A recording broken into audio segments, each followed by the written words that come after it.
Chapter 1. Fame shrewdly gored. The habits learned in childhood tend to become ingrained, so that they operate on an involuntary level. With Detective Inspector Bill Slider, observation was second nature. His countryman father had taken him out to watch badger sets at dusk, to wait for deer to come down to the stream at dawn, to know by a flattened patch of grass, a scrap of hair snagged on a hedge, a broken spider's web, fallen feathers, or the crusty bits of a mouse left by a pathside, who had passed by, and when, and why. He noticed things often without immediately knowing he had done so. So on his way to a call-out, it was the second sighting of the black Ford Focus that impinged on him. Focuses were plentiful in West London, and black had lately replaced silver as the most popular car color, so there was nothing remarkable about it, except that it had tinted windows, and he was inherently suspicious of anyone trying to hide their face, and that there had been a black Focus parked just down the road from the back door of the police station the day before. It had had the same ding and scrape on the near-side rear quarter, but a different number plate. Slider's interest prickled. The traffic halted him along the Goldhawk Road, just after the car had passed him, and he whipped out his notebook and jotted down its registration while he remembered it. He didn't remember the number of the earlier car except that it had begun with LN, while this began with LR. It was probably nothing, of course, but he had noticed it, and the fact of noticing made him uneasy. If he was being followed, it was following of a professional order, to have bothered to change the plates. But anyone who had been in the job as long as he had was bound to accumulate enemies, and he had had his share of high-profile cases. The traffic was no better than crawling now, so he cut off to the right as soon as a gap opened and made his way through the back streets to his destination. Valency House, Riverine Road, was a handsome Edwardian block of flats, red brickwork, white stone trim, noble windows, and an impressive door and entrance hall. It was an annoying address to Slider, replete with those names beloved of the Edwardians, which sounded almost but not quite like real words. Its sister blocks were called Croftdean and Ensley, but it was not a cheap one. With the new rich of London moving ever westwards, these big, high-ceilinged flats were going for $1 million and upwards now, even in Riverine Road, a turning off King Street that pined under the shadow of the Great West Road flyover. The noise of it would be like a waterfall, a constant roaring driving out all else. But triple glazing took care of most of that, and it was still a tree-lined road that ran down to the river. The trees, he noted, were limes.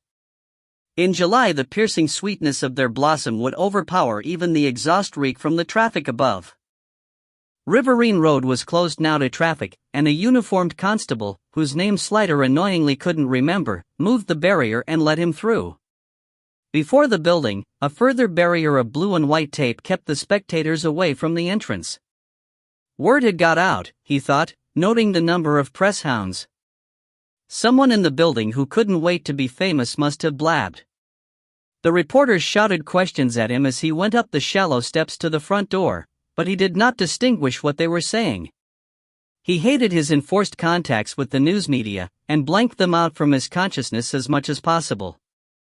Atherton, his bagman and friend, was waiting for him in the lobby, tall, elegant, fair-haired, incongruous in these surroundings. He lounged with his hands in his pockets like displaced minor royalty, or a refugee from Gatsby's circle. He offered the important information first. "McKay's gone for coffee. There's a Starbucks round the corner in King Street." "There's always a Starbucks round the corner," Slider complained. He rarely drank coffee, and tea from places like that was never any good. "Good job I had breakfast before the shout came in. That was early. Joanna's gone down to see her parents. She wanted to get away before the traffic got bad, so we made an early start." The brown smell of old-fashioned polish in the hall went with the brown of the paneling, and the dim brown light, penny-pinching low-wattage bulbs did little to mitigate the loss of daylight to the flyover. There was a printed notice, hanging by a string loop on the lift door, out of order. "The security door's not working either," Atherton said. "Oh?" Slider queried. "Could be," Atherton answered elliptically. "But these old lifts work on prayer and chewing gum anyway." "Thanks for that comforting thought." They trod up the stairs. "What VE we got, anyway?" "I was just told a dead male, no name." "We've identified him," Atherton said. "It's the owner of the flat, Edward, otherwise Ed, Stoneaxe.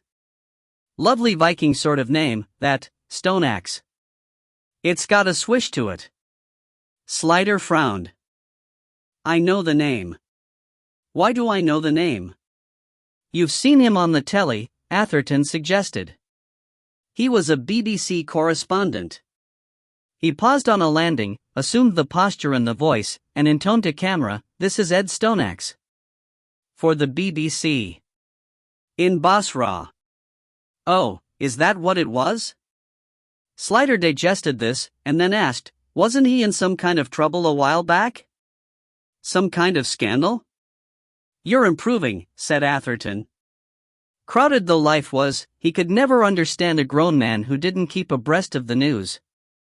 Slider said he didn't have time to read newspapers, and the television was all propaganda anyway, and relied on Atherton to keep him up to speed. But then, he had a woman to keep him warm at night. Atherton was currently without a female attachment, something unusual enough to keep him awake at night, whereas in the past it had been the female attachments, plural, which had, etc., etc. Stoneaxe left broadcasting a couple of years back and joined the civil service. Unusual to do it that way round, poacher turned gamekeeper kind of thing. Became one of the new army of special advisors at the Department of Trade and Industry. Had to walk the plank in December last year after a sex scandal. Headlines in all the tabloids, ministers 3 in a bed hijinks, that sort of thing.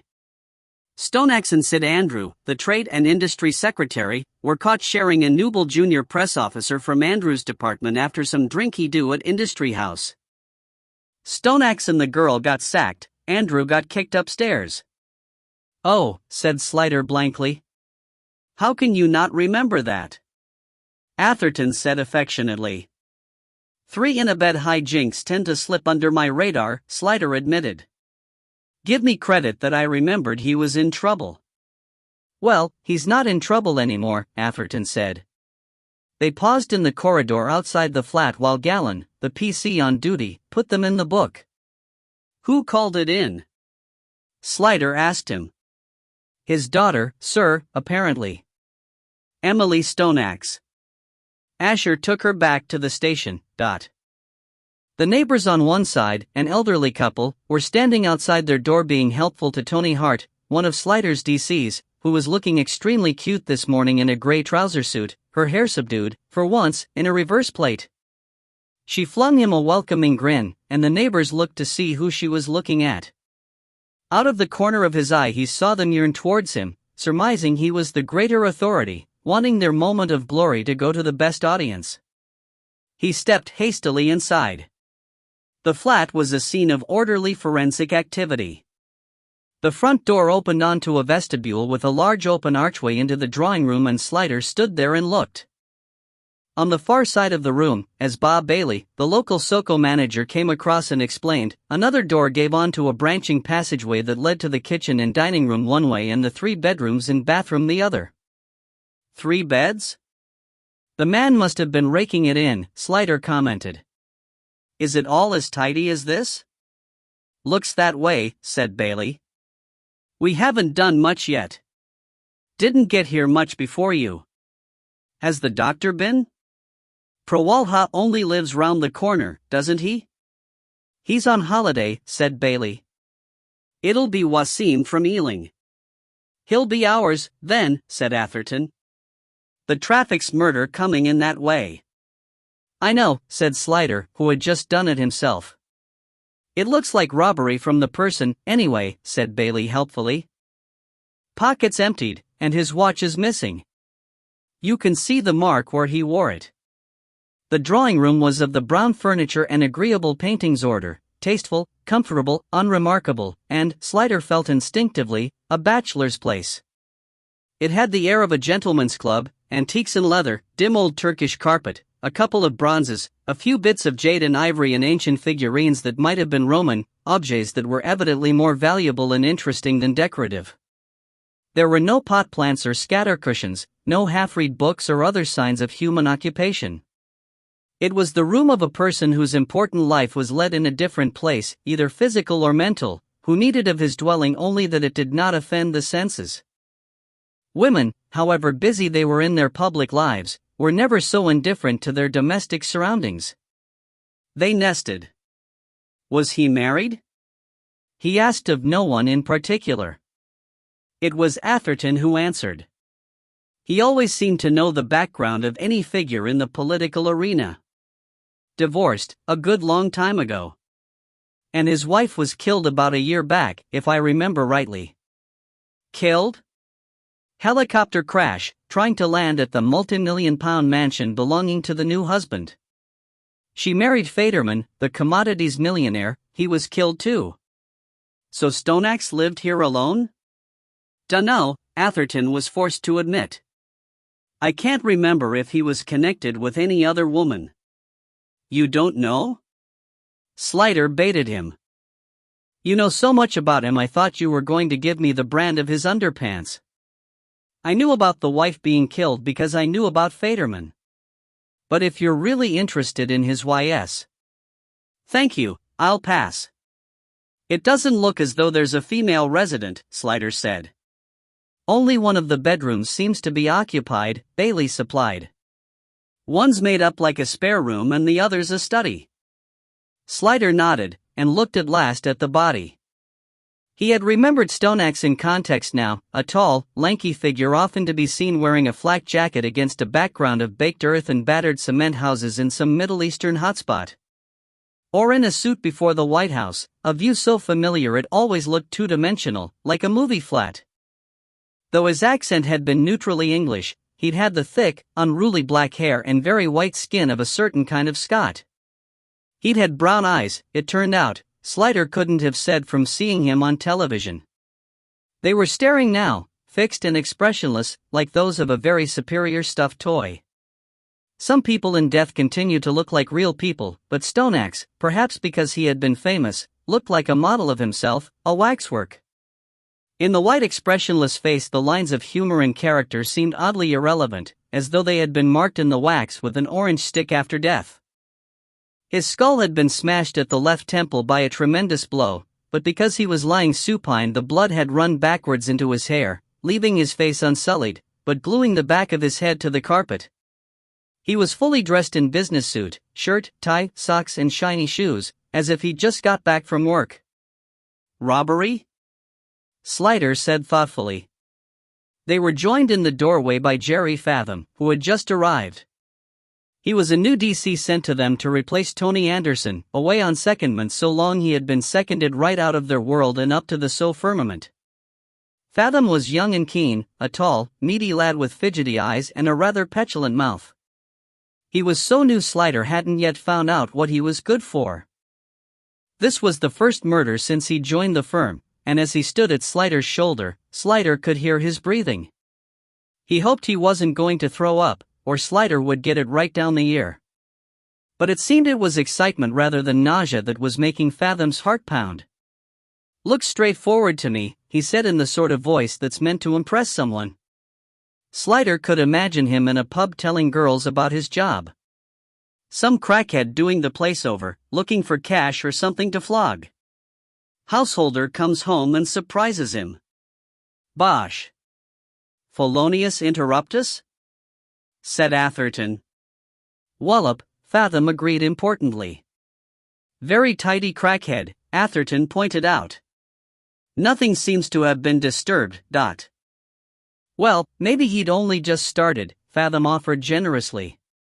Slider turned his head, though not his eyes, to the new boy. Look at the door, he said. No sign of forced entry. Fathom was not put off. Chummy could have stolen the keys. Or the Vic could have lost M. Slider winced at the abbreviation Vic which the younger officers all picked up from American cop shows. They so desperately longed to be cool, but it was hard without a gun at your hip.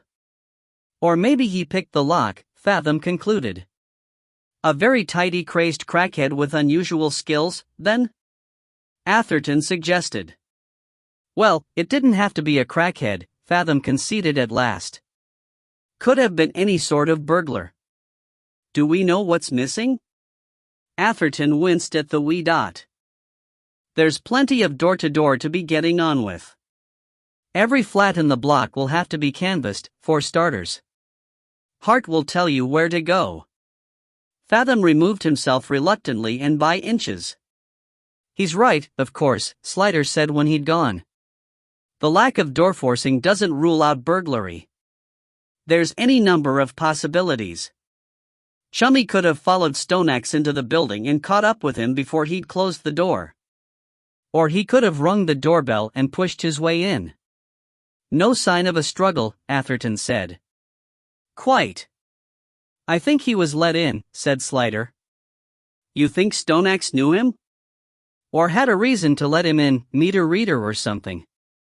But there's more to it than that. How so? The way he's lying, supine. He was struck from the front. If he'd let the man in, it would be natural for him to be walking away and be struck from behind. Perhaps he was struck as soon as he opened the door, said Atherton, though the answer to that presented itself to him as soon as he said it. But then he'd be lying closer to the door. No, he walked away, and then turned back. Why? And why was nothing taken but what was in his pockets? If it was straightforward robbery, why not take more? Atherton looked round the room and shrugged. Your basic thief doesn't want to be burdened with JD. And we don't know yet that nothing else was taken. True, said Slider. One thing, said Atherton, the place is so tidy it ought to be easy to spot any gaps. Yes, said Slider. There was something about the economy of dispatch that made him feel uneasily that it was a professional hit. It would have been extremely lucky for an opportunist amateur to have found the precise spot on the skull where a single blow would kill. And if it was professional, what was he after? A stolen-to-order painting or other artifact? Or was it something like bonds or valuable documents? Do we know if he had a safe? He asked. By the time Slider had inspected the rest of the building, to get the lay of the land and to look for access, exits, security cameras, etc., the doctor had arrived and was on his knees beside the body. It was not Wasim, however, but his old friend Freddie Cameron, the original dapper doctor. Cameron was the forensic pathologist, but was not averse to a bit of police surgeon work, especially when it was a case that was going to come to him anyway. He liked to see the body in situ and to get to it before anyone else fouled the pitch. Ah, he said, looking up with satisfaction as Slider appeared in the doorway, the old firm, back at the usual stand. Hello, Freddie. How's tricks? All serene, old boy. How's Joanna? Are you a father yet? No, 7 weeks to go yet. And she's fine, or as fine as you can be in those circumstances. It seemed odd to Slider to be discussing cheerful life in this place of death, with Stoneaxe still lying where he had fallen, still dead.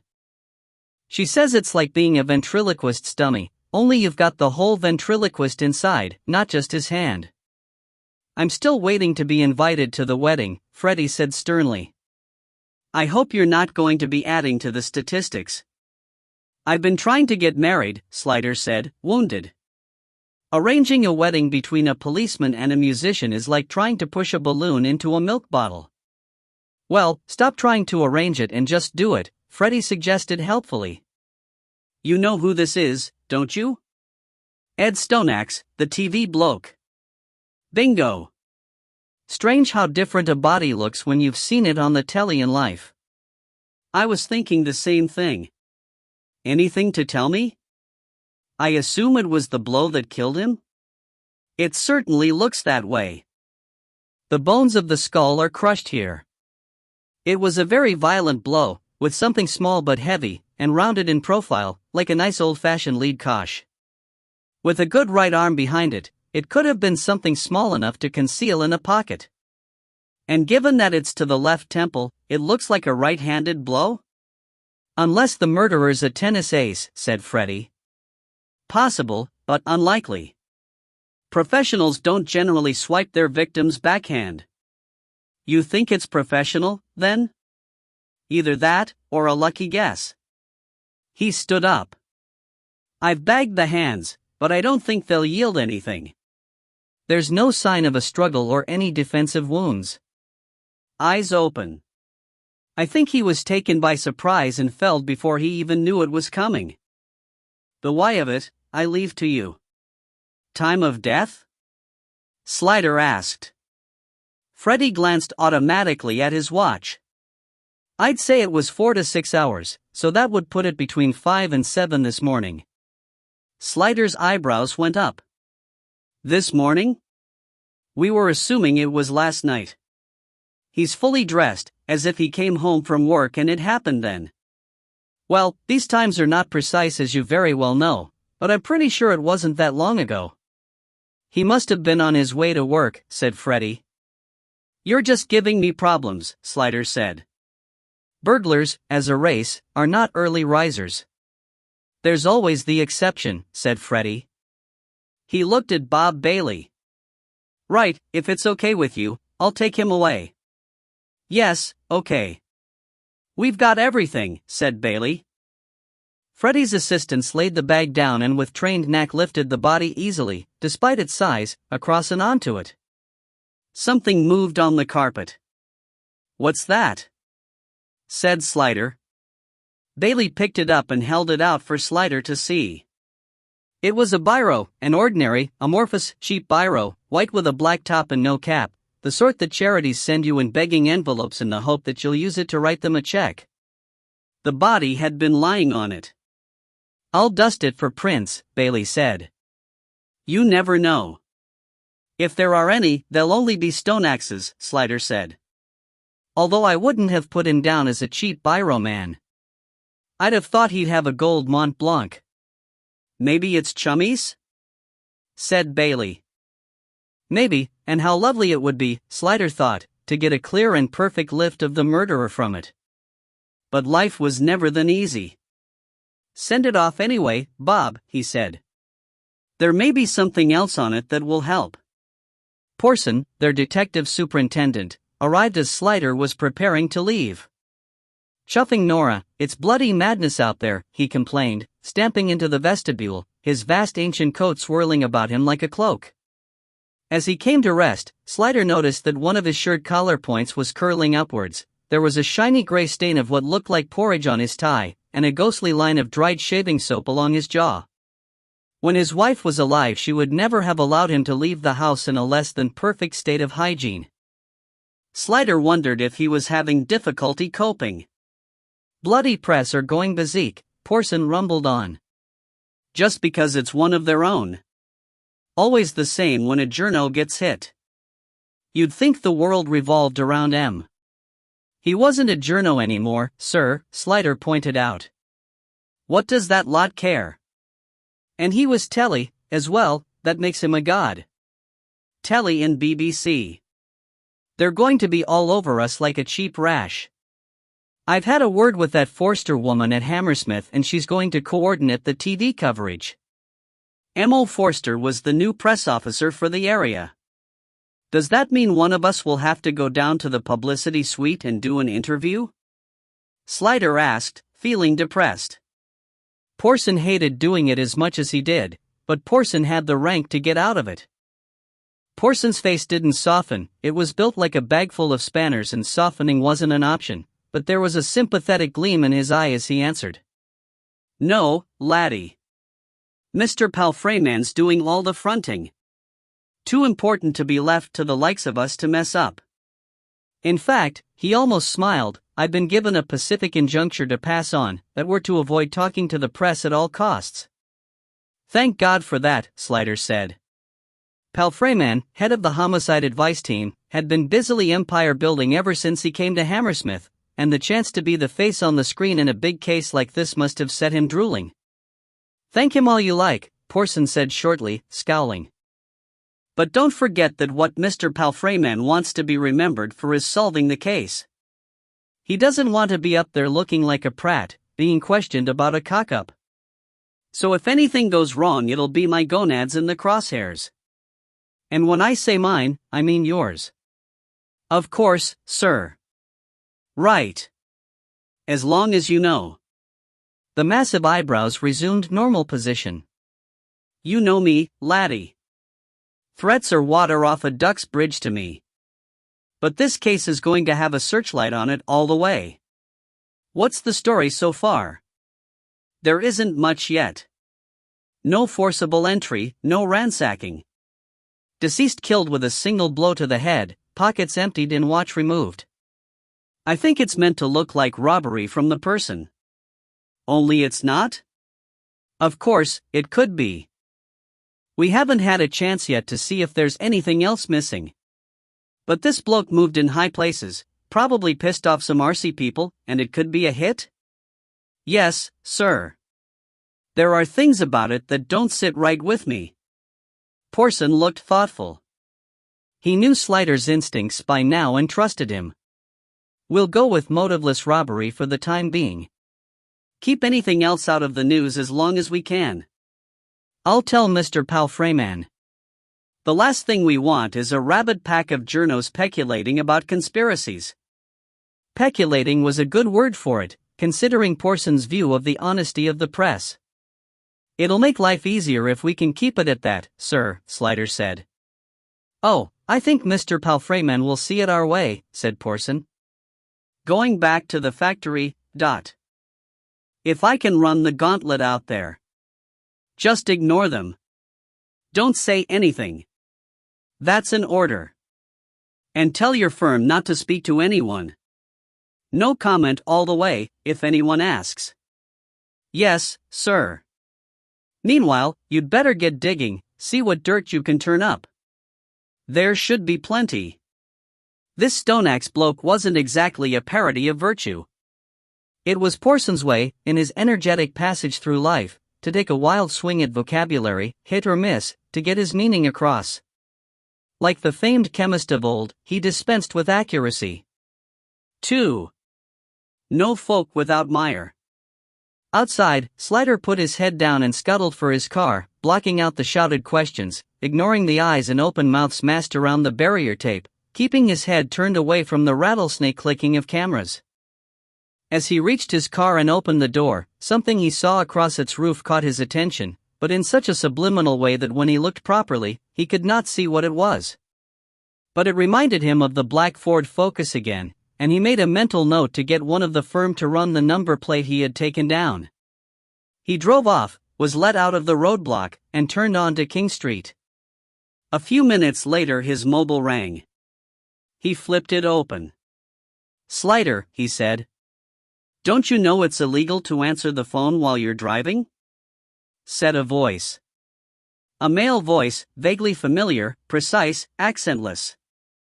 The words were spoken not as a pleasantry but with, as far as one sentence could reveal this, a kind of menace. Who is that? Slider said. Oh, you know who it is. You haven't forgotten me, surely, Inspector Plod? The last time we met I told you you'd regret meddling in my business. He knew it now. Bates, he said. Mr. Bates to you. Don't forget you're a public servant and I pay your wages. Trevor Bates, alias the Needle. Wealthy businessman, property dealer, electronics expert, murderer of a prostitute called Susie Mabbitt. He had stuck her full of acupuncture needles, his fetish, broken her neck and thrown her in the Thames. Slider suspected him of commissioning, if not actually committing with his own hands, other murders, and who knew what else besides. Slider had been in on the capture of the Needle, helping to trap him in his hotel room at a conference, for which Bates had vowed revenge. Slider had heeded it as little as the idle wind at the time, but Bates had not remained long in custody. He had never even gone to trial. While he was being moved to the maximum security remand facility at Woodhill, the security van was held up and he was sprung. He had been missing for over a month now, not seen or heard of by anyone in authority. Until now. How did you get this number? Slider asked. Bates laughed. Oh, come, Mr. Plod. A man of my stature? I can find out anything I want to know. I know all about you. I know where you live. What do you want? Slider asked, striving to sound untroubled, though he was thinking of Joanna. He had been threatened before, many times, and he knew most threats were simply made to aggrandize the threatener. They were never carried out. But Bates was not quite in that class. He was intellectual, cold-blooded, and pathologically vain. He might just mean it. "You know what I want," Bates said. "To make you regret messing with me. And you will, I promise you." "You're talking like a bad movie," Slider said, taking furtive looks around him in his rearview and wing mirrors. If the man knew he was answering while driving, he might be somewhere near, following him. There seemed to be a lot of background noise to the call, but he couldn't identify it as anything in particular. It could have been a call made from a car. Slider thought at once of the black Focus. He couldn't see one anywhere, but it might have dropped back too far to spot. Or Bates might have changed to another car. He had been fabulously rich in more than one country, so it was possible that not all his assets had been seized, and he certainly had the know-how to mount Secret Service-type surveillance. "Every policeman in the country is looking for you," Slider said. "You'll be back in sight any time now. Don't you know I have friends in high places?" "Very high places, Mr. Plod. You'll be wanting to try to trace this call, so I shall ring off now, but we'll talk again soon. Or I may pop in and visit you. How would you like that?" He was gone before Slider could say anything more. He knows, of course, Slider thought, how long it takes to do a trace. All that kind of thing was nursery stuff to Bates. Electronics was his field. He had provided listening services to the CIA in London. But wait a minute, if Bates knew he was talking to Slider's mobile, he must know that calls to and from a mobile are all logged automatically, so why had he said that? Just to sow confusion and fear, he answered himself. Blast the man, popping up at a time like this, when he was going to have his hands full with Stoneaxe. An unwelcome distraction, to say the least. And there was Joanna. He was glad she was not at home today, though of course she'd be coming back. Was the threat serious? He thought of Susie Mabbott and shuddered. No, the needle wasn't as mad as that, surely? It was out of all proportion to Slider's puny role in capturing him. There had been a dozen people there, and the operation had been run by Chief Superintendent Ormerod of the Serious Organized Crime Liaison Group. Ormerod was Bates's nemesis, surely? He was the one who ought to be being threatened. Unless it was simply Slider's lowliness that offended him, all right to be pursued by top-ranking brass, but not to be toppled by a dog-eared inspector. He'd report it to Porson, of course, when he got in, and Porson would hand it further up the line. Probably Bates was the responsibility of the serious organized crime mob now, Soka and Ormerod, who had moved on and up to be head of another group of initials under the same umbrella, would no doubt be itching to nail the sod who'd slipped his grasp. Anyway, it was not his problem. And he had his own work to do. He shoved the whole mess firmly to the back of his mind, with the final thought that his old instincts had, probably, been right. He had, probably, been being followed. Back at the factory, he met Atherton on the stairs. "Where's the daughter?" he asked briskly. "In the soft room," Atherton said. That was what he called the interview suite, refusing to use the official title because, he said, a suite had to have more than one room to it. The others frequently mocked Atherton's pickiness, but often, as in this case, his verbal amendments stuck. Everyone now called it the soft room. It was, in fact, simply an interview room, but unlike the ones downstairs, it was meant to be reassuring for witnesses in a delicate mental state. It had carpet, sofa and chairs, and pictures on the walls so bland they could have been used to dilute water. Also, it didn't smell of feet and imperfectly expunged vomit, which was a great plus all round. Good. Has anyone had a go at her? Asher brought her in, and Swilly's been holding her hand, but they only took the basic statement of how she found him. Right. We'll go and do her now, then, Slider said. Atherton followed him after a tiny but noticeable pause. What's the matter with you? Nothing, Atherton said. There was an odd blankness in his expression, which he shook away instantly.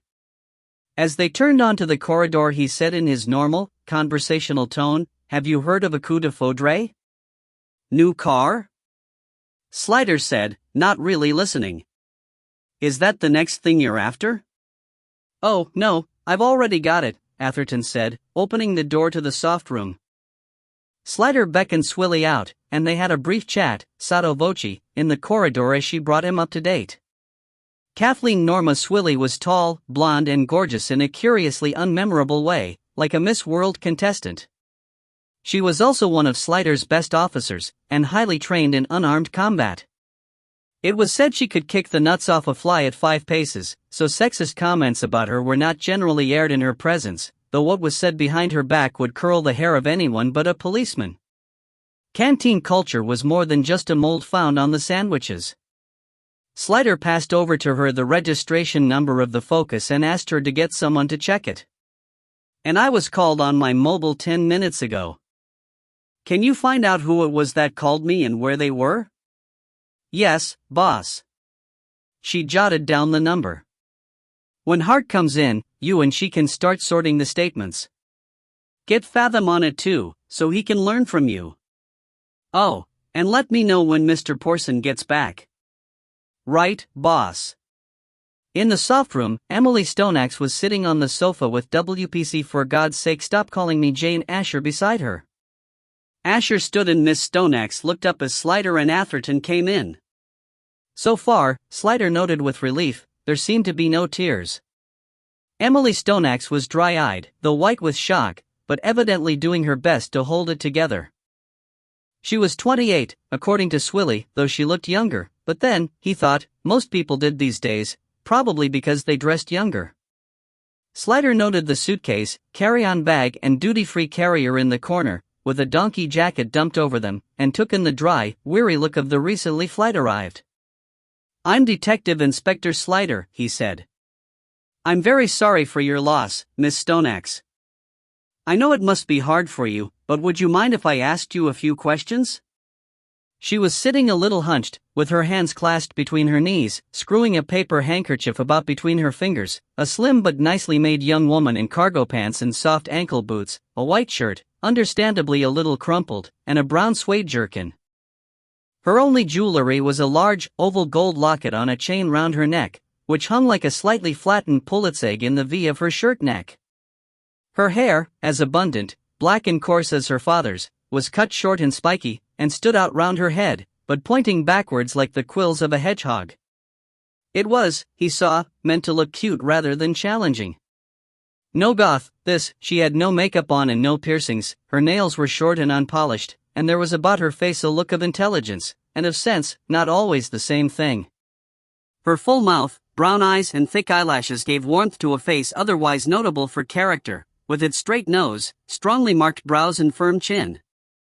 She met Slider's eyes directly, and he felt the attractiveness of her, even as he was admiring her determination not to give in to wailing and gnashing while there was something that had to be done. "Ask me anything," she said. "I want to help." Slider took the chair opposite her, on the other side of the lamentable coffee table. It reminded him to ask, "Has someone offered you coffee?" "Yes, thanks," she said, nodding towards Asher. "I didn't want any, but I'd love a glass of water." Atherton beat Asher off the mark and brought it. The soft room had a water cooler, but was also provided with proper glasses, so he was spared the shame of bringing her a plastic cup.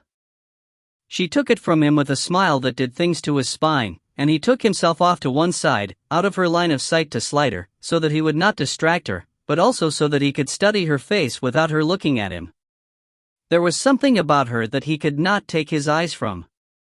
Slider, a normal but almost married man, had merely felt her attractiveness, but it had pierced Atherton like a skewer to the vitals. She took his breath away. "Would you begin by telling me what happened this morning?" Slider opened. He knew it, of course, from Swilly, but he found it helped to get people talking, to repeat something they'd already said. "Safe ground, easy to get across. You've just flown in from America, I believe?" "Yes. I live in New York now. I'm a journalist, freelance, but I do a lot of work for the New York Herald." Her lips gave a quirk that would have been a smile in other circumstances. It's not quite challenging the New York Times yet, but it's getting there. There's a good team, dedicated to serious news, and it already had a lot more international coverage than most other American papers. Dad's such a help there, was such a help, she corrected herself faintly, her eyes lowering for a moment. Sliders saw her swallow hard and then brace her shoulders, sitting up straighter. I'm sorry, he said again. She made a little carry-on gesture with her hand, and went back to tormenting the tissue. So why did you make the trip to London today? I come home 3 or 4 times a year to visit Dad. I was due a break, and he said he wanted to see me, so I packed a bag and hopped on a plane. I rang Dad on my mobile from Heathrow, but he didn't answer. I thought it was a bit odd because he knew what time I was getting in, but then I thought he must have had to go out suddenly. She frowned. Though if he'd gone out he'd have put the answer machine on. I ought to have thought of that. People can forget, Sliders said, helping her out. Not Dad, she said. He was a journalist. Communication is everything. Anyway, I took a taxi home and let myself in. And I saw she couldn't quite, for all her determination, say it aloud. She took a breath and said, "You know what I saw." So I rang the police. You didn't touch anything or move anything? I know that much. I went across to Dad just in case. She shook her head. I could see it was no good. She met Sliders' eyes. I'd never seen anyone dead before. Of course, Dad's seen dozens, maybe hundreds of bodies. I suppose if I want to call myself a proper journalist I ought to be able to face up to things like that. But it's hard when it's your own father. It must be harder, surely, than with a stranger? He saw that she wanted him to answer. She was deferring to his knowledge, given his job, of looking at dead bodies. He was touched, and impressed that her intellect was still functioning independently. She was not one who would enjoy the histrionics of grief, and he had seen plenty of those over a long career and admired her for it. I think it's always hard, whether it's a stranger or not, he said. If you care about people. Something has been taken away that can't be replaced. He felt Atherton stir at that, and supposed it a rebuke for getting too personal. But this woman was going to have to help them a lot, and he wanted to treat her as an equal by taking her questions seriously. You don't get used to it? She followed up his answer. Not really, he said. You cope. She nodded thoughtfully, and he got back online. You say you let yourself in? I have my own key, she said. You have your own room there? Not that, exactly. I don't keep any stuff with him anymore, that's all in New York. But somehow, wherever Dad lives is still home to me. Does anyone else have a key that you know of? She shook her head, but a faint color touched her pale face. I don't know for sure, but he might have given one to Candida. Candida? You don't know about her? She's his girlfriend? Mistress? I don't know what the proper term is. I'm not being censorious, she added with a frank look. I don't mind about her, honestly. Why should I? Mummy's dead, and anyway she left him long before that. He's entitled to a life of his own. I just don't know how you would classify her. Candida Scott Chatton. I expect you know who she is? Atherton anticipated Sliders' ignorance. She's the head of the Countryside Protection Trust and a spokesman on ecological matters. Emily Stoneaxe looked at him. And a journalist. Yes, I've heard of her, Sliders said, who actually had seen her on television, round about the time of the Countryside March. Tall, blonde, aristocratic, gorgeous. And hard as nails, as he supposed she'd have to be with such a thankless brief. Do you have an address for her? 10, Hyde Park Terrace, she said promptly. It's just off Queen's Gate, near the Albert Hall. I think she and Dad were quite close. I mean, she stuck by him after that business last year? The sentence ended on an upward note as she looked to see if Slider understood the reference. He nodded. I suppose someone will have to tell her, she added, faltering. We'll do that. Unless you'd rather. No. God, no. I don't want to have to tell anyone. Is that normal? Not. It's normal not to want to put it into words. That's what it is, she said eagerly. If I say it, it will make it real. Luckily, there's no family to speak of. Since Mummy died, it's just the two of us. So, no other keys that you know of? No. He wouldn't have handed them out. I don't even know that Candida had one, really. Dad was quite safety conscious. I mean, there were locks on all the windows and a deadlock on the door. She looked at him thoughtfully. The door was closed when I got there and there was no damage to it. I mean, someone didn't jemmy their way in. Is that why you're asking about keys? That policewoman I spoke to said it was a burglary. Is that what you think it was? His wallet and watch seemed to be missing. His pockets were empty, and they haven't been found anywhere else in the house. Someone killed him and went through his pockets? Tears jumped into her eyes for the first time. They killed him for that? We don't know if anything else is missing. The flat is very tidy and there's no sign of any disturbance. Yes, Dad was always very tidy. She wiped the wetness from below her eyes. He gave me a hard time in my teenage rebel years. But it was a good lesson to learn. Do you know if he kept anything valuable about the house? Well, the paintings and bronzes were quite valuable, and those little Etruscan figures on the mantelpiece. They're still there. I don't think he ever had much cash about him. He preferred cards, like I do. He wasn't the sort to have envelopes full of tenors in a shoebox in the wardrobe, if that's what you mean. Did he have a safe on the premises? I don't think so. He's never had one to my knowledge. But I suppose he might have had one put in recently and not told me about it. It wasn't something that would ever come up in conversation. Later, when the forensic teams have finished, I'd like you to come back to the flat, if you will, and look around, see if you can tell if anything's missing.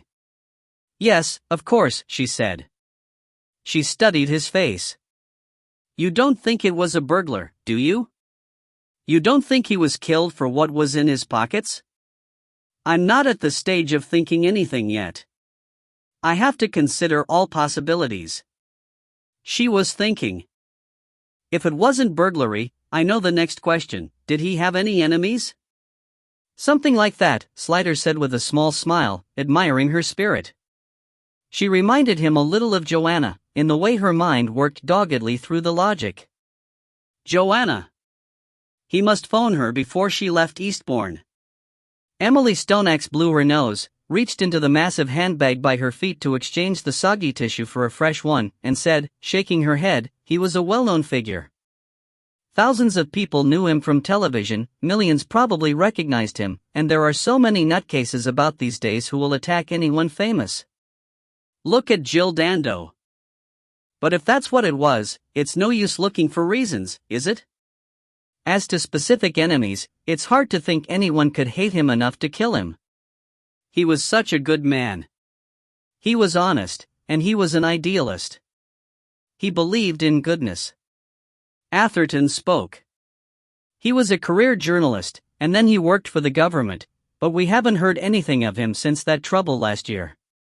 Do you know what he's been doing since he left the DTI? A spot of color appeared in her cheeks. He didn't leave. It was character assassination. He hasn't had another job since. How could he, after that? No one would touch him.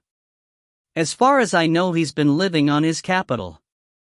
Atherton said, but a man like him wouldn't do nothing, No, I'm sure he kept up his interests, his charity work and so on, but he was terribly shocked and low for a while after the photograph thing. Although just lately I've suspected there was something he was working on. Only suspected? Slider said.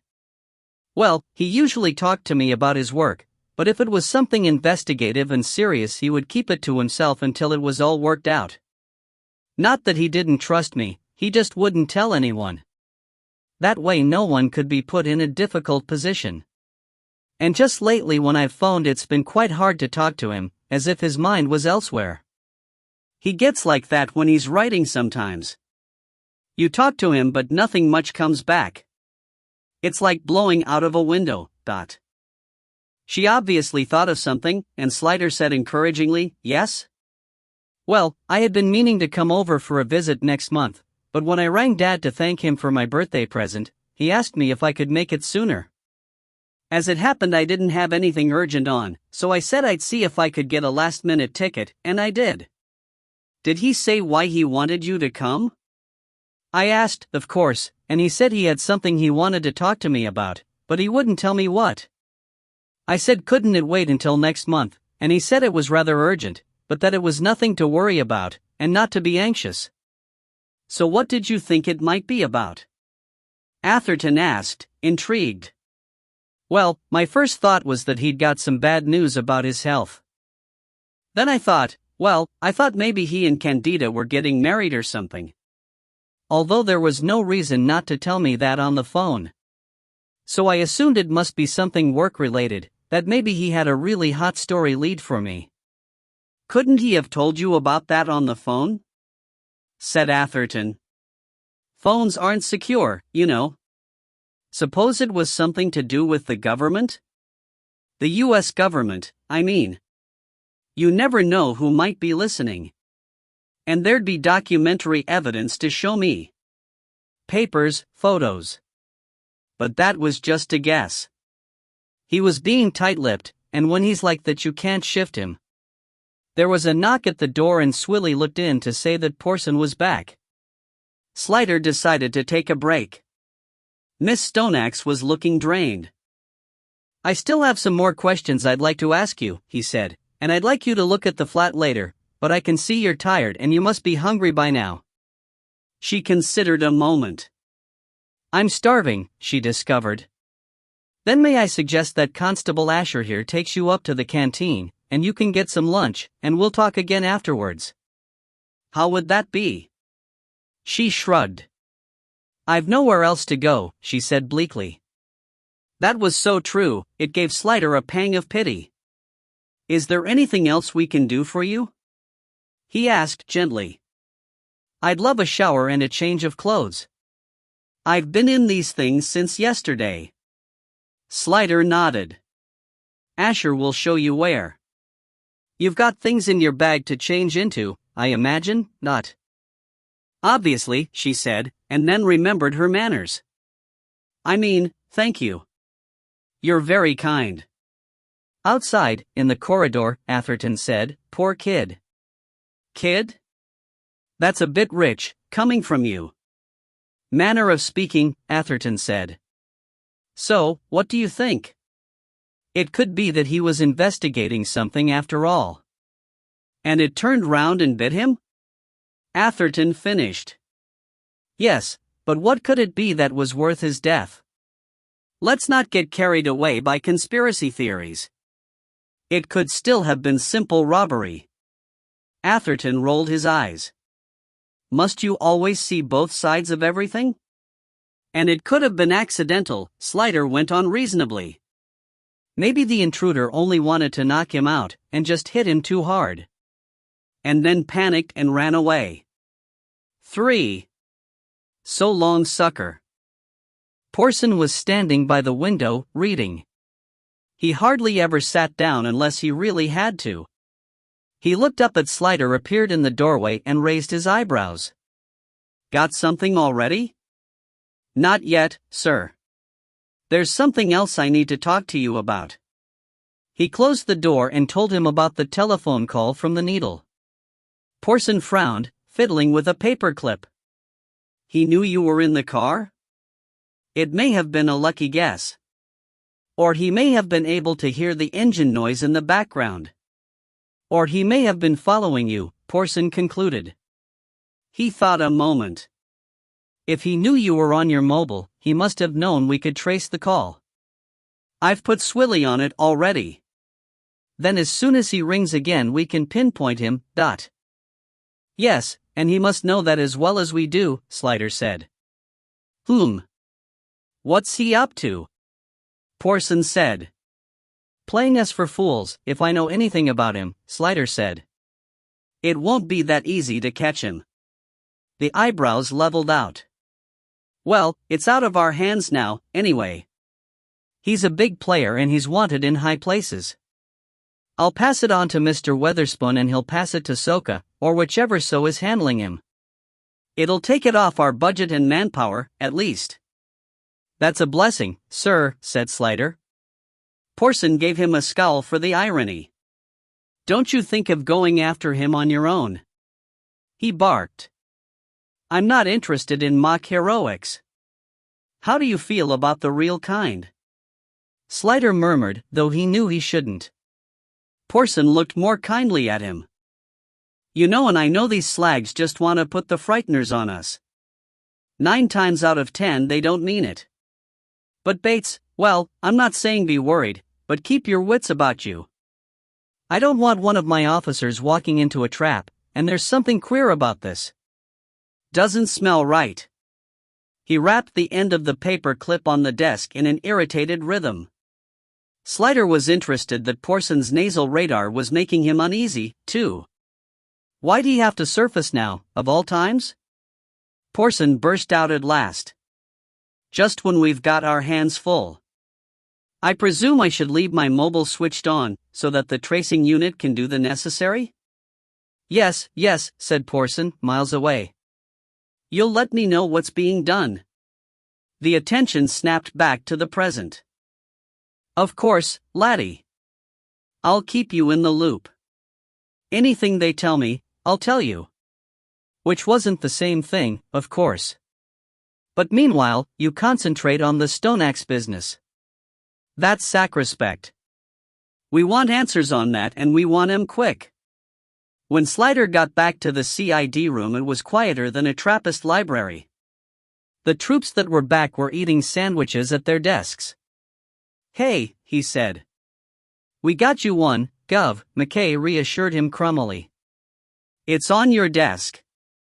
I got you a jumbo sausage baguette, Norma Swilly added informatively.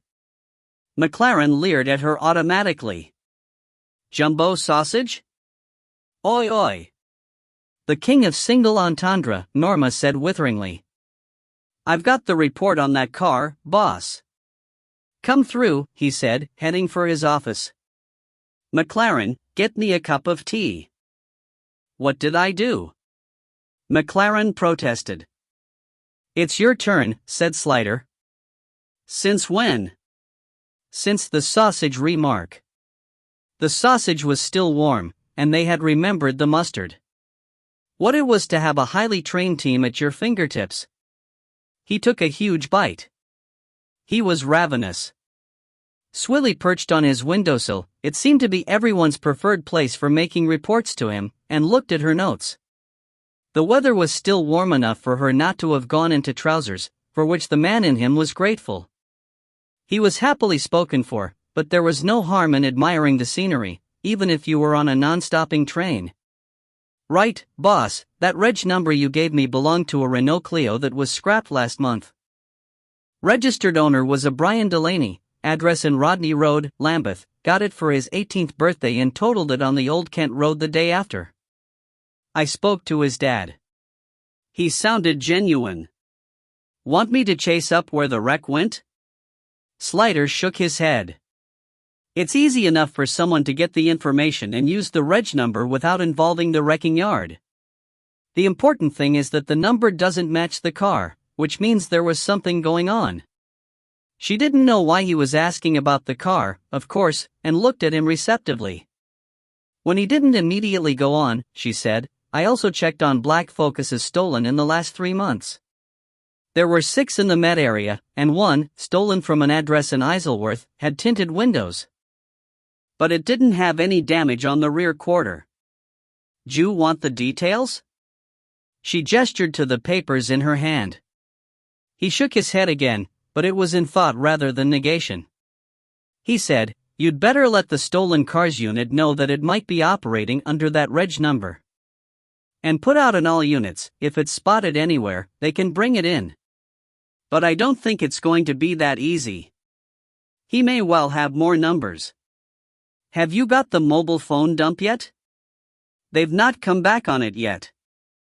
I'll chase them up, Norma said. Can I know what it is, boss? I'll tell everyone, Slider said.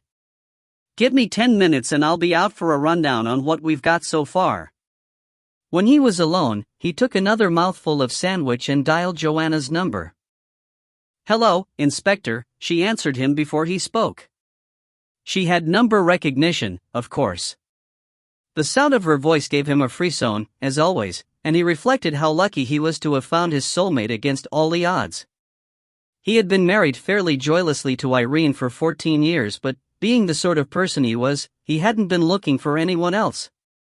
A promise was a promise in his book, and he had meant to stick by her and do his best to be a good husband. It wasn't her fault they had grown apart.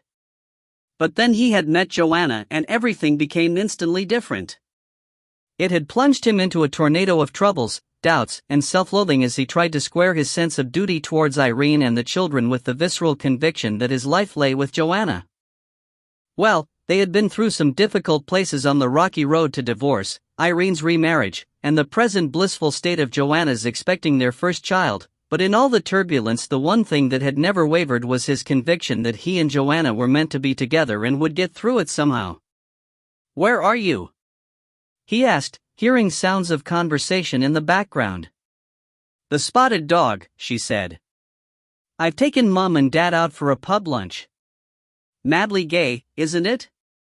I love the way they've branched out since Dad retired.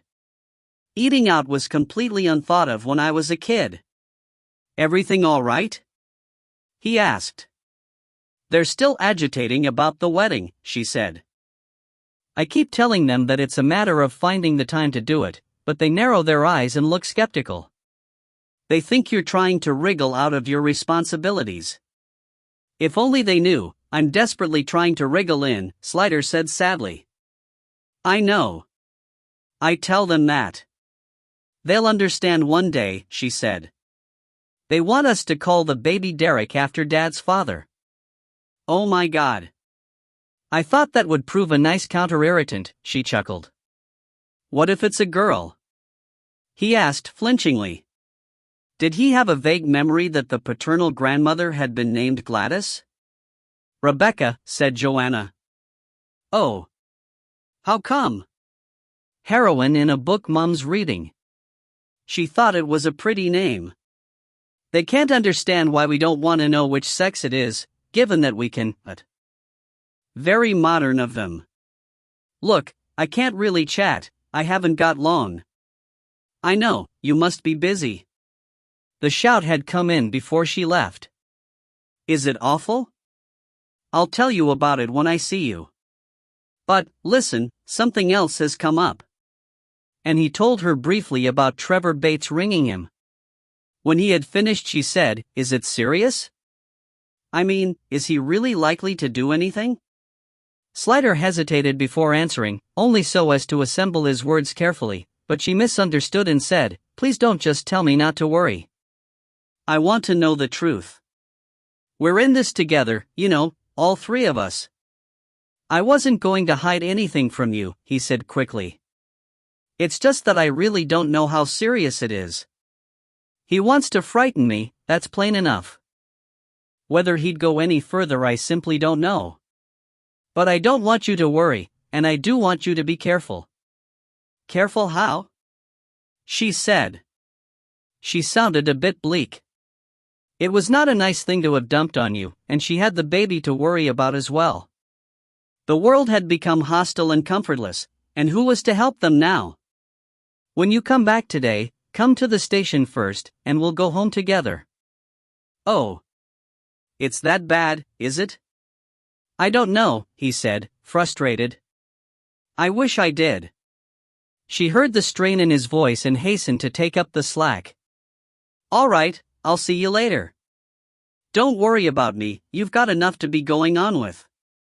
Out in the main office, D.S. Hollis was back and was marking up the whiteboard. He was a laconical Mancunian with a scrawny mustache and pale green eyes like bottled gooseberries, but despite his odd appearance, or perhaps because of it, he had a wonderful way of getting witnesses to trust him and tell him all.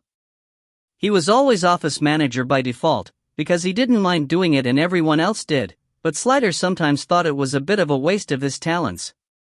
Swilly and Atherton had their heads together in a serious and sotto voce conversation, and from their glances upwards when he came in he guessed they were talking about him. But he was so glad to see them getting on together after the tensions in the past that he didn't mind being the cause. Hart had brought in the first heap of statements and McKay, the office swat, was stolidly working his way through them, while McLaren, the face that lunched on 1,000 chips, was stolidly working his way through a Ginster's Mexican chicken wrap, which he was eating cold straight from the packet, the shiny sauce smearing his mouth like gloss lipstick. "Right," Slider said. "Ed Stoneaxe." They all looked up. "First of all, I have to tell you that there is a complete embargo on speaking to the press. That means any form of news media, and it means all of you. They're going to be all over you." "They've been ringing up already, Gov," Hart said. "I'm not surprised. But you do not give them anything, repeat anything." He looked round the room and noted Fathom's expression of insouciance along with his slight pinkness of complexion. Fathom, meeting the boss's eyes reluctantly, said, "What are we supposed to say if they ask us stuff?" "You say no comment." "Can you repeat that?" "2 words, no comment." "Say it." Fathom, realizing he meant it, muttered sheepishly, "No comment." "Good. Now, anything to report?" Hart said, "I had a long chat with the next-door neighbors, Gov. Mr. and Mrs. Arbuthnot." "Yes, I saw that. They never heard nothing." "That's a surprise," said Swilly. "Ooh, irony. You could put someone's eye out with that," said Atherton. "They have their wireless on a lot," said Hart said imperturbably. "That's what they call it, Love M. But they did say that when they didn't have it on, they could hear him typing through the walls." "Wouldn't that be normal?" "He was a journalist," Hollis said. "Yeah, but he's been doing an awful lot of it lately. They always could hear him when he was working, because his desk is against the party wall, but they said for about the last week or 10 days he was always at it. Whenever they turned off the radio they could hear him, and in the night, too. Like a deathwatch beetle, Mr. A said, whatever that is. A parasitical beetle that chews wood and destroys churches and makes a clicking noise, Atherton said. How can you not know that? Hart shrugged. Education's failed me. How would you know? Can we get on? Swilly said in a pained voice. Hart resumed. Well, they didn't have anything else to tell me except that they liked him and reckoned he was dead straight and dead public-spirited. They said he was a real help with the tenants' meetings, jollying people along and getting round the awkward customers and that. They wanted him to take over as chairman, only he said he didn't have the time. So he seems to have been a stand-up bloke. Nice to know, said Slider, but it would have been nicer if they'd heard something. No one we've interviewed so far heard anything, Fathom said. But, Gov, the front door's broken, Hart said. That could be something? Yes, I heard. In what way broken? It's one of them where you buzz people in, but the buzzer wasn't working and the door wouldn't latch. Anyone could have just pushed the door open. It was supposed to have been mended yesterday, but the Arbuthnot said it was broken again today. Who was supposed to have repaired it? Slider asked. There's a sort of handyman, caretaker kind of person. He lives in the basement. Name of, she inspected her notes, Borthwick, David Keith. He's supposed to do repairs, or get people in if he can't do them himself. I haven't had a chance to talk to him yet. Slider nodded. That's something to follow up, anyway. What about the lift? That was out of order as well. Did the Arbuthnot say anything about it? No, Gov, said Hart, but I didn't ask. I didn't notice any sign. I just used the stairs anyway. Lifts give me the creeps. Something else to check on with the caretaker. Anything else? There was a general shaking of heads. But we haven't spoken to all the residents yet, Atherton said. There was no answer from numbers 5 and 9. Right, follow up on them, McKay, Fathom.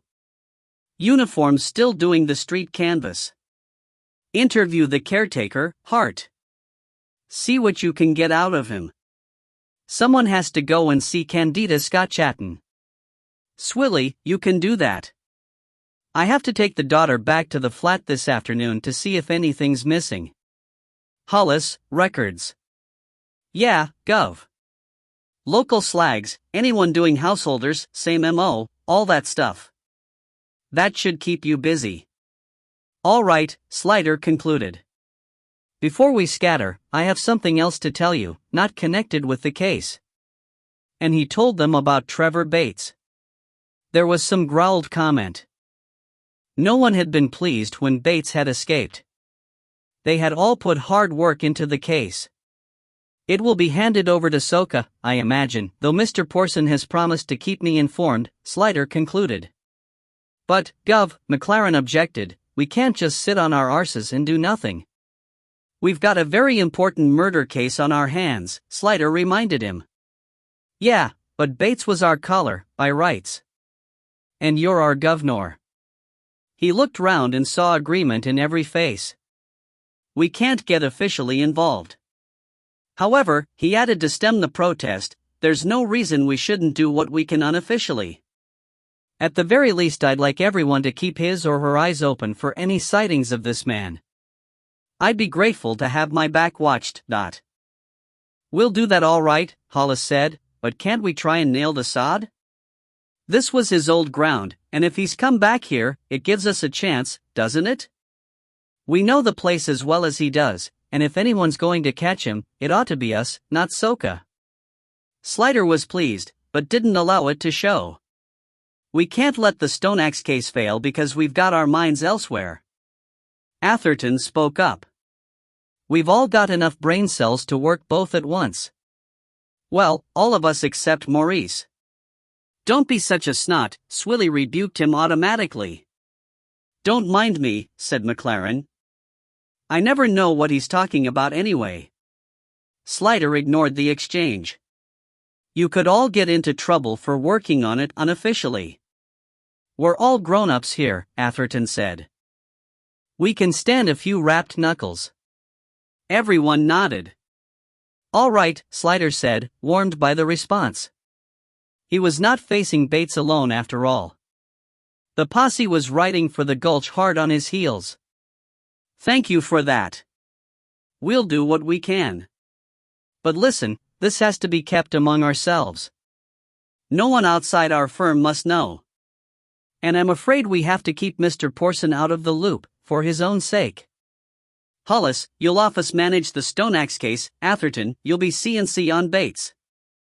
Everyone, report anything you get on Bates either to Atherton or me direct.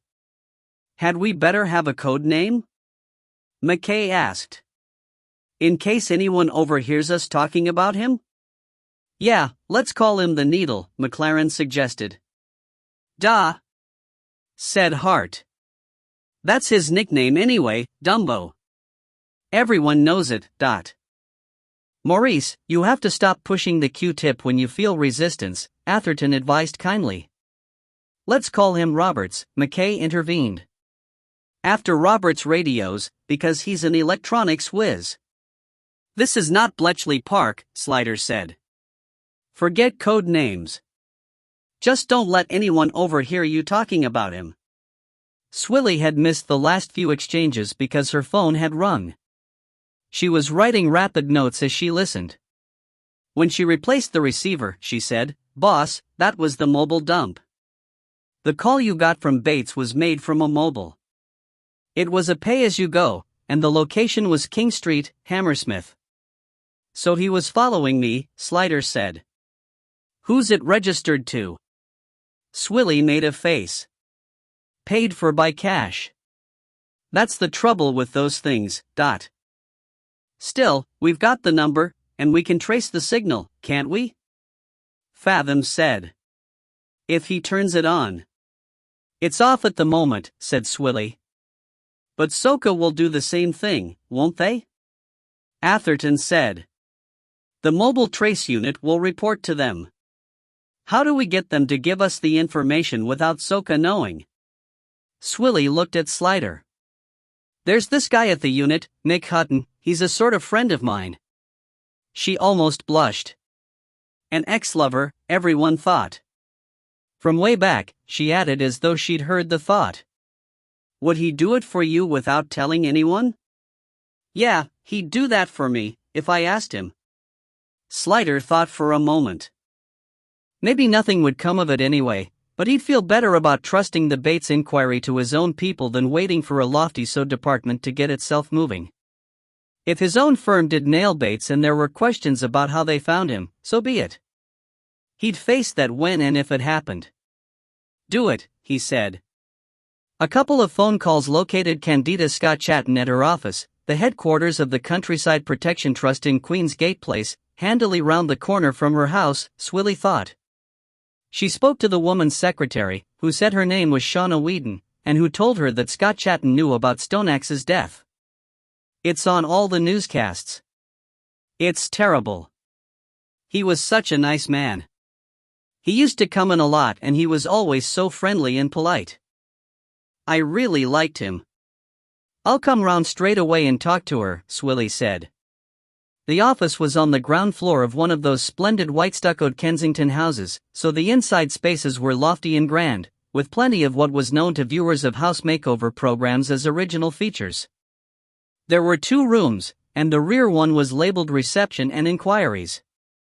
It had the massive marble fireplace with an oil painting over it of a man with a funny hat and a red coat holding a horse, and was furnished with dark blue carpet, a visitor's sofa, and a coffee table on which were spread various appropriate magazines, such as Country Life, The Lady, Horse and Hound, and the Trust's own glossy quarterly, cutely entitled Countryside Matters. It also contained the desk of the secretary. Shauna Whedon greeted Swilly with a sort of self-conscious fluttering, and at once buzzed the intercom to her boss, invited Swilly to take a seat, and then got on ostentatiously with typing something onto the computer.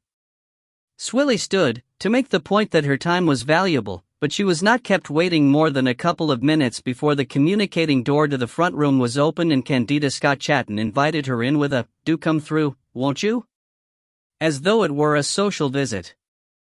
The front room was even more splendid and spacious than the waiting room, with a more elaborate fireplace, a lot more paintings on the walls, antique furniture, and a blue and white Chinese carpet over the same dark blue wall-to-wall as the other room. There was a highly polished antique partner's desk on which the computer looked the only out-of-place thing in the room, and there were huge flower arrangements in probably priceless vases, on a side table, on the hearth in front of the fireplace, and on a torchère stand in a corner.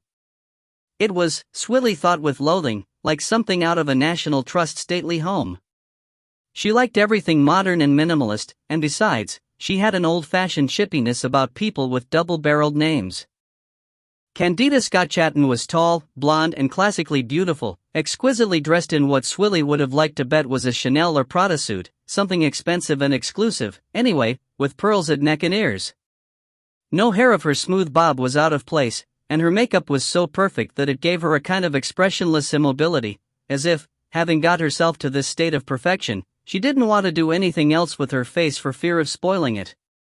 Swilly shook her hand, thin, extremely cold, with long fingers made longer by polished nails so perfect Swilly guessed they were false, and looked into her eyes.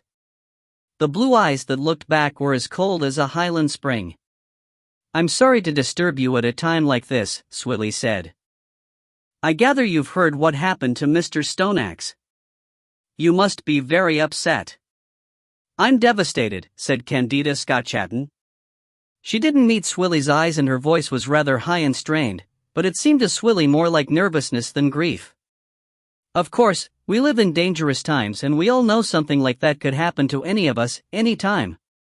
But somehow you never expect it to happen to you, or to someone you know." She doesn't care a jot, Swilly thought. Perhaps something of the thought showed in her face, because Scott Chatton turned away abruptly, went behind her desk, and with her back turned took out a handkerchief and seemed to attend to her nose and eyes with it. "I'm sorry," she said in a muffled sort of voice. "Will you give me a moment? "Take your time," said Swilly, unmoving and unmoved. When Scott Chatton turned back, her eyes did seem a little moist, but Swilly, determined to yield nothing, told herself that was easy enough to fake. "Won't you sit down?" Scott Chatton gestured to a leather-upholstered upright chair by the desk, and Swilly Saturday, "I'm not sure that there's anything much I can tell you, though I'm willing to help in any way I can. On the news they seem to be saying it was a burglary that went wrong." "Is that true?" "That's what it looks like," Swilly said. "How well did you know Mr. Stoneaxe?" "We've been friends for some years. He was always interested in environmental and countryside issues, and of course he was environment correspondent at the BBC at one time, so we tended to meet in a professional way quite often." "But you were more than friends, weren't you?" She seemed taken aback. She paused too long for the answer, whatever it was going to be, to look unstudied. "I don't know what you mean," she said faintly, uncertainly. "I think you do," Swilly said, interested that she should want to deny the connection. She wasn't married, Swilly had checked that in Who's Who. "I should mention that we've spoken to his daughter." Was it relief that flickered through her eyes? She said now, in a calm voice, as if she had never prevaricated, "We've been lovers for about 2 years, if that's what you mean, but..." "What else?" Swilly thought. There was something here she didn't understand. "When did you last see him?" "Oh, it would be last week. We went out to dinner. Wednesday evening, I think? Or Tuesday?" "No, Wednesday, the 23rd. We both have busy lives, so we didn't get to see each other as often as we'd like." "And how did he seem on that occasion?" "Just as usual." "Was he worried about anything? Preoccupied?" "No, why should he be?" "What did you talk about?" There was a hint of impatience in the reply. "Goodness, I can't remember. Nothing in particular. Just what we always talked about." "Why on earth are you asking me these questions? What relevance can our dinner conversation a week ago have to his being attacked by a burglar?" "But it's just routine," Swilly said soothingly. "We have to cover all possible angles. Someone might have overheard you saying something that helped them decide on the break-in." "Well, we didn't talk about his flat being full of valuables," she said with grim humor. "I think he talked about his daughter. He was looking forward to her visiting sometime soon, but otherwise I can't think of anything specific." Swilly nodded and changed tack. "You say you both had busy lives. Do you know what Mr. Stoneaxe was doing that kept him so busy?" "As far as we know, he didn't have a job." Scott Chatton would have frowned if she were a frowner. The eyes glittered frostily. "He was involved with several charities, and he always took an interest in our campaigns and wrote letters and went to see people. I can tell you he never sat around idly feeling sorry for himself. Ed wasn't that kind of man. He's a great loss to the country, as well as to me personally. It's awful to think of him being cut down in his prime for nothing more than the contents of his wallet. I hope you put every effort into catching this young thug, and putting him away for a long time." "We will," Swilly said. "We are. Do you have a key to his flat?" She threw the question in out of the blue and was gratified to see the faintest hesitation before Scott Chatton replied, "I used to have one, but in fact I gave it back to Ed. We didn't meet at his flat anymore." "Why do you ask?" "It's just a routine question," Swilly said, her eyes unmovingly on Scott Chatton's alabaster face. "Something we have to ask people." There seemed to be no more forthcoming and Swilly stood up. "Well, thank you for your time. If there's anything else we need to know, I'm sure you won't mind if I contact you again." "No, not at all," Scott Chatton said, seeming, to Swilly's quiet pleasure, a little put out. She rose too and they walked towards the door. "I'm afraid the press will be hounding you soon, if they aren't already," Swilly said with a sympathetic smile. No, they haven't troubled me yet, Scott Chatton said absently. Then her gaze sharpened. I hope nothing the police say or do will expose me to unwelcome press attention, but we don't talk to the press unless we absolutely have to, Swilly said, and then we make a point of not telling them anything they don't already know. Goodbye, and thank you again. In the outer room, the secretary had flung Swilly a fleeting but searing look before going back to her typing, so she made a business of putting her notebook away and fiddling in her handbag until Candida Scott Chatton had closed the door to her own room behind her. Swilly turned to Shauna Whedon, but before she could speak the girl flung a silencing finger against her lips, shoved a folded piece of paper across the table, and continued with her typing, having missed only a beat or two. Swilly took the paper, winked, said aloud, "Well, goodbye, then," and took her departure. At a safe distance from the building she opened the note. Siggy break, 10 minutes, down news. An assignation, Swilly thought, amused. Now what could young Shauna have to say that her tartar of a boss would object to? 4. Widow of opportunity. So tell me, if you don't mind talking about it, about your father's bit of trouble last year, said Slider. Emily Stoneaxe was sitting beside him in the car, hands between her knees for comfort. The low afternoon light striking her face through the windscreen emphasized how tired she was. She looked gray. She sighed, as if talking was an effort, but she answered freely enough. It was very strange. I mean, that sort of thing just isn't like Dad. He's the straightest person I know. And as for sharing anything with Sid Andrew, he'd as soon lick the pavements. He had a very low opinion of him. Why do you say that? Oh, he told me more than once that Sid was a waste of space, a complete liability in the department. He's the sort of man Dad always despised, a time-serving career politician, who got on by being lobby fodder and a cabinet lickspittle.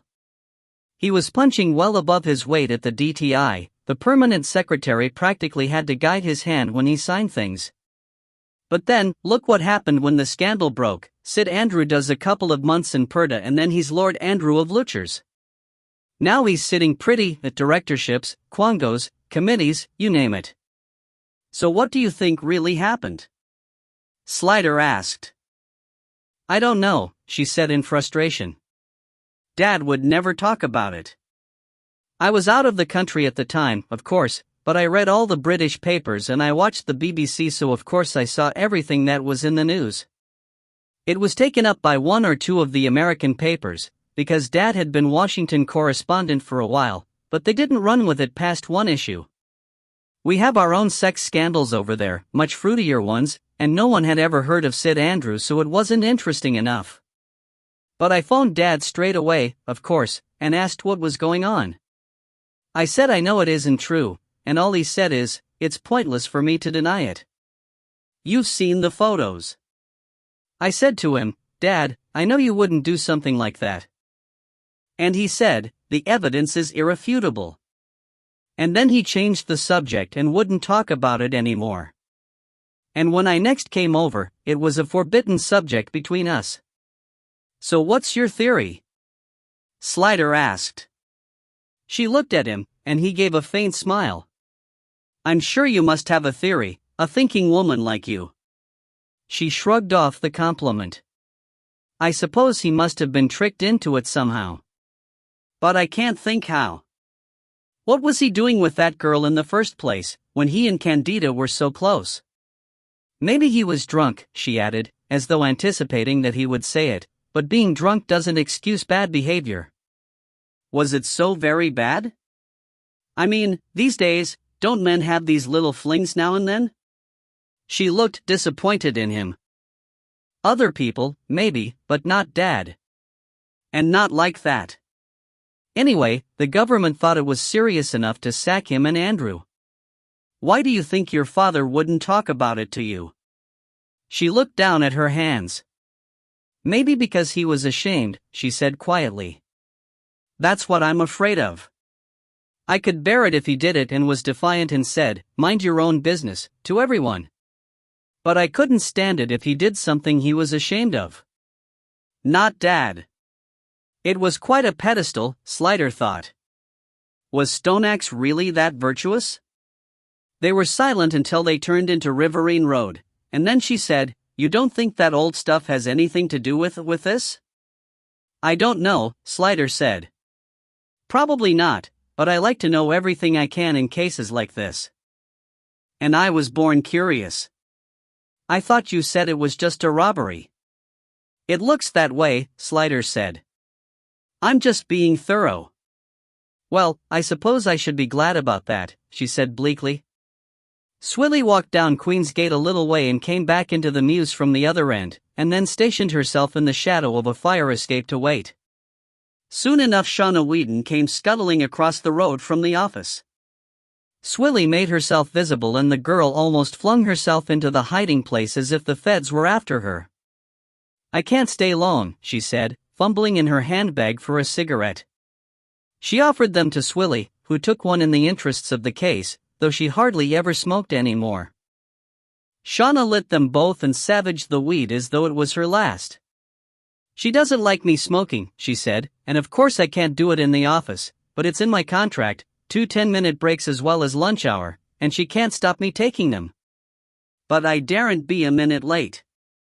"All right, what did you want to tell me?" Swilly asked calmly. "Only to set the record straight, that's all, because it's so shocking about poor Ed Stoneaxe. He was such a lovely man. He often used to come into the office, and always so polite and friendly. Not like some people, who think they're better than everyone else. But he was a complete gentleman." "Well, up to a point," Swilly said. "There was that 3-in-a-bed stuff last year."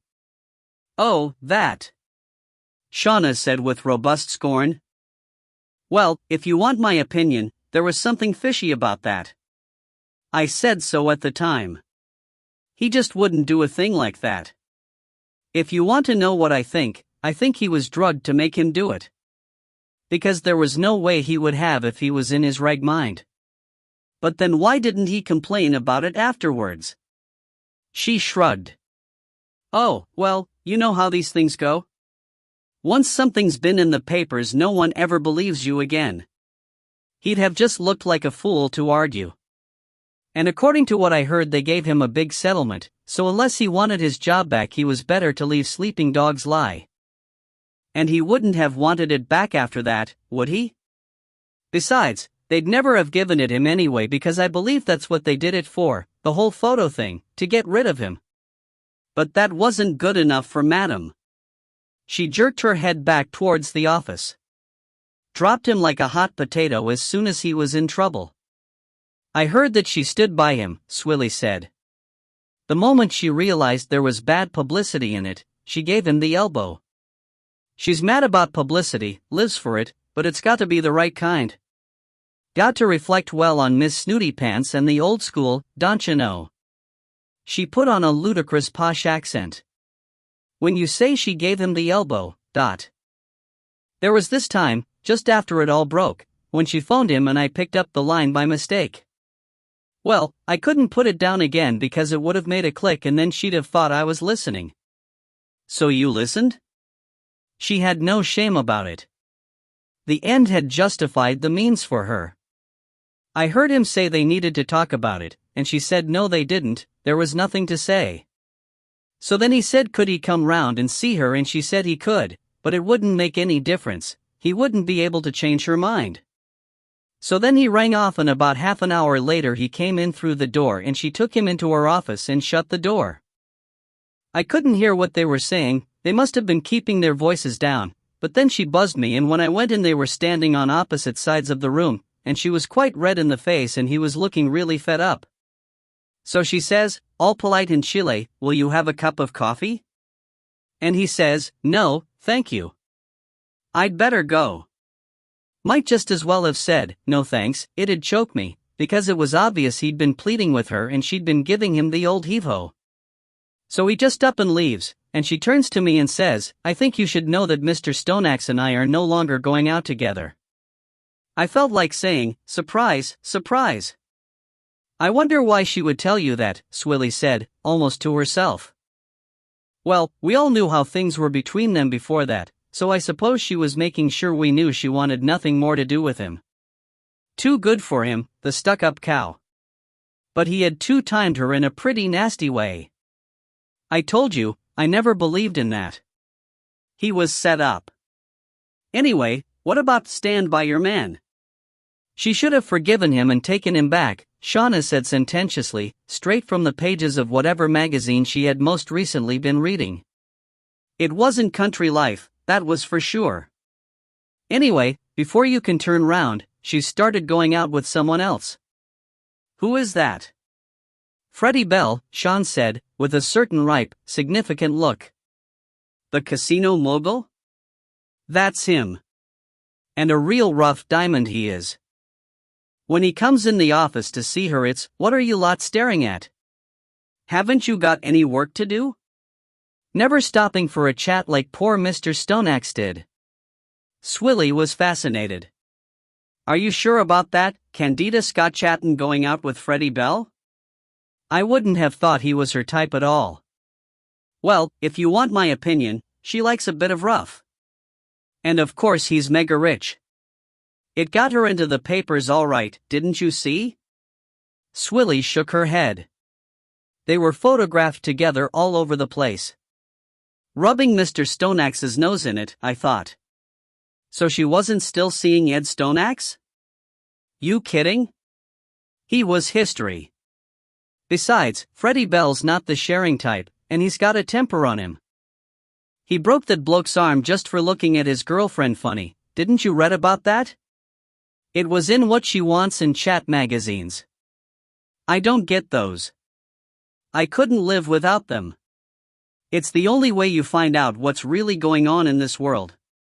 Anyway, that was years ago, but it shows what kind of man he is. I suppose that's what she likes. So all I'm saying, if she comes over all holier than thou and pretends to be the grieving widow, don't you believe her? She looked at her watch. Christ, I must go. She dashed the cigarette to the ground and stamped it out. Swilly said, Thanks, you've been a great help. Just one last thing, did she see Mr. Stoneaxe at all after that time? Oh, yes, now and then, because they were interested in the same campaigns. But it was just official stuff. Freddie Bell would never have stood for anything else. The rest of Stoneaxe's flat seemed as immaculate as the drawing room, except for the obvious signs of forensic activity. There were taped safe lines, and Slider conducted Emily Stoneaxe through them to look around the flat. She seemed pale but in control, and said that she couldn't see anything out of place or missing. It all looks just the same, she said. There was a bad moment when they looked into the spare room. She said, He made the bed up for me, and pressed her fingers to the inner corners of her eyes, to keep the tears back. When they came to his bedroom, she couldn't speak at all. Bob Bailey came up to say to Slider in a low tone, We didn't find any money, credit cards or wallet, but there are a couple of watches in one of the drawers. If you could ask her. Slider offered her his handkerchief and she shook her head, dragged out another tissue, blew her nose briskly and said in a reasonably controlled way, They'll have been his old watches. Dad had a gold oyster perpetual he wore all the time. He loved it. He was always mad about watches and of course he needed a good, reliable one in his work, but the oyster was his great treasure. Candida bought it for him last Christmas, and I don't think he ever took it off, except in the shower. Seeing she was back in charge, Bailey asked, We didn't find a mobile phone. She turned to him. He had the latest Nikoti Cyberbox, the F283. It's a 3G smartphone that does everything, VGA camera, camcorder, mobile, broadband, video calling, the lot, plus the electronic notebook facility. You can write or dictate notes into it and download them to your computer through a wireless link. He took it everywhere. It would have been in his pocket. Slider nodded. Even he had heard of the Cyberbox.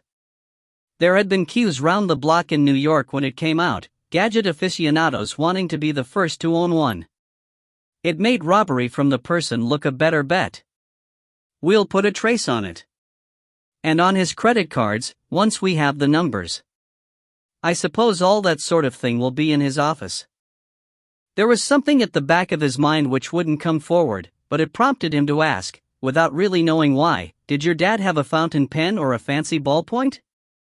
A Mont Blanc or anything like that he carried in his pocket?" "No," she said. "He just used ordinary biros. He wasn't interested in pens." "Why?" "Oh, just wondering what else might have been in his pocket." "Well, it wouldn't have been a biro.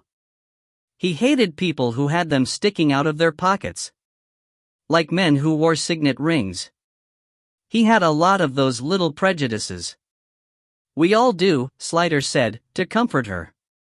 They moved on to the third bedroom, which was furnished as an office, with a desk, computer, filing cabinets, and so on. Again, everything looked orderly, and Emily Stonax said she couldn't see anything missing. Bob Bailey eased Slider aside and said quietly, "There's something interesting about one of those filing cabinets. Finger marks on the top and on this drawer. Don't get excited, they're gloved prints, so we won't get a match, but it's an indication?" "Yes," said Slider. "What normal person puts gloves on to do their filing?" "Someone had been in. You'd better have a look for footprints as well. That's quite a new carpet with a good pile already on it. And here's something else, a quick analysis of one of the smears suggests oil of some kind, probably petroleum-based." "I didn't know you had a field test kit for oil," said Slider. Bailey gave him a withering look. "It's called smell and taste." "Well, get me a sample and I'll shove it off to the lab," Slider said, his interest quickening. If the oil came from the perpetrator's car, it might be possible to get a match. The oil in each car had a unique combination of impurities, dirt, soot, pollen, etc. Of course, there was no register of car prints, but it was good evidence once they had a suspect. "Have you opened any of the drawers yet?" "Not yet. Still doing externals." "Well, I'd like Miss Stonax to have a look into the one with the finger marks." It hardly needed the eye of a relative, when it came to it, because as soon as the drawer was opened it could be seen that one of the hanging folders was empty. The plastic name tag from it had been taken, too, pulled out so roughly that the slots that had held it had been torn. "I suppose you can't tell us what was in it?" Slider asked without much hope. She shook her head slowly, obviously trying to help. "I've never really looked through his files. All I can say is that he was very tidy-minded and kept everything in a logical order, either alphabetical or by category." She looked at Slider. "So what does this mean? If someone took a file out of his office, doesn't it change things?" "Let's not get ahead of ourselves," Slider said. "The two things might not be related at all. This folder might have been empty to begin with, or the file might have been removed at some other time. Your father might have lent it to someone, or just refiled it somewhere else." Emily was looking at the tags on the rest of the files. "This is all environmental stuff. I recognize some of the names, campaigns and inquiries he's mentioned to me in the past." Slider sighed inwardly at the thought of having to go through everything. There were 3 cabinets of 4 drawers each, enough paper chasing to keep them up nights for months, unless a good lead turned up. "I'd just like to find his credit card numbers so we can get a fix on those," he said. "This drawer's labeled financial," said Bob Bailey, from another stack.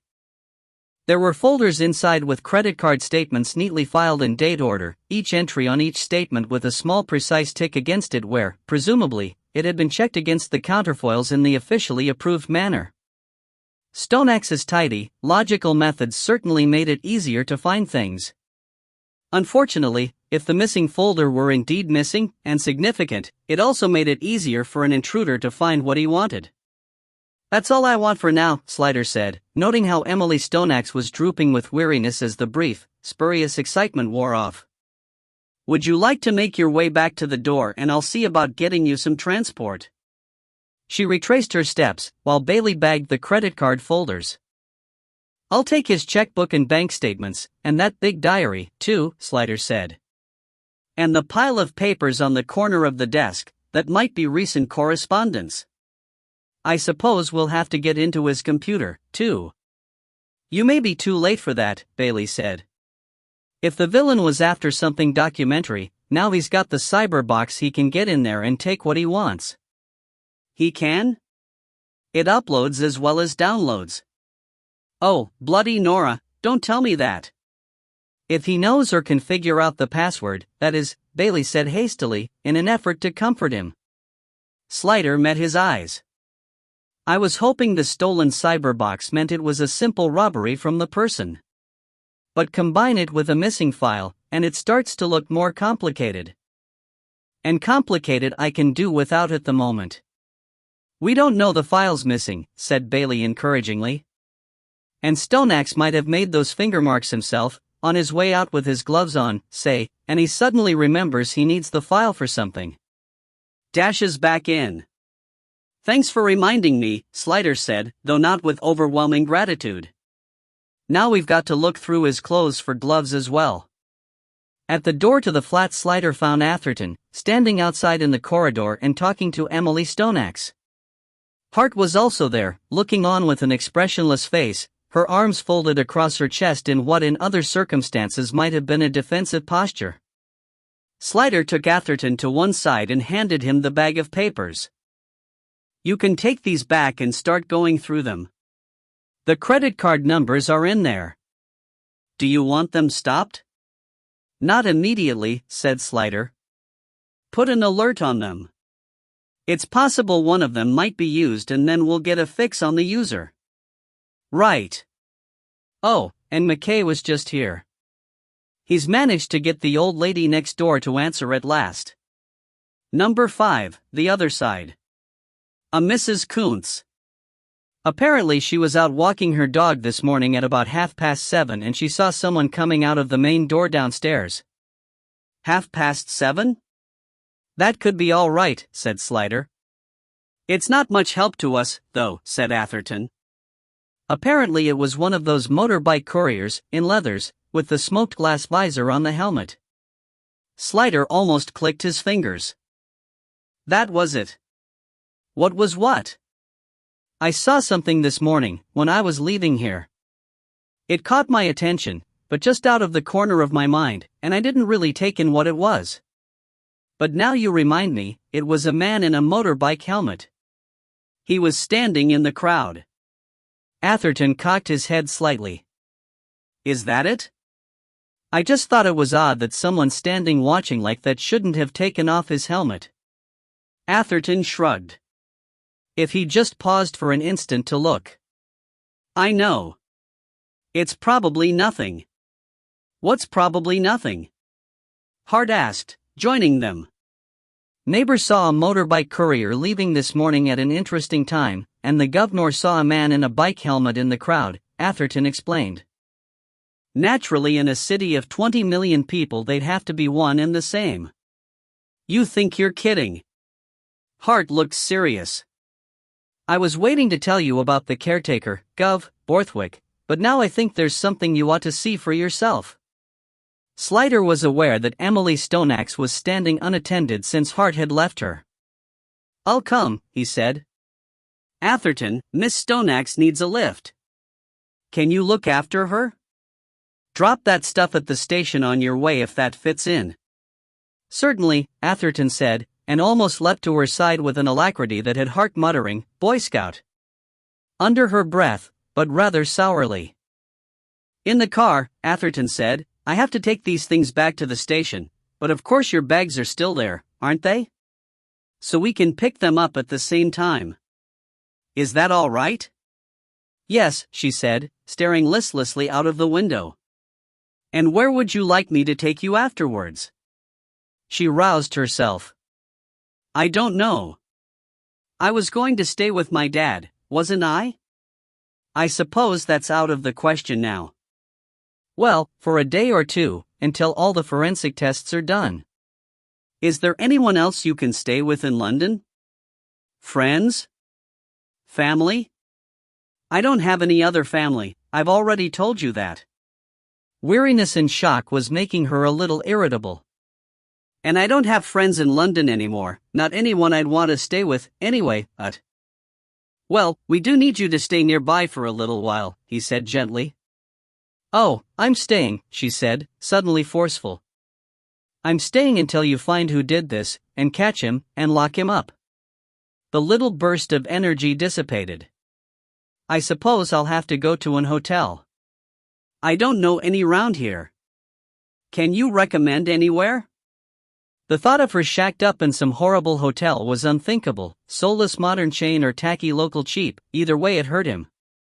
He paused a moment to frame his words carefully. Don't be afraid to say no right away if you don't like the idea, but I've got a spare room. You can stay there if you like. He dared to look at her, and she met his eyes doubtfully, wondering what was implied. He lifted one hand off the steering wheel in an open-handed gesture to indicate innocence. No funny business. I mean it purely in a friendly way. You can have your own key and come and go as you please. I won't bother you. And you can stay as long as you like. It isn't grand, but it's adequate, and it's near a tube station. Are you serious? She asked slowly. He felt a certain heat in his face. Ridiculous, at his age. Yes, of course I am.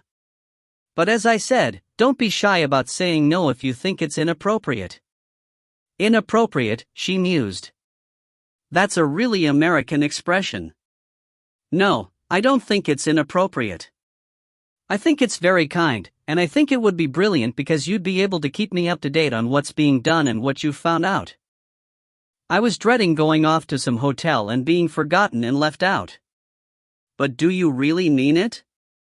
Won't I be in the way? His heart lifted. Not the slightest. I'd be glad to have you stay. As long as you like cats. I love them. Why? I've got 2 Siameses. My favorite sort. They're mad as snakes, but very clean. Siameses are always clean. He turned into the yard and pulled into his parking slot, and only then dared to turn and look at her. He saw that in the weariness and pain of her face there had come a small measure of comfort, and he felt thrilled and humbled to have been able to do that.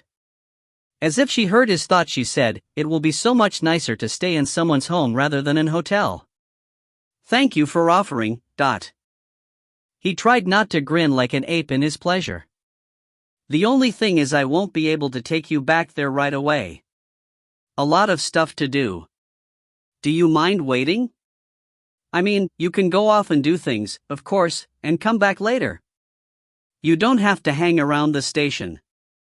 Don't worry, I'll fit in with whatever you have to do. I don't want to get in the way of the investigation." They both got out of the car, and she faced him across the roof. Right now I'd really love a cup of tea, though. Nothing easier. You can use the canteen. And if you want to crash out for a bit, you can use the soft room, the interview room where you went this morning. The sofa there's not too bad. They walked in together and up the stairs to the office, where her things had been stacked in a corner to wait for her. The first person Atherton saw as he entered was Joanna, sitting on the edge of a desk looking anxious. She jumped up as soon as she saw him. Until yesterday, it had given him a sharp pang to see her like that, all taut and curved down the front with Slider's baby. Today, since meeting Emily, he was filled only with friendly affection. They kissed cheeks. "Where is he?" she asked. Still at the sight. "Don't worry," he said, and introduced Emily Stoneaxe before she could say anything inappropriate. Joanna's face immediately registered concern and vicarious distress. It was one of the things Slider liked about her, that every feeling, and often every thought, was visible in her expression. As a policeman he was so accustomed to being lied to, it was refreshing to know a person without guile. She held out her hand to Emily. "I'm so sorry," she said. "I can't begin to imagine how awful you must feel." Emily shook the hand. "At the moment I think I'm cushioned a bit by jet lag. I only got in from New York this morning." Atherton said, "Emily's pining for a cup of tea. Could you show her the way to the canteen?" "It's all right, I can find it, Emily said. But Joanna said, I'm dying for one myself. Do you mind if I come with you? No, I'd be glad of the company. Will you tell me when he gets back? Joanna asked Atherton, and they went off together. So you're Inspector Sliders, a partner? Emily said, a little hesitantly, as they walked up the stairs. Soon-to-be wife, Joanna said. It's just that it's so hard to find a time when we're both free. Whenever we do tentatively fix a date for the wedding, something always comes up. Like my father. I'm so sorry. I hope you didn't think I meant. No. Look, if we're going to sit and have tea together, you'll have to not tiptoe round me. The whole thing's too awful for me to know what I feel about anything yet. I'm pretty numb, if you want the truth. Probably just as well, said Joanna. The canteen was almost empty. They got tea and Joanna, feeling they needed a sugar hit, picked up a packet of 2 giant chocolate chip cookies, and they made their way to a table by the window. It must be strange for you, Emily said when they were seated. What's it like to be with a man who investigates murders for a living? I used to mind it terribly at first, Joanna said, tearing the end off the cookie packet. I've had to switch off from it a bit, the way they do. They can't get emotional or it interferes with their judgment. She handed one of the cookies to Emily, who took it absently. All the same, he minds dreadfully. He's always very depressed at the end of a case, when the adrenaline lets him down and he's able to let his feelings loose. She smiled faintly. That's where I come in, general hand-holding, head cradling, and so on. Emily nodded seriously. That must be tough. How did you meet him? He investigated the murder of a violinist I shared a desk with. I was about her only friend, but even I didn't know her well. It was so sad and awful. It must have been. He was married to someone else at the time, but I don't think she'd ever really understood what he felt about these things. He did tend to keep his feelings very much to himself. You know what men of his generation are like. So it all built up and he had a kind of nervous breakdown. And out of the mess, he and I got together and we've been together ever since. So, good coming out of evil. I wish I could think anything good would come out of this. She broke off a small piece of cookie and watched her fingers turning it into crumbs. Is he good? She asked abruptly. Bill? He's the best. And he never gives up. Best of all, you can talk to him, and he really listens. And the other one? Sergeant Atherton? Jim is Bill's friend as well as his bagman, so he's my friend too. He's brilliant in his way. Is he seeing anyone? Joanna thought it an odd question, but took jet lag into account. He was going out with a friend of mine, another violinist, but they split up a while back. She didn't say, why do you ask? But her tone asked the question clearly enough. Emily said, he offered me his spare room. I didn't want to be treading on anyone's toes. You won't be. Speculation was so rife it was lucky Emily was not looking at her just then. Why'd you think he did it? Now she looked up. Offered? Just kindness, Joanna said firmly. He's a kind person underneath. Emily nodded wearily. That's what I thought. I'm glad I was right. 5. To err is divine. The basement of Valency House ran under the whole building, so it was very spacious. The caretaker's flat occupied only part of it, sitting room, bedroom, bathroom and kitchen, reasonably sized, according to Hart, but dark and depressing, with bars at all the windows, which looked out onto the small yard at the back where the dustbins lived. Still, to get a flat that size in this area, you'd put up with a lot worse, she concluded. I reckon Dave Borthwick knows he's lucky, 'cause to my mind he'd never earn enough if the flat didn't come with the job. Not very bright? Not very anything, Hart said, except muscle-bound and ugly. Though I reckon we'll find he's well tasty. If he's not got a record, my arse is an apricot. Sorry, boss. Think nothing of it, Slider said graciously. We'll put Hollis on it when we get back. Borthwick's record, not. Gotcha. The rest of the basement was windowless, stone-floored, the walls clad to shoulder height with those glazed brown tiles beloved of Edwardians, the bare bricks painted above with pale green distemper, lit by naked 40-watt bulbs hanging from flexes that were probably the originals. Footsteps echoed down there, and there were distant mysterious groans, thumps, and gurgles of pipes, and a monotonous dripping as if an unseen tap somewhere had a faulty washer. I could feel right at home here, Hart said chirpily. My school was just like this. Part of the space was taken up with the pit of the lift shaft and the bottom of the stairs. There was an open area around them, a door in the adjacent wall into the flat, battered metal with a massive keyhole, and then various rooms around the perimeter, linked by corridors. Presumably at one time the caretaker had had a lot more to do for the residents than in modern days. One room was evidently the coal store, for there was a chute leading up to a circular bronze hatch in the pavement above, and a lingering, ghostly smell of coal, though it was swept clean. Next door was an ancient boiler squatting on a concrete dais, though all its pipes had been removed. Must have used to run the central heating. They've all got individual gas boilers in the flats now, Hart said. In another room was an array of gray metal cupboards housing the fuses and access to the circuits for the whole building. One cupboard, Slider noticed, had a sticker on the front, a white plastic circle with a telephone logo in the center and the words "Ring for Security" around the perimeter. That, presumably, is the security door, said Slider. He tried the door but it was locked. The sticker looked newly applied and did not quite cover an elderly paper sticker underneath, which was triangular rather than round, so its faded, frayed corners just showed. This is what I wanted to show you, Gov, Hart said, leading him to another room, the one nearest the door to Borthwick's flat.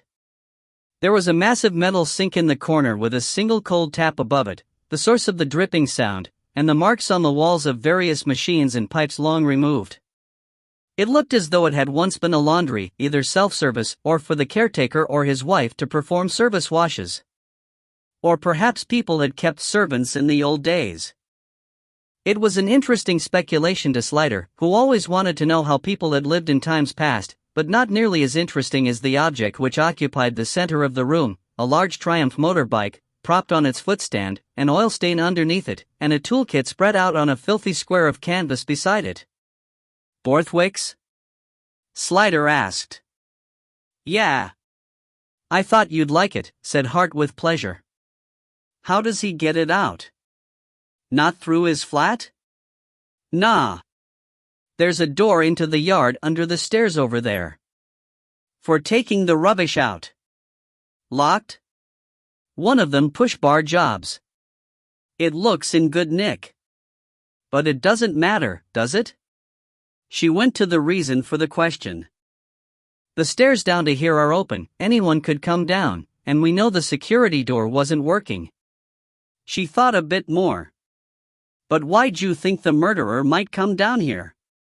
Just covering the bases, Slider said. You always need to know where the access points are. So, Borthwick's got a bike, has he? Yeah, said Hart. I wonder if he's got leathers, and all. Emily and Joanna had gone to a second cup of tea and a pack of 3 custard creams. They were still talking. Emily was intelligent about music and interesting about journalism, so the conversation generated itself spontaneously when April, behind the counter, telephone in hand, called across, "Mr. Slider's back, love." "Do you mind?" Joanna said, rising. "I want to talk to him." "So do I," said Emily. They got down to the CID room to find new events already in train. Slider hadn't even got as far as his room. He put his arm round Joanna and kissed her cheek, but his attention was on Norma Swilly, at her desk and on the phone. Atherton, coming up beside Emily, explained. "It's not about your dad, it's another case." And to Joanna, "Someone's using the mobile that Bates called on this morning." "Really? Then if you can get a trace on it, you might catch him?" Slider glanced at her. "In theory. But in practice, he broke off as Swilly looked up.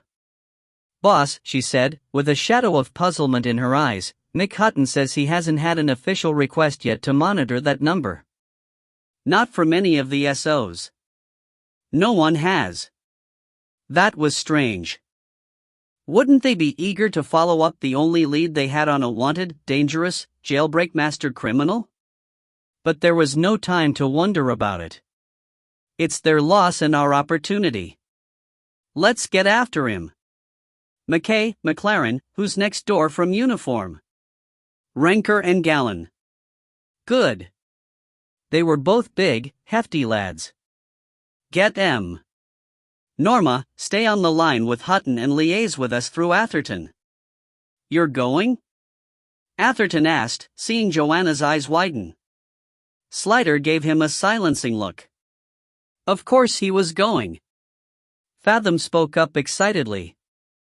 Gov, let me come. Atherton, still holding Slider's eyes, said he might not be alone. Slider nodded. Come on, then, he said to Fathom, heading for the door through which the other two had already disappeared. But do exactly as you're told. Yes, Gov, Fathom said, grinning in triumph as he followed. Into the small silence that followed, Norma said, he's still on the line. What is all this? Emily asked. Atherton had gone to his phone to establish the link with Slider, so Joanna answered. Come over here, out of the way, and I'll tell you about it, she said. She found her hands were shaking a little. She so badly wanted Bates caught, but Slider had gone himself, and a cornered fox was unpredictable.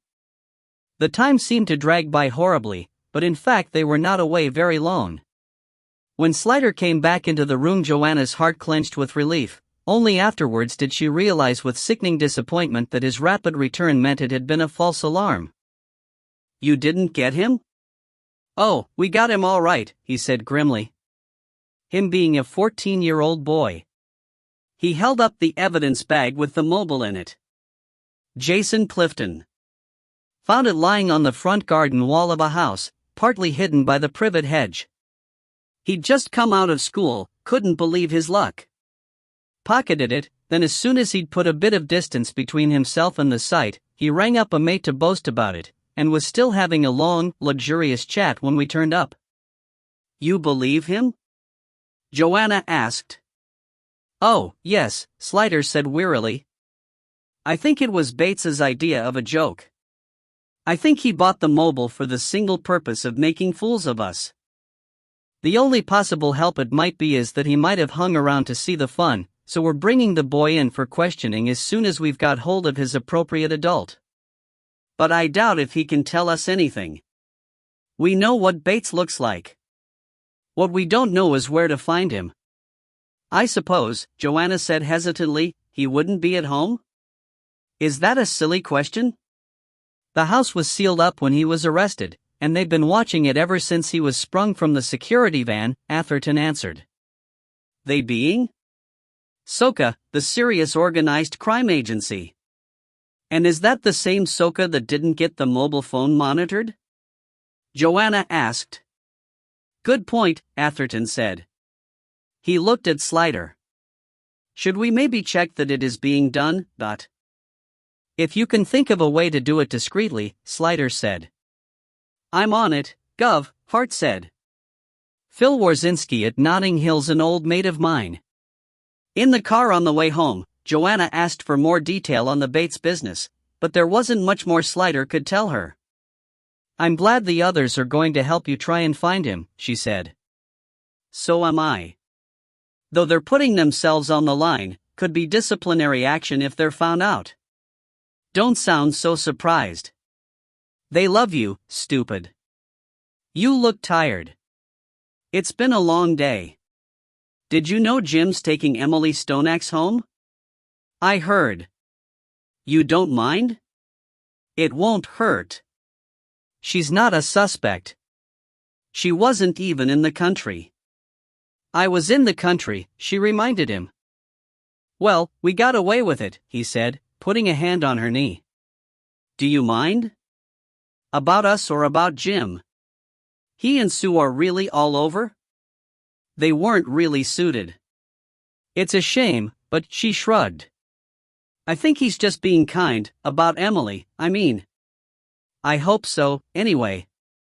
I wouldn't like to think he'd take advantage of someone in her position. He wouldn't. He's a nice lad. Lad. She snorted. You're getting soft in your old age, you know, she added as he backed into the last parking space in Turnham Green, which was fortuitously only 50 yards up the road from home. Slider got out, and was just closing the car door when there was a tremendous roar. His instinct reacted before his mind had even worked out what the sound was, and he sprang like a springbok into the space between his car and the one in front as the motorbike howled past so close that the wind of it buffeted him. There was a crack, crash and tinkle as the wing mirror of the car in front ripped off, hit the road and the glass shattered. Joanna, on the pavement on her side of the car, gripped the edge of the roof with whitened fingers. He met her shocked eyes. What the hell was that? She said through stiff lips. Did you see it? Anything? He asked. Adrenaline was dashing about in his body like a headless chicken. Nah, she managed to bleat. Then she shook her head and said, in a more normal voice, it was too quick. I wasn't really looking. Just a blur, dot. He went round the car and took her in his arms. Are you all right? That's my line, she said, and he knew she was. After a minute he released her, and she looked up into his face and said, was that him? Bates? I don't know, he said. It could have been. He knows where we live? Or has he been following us? He took her by the elbows. It might have been him, or it might have been nothing to do with him. But the point is this, if he wanted to kill me or hurt me he could have done so. If that was him, what he wants to do is frighten me, and by extension, you.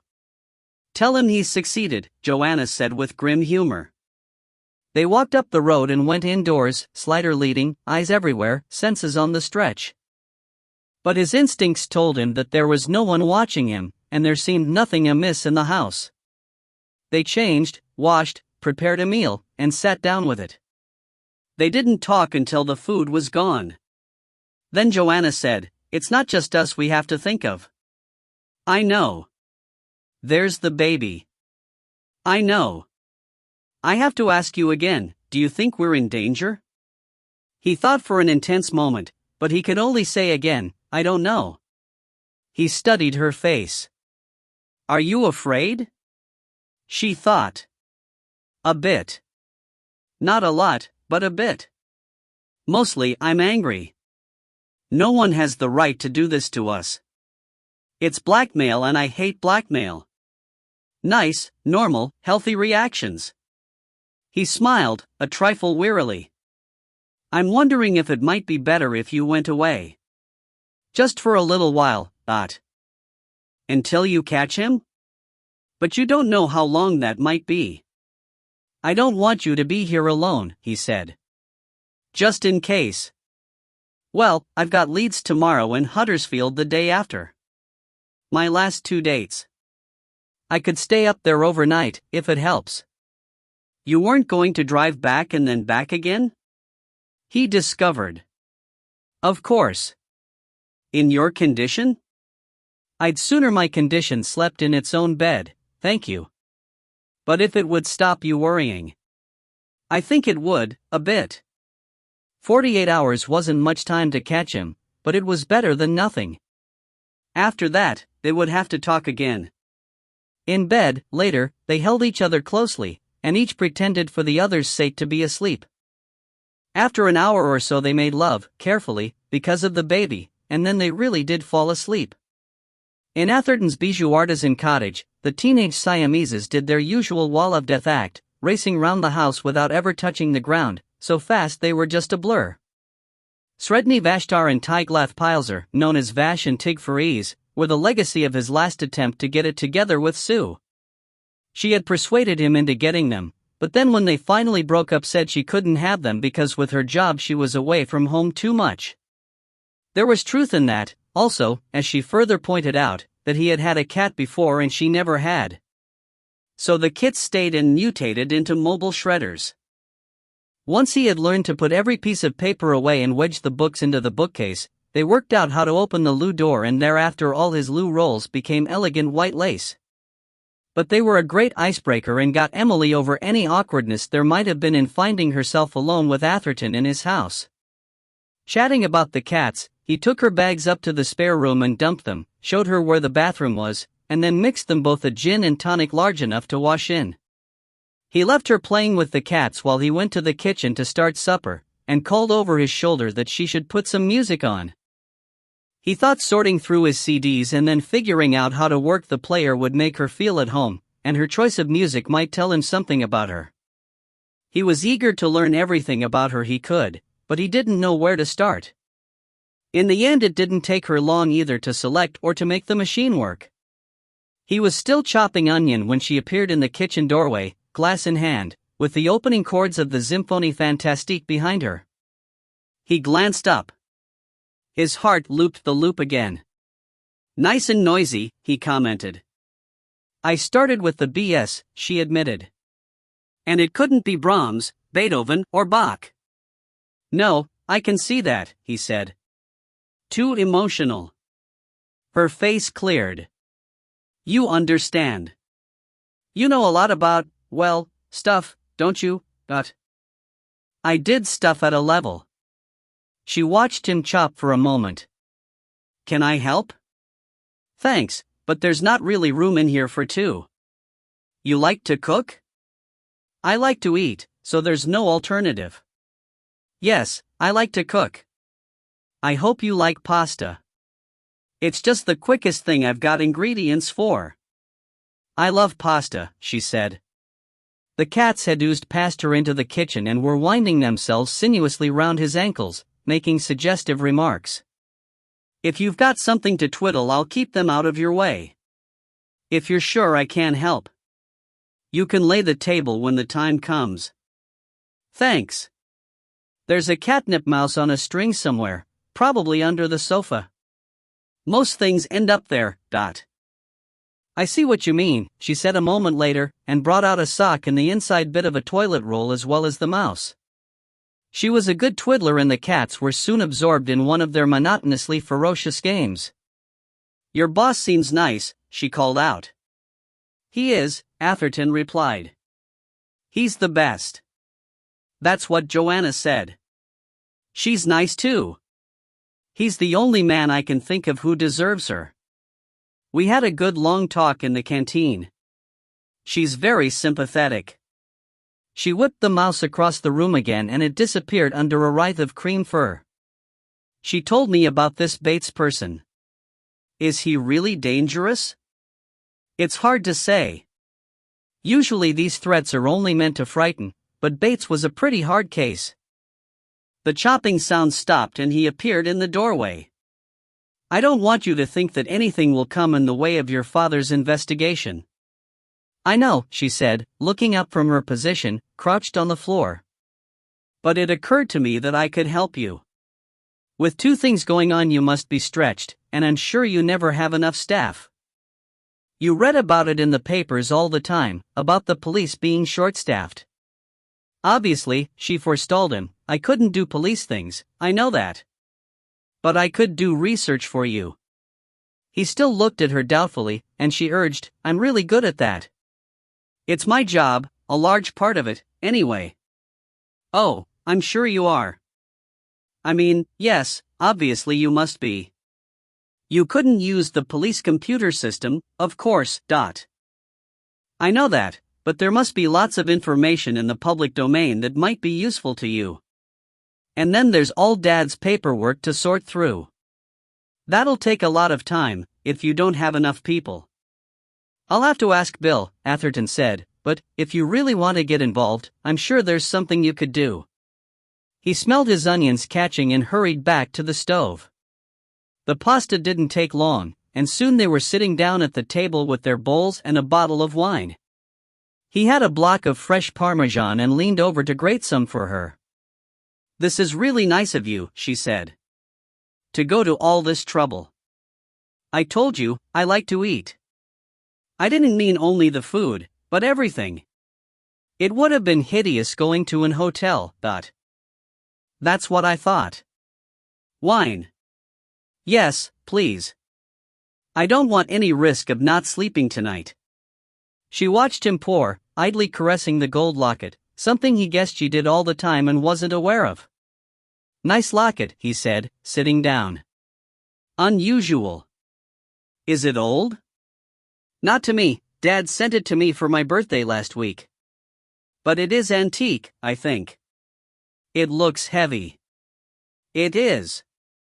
Dad said it's very valuable and warned me not to lose it, so I wear it all the time. It has his picture in it. Her eyes filled suddenly and dangerously with tears. I can't get used to the idea. I know, he said, getting up again, meaning to go round the table to her, but she shook her head, putting her hand up in a defensive gesture to stop him. He paused, awkwardly half up and half down, and she got out another tissue from her sleeve and blew her nose. I'm all right, she said. Please, sit down. He sat, watching her anxiously, and she said, will you tell me about you? I don't want to talk about me because it will make me think about things, and I don't want to think just now. Well, if you like, he said, feeling oddly shy about it. He had talked about himself often enough to women, but it was usually a seduction ploy, and they usually knew it as well as he did, so no one was actually listening. But to tell her, really tell her, about himself would be, well, at the very least a novel sensation. If you're sure you want to know. It isn't that interesting.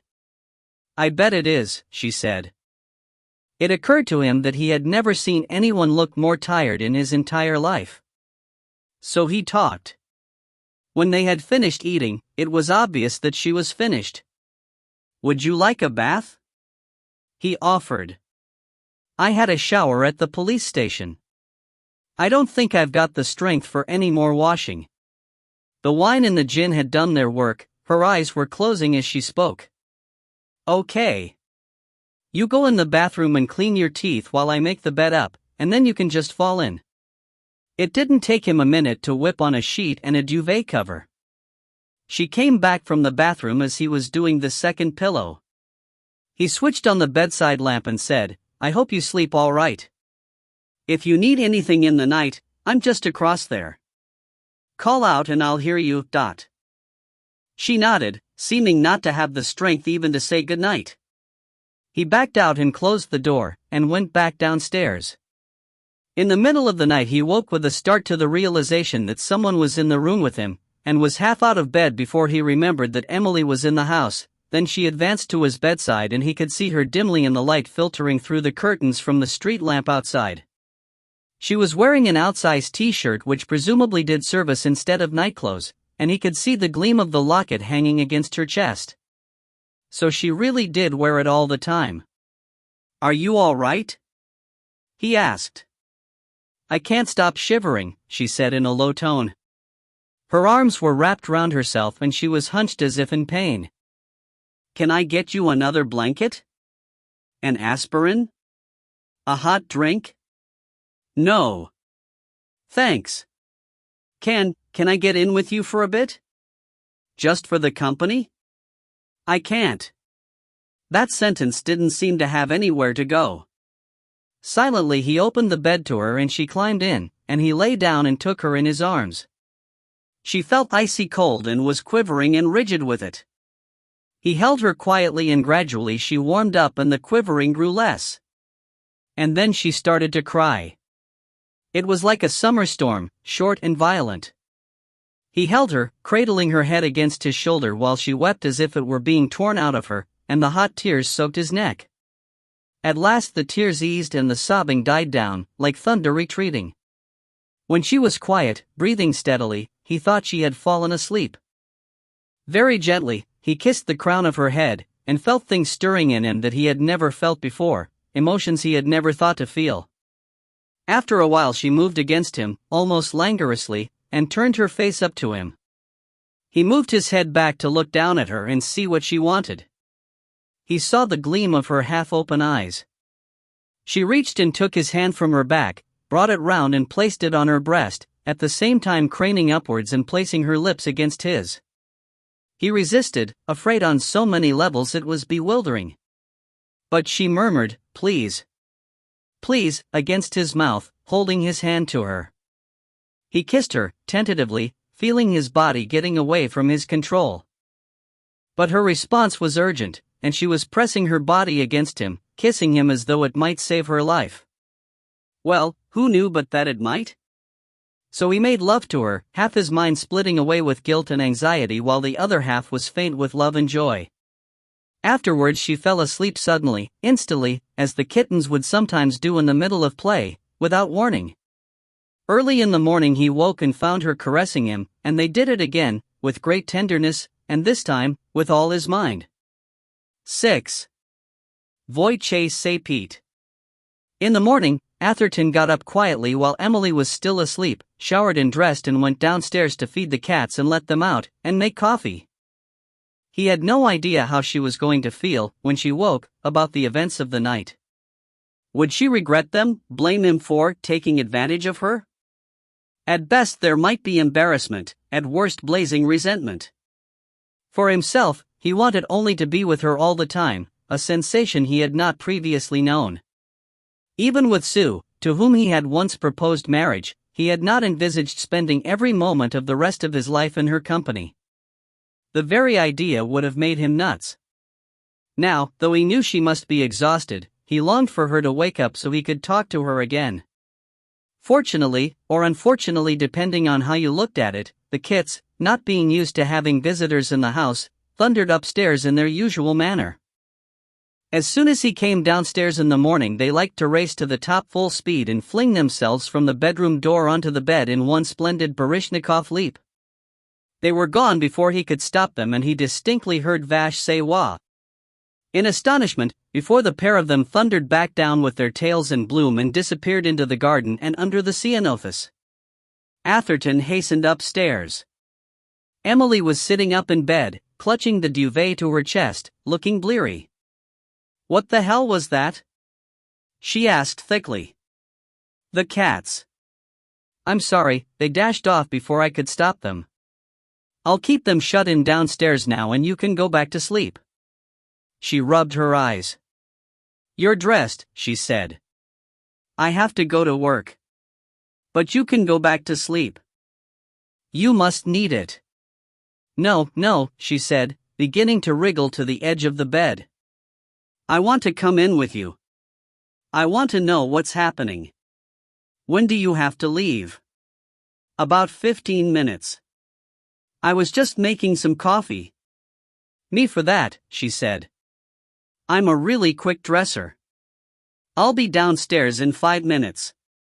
Don't go without me." Well, at least she didn't seem either embarrassed or angry, he thought, going downstairs again. It seemed like an excellent start, unless she'd completely forgotten the events of the night before? Oh, there was a depressing thought. But when she appeared, really only 5 minutes later, she gave him a shy look as she took the mug of coffee from him and said, "About last night, I want you to know it wasn't just, Dad and everything. I hope you didn't feel, well, forced into it." "God, no," he said fervently, handing her a mug of coffee. "I was just hoping you didn't feel I'd taken advantage of you. If I remember rightly, I was the one who made the advances. And it would have been hard for you to push me away, in the circumstances. Pushing you away was the last thing I wanted." "I'm glad about that," she said. "Can we?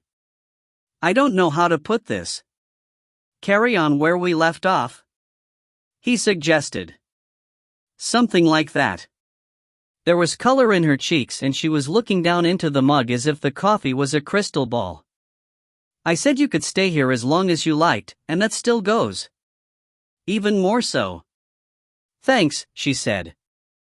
At that moment, fortunately, the kits came back, tiptoeing to the back door, ogling at her, and she put her mug down and hunkered, holding out her fingers to them. "Come on, you two, I'm not a monster. Isn't it amazing how something as dainty as a cat can make so much noise?" They sounded like a cattle stampede coming upstairs. So it seemed that everything was all right. Slider woke feeling unrest, and guessed from the heaviness of Joanna's movements that she felt the same. When she came back from the bathroom, she put her arms round him and said, "I half wish I didn't have these dates. I don't want to be away from you. I hate that man. I feel the same way." He cooked breakfast while she packed an overnight bag, which she took out to the car, looking carefully in all directions before each movement. But all seemed quiet and he did not feel the sensation of being watched. He supposed even crazed psychopaths had to sleep, and they were deliberately starting off early, before anything that would be normal time for either of them. Even so, he watched the rear view all the time, and scrutinized every car that came in sight for unusual behavior. In the station yard, he transferred her things to her own car. "Be careful," he said, hugging her. "Change speeds and lanes every now and then and watch for anyone following you. I don't think anyone will, but it's best to keep an eye out. If you're worried about anything, phone me." She held him close for a moment, and he felt the baby kick him through both their sets of clothes. Then she pulled away, releasing him to the work he had to do. "Be brilliant, Inspector. I will. Be talented, beautiful, and desirable. How can I help it?" There were 2 telephone messages for him on his desk, and he sat down and returned the calls while it was quiet. The first was from Freddie Cameron.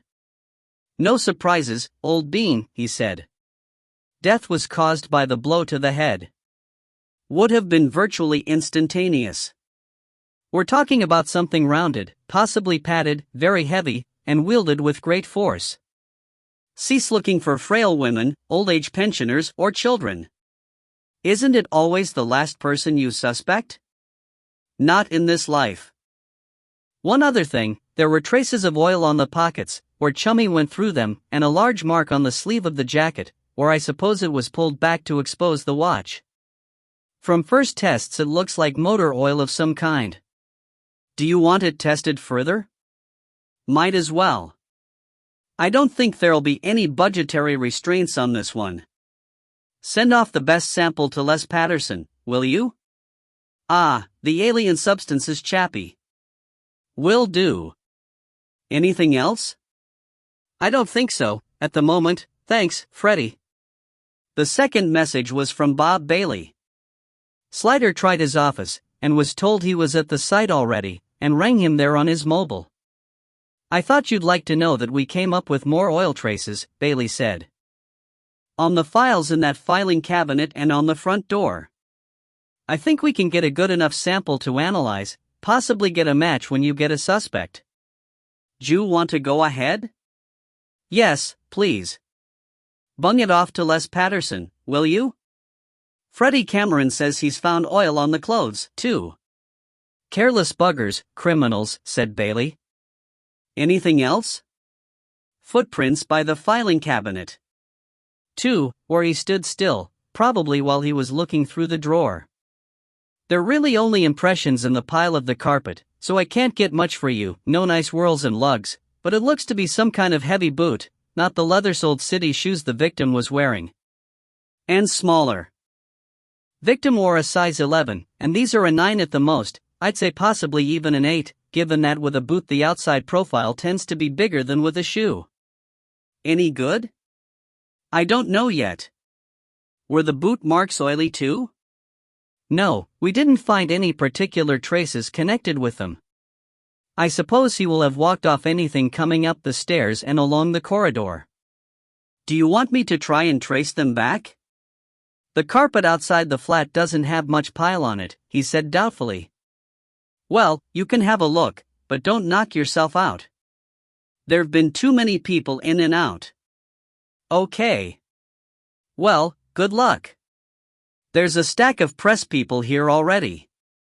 I got in early to avoid them, but there's a lot of media interest in this one. Don't I know it, said Slider. In the car on the way to the station, Atherton asked, why did your father leave the BBC? It seems such an odd thing to do. I would have thought he was at the top of the tree there. It seemed odd to me, too, she said. Until I took into account the change in the BBC culture. Dad had been there forever, and he couldn't stand the new regime. He felt, we both feel, that the news ought to be taken seriously. The Beeb kept dumbing it down until the 6 was little more than a magazine program and the 10 not much better. And he didn't like the editorial control. He felt a journalist ought to be allowed to tell it the way it seemed to him.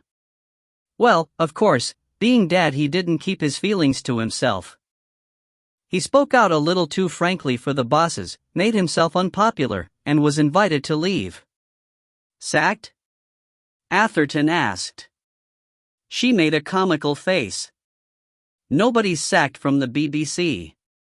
But they have ways of punishing you if you don't go when you're invited. He was ready to go, anyway. He was fed up with it, and wanted a change. He was at the top of his game and he didn't think he'd have any difficulty in getting another job. And he didn't. He started with the DTI the moment his notice at the Beeb ended. But why there? Oh, it was one of the government's periodical recruitment drives of outsiders.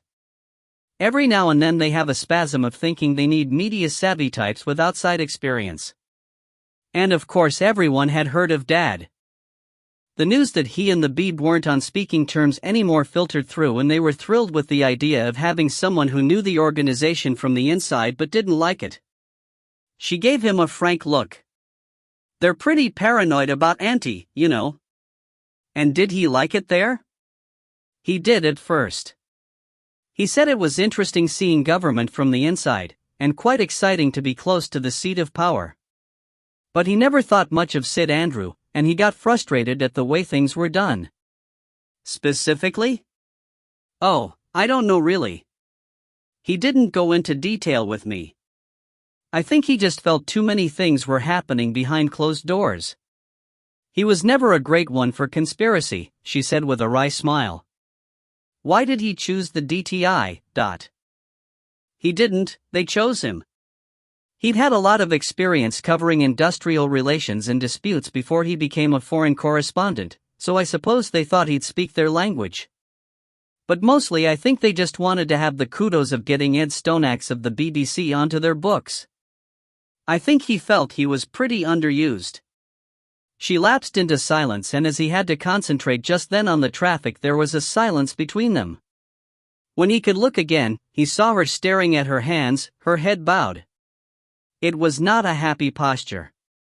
I'm sorry, he said, do you mind talking about him? She roused herself from her reverie. No, she said. Talking about him helps me stop thinking about what's happened. I can't take it in, except in tiny flashes, and then it hurts too much. I just want to see him and talk to him about it, because he always had the best ideas about everything. Is that stupid? To want to talk to someone about who murdered them? Who would know better? Said Atherton. She screwed up her eyes in pain.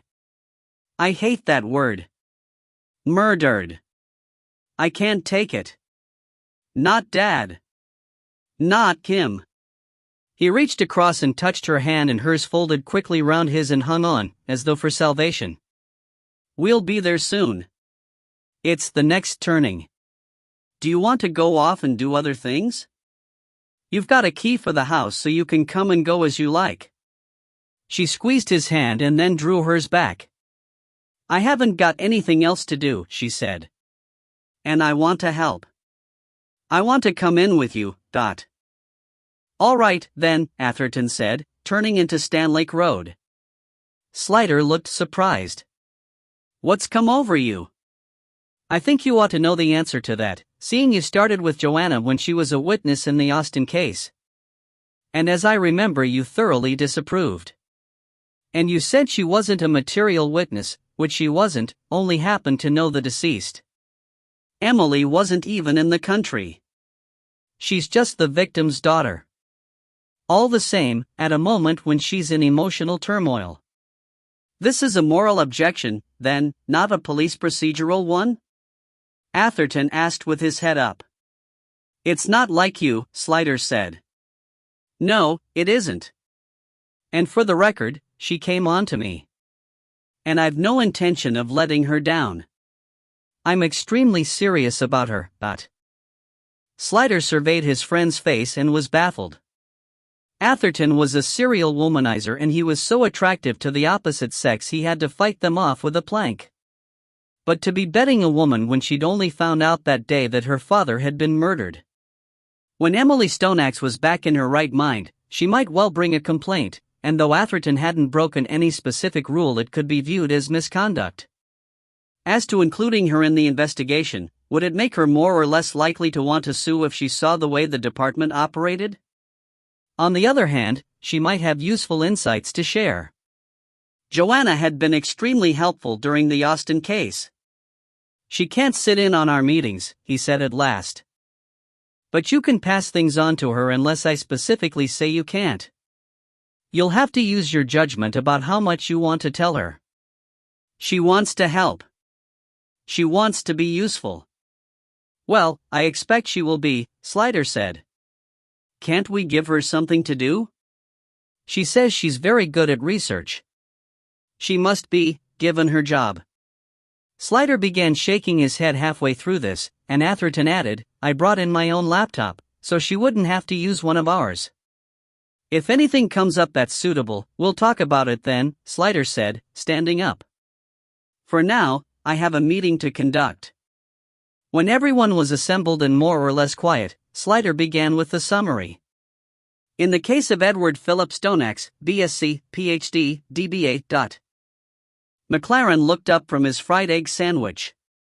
It's not spelt like it sounds, then? Slider continued, but louder. Ed Stoneaxe was killed yesterday morning by a single blow to the head with something like a kosh. His pockets were emptied and his watch was removed, an expensive Rolex. We believe his wallet, credit cards and mobile phone were also taken. I've asked Mick Hutton to put a trace on the mobile, Swilly said. Thanks. Okay, so far it looks like simple robbery from the person. However, Bob Bailey found oily finger marks, gloved, on a filing cabinet in Stoneaxe's office in the flat, and a file seems to have been removed from it. At least, there's an empty hanging folder. So there may be another motive. One of the neighbors, Mrs. Kuntz, saw a motorbike courier leaving the flats at 7:30 when she was walking her dog. Gov, said Hart, how did she know he was a courier and not just any old bloke in leathers? Good question. McKay? McKay looked at his notes of the interview with Mrs. Kuntz. She didn't say he was, she just said he was a man in leathers and a dark helmet. He was carrying a large envelope, and he got onto a motorbike which had a white box on the back, and put the envelope in it. The box had a logo on it. So I assumed from that he was a courier of some sort. Fair enough. Now, Freddie Cameron says there were traces of oil on the victim's pockets and sleeve, and the security door to the building wasn't working, so anyone could have come in off the street. Conclusions? It looks, said Hollis, as though either someone posed as a courier to rob Stoneaxe. Or someone wants to make us think that's what happened, said Atherton. The courier might have been legitimate. Did anyone in the building receive a visit from a courier that morning? Slider asked. No one said they did, Hart reported. Better check that point. Gov, there was that biro found underneath the body, she went on. Say the murderer was pretending to be a courier, he could have asked Stoneaxe to sign something and given him the biro. That could have been where it came from. Good point. Now, further to this courier theory, as far as it is one, the caretaker, Dave Borthwick, has a bike in his basement, a Triumph. However, the bike does not have a box on the back. Hollis, have you looked into Borthwick yet? Yes, Gov, and he's got some previous. No burglary or robbery, but he's done some thieving. Started with nicking cars for joyriding when he was 14. Nicking hubcaps and wire wheels to order when he was 15. Then as an adult, got done for stealing tools from B&Q, cautioned. Stealing a motorbike, got community service for that. Couple of drunk and disorderlies. And he was involved in that car ringing gang 4 years ago, but there wasn't enough evidence against him and there were no charges brought. Nothing against him since then, and he got the caretaker's job at Valency House just over 2 years ago. How come they took him on with a record like that? Fathom asked. I don't suppose anyone asked, Hollis said. The landlord's a property company, J.K. Holdings, owns all 3 of those identical blocks in Riverine Road. Previous caretaker left suddenly, and they'd be in a hurry to get someone in, not wanting to leave the place empty. Caretaker gets the flat plus a small salary to do general maintenance and a bit of light cleaning of the public areas, hall and stairs. I gave Emma a ring and they said there'd been no complaints against him, so we have to reckon he was discharging his duties all right. Yeah, said Hart. The average age in that building must be about 95, and them old trouts really love complaining. But if it was Borthwick who did it, Fathom said, why would he dress himself up as a courier to do the robbery? I mean, he must have had plenty of opportunities to do the place over while people were out. Yeah, that would look good, him being the caretaker. Hart said derisively.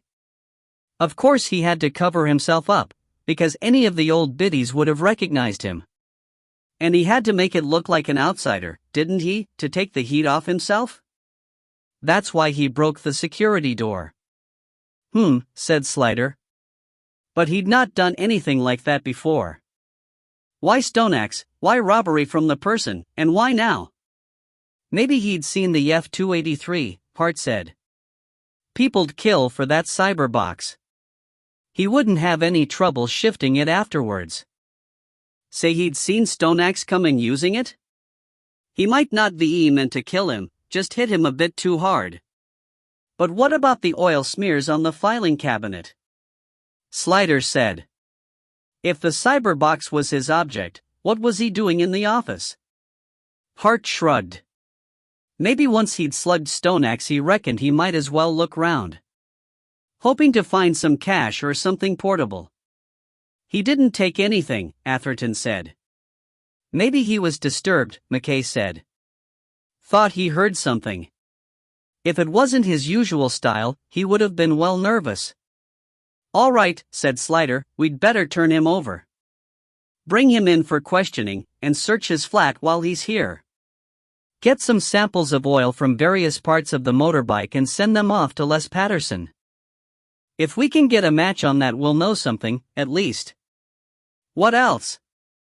Swilly spoke up. Boss, there's something about Candida Scott Chatton that doesn't make sense. Her name for a start, McLaren muttered. She seemed as if she was hiding something. And she didn't seem upset enough. Then, Stoneaxe's daughter says she stuck by her father after his bit of trouble last year, but Candida's secretary says she dropped him like a hot potato and started to go out with Freddie Bell. Slider frowned. But the daughter says she gave Stoneaxe an expensive watch for Christmas. A really expensive watch, Atherton said.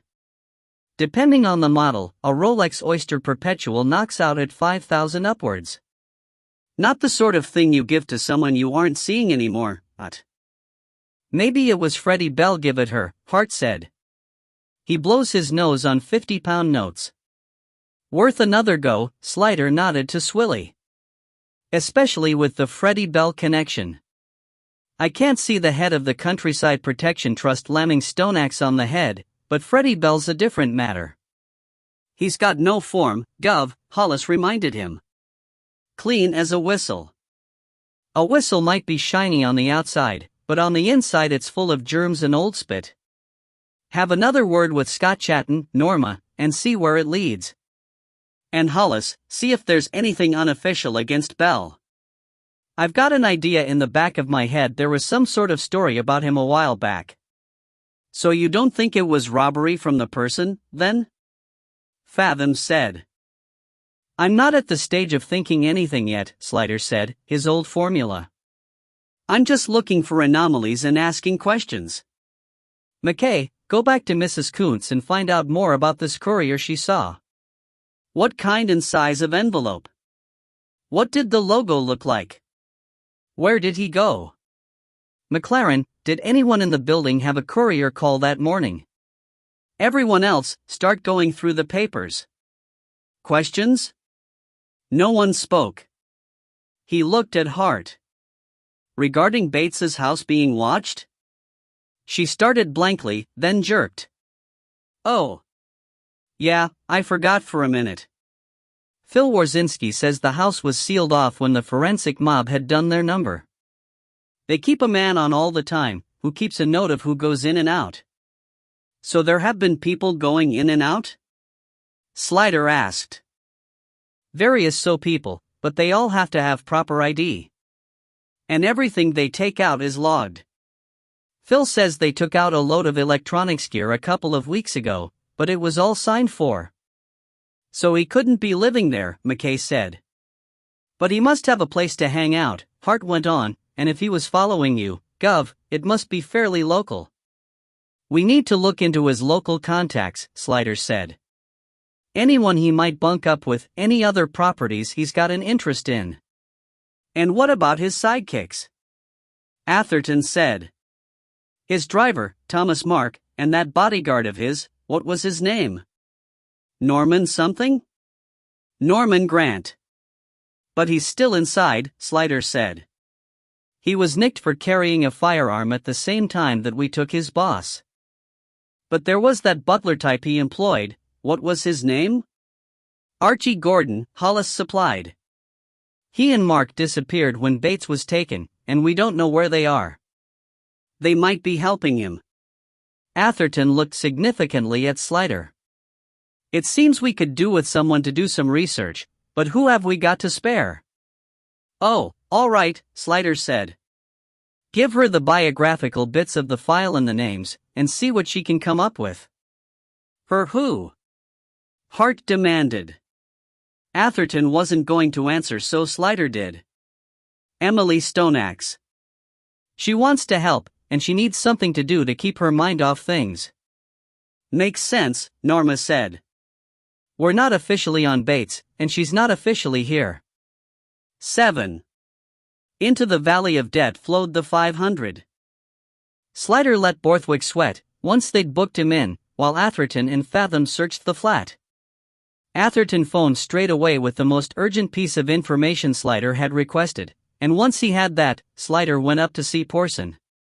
He found the old man pacing about his office while he watched the news on television. They've got your arrest on already, he said as Slider entered. They stood in silence watching on the rolling newscast as Borthwick came out between two uniformed policemen and was helped into the marked car with the usual hand on the head, while the news ribbon underneath read "Arrest made in Stoneaxe case." I thought they'd jump on it, but that's even quicker than I expected, Slider said. Porson looked at him, oddly still for a moment. I've had a call from Mr. Weatherspoon, congratulating us on our quick work, he said neutrally. "D'you want to tell me what's going on?" There was a footmark, just an impression in the carpet pile, by the filing cabinet where we think a file was taken. Bob Bailey says it was no more than a size 9. Victim's feet are an 11, and Atherton's just rung through to say Borthwick's various bits of footwear in the flat, disgusting trainers, was what Atherton had said, are size 12. Easy enough to fake a footprint larger than your own, Porson said, but you can't make your feet smaller. Exactly. I think Borthwick's being set up to take the fall. That's why I told them to take Borthwick out of the front door, make sure the press got a good look at him, but...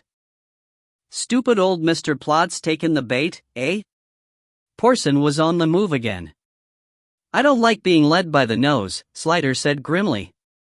So now I need to know if Borthwick was a willing accomplice, and who he'll roll over for if I lean on him. So if it's not robbery from the person, what is it? Slider shrugged unhappily. It's got to be something to do with Stoneaxe's past life. The missing file? Possibly. But that could be another red herring.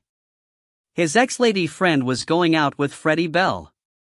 That caught his attention. Tasty. But we think she was still seeing Stoneaxe. Porson got the point at once. Oh, Freddie Bell would love that. Question is, would he be devoted to her enough to hit his rival? Well, I'll leave you to find out. We'll let them think we bought the story. Anyway, hold on to Borthwick as long as we can. I want to give you time to look into every asset of Stoneaxe's life. Yes, sir. Slider was at the door when Porson said quietly, "What about the other business?" "Sir? You had a little outing yesterday." Slider turned back reluctantly. The old man always knew everything. "Any luck?" "No, sir." Porson seemed to sigh. "I can't expect you to take it lying down, like a sitting duck. You're a tethered goat, and headquarters VE got no right to make you a sacrificial lamb, in my book. But bigger things are at stake here than either you or I know about. We've been specifically told not to investigate, and if you pee on some SO's carpet, they'll be down on you like a ton of bricks. I won't be flavor of the month either," he added, almost as an afterthought. Like a good general, he thought about his troops first. "Whatever I did, it was without your permission, sir, and behind your back." "You didn't know anything about it." "Didn't know anything about what?" Porson barked.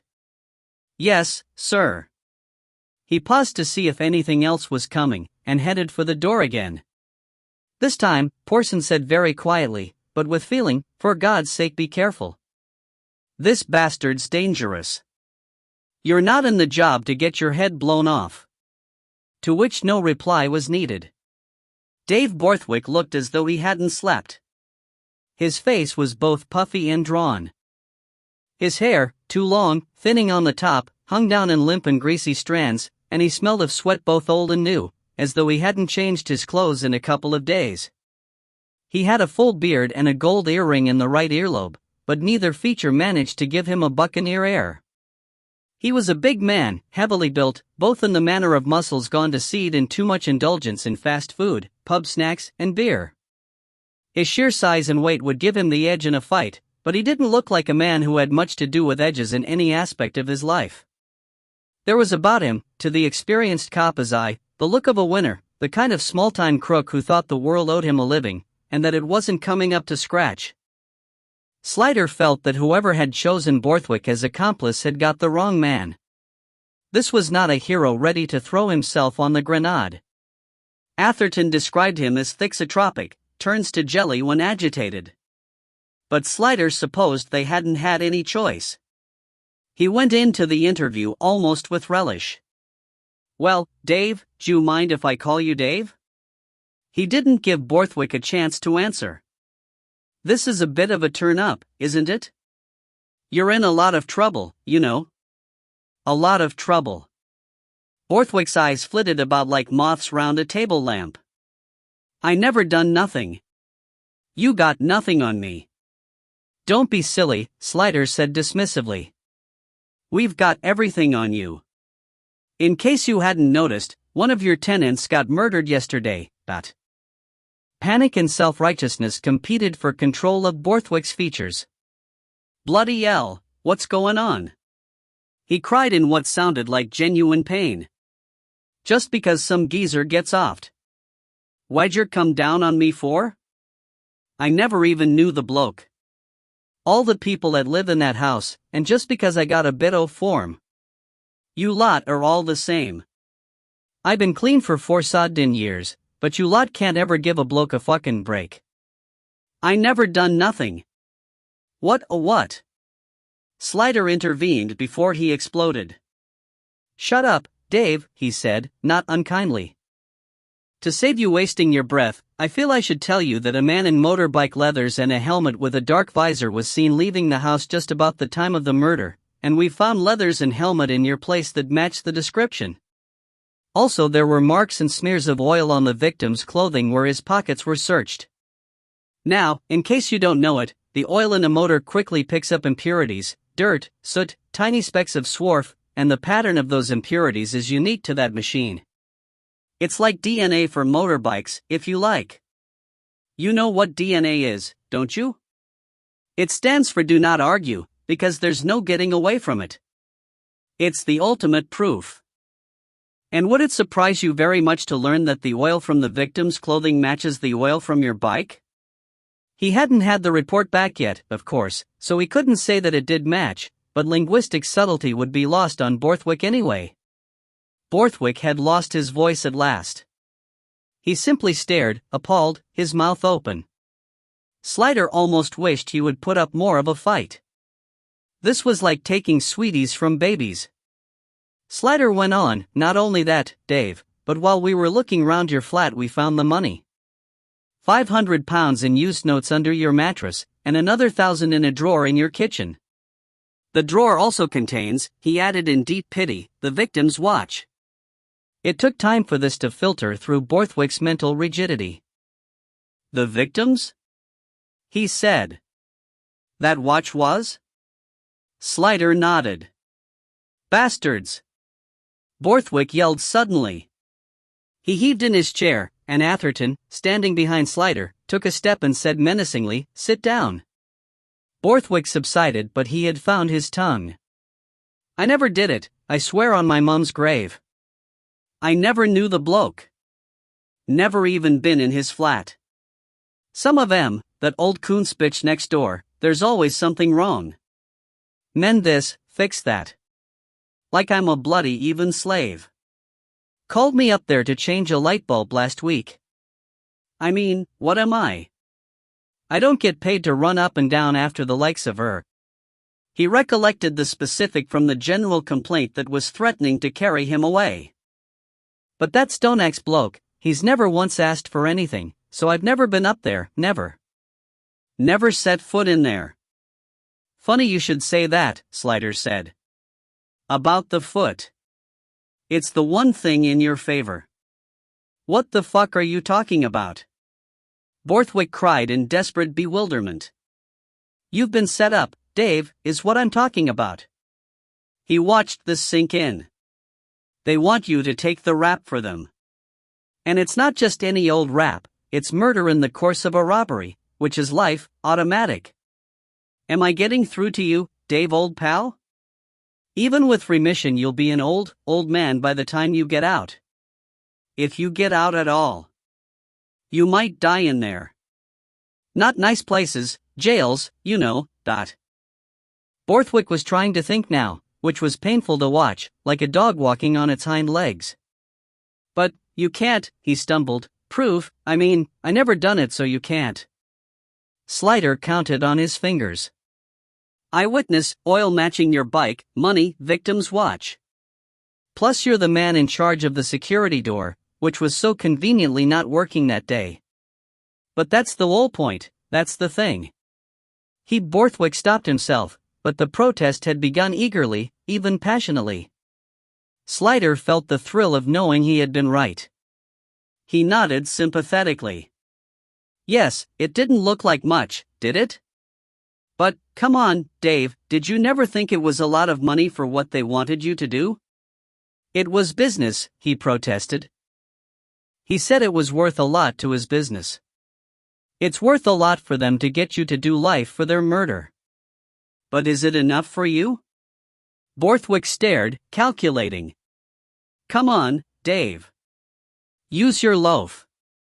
Tell me all about it. Why should you go down for them? They've set you up, and you're not going to let them get away with it, are you?" "If I tell you," Borthwick said slowly, "and they find out." He looked like a right tasty bloke. "I dunno. 20 years inside," Slider said. "Minimum." "And for what?" "All right," he said, and seemed to deflate, as if his sigh was letting more than air out of him. He didn't seem to know where to begin, so Slider helped him along. "Where did you meet the man?" "In the pub," he answered easily. "I go down there most nights, dot." "Which one's that?" "The Sally." This was what locals called the Salutation, an old-fashioned Fuller's pub on King Street, practically opposite the end of Riverine Road. "That's a bit posh for you, isn't it?" Borthwick shrugged. "It's nearest.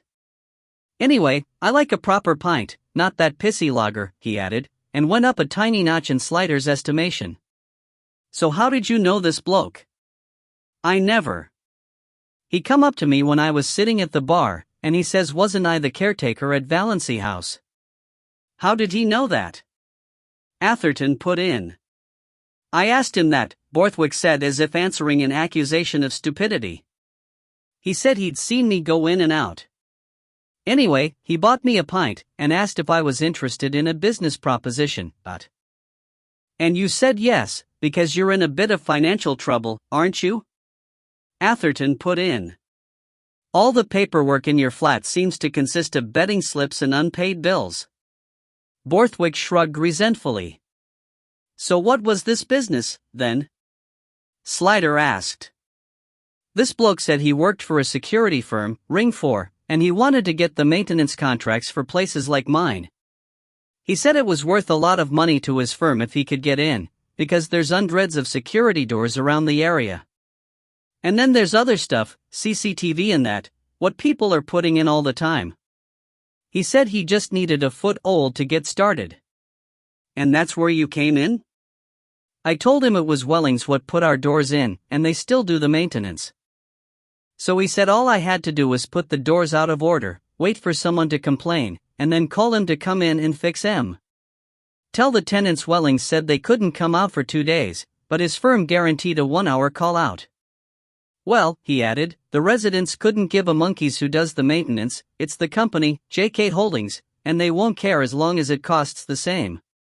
So the bloke says he'd start off doing it cheaper than Wellings just to get hooked, and there'd be something for me if he got the contract. And what exactly did he tell you to do? I was to pull the fuse so the doors didn't work. When there's a power cut or anything, the locking system shuts off and they just open and close like ordinary doors, so people could still get in and out in an emergency. I understand. Then what? Well, I was to ring him on this number he give me, and he'd come round and fix it, sweet as you like. He'd give me a thou before, and the same after. Atherton intervened. 2,000? But there was only 500 under the mattress. Borthwick looked sulky. I put a bit on a horse. Bloke I know give me a tip. Pretty Polly, 230 at Newmarket. Evidently it hadn't won. Did he say when all this was to happen, or leave it up to you? Slider asked. Nah, he said it had to be when he was in the area so he could get there quick. So he said I should do it Tuesday. Said he'd be waiting somewhere near for me call. Anyway, I done my bit, and he comes all right Tuesday and his bloke fixes the door. His bloke? Well, he was like the manager or sales rep or some mink, wasn't he? He don't do the work himself. He had his technical bloke in the van, waiting. Anyway, he fixes it, but Tuesday night when I get back from the pub it's out again, and when I ring his number, nothing. There was no answer? It was turned off. It was a mobile. I keep ringing it, but nothing. And the bloody door's still not fixed. What about the lift? Atherton asked. It's on the same system. One goes out, the other goes out. The wiring's shit in these old places, anyway. Borthwick looked bitter. I'll have them old bitches nagging me blue about it. I dunno what the bloke did to it, but it was definitely working all right after he left. Could have been just an accident, I suppose? He said hopefully, looking from one to the other. I don't think so, Dave, Slider said kindly. I don't think the nice man gave you 2,000 quid to get the maintenance contract. I think he fixed the door on a timer so it would go out when he wanted it to go out, so he could slip in and murder Mr. Stoneaxe when he wanted. And, of course, he added, as Borthwick paled at the reminder of the shit he was in, so as to make it look even more as if you did it. Overkill, really, Atherton said, seeing you had the victim's watch. When did you take that? I never. Borthwick protested fiercely. It was the bloke, in the pub, just when he was going, he said was I interested in nice watches, he had a mate brought 'em in from Switzerland, proper Rolexes real cheap. I said I might be. I mean, stuff like that, you can usually knock 'em out to your mates if they're cheap enough. Well, I didn't reckon they'd be genuine ones, but if they was good fakes. Anyway, he said he'd let me have one as a sample, and if I didn't want any more, I could still keep it for myself, part of the fee for the job. So when he gives me the other grand, I says what about the watch, and he says he's forgotten it, he'll bring it me another time, next time he calls. Well, I thought that was that, you know? And I wasn't that bothered, tell you the truth, but this morning I found he'd pushed it under the door, in an envelope. Well, it looked a bit nice, like it was genuine, so I stuck it in the drawer. I was going to take it to my mate Timmy, see what he thought about it. I mean, the bloke said he could do M for 30 quid each, and I bet I could knock a lot of M out at 50, maybe more, he concluded excitedly. Dave, it wasn't a genuine offer, Slider reminded him. This man doesn't really have a friend who imports Rolexes. It was the victim's watch and it was taken off his dead wrist to help incriminate you. Oh. Yeah. Borthwick slumped, looking sullen. When did you find it? Atherton asked. I dunno, Borthwick said sulkily. This morning, when I went out to see what all the fuss was about. When you lot arrived. It wasn't there last night when you got back from the pub? I dunno. I don't go in and out that way unless I'm on me bike. I got a door into the yard I use, and I walked to the pub. He seemed suddenly to tire. What's going to happen to me? He asked, almost indifferently. All the excitement had taken it out of him. We're going to keep you here for a while you help us with our inquiries. And if you are completely cooperative, there will probably be no charges against you. What they'll think of you at Valency House I can't tell. Wasn't my fault, he said. I never done nothing. Slider waved that aside. Tell me what this man looked like, Dot. Borthwick made an effort, rubbing his hand back and forth across his beard to aid memory. He was tall, about 6 foot. Buff, like he worked out a lot. Wore a nice leather jacket, expensive. Nice clothes. He looked the business all right. Name? Age? He said his name was Patrick Steele. I dunno his age. Not old. Not young. Mid-30s, maybe. I'm not good at ages. Dark hair, real poofs parlor cut like yours, he nodded at Atherton, not a 5 quid back and sides job like yours. This to Slider. You could see he was well off. But he was a hard man, not some soft office job wanker. You wouldn't want to cross him. What about the other man, the man who did the repair? I never seen him. This Steele, he comes to the door, gives me the money, says he'll get his man in, what's waiting in the van, and he kinda like waits for me to go. So I go in me flat and shut the door, because you don't piss off a bloke like him, know what I mean? Alright, I'm going to ask you to look at some photographs later, see if you can spot Patrick Steele, and maybe ask you to help create a photo fit. Meanwhile you can give me the telephone number. I got the number here. He handed over a dirty scrap of paper. Is that his writing? No, he told me it and I wrote it down. A careful villain, Slider thought. He stood up. That's all for now.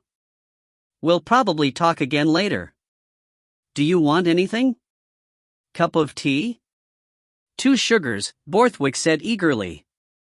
And can I have some mink to eat? I ain't had nothing since last night.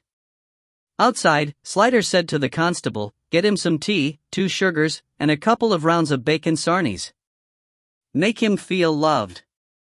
Be the first time in his life, Atherton said as they walked upstairs together. Are you sure you want to bother? Subtlety's wasted on him.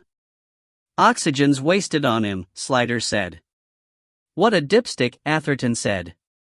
If they gave air miles for stupidity, he'd be the first man on Mars. Are you going to run that number? Have to go through the motions, Slider said, but Fort Knox to a frisbee it'll be at the bottom of a sewer by now. And he won't find a photograph. Whoever did the fronting, he won't have a record, Patrick Steele won't be his name, and he won't have worked for Ring 4. I wonder how he fixed the doors to fail again. Something on a timer that blew the fuse, Atherton said. Shouldn't be hard to rig. Want to get someone in to look at it? Yes, we'd better do that. It might have a signature method about it, like a bomb maker's. But I'm not sure it's going to be that easy. This is starting to look horribly professional. I think we're going to have to trawl Stoneaxe's life to find out why someone wanted to go to so much trouble to kill him. They climbed a few steps in silence and then Slider looked at Atherton, and Atherton anticipated his thought. You're glad now I took the trouble to befriend his daughter, aren't you? Oh, is that what you call it nowadays, befriending? I'm not sure how much help she'll be, given that she lives in New York, and it seems that he kept a lot of secrets from her, Atherton said, but I know she'll want to help, and she'll do everything she can. Yes, said Slider. And we'll need all the help we can get, going through his papers. Maybe I'd better ask Porson's permission to bring her in on the case. Now we know it isn't Borthwick, he'll see the point. I wish you hadn't mentioned bacon sandwiches, Atherton complained as they reached the corridor. It's made me hungry. We'll send someone for tea and sticky buns, Slider said, turning into the office. McLaren was there, at his desk, and Atherton said, Oi, Maurice, you know all about the ponies, heard of a horse called Pretty Polly? McLaren looked up. You don't have pick M. It was in the 2:30 at Newbury yesterday. Came in so late it had to tiptoe into the stables. How much'd you lose? Not me, another bloke. Put a monkey on it. Barmy, McLaren shook his head sadly. Slider was heading on to his office. Atherton said to McLaren, You're not hungry, are you? Kidding? I could eat a nun's arse through a convent gate. Excellent. Then while you're in the canteen, can you get something for the governor and me? 1 tea, 1 coffee, and 2 sticky buns. Pay you when you get back. McLaren grumbled, but he got up. Never let it be said he shirked a trip to the canteen, even for a friend. 8. Outrageous fortune. Swilly traced Candida Scotchatten to her home this time, and found a very different person from the poised, controlling woman of the previous day. It was as if the reality of Stoneaxe's death has suddenly sunk in. She didn't quite look unkempt, probably she could have emerged from an earthquake with no hair out of place, but there was something ragged in her expression and demeanor, and when she moved it was both sluggish and curiously jerky, as though she had taken some drug and it hadn't quite worked off. An elderly, uniformed maid had let Swilly in, and she was shown into a drawing room which was like the office all over again, only more so, high ceilings, antiques, oil paintings, bronzes, that expensive silence only the houses of the very wealthy seem to have, the stillness of air that no unruly passions would ever stir, the absence of smell, except for a breath of clean carpets and the faintest ghost of popery. When Scotchatten entered she was preceded by 2 elegant whippets, one black with a white mark on its breast, the other brindle grey. They looked at Swilly from a distance, twitching their tucked-down tails ingratiatingly but not venturing close. Swilly noted that they were both wearing diamond collars.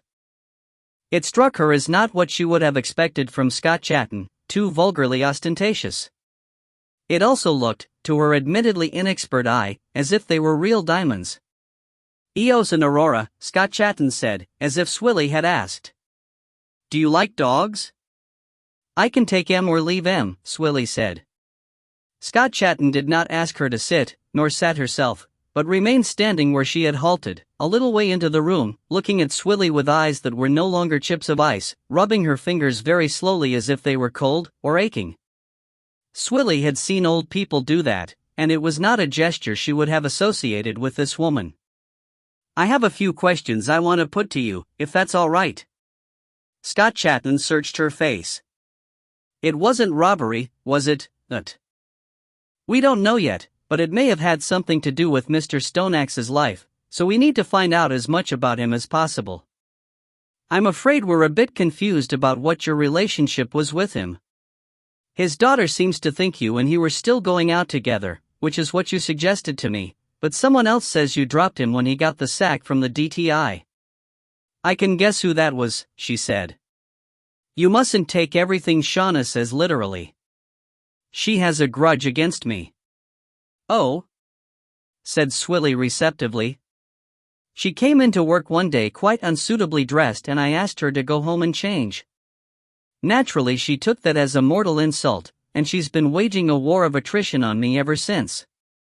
Why don't you sack her, then, Scott Chatton only raised her eyebrows. You can't dismiss a person these days except for stealing. Surely you know that? She says Mr. Stoneaxe tried to persuade you to keep seeing him and you refused. She overheard him saying he wanted to talk to you and you saying it wouldn't make any difference. A blush of anger colored Scott Chatton's face and Swilly reckoned she might yet find a way of sacking him. Shauna, employment laws or no employment laws. Also the gossip papers say you're going out with Mr. Freddie Bell of the Three Bells Gaming Company. Now Scott Chatton sat. She did it gracefully, but there was a look of involuntariness about it. The dogs came close to her, shivering in that disconcerting way whippets have. I'll tell you everything, she said, because I can see otherwise you will take away all the wrong impressions. But I don't think it will help you, because I don't understand any of it myself. Swilly seated herself, uninvited, in the chair opposite, and got out her notebook. Go on. I want you to know that I loved Ed, she began, looking at her hands. He was a wonderful man, a truly good man.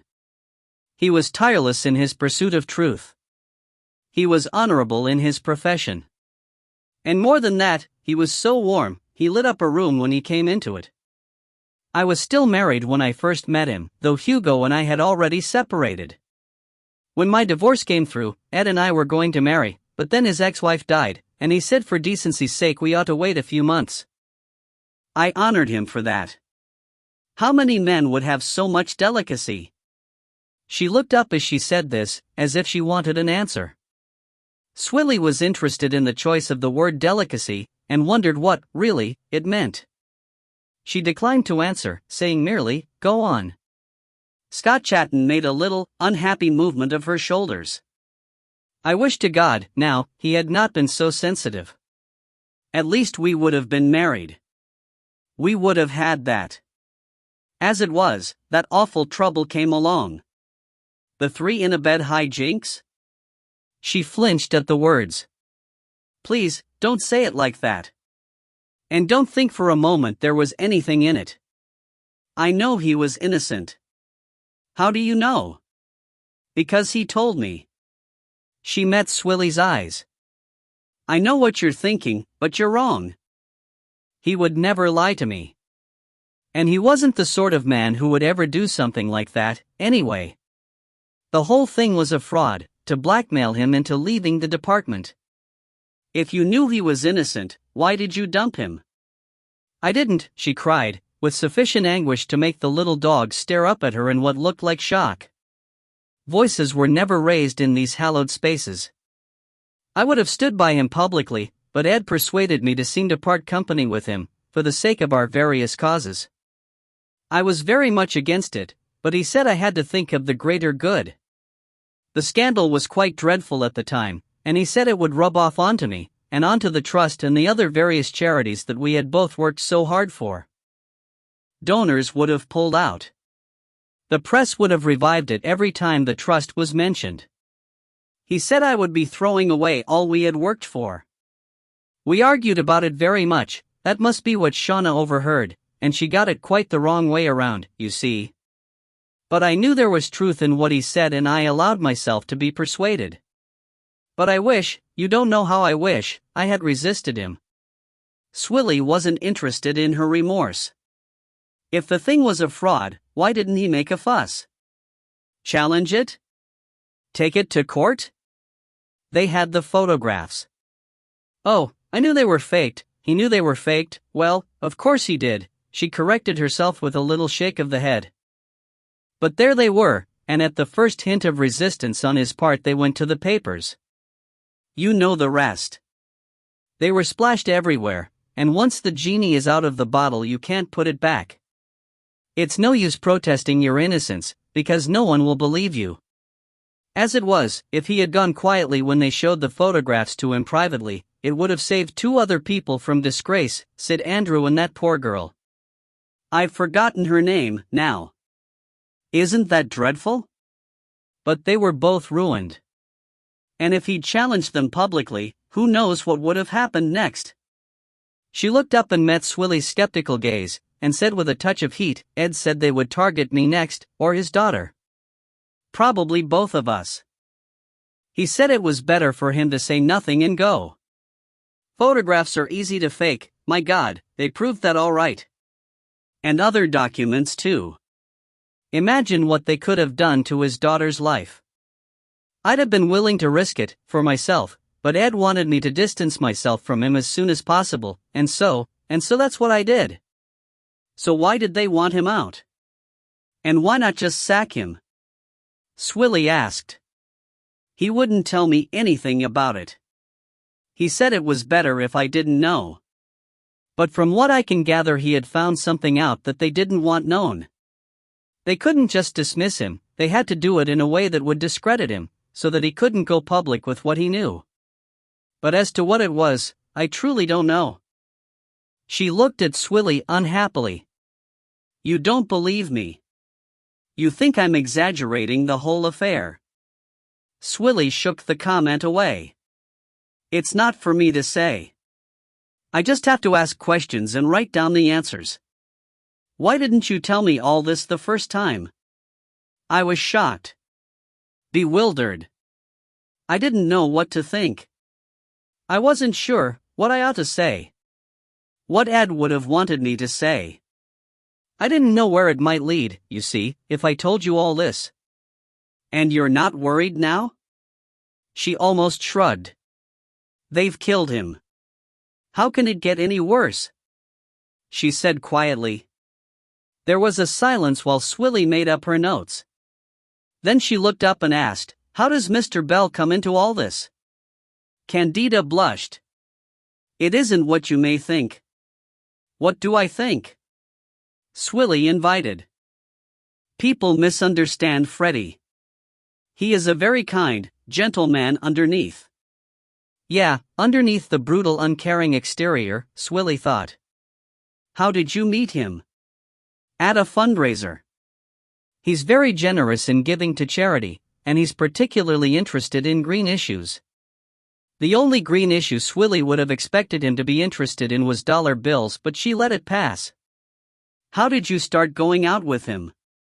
She blushed deeper. It was after Ed, when he said I should distance myself from him. Freddie had been pursuing me for years. I'd made it clear I wasn't interested in him, but he persisted, and he was very kind and thoughtful in so many ways. So, after Ed's trouble, when he asked again, I said yes. Her eyes filled with tears of justification.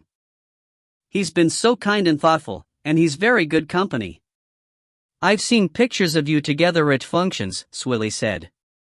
She had looked them up after Shauna's hint. It's good publicity for him. And for me. For the trust, I mean.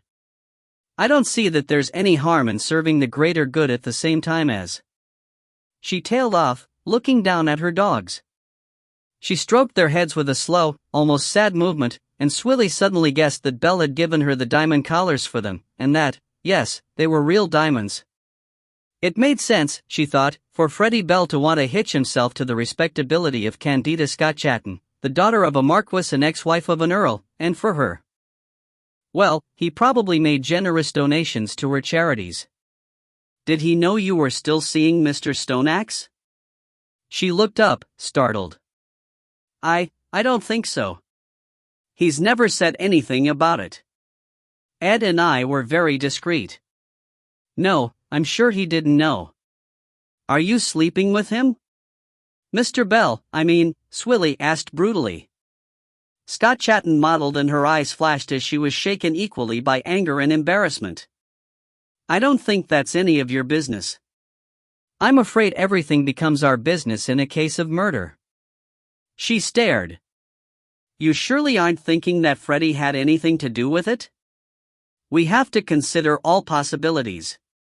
Well, I can tell you at once, she said with determination, that your suggestion is as wrong as it is offensive.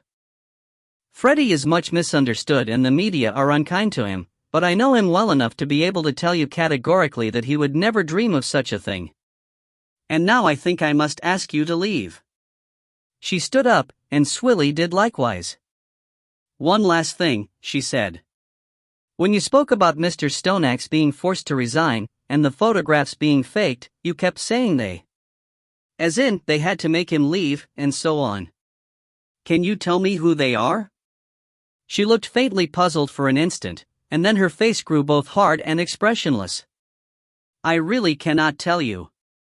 Ed told me as little about the business as possible, for my own safety. I have no idea who was behind it all." Swilly went away, thinking what a bleedin' liar she is, Mrs. Fancypants Scott Watson. Swilly was reporting back to Slider when his telephone rang, and he signaled to her to wait while he answered it. It was Bates. "Did you find the mobile I left for you?" he asked. "Yes, I did," Slider said, and he made the signal to Norma that means "get a trace on this call," and mouthed Bates to her. Her eyes widened and she dashed from the room. "I knew you'd follow it up as soon as it was used," Bates said. "Where was it?" "A schoolboy found it and was using it to chat to a friend," Slider said. He had to keep Bates talking. "Where did you hope it would be?" "I thought it would be fun to let you chase your tail for a while.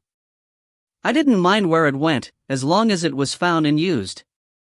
I left it near a school.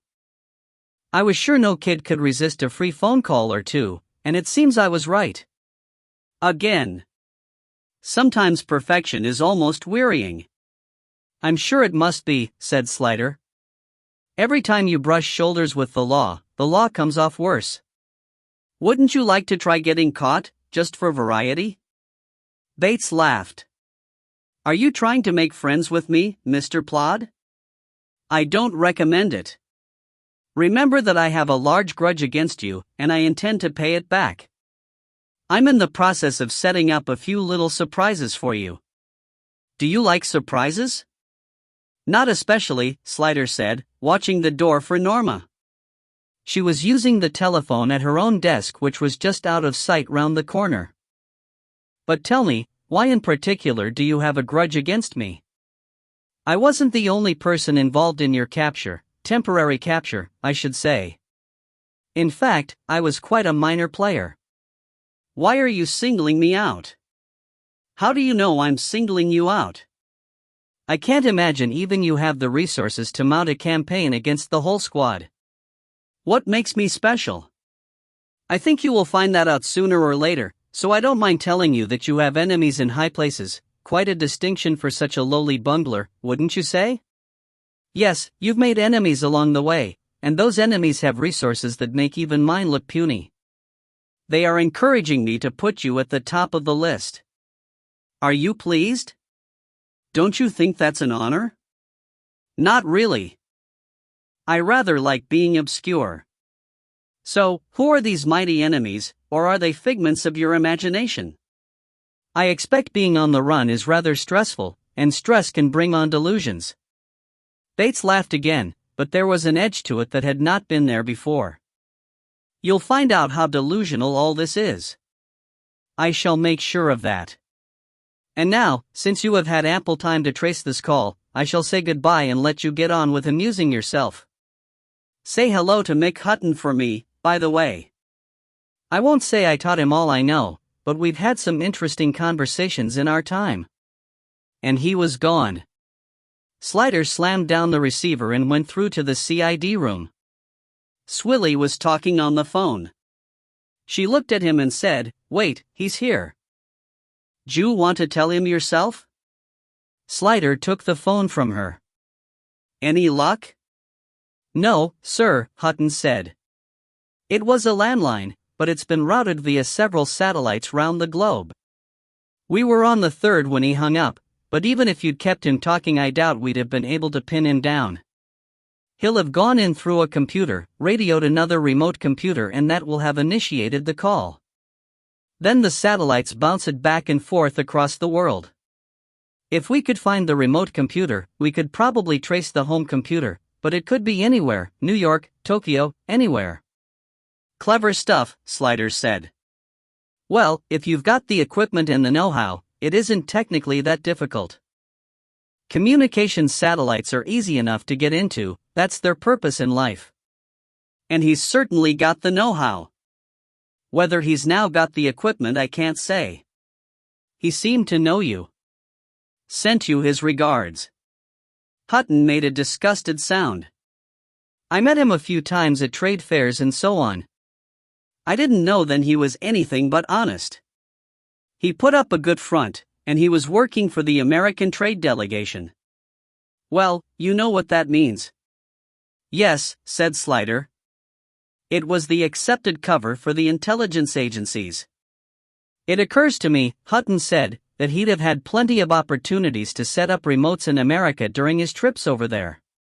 He'd have had access to the satellites and as much kit as he could ever want. I wouldn't be surprised if he had a little place or two tucked away over there, an office in Washington, New York, maybe Seattle for the West Coast. It wouldn't need to be big, a single room with a computer and a telephone and a good lock on the door. He could have rented any number of them. If you could find them, or any one of them. Yes, said Slider. Probably easier to find him. Swilly was sitting on Slider's windowsill with her notes. He told her the rest of what Hutton had said, and she frowned. But, boss, why would he mullock about with that mobile when he'd set up the safe landline? Just to amuse himself, Slider said. He said he wanted us to chase our own tails for a bit, but... Do you think he could be back in his house? He'd got the kit in there, and those massive aerials. He could do all that stuff from there, easy. It's sealed and guarded. But suppose he had a way to sneak in. A secret passage, you mean? Said Atherton from the door. Gosh, little 'un, fancy you thinking of something as clever as that. You're nearly as brainy as Uncle Quentin. Swilly defended herself. It'd be the last place we'd look for him, wouldn't it? With reason, Atherton said. Anyway, his kit was taken out, according to Notting Hill. So he'd have nothing to famous five himself back in there for. Norma gave him a look and flounced out. This Bates business is making everyone scratchy, Slider said. You'd better go and do some paid work to put you in a better mood. You can interview Freddie Bell. You know how I like hanging out with the rich and shameless, Atherton said. When Slider was alone again, the phone rang, and it was Joanna. At the sound of her calm voice, something in him nodded. At least she had got there safely. I did what you said, she reported, changed lanes and watched the rear view, but I didn't see anything suspicious, not that I'm entirely sure what something suspicious looks like, but nobody obviously followed me. I even, she added with pride, went up an exit ramp and straight back down the other side onto the motorway. Very inventive of you. That's what I thought. Anyway, nobody who followed me off followed me back on. So I think I'm clean. I think you are too, he said. But still be careful. Always. But you be careful too. I hate to put it this way, but on the evidence it's you he's after. On the evidence, he wants to frighten me. If he wanted to kill me he could have done it by now. Doesn't mean he won't try to kill you after he's frightened you, she said, sounding deadly serious. Is everybody doing everything they can to catch him? All my people are. And the Soka must want him very badly indeed. Try not to worry, darling. I know. Bad for baby Derek. You've decided it's a boy, then? I just don't like the name Rebecca. I sat next to a Rebecca at school and she used to pick her nose and eat the bogies. Lifelong prejudices are born that way. Let's call it Gladys if it's a girl. Deal. Anything new, Dot? So to give her something to think about, he told her about Atherton and Emily Stoneaxe. She was not as surprised as he expected her to be. I could see she was interested in him. But on the very day she finds her father's been murdered? That's the very day you most need comfort. I hope for his sake that's not all it is. But I had a long chat with her and she's got the intellect he needs, and the same sort of interests. Funny, I've never heard him say, "Floa, look at the brain on that." Or, "I wouldn't half like to give her a game of chess." Scoff away, my lad. But don't forget you're talking about the man who once dated 2 solicitors. Someone spoke behind her, and she said, "I've got to go. They're calling us. Shostakovich 5 waits for no man. Love you, dot." "Me too," he said, seeing McLaren hovering in the doorway. "Chicken." She laughed, and rang off. Freddie Bell's gaming empire was run from his headquarters offices over the Lucky Bells Casino on Leicester Square. Above the offices there was reputed to be a penthouse flat of surpassing magnificence where Freddie himself lived, when he was not at his manor in Gloucestershire, his stud in Wiltshire, his castle in Aberdeenshire, his villa in Monte or his apartment in New York. The man was seriously rich. He had casinos wherever they were legal, arcades on high streets and seafronts, fruit machines in every pub and chippy, betting shops, hotels and motels, plus an interest in several London theatres and a promotional company that specialized in musicals and operas. Atherton had done his homework before heading for Leicester Square. Despite naming his casino empire after himself, he preferred to be called an impresario, which suggested either a desire to become respectable or delusions of grandeur, although, Atherton thought, he was so rich and powerful it probably wasn't possible for him to be delusional about it. In his younger days, though, he had been so famous for settling disputes with his fists, it had been suggested his empire ought to have been called 7 Bells rather than 3. The Lucky Bells was his largest casino in the UK, though he had one in Las Vegas that made it look like a corner shop in Droitwich. All the same, it was big, and Bell owned the whole building on a long lease, which given the value of real estate in central London ranked it high among his assets. It had the gaming rooms downstairs, entertainment suites, restaurants and control room on the first floor, and the offices of 3 Bells Entertainment Enterprises Ltd on the second. It was one of the grand old buildings in Leicester Square, stone-faced, with a fancy frieze all round under the roofline depicting dryads, puff-cheeked Bacchuses and fat bunches of grapes, and false columns between the vertical window lines which ended in busty caryatids. All rather louche and appropriate, Atherton thought. The casino wasn't open yet when he arrived, but he found one door at the end unlocked and went in. With its prosaic main lights on and the cleaners patiently mowing up and down the vastness of hideous carpet, its nighttime glamour was exposed as tawdriness, its luxury fake, glittery and naff. It was sadder, Atherton thought, because it had obviously cost a lot of money to get it to look like a WAG's dream. To have spent so much on chandeliers like those, and a carpet like that, made the crime against taste all the greater.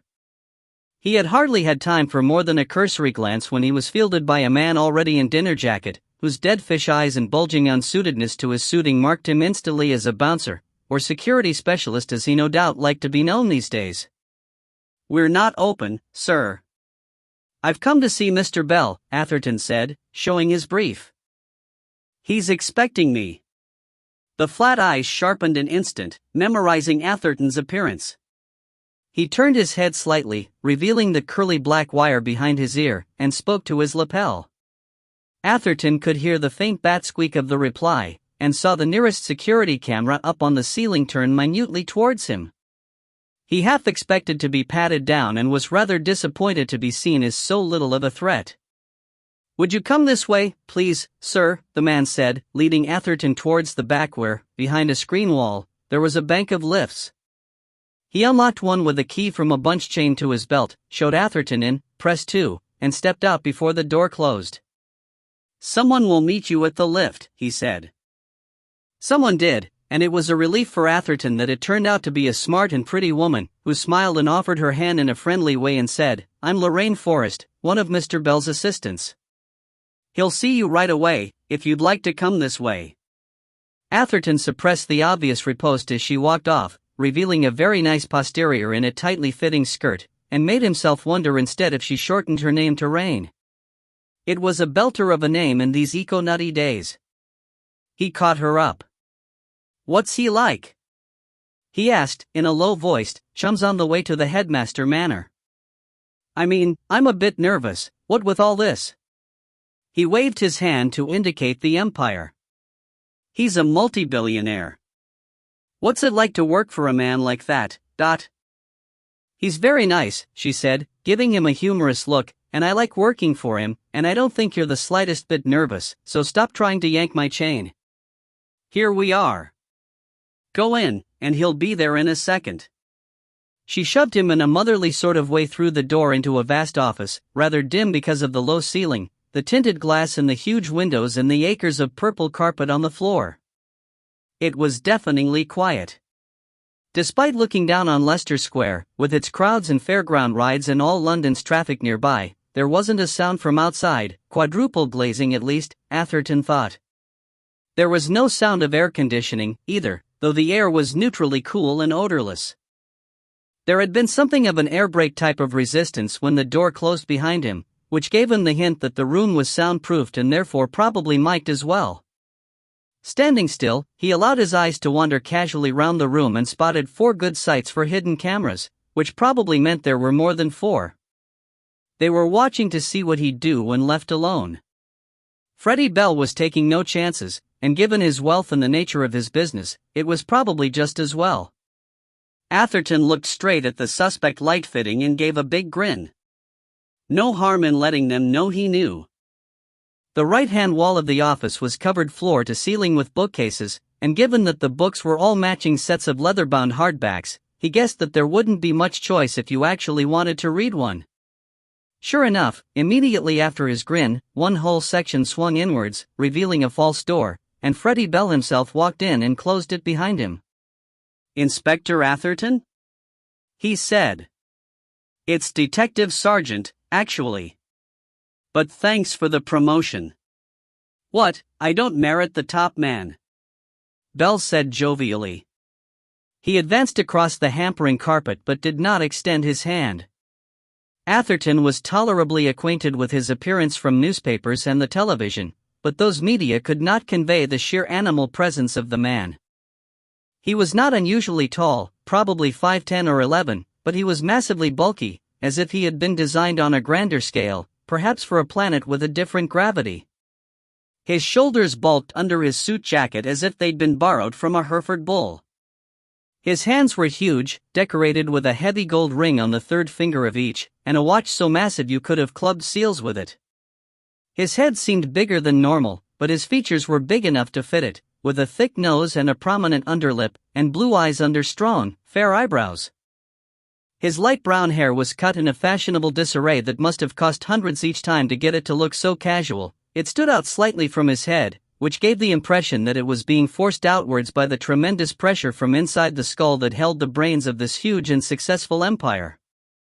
All in all, Atherton thought, you could see what he was, a man who had made his own fortune from nothing and was increasing it all the time, a man in control, a man of power.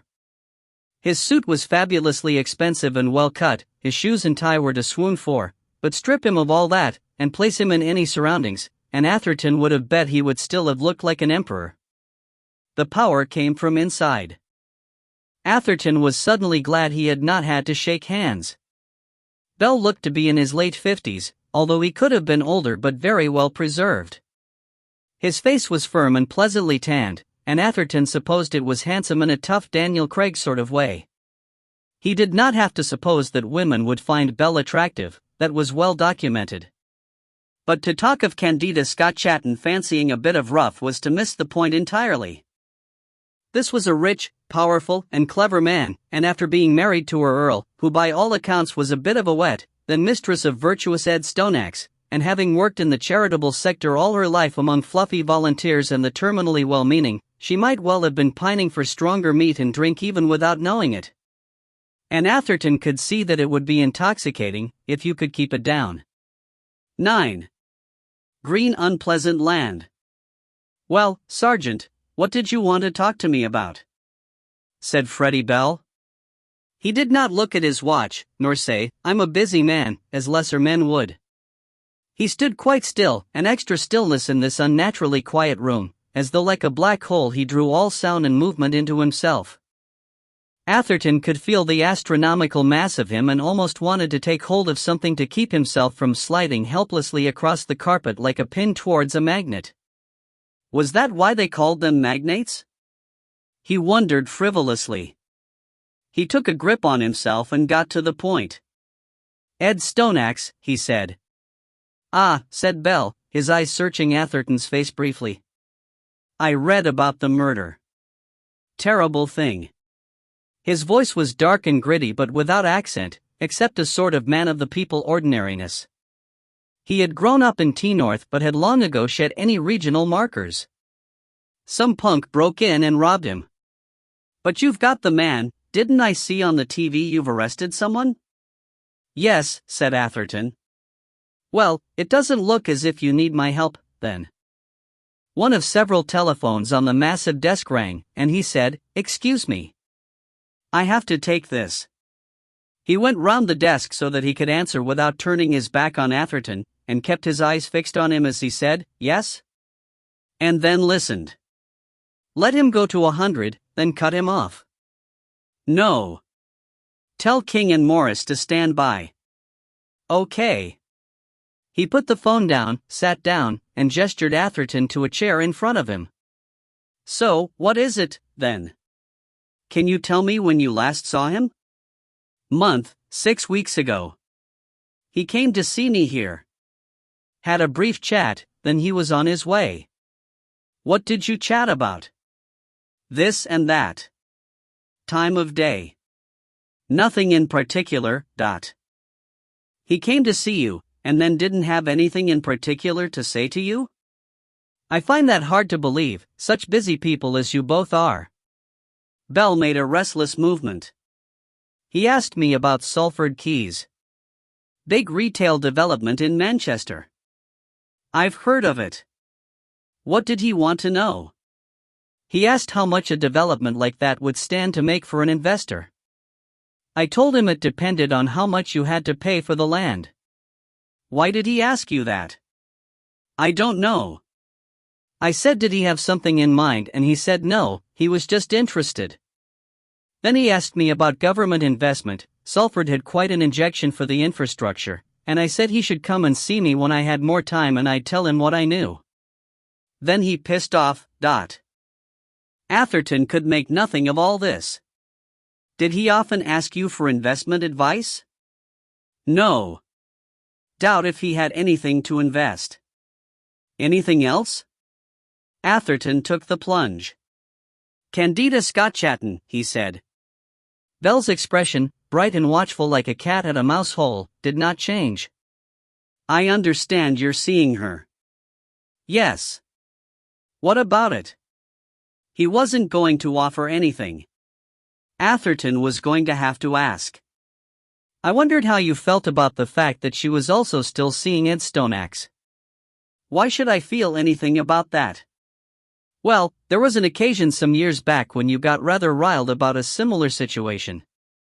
A fight outside the Ram pub in Manchester, a young woman called Sharon Railton, shall we say? Business rival called Gus Oldfield. Oldfield ends up in hospital with a knife wound. Ring any bells? As he spoke, he saw Freddie Bell relax, and was intrigued. What had he been afraid of, Atherton wondered, that was worse than having this bad episode from his past brought up again? That was 10 years ago, he said, and you know perfectly well that the police found no knife and Gus refused to press charges. It was just a bit of high spirits, a friendly tussle, and the press got hold of the wrong end of the stick, as usual. There was nothing between me and Sharon Railton and she was free to go out with anyone she pleased as far as I was concerned. And Gus accidentally wounded himself when he slipped over and fell on some broken glass. It was a very neat wound for broken glass, Atherton said. He had read the files. Frustration on the part of the police breathed from every line. Despite the fight taking place outside a popular pub at chucking out time, following a violent argument inside about the girl, the witnesses had all melted away when questioned. No one had seen anything. Gus said himself that was what happened, Sharon confirmed it, and I don't know why you're dragging all this up again. I'm a peaceable man. I've never gone tooled up. I don't need to. A man as powerful as you, Atherton said, with so many loyal employees, certainly doesn't need to. But Freddie Bell only laughed and shook his head. He ought to have been, or at least have pretended to be, annoyed at the suggestion, but he wasn't, which bothered Atherton more than a bit. It's no good sizing me up for Ed Stonax's murder. You'd never get me to fit. Apart from everything else, I liked Ed. He and I worked on several projects together, and I gave him money on more than one occasion for his campaigns. Why on earth would I wish him harm? Men have fallen out over less tasty dishes than Candida Scott Chatton. She's a grown woman, she can choose for herself who to go out with. And I'm not so infatuated I can't cope with her seeing another man as well. I knew it was Ed she was in love with, and good luck to it. I didn't want to marry her. I'm not the marrying kind. Besides, it was Ed who suggested it. Ed Stonax suggested you started seeing his woman? Atherton said with derision, and yet he felt uncomfortably that it was going to turn out to be true. Freddie Bell might have literally fought his way out of the mean streets and have built his empire on ruthlessness and sometimes questionable acts, but he had crossed the line now into a world of such wealth that it guaranteed its own respectability. He looked massive and unshakable, like a national monument. Look, he said, easing himself in his chair as if for a long chat, I'm going to tell you the whole story, because I can't afford to have you lot tramping about all over my business and my private life. This is the truth, and you can believe it or not, it's up to you. Fair enough, Atherton said. I've known Candida for a long time, said Freddie Bell. I always quite fancied her. She isn't as straight-laced as she looks, you know. That girl likes a bit of fun. She could drink you under the table, and get her in the right mood, and she's got a stack of filthy stories that would curl your nose hair. A lot of those public school, rich daddy, tattler girls are like that. Butter wouldn't melt and all that, but they go like trains in the right company. Anyway, Can was married to that twerp Bannister when she was 18 and only just out of school. It was her parents' choice, and she went along with it because she didn't know any better, and he wasn't bad looking. But he was so wet he was a non-starter, and he must have bored her to tears. So she started doing her charity work, just to fill her life. And it gradually took over. That's how I first met her, at a fundraiser, and we hit it off like nobody's business. We saw a bit of each other over the years, on a casual basis. We kept it private, because she was still married, and I didn't want any scandal. I had plenty else on my mind in those days. Then, thank God, Bannister ran off with that girl, Candida met Ed, and everything looked set fair. I still thought she and I might have a little fling now and then if the occasion arose, but if it never happened, so be it. He shrugged. In actual fact, it didn't. For a couple of years I hardly saw her, except at the occasional function, just to nod to each other. But I was cool with that. I've never lacked for female company. So I understand, said Atherton. Then that business of Ed's came up, Bell continued. He paused, for the first time looking away from Atherton, his eyes reflective. They wanted him out, and the bloody fool wouldn't go quietly. So they came after him, went public with those photos. Then he had to go. And he came to me. He wanted to stop them going after Candida. He asked me to step in and start dating her publicly, make it look as if she'd dumped him and taken up with me instead. Well, the eyes were direct again, I didn't mind. It suited me just then to start looking a bit more establishment. The government was talking about super casino franchises, but they weren't popular with the voters, so they needed to make them look more respectable. Mr. F. Bell plus the Marquis of Alderley's daughter looked a lot better than plain old Freddie Bell with the likes of Sharon Railton tottering along on his arm, falling out of her dress, bless her, and getting mouthy drunk on screwdrivers. Bit of a stereotype was our Sharon.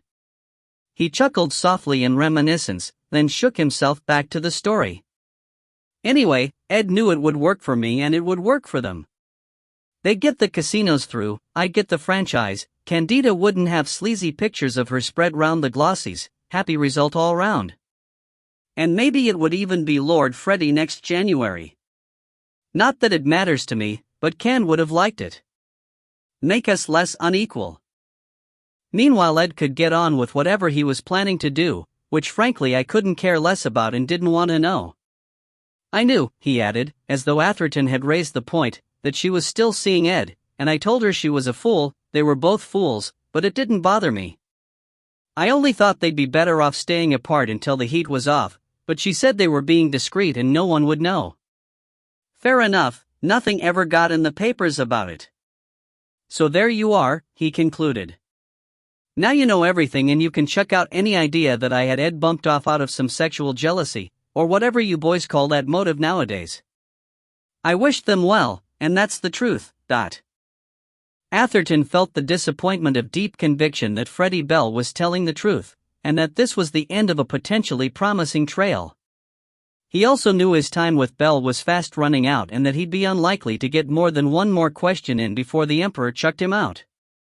And given what appeared to be Bell's ample connections with the government, he knew what it would be. It might not be anything to do with the case, but it was the thing most of all that he wanted to know. Why did the DTI want to get rid of Ed Stoneaxe? He asked. What had he done? It wasn't what he'd done so much as what he was going to do, Bell said promptly. He'd found something out and he wanted to investigate it and make it public, as if he was still a bloody journalist. I told him he wasn't working for the BBC anymore, he was out in the real world where real things happen and people get hurt. He wouldn't listen. They said he could go quietly, take a nice big settlement and keep his mouth shut, or he could do it the hard way. So what did he do? Wanker. Bell's face was hard now, and yet Atherton felt he could discern something softer imperfectly hidden in his eyes. Regret? So what was this thing he had found out? Atherton asked. I can't tell you because I don't know, Bell said briskly. And if I did know, I wouldn't tell you. It's none of my business, and it's none of yours either. Everything becomes my business in a murder investigation, Atherton said. Then you're as big a fool as he was. I hate bloody Boy Scouts. I said to him, all you've got to do is keep your mouth shut. I said, who's the loser? And you know what he said. He said, the truth is the loser. He made a sound of disgust. I told him to grow up. And now look where he is. One of the phones rang, and he snatched it up as if glad of the distraction. Yeah? All right, cut him off. Who? No, Lorraine's got those figures. Put him on to her. All right, I'll be through in a minute. He put the phone down and stood up, and Atherton was obliged to do likewise. That's it, he said. I've got a business to run. You'll have to go. He walked across to the door onto the corridor and opened it, holding it for Atherton, and said, I've told you everything I know, and I don't expect to see you or any of your little friends here again, savvy? Otherwise I might have to stop being polite, and I wouldn't like that. Atherton didn't like being threatened, but he had no hand to play. He said politely and meekly, thank you for your time, and Bell nodded, as if it was his due. Atherton stepped through the door, and as it was closed behind him, Bell said, and tell your boss he'd better not go stirring up any hornets' nests. Keep his nose out of other people's business or he might get it bitten off. Is that a threat? Atherton said, surprised at its brazenness. Bell gave an impatient shrug. It's a friendly warning. There are some people who don't like him, that I wouldn't want to piss off. And he closed the door. The delectable rainforest was walking towards him, alerted by some means to his departure. I'll take you back to the lift, she said, smiling pleasantly. I'm sure I can find it myself, he said acidly. She shook her head like a nanny with a sulky child. We like to know that visitors have left the building and aren't wandering round unsupervised. Mr. Bell didn't get where he is today by being careless. You're beautiful, intelligent, and kind, Atherton said. What are you doing working for an outfit like this? Like this?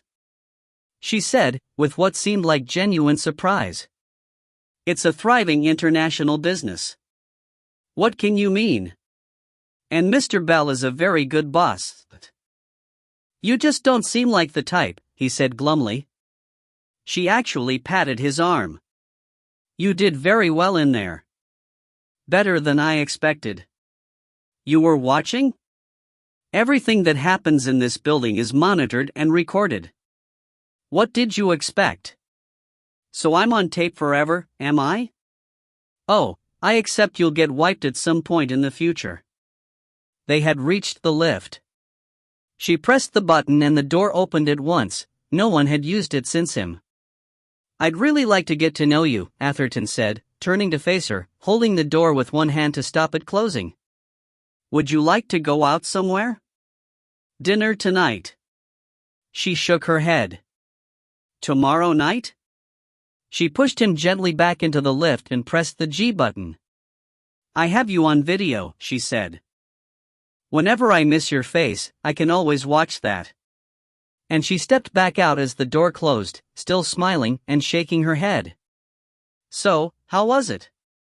Slider asked as Atherton came in. It must have been hard to get anything out of him. I don't know when I've done anything harder, unless it was getting a kitten out of my bedroom slipper, Atherton said. He was positively forthcoming. Then why the air of disgruntlement? He says he knew about Stoneaxe and the woman and didn't mind, and I believe him. Oh. That's a shame. Atherton told him the whole story, ending with a friendly warning. I wonder who he meant by your boss, Slider said. Me? Porson? Weatherspoon? The AC? I don't think it was the Home Secretary, Atherton said. He's obviously got a lot of government contacts and equally obviously likes keeping on the right side of them. I'm sure he knows what was behind Stoneaxe's sacking, but I'm equally sure he'll never tell us. And you think that's important? I don't know, Atherton said. It was obviously a big thing in Stoneaxe's life, but it was nearly a year ago, and if anything was going to happen to him because of it, you'd have expected it to be then. Unless he was still investigating and getting closer, Slider said. Atherton shrugged. I suppose mostly it just bugs me not knowing what he'd found out. I don't like not knowing. Well, we haven't got many other lines to follow up, said Slider. Why don't you look into it? Interview Sid Andrew and the woman, whatever her name was, Funny how nobody remembers, Atherton said moodily. And ask them what it was all about. Go on from there. And go through his papers, try and find out what he was doing these past months. We've got his diary to go through, his latest correspondence, and they've taken his computer to Jimmy Pack to examine. Enough there to keep us all busy for a day or two. Right, said Atherton, pulling himself together. First find out the woman's name, then find out where she and Sid Andrew have gone. A bit of phone and computer work there. And on the subject of computers, you'd better find out how Emily's doing, Slider supplied for him. She's had her head down all day, as far as I can tell, no one seems to have seen her. In fact, I dare say she needs a cup of tea. I could do with one as well. They had found her a corner and a desk, in the room that housed the photocopier. There she had settled in with case notes, files, and Atherton's laptop, which she'd rigged up to a printer borrowed from the desk of one of Ron Carver's firm who was on holiday. When they went to rescue her, she looked up from a sea of papers in surprise. I didn't realize it was that late. I've been so absorbed. A good thing, too, Slider thought. Nothing like work for keeping your mind off things. He saw the realization come back to her almost at once, but she braced her shoulders with a determination not to brood about it. How's it going? She asked. Any luck? Nothing so far, I'm afraid, Slider said. I'm thinking we really need to know what your father was doing since he left the DTI. There might be some clue in that, so we're looking at his diary and computer, and we'll probably have to go through all his papers. You may be able to be of help to us there. Anything I can do, you know I will, she said. But this looking into Trevor Bates has been very interesting. He's quite a man. Evil, but interesting. In the canteen they got 3 teas and 3 slabs of bread pudding, which the canteen did very well, for sustenance, and took them to a table by the window. There was a day outside, Slider noted with vague wonder. He sat down next to Emily as Atherton had sprung into the chair opposite her, and he realized his colleague wanted to be able to look at her face. He was that far gone. "So what have you found out?" Atherton asked her. "Nothing really about where he might be. I've mostly been catching up on his past history, which I suppose you know all about, but was new to me. He's had his fingers in a lot of pies. He must have a brilliant brain." "Pity it's so misdirected," Slider said. "Yes. But here's the thing I found this morning that interested me particularly. You know that he was being moved to the secure remand facility by a private security company, Ring 4? "Yes, that's right," said Slider. "Most prisoner movements are undertaken by private companies. The Home Office contracts out a lot of services to the private sector now. It's a good name, isn't it, Ring for Security? But I didn't realize they did that kind of thing. I always thought they delivered wages and collected the cash from banks, and so on." "They do everything," Slider said. "They're one of the biggest security companies in the country. They cover every aspect from guarding dockyards and moving bullion right down to domestic burglar alarms. And security doors," Atherton added. "That's why the man who contacted Dave Borthwick pretended to be working for Ring 4. It's probably the first name that sprang to his mind." "I see. Well, here's the thing that really intrigued me," Emily said. "You said the van was held up and Bates was freed, but there's never been an inquiry into how it happened." Slider and Atherton looked at each other blankly, and then Atherton said, "There must have been. I've been through every record I can access, and there's nothing. No internal investigation at Ring 4, no report by the prison service, no inquiry by the Home Office, nothing from Woodhill, which is also privately run, of course. And what's more," she added, before they could say anything, "there was nothing in any of the newspapers either. Now don't you think that's odd? There was lots and lots about his arrest, rehashing the murder with all the sleazy details, because let's face it, the public loves that sort of thing, so the papers latch onto it. Yet when this terribly interesting murderer goes missing from the back of a prison van, there's nothing in the papers at all." "There must have been something," Slider protested. He looked at Atherton. "I don't read the papers, but you do. And you watch the television news. It must have been covered." Atherton was frowning. "We were told about it personally by Mr. Porson," he said, "but I can't remember at this distance whether I saw anything in the papers. I'm assuming I must have, but we were very busy about then and I can't recall specifically." "No need to rack your brains." "You didn't," Emily said with a little understandable triumph. "I've looked up every newspaper for the day and for 2 weeks afterwards, and the only report is in a local paper, the Woburn Courier, which says that a prison van was held up on the way to Woodhill and a prisoner, Trevor Bates, escaped. And there was a stop press in the Telegraph. Neither gives any details of how it happened, and the Telegraph doesn't even mention Woodhill or Bates by name, it just says a prisoner. And after that, nothing. Now don't you think that's odd?"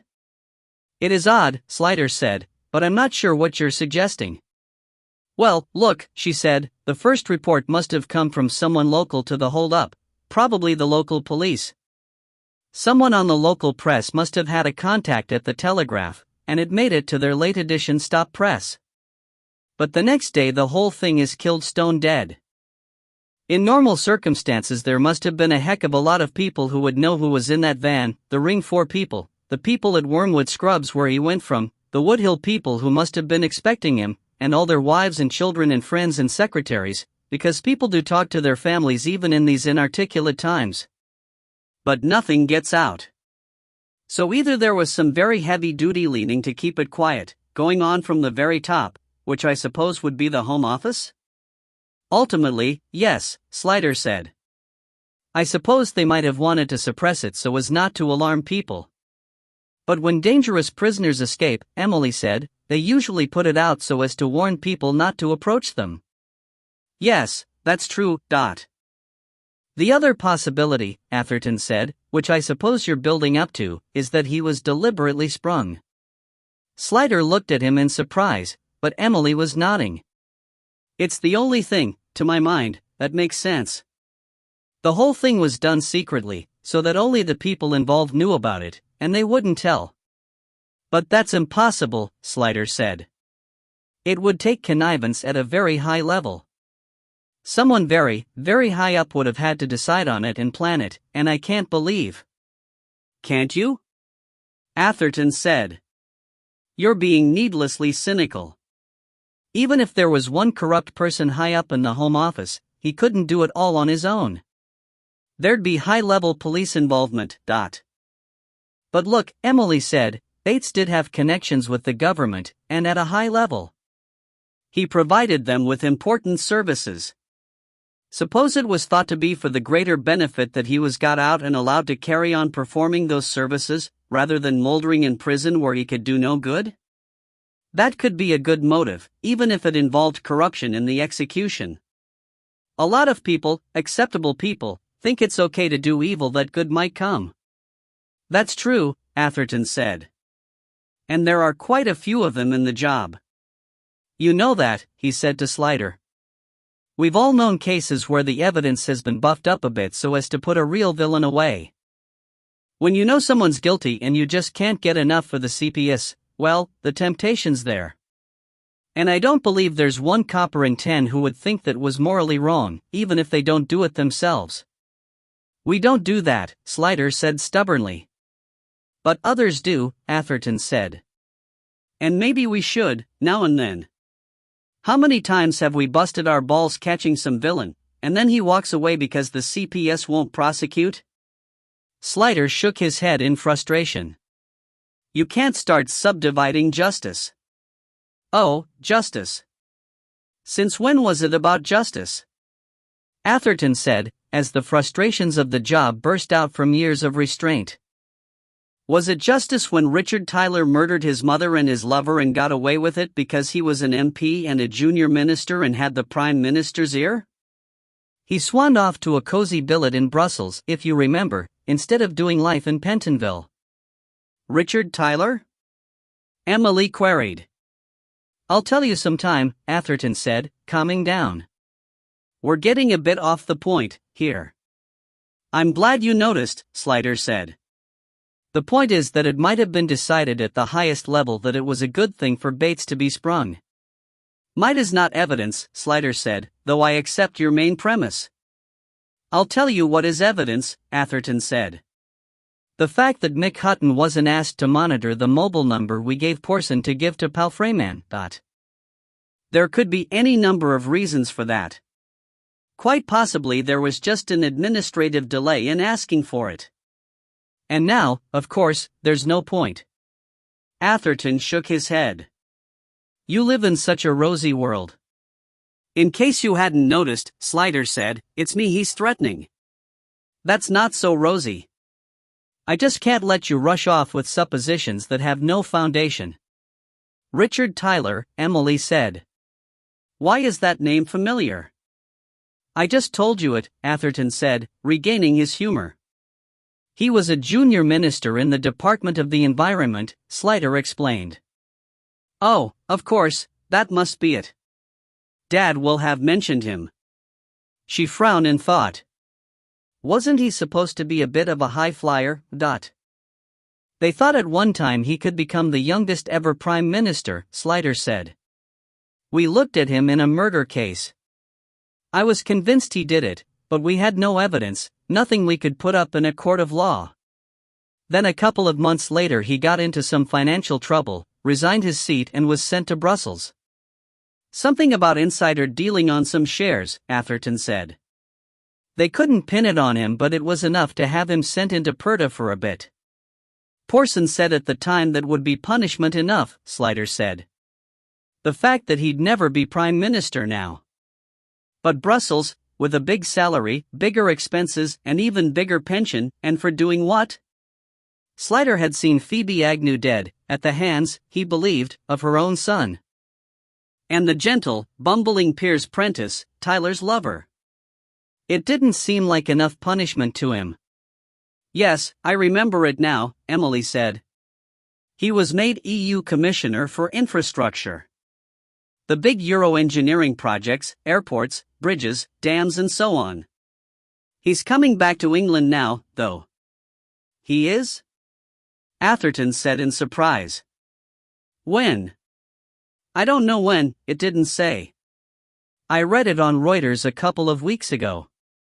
That's why the name was familiar, I knew there was something. It was a piece about the US airbase on Terceira I was reading. There's some kind of infrastructure project that the EU wants to do as a joint thing with the US, a motorway and a bridge, I think. It mentioned that Richard Tyler hoped to complete the deal as his last act as commissioner before returning to the UK, said he was going to be a special political advisor to Number 10. Slider looked bitter. Well, there's a just reward for villainy. But he'll never be Prime Minister, Atherton suggested to cheer him up. Look, we've got to follow this up. Tyler? No, the Bates escape. There's no got to about it. But if we find out how he got away, it might give us a clue as to where he is. He saw this was not playing with his boss, and added, also they mustn't be allowed to get away with it, whoever they are. If your suspicion, which is no more than a suspicion, has any truth in it, which is doubtful. Anyway, I can't spare you from the Stoneaxe case. Slider winced inwardly as he caught himself referring to it like that in front of Emily. But Emily didn't seem to notice. Her face was alight with eagerness. Let me do it, she said. They both looked at her, Atherton with interest, Slider doubtfully. Look, I'm an investigative journalist. It's what I do. I know where to look things up and I know how to get people to talk to me. They'll tell me things they would never tell a policeman. Let me do it, please. Let me take it off your minds while you get on with finding out who killed Dad. I can't agree to it, Slider said at last, though with a little reluctance. If there was some connivance at Bates's escape, he badly wanted to know about it. You don't have to, she said, and jumped over his difficulty for him. In fact, you can't actually stop me, you know. Once I leave here you won't know what I'm doing, and as a free citizen I can exercise my right to ask questions of anyone I please. Slider sighed. If you put it that way. But be careful. Of course. And understand that it will be without any official sanction whatsoever. She smiled suddenly, and it was good to see, like the first breaking of sun through clouds. I never work any other way, she said. 10. Trapped nerd. Joanna phoned from a curry house in Leeds at 6 o'clock. We're just getting something to eat between rehearsal and concert. There's a whole crowd of us here, so don't worry. I'd worry for the audience, Slider said, with half the orchestra breathing out Balti and Vindaloo. I hope you're not playing Blow the Wind Southerly. Ha ha. You'd have made a great musician, Joanna said. How's it by you, anyway? He told her what little progress had been made, but on a last-minute decision did not tell her the idea about Bates being sprung, in case it worried her more. Where are you staying tonight? The Holiday Inn, and I'm sharing a room with Sue, so I won't be alone. And a few others are staying as well, so we'll be in company. It'll be a chance to tell Sue about Jim and his new infatuation. Do you think she'll mind? Slider asked, imagining Joanna spending the evening soaking up sobs and handing out Kleenex. It didn't sound like a fun occasion to him. Bound to, a bit, but I don't think it'll break her heart. It was her who decided they weren't suited, and I'm sure now that she's right. She needs someone more down to earth, and someone who'll appreciate her, not try to make her live up to him. Ouch, said Slider. Well, Jim can be a bit challenging, she said carefully. Much as we love him. Anyway, I suspect there's a new interest in her life, which is always the best cure. I told you there's quite a few of us here, in the curry house, which includes most of the brass section, and John Saxby, one of the trombones, is at our table and being very attentive to Sue. A trombone player? Don't be snobbish. He's really nice and quite gentle and thoughtful under that roughy whoop exterior. He and Sue would be very good together. Matchmaker. I want my friend to be happy. I'd better go, someone else wants the phone. Wait, here's a musical joke for you. How many clarinetists does it take to change a light bulb? Dunno. 1, but you need a huge box of bulbs. Ha! Thought you'd like it. Tell Jim. And take care of yourself. I will. You too. I miss you so much. Me too. I might phone you tonight, when I go to bed. If it's not too late. Phone anyway, even if it is. There was one last phone call before he knocked off for the evening, from Jimmy Pack, their civilian aide who specialized in computers.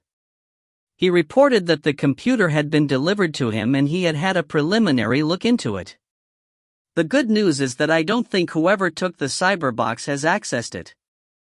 It leaves a trace when it's used, and the last access seems to have been 4 days ago when Stoneaxe was still alive. I suppose they haven't had time to work out the password yet. And can you stop anyone accessing it in the future? Yes, that's not difficult. I've already done that. And I've got into his main files all right. That password wasn't hard to figure. Most people use names and birth dates of their nearest and dearest when security isn't a big issue. But I'd found a whole lot of encrypted files in there, and I guess that's the stuff you'll want to access. Can you get in? Once I've got the password. I don't suppose you have any clues to it? It would save time. I'm afraid not. Oh, well, never mind. I will work it out. I've never been beaten yet, but it will take time, that's all. I'll send you a printout by heading of what's in the main body of files, in case there's anything you're interested in, and then concentrate on the encrypted stuff. Thanks, Jimmy. Have a good evening. Kidding? I'm just starting work. Night's the best time for me.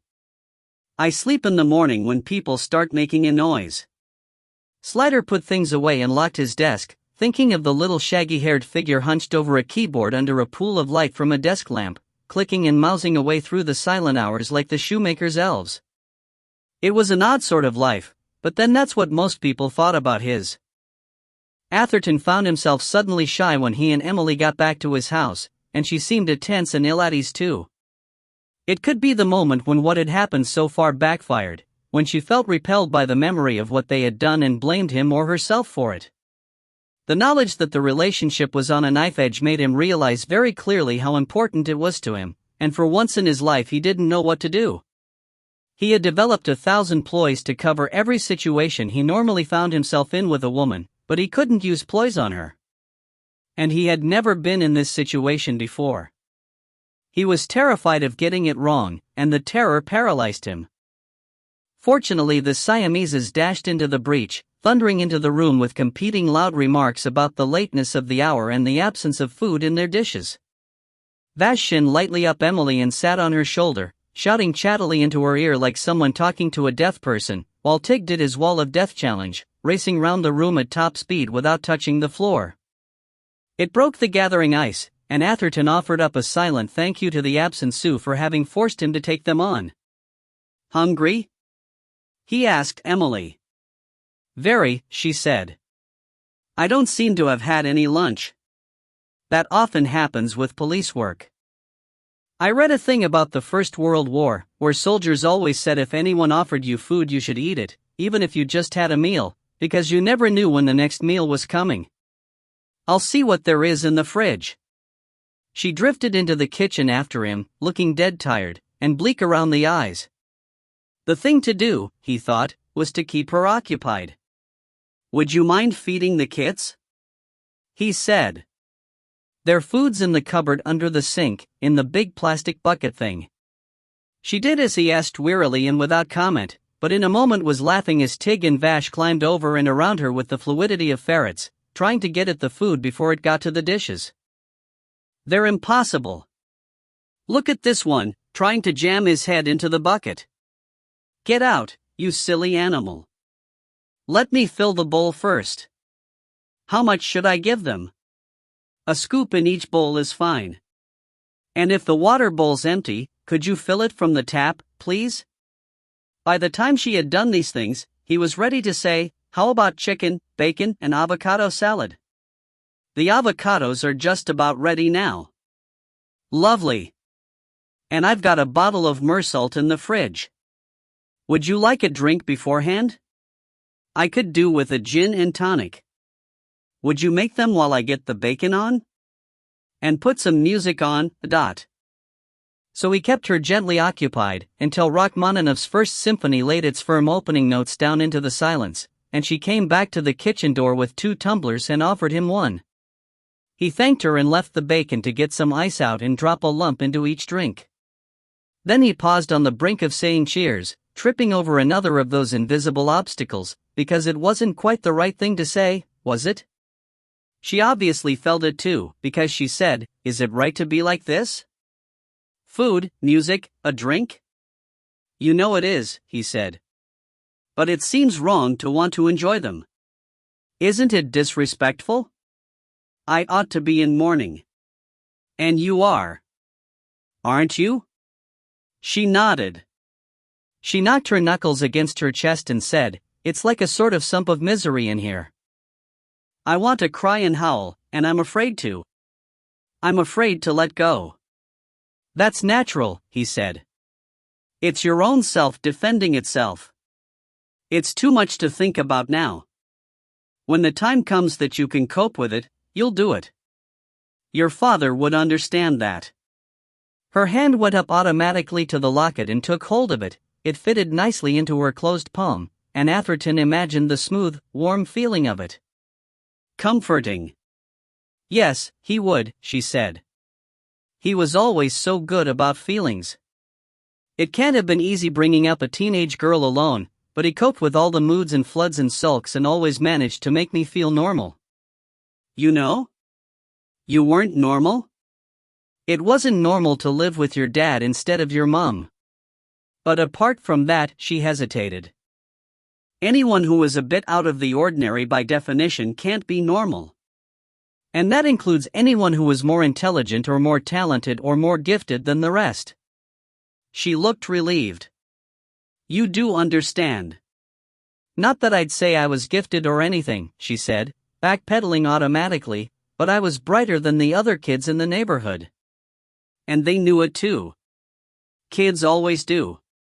That's why this business of not streaming never works.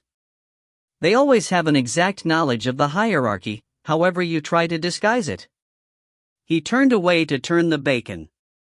It just makes it harder for the bright ones, if you don't let them be with other bright kids. They get bullied. Did you? Oh, yes. Beaten up regularly, he said lightly. It makes you lonely, she said, as if commenting generally. And being lonely gets you into all sorts of inappropriate relationships. He turned back and took up his glass again, and she said, I've done that. Dad was so good about it. He always managed to make me see how inappropriate without setting my back up. You know how you always immediately want to do the opposite of what your parents tell you? Then, when I got a bit older, he said I should use as a rule of thumb whether I'd want to bring whoever it was back to meet him. She smiled. That really narrowed the field. I bet it did, he said. His feelings were in such turmoil he had to turn away again, and concentrated on cutting and peeling the avocados. After a moment she put her glass down and took the second one and a knife and peeled along beside him. The cats finished their biscuit and sprang up onto the draining board to clean their whiskers and watch, their eyes on the chicken skin. She said, I'm not sorry about last night. Thank God for that, he said. I'm not either. Are we okay, then? She didn't immediately answer, but then said, quietly, and with a hint of the tears she was denying access to, I think Dad would have approved of you. Slider drove home by a circuitous route, watching for motorbikes and black focuses, and naturally enough there were plenty of both to keep him in a state of jitters. He was beginning to wind his way towards Turnham Green when he remembered that there wasn't any food in the house. He thought of stopping at a supermarket, but the mental image of himself cooking in the empty flat was not convincing, so finally he stopped in Chiswick High Road, parked in a fortuitously empty space by the curb, and walked down to the Chiswick Chippy and bought himself a rock and chips. There was a street bench on the pavement a little down from where he was parked, and he sat down there and opened his package and ate the fish and chips from the paper, while covertly watching the traffic and the passers-by. He saw the black Focus go past twice. It wasn't the same reg number that he had sent in before, but he was pretty sure it was the same car from the tinted glass and the way it slowed and idled a moment as it got to his part of the street. What innocent driver goes past the same spot twice at that time of night? He got out his mobile and rang through to the traffic division, gave the watchers the new number and urged them to send a patrol out right now. Then he slowed his consumption rate, lingering over each chip, and even eating the crumbs of batter in the bottom of the bag. They had used to call them crackling when he was a kid. When the fish and chip van came round, if you hadn't got enough money for chips you could get a pennorth of crackling to munch on. He saw the unmarked patrol go by, but the Focus didn't come past again. Had they seen him get his phone out and guessed why? He got up, dumped the vinegary paper into the nearest bin, and went to his car, and when the patrol came by again he signaled to them. They stopped beside him and whooned down the window. "I think he's taken fright," Slider said. "Maybe saw me phoning. But he might still be in the area. We'll cruise around a bit, do a couple of passes by your house. Maybe we'll spot him." Slider drove home, feeling weary and sick of the whole business. Was Emily's theory right? If it was the worst thing of all.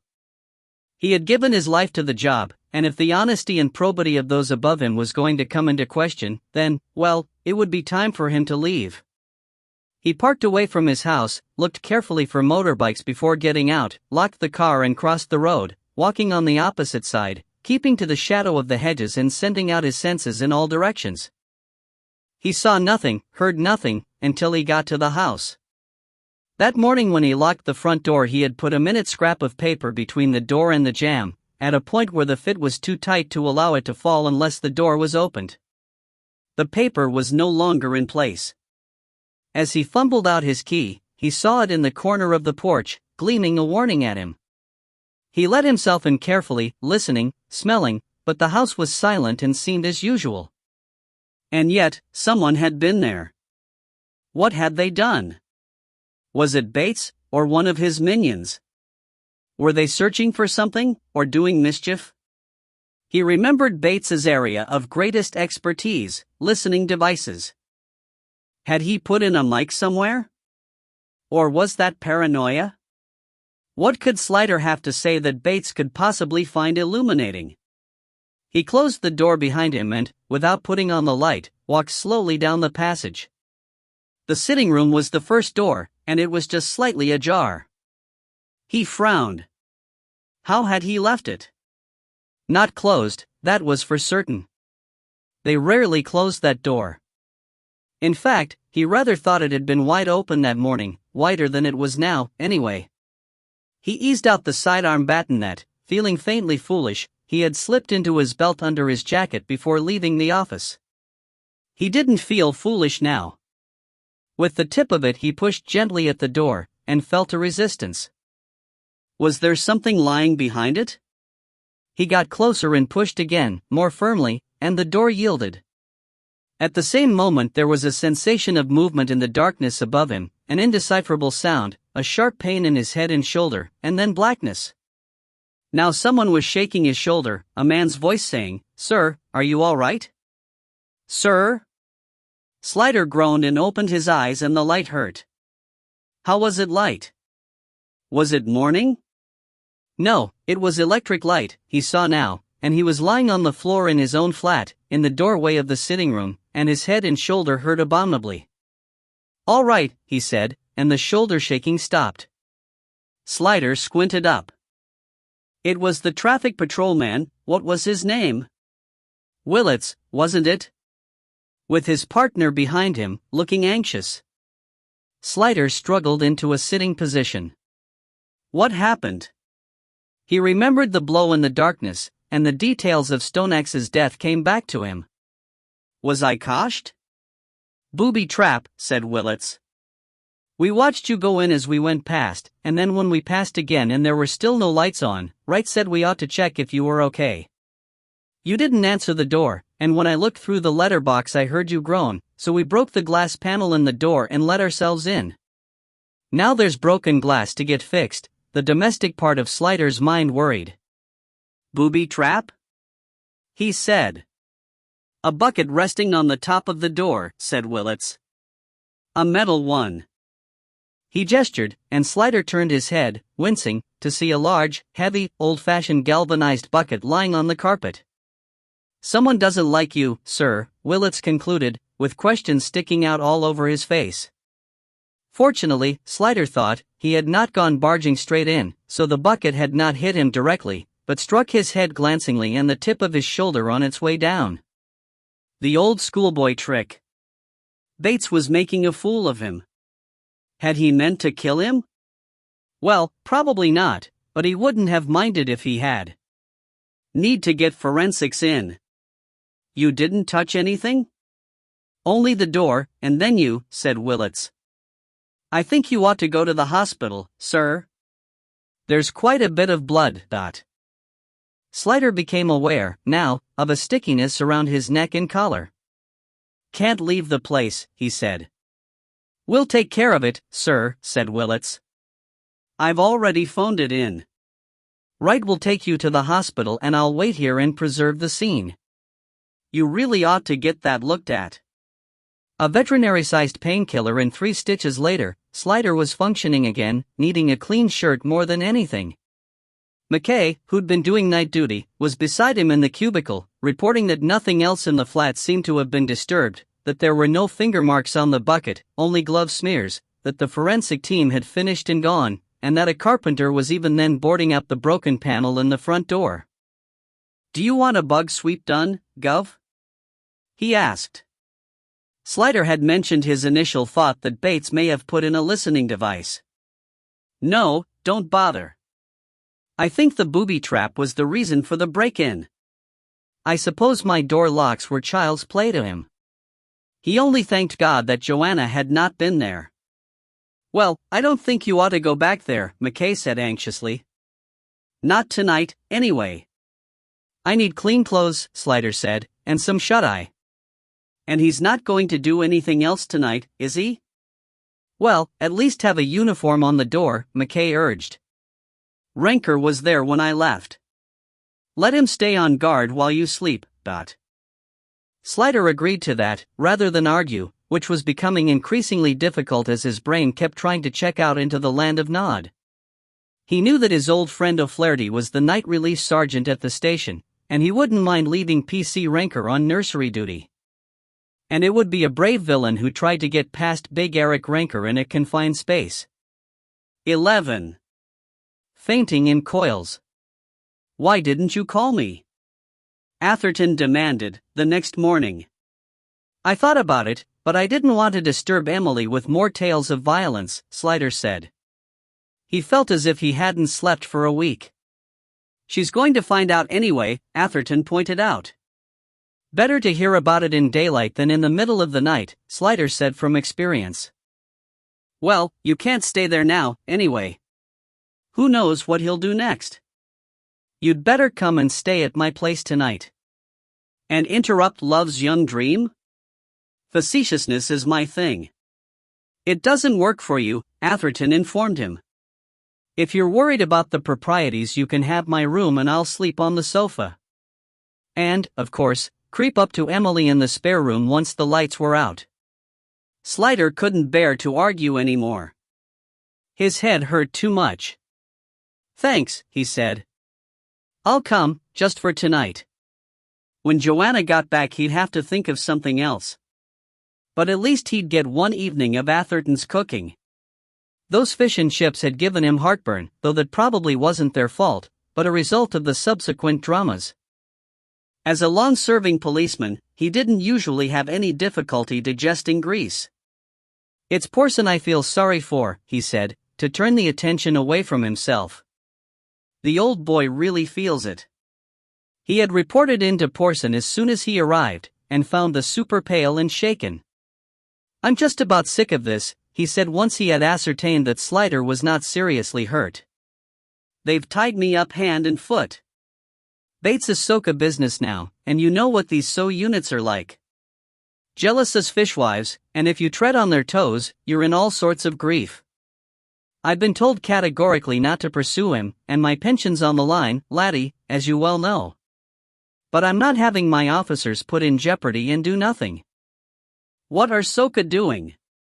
"Sitting round scratching their targets. So you can go after him with my blessing, and anything you want, just ask. If it costs me my pension, well, that's not an absorbent price in the scheme of things. Only," he had added, rather spoiling the magnificent defiance, "don't let the Stoneaxe case slip, will you?" "No, sir." Slider hesitated, wondering whether to voice any of Emily's and Atherton's conspiracy theories. He was beginning to have a suspicion of his own, though against his will. Why had the Stoneaxe murder been left with him? Usually high-profile cases were whisked away to the specialist units for the greater glory of some desk jockey with a degree in looking good. He had been led by the nose to conclude that Borthwick had done it, but what if it was not the villains who were doing the leading, but the them of Atherton's paranoia? But if the idea that such things could be would make him sick, they'd make Porson sicker. He had become, since his wife died, something of a shabby tiger, but he was not yet tamed. Slider decided to say nothing, at least yet, and to ask instead for something deliverable. "Could you get the traffic unit to find that focus as a matter of urgency? I've got another reg number for it, so the likelihood is that they're going to change it again, but there aren't that many black focuses with the same dint in the same place. I'm pretty sure it's one of Bates's close cronies driving it around, and if we get him, we might get a lead on Bates." "Consider it done," Porson said. "I'll sit on them and put a rocket under their arses, don't you worry." "Anything else?" "I can't think of anything at the moment," Slider said. "Come to me if you do. Now, what are we going to do about Borthwick?" "The report on the oil marks was waiting on my desk when I got in," Slider said. That was another surprise, that it should have come through so quickly. Conspiracy was like oranges. Once you got the smell in your nose, you couldn't get it out. Porson evidently agreed. "They must have priorized it," he said. "You don't normally get precedents for non-human fluids." "So what was the result, Dot?" "It's a match for the sample taken from Borthwick's bike," Slider said. "He says he's never been in the flat at all, so that, plus the victim's watch, make a pretty firm basis for a charge." "Yes," Porson said, starting his lope up and down in the space between his desk and the window. "And then you'd have to try to trace the movements of that motorbike the old dear saw, which means watching endless CCTV tapes, and God knows what else besides trying to prove he did it when we know he didn't. Which all adds up to a lot of running around with our heads up our blue-arsed flies." "Displacement activity," Slider said, as Porson continued to pace.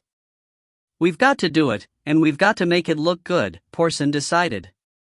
"It's a pity that oil report came so quickly. But we can hold him pending more evidence. I'll think of something to tell the Muppets." "He's still cooperating?" "Yes, sir.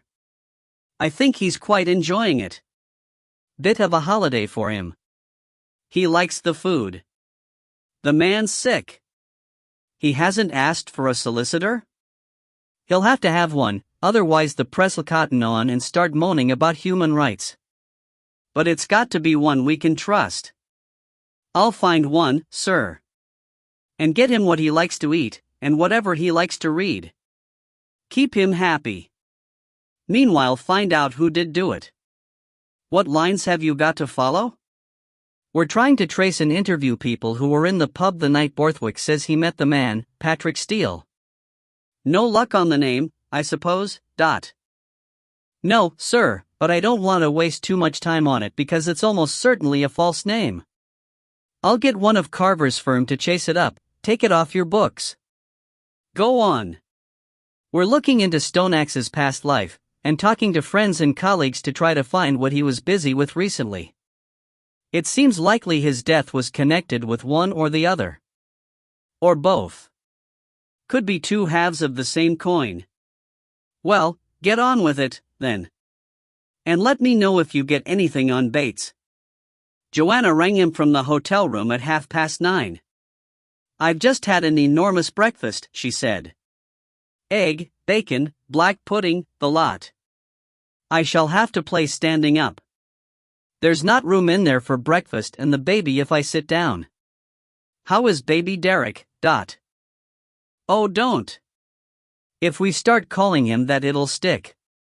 Only if the wind changes. Don't talk to me about wind. You were right about the curry yesterday. Derek's stroke lattice is fine. Listen, about tonight, I can't see the point in staying in a hotel. I'd much sooner come home after the concert.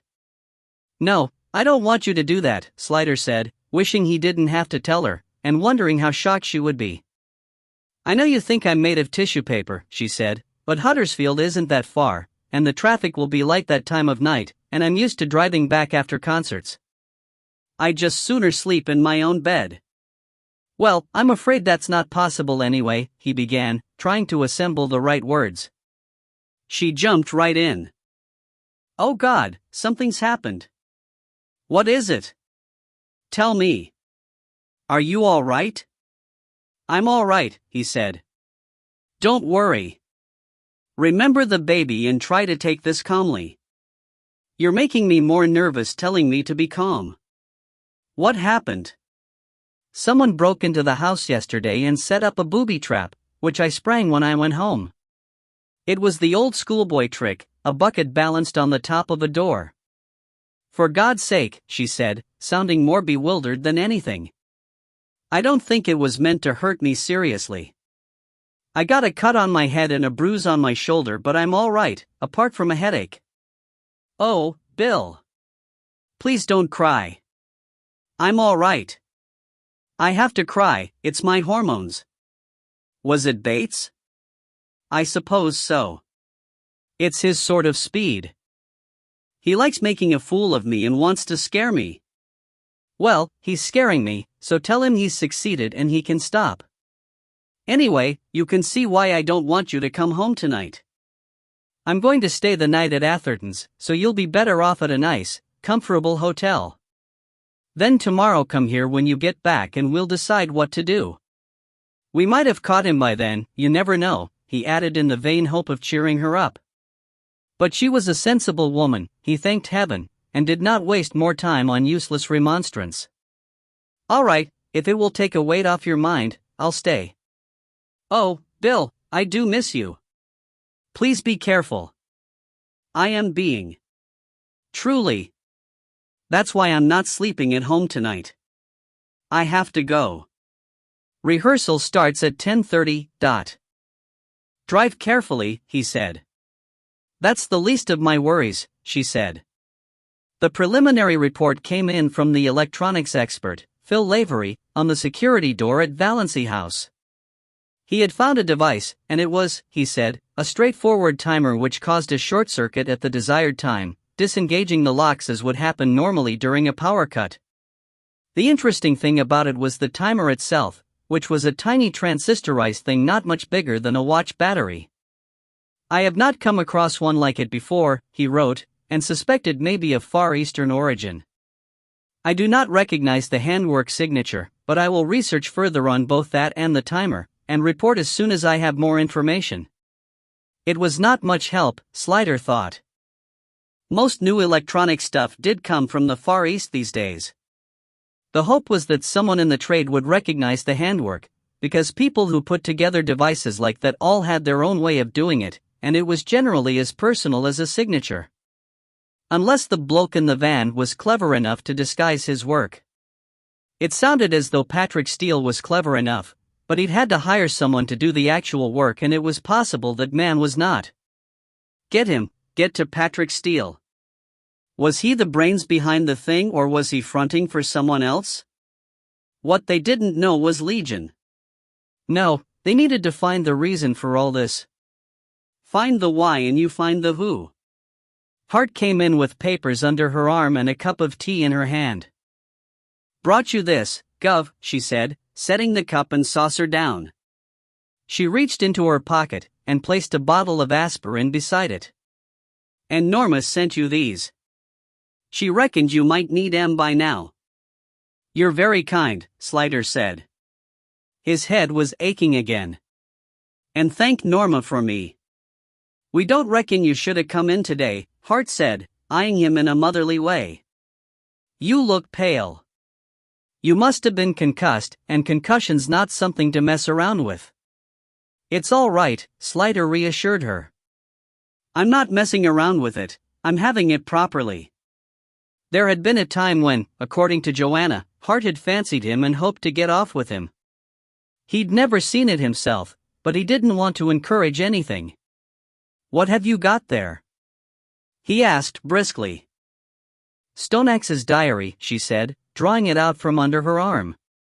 I was working backwards, and then it occurred to me to go forwards a bit, and I found he had an appointment today with a DM. Look, here, DM at 12:30. So why hasn't DM come forward to tell us that? Slider said. He must have seen on the news or in the papers that Stoneaxe is dead. That's what I thought, said Hart. Unless he was some kind of crim, but it didn't seem likely, with Stoneaxe being such a Boy Scout. So I looked back and found a meeting with a Daniel Maceter a couple of months back, beginning of July.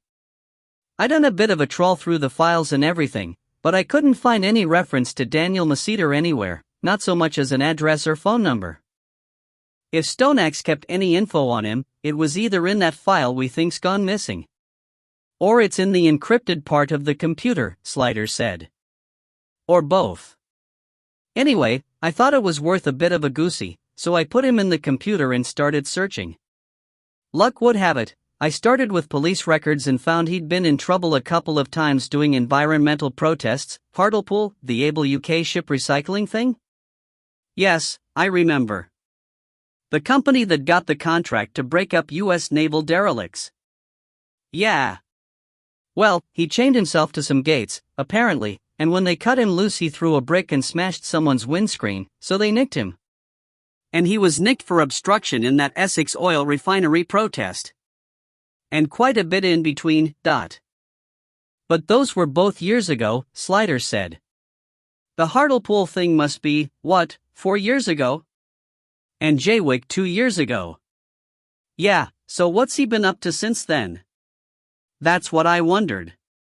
Maybe it would explain, if he'd had trouble with the police in the past, why he didn't come forward to say he had an appointment with Stoneaxe.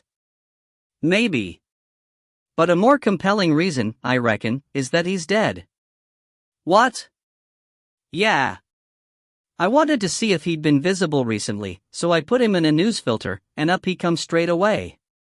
Reading Observer, local lad killed in an RTA.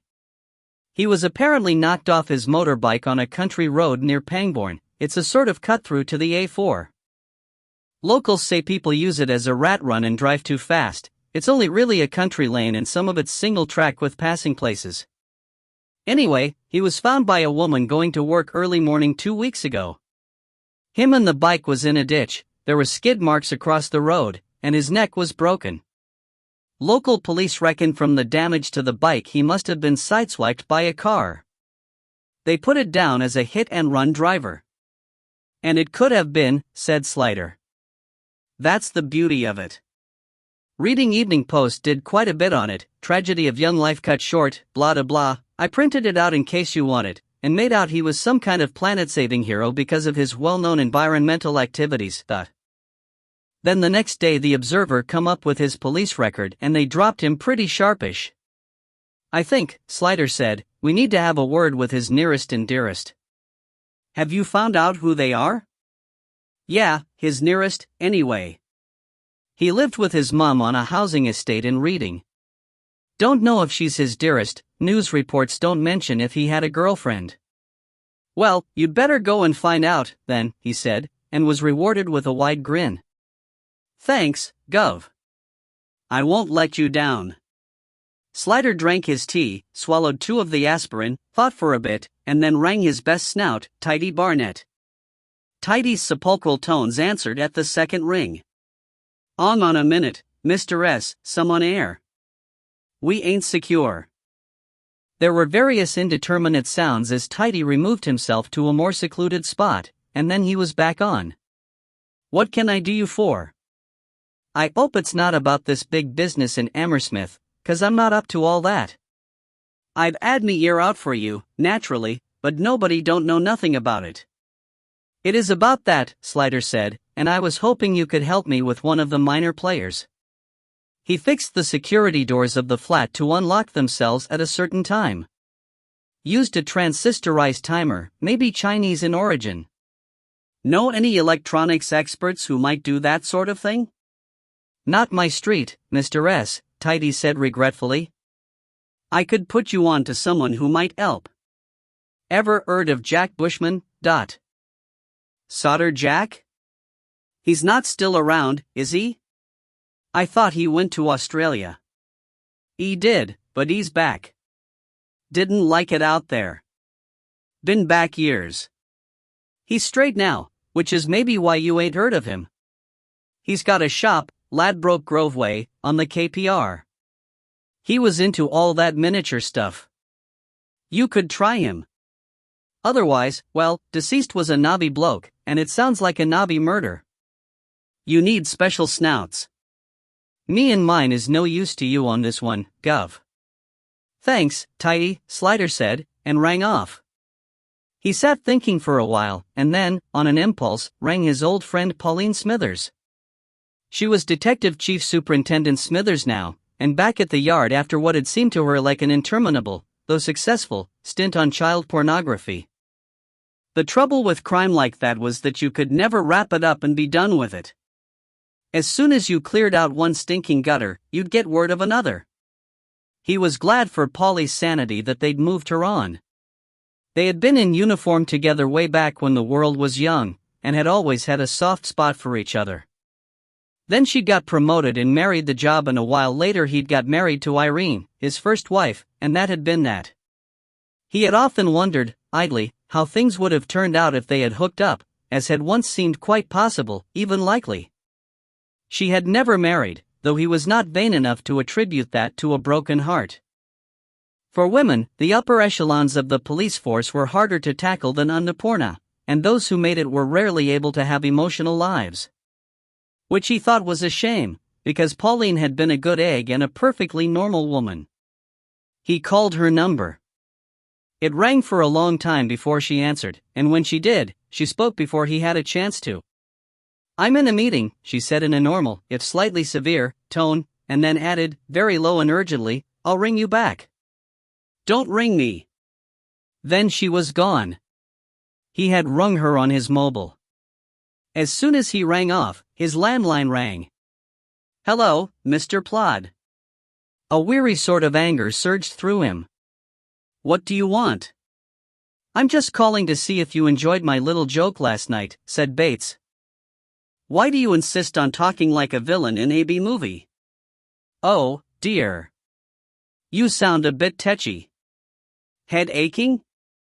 "I always hated practical jokes, even when I was a child. For an adult to practice them is contemptible." "Contemptible, is it? And there was I trying to be kind to you. I could have killed you, you know. I could have filled the bucket with sand. By the way, are you trying to trace this call?" "Of course," said Slider.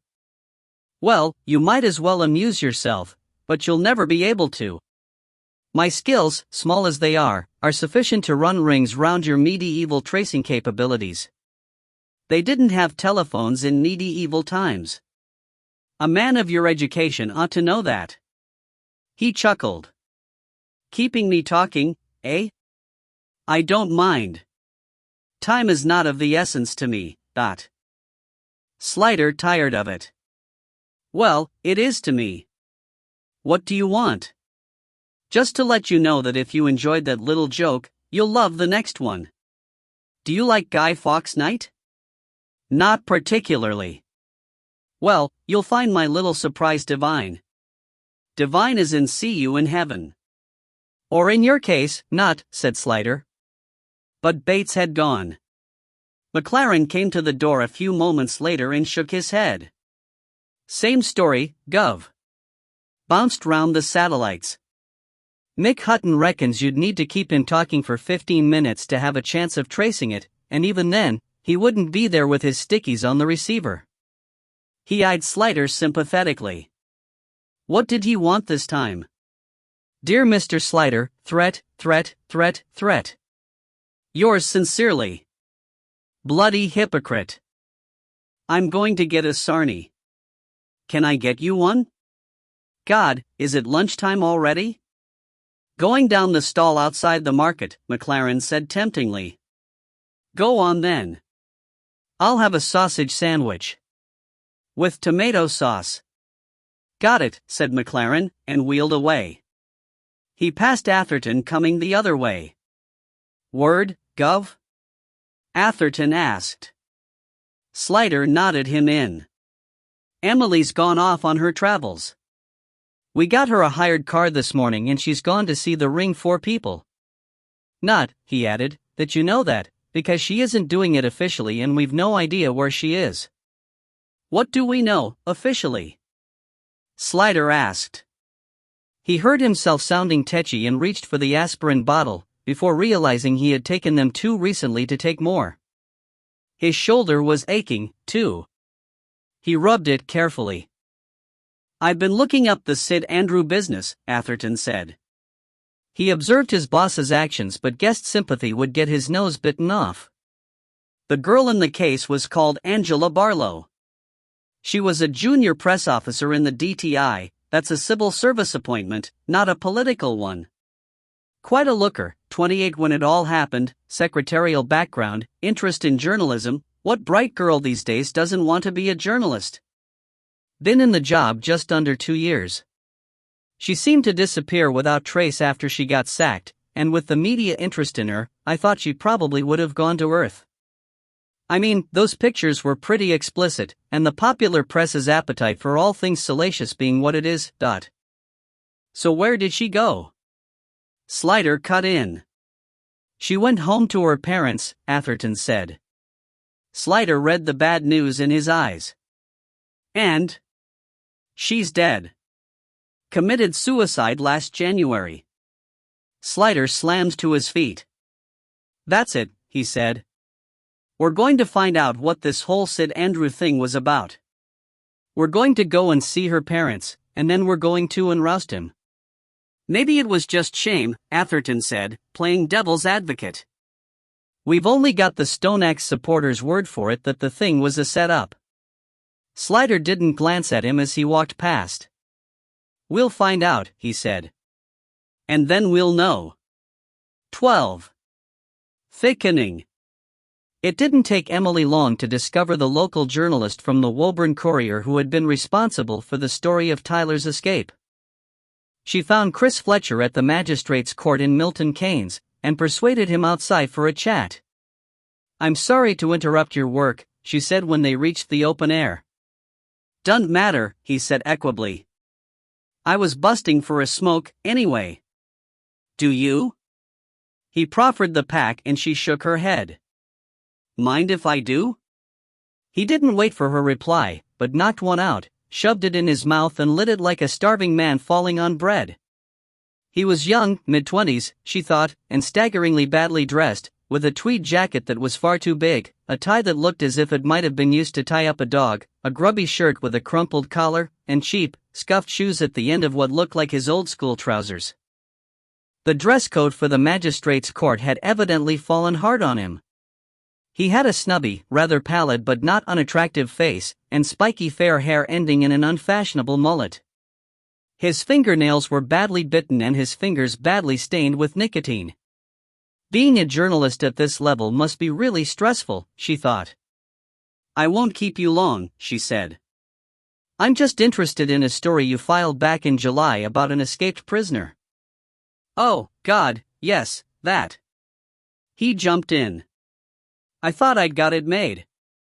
Big city, here I come. But it all turned out to be rubbish, and I got a rocket from my editor. He kicked my bum so hard I couldn't sit down for a week. Would you tell me what happened? He was so eager to talk she didn't have to give him a reason for asking. The fact that she was pressed seemed to be enough for him. Well, it was just luck I came across it, really, because I was going home one evening and there's this cut-through round the back of Apsley, guys. I live in Husbourne Crawley. She nodded as if she knew what he was talking about so as not to slow him down.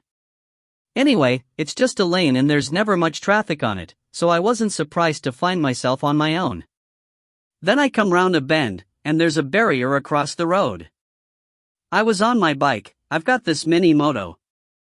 It's useful for getting about to stories, easier to park than a car, not that I could afford a car anyway on what they pay me. Right. You came across a barrier? Yeah. Well, I didn't want to go back, so I pushed the bike round it. And round the next corner there's a local cop I know, Colin Gunter, and he stops me. I look past him and I see a big Ring 4 van and some more police and a couple of patrol cars. So I says, "Sup, Col?" And he says, "You can't come down this way. There's a prison van been held up." So then he tells me this prisoner was on the way to Woodhill, the van got held up and he's on the loose. So I go back and phone the story straight in, and I ring the Telegraph news desk as well. I've been doing that for a while, anytime I hear anything good, because I'm hoping to make a name with them, and then they'll give me a job. Why the Telegraph? She asked out of idle curiosity. It's what me dad reads.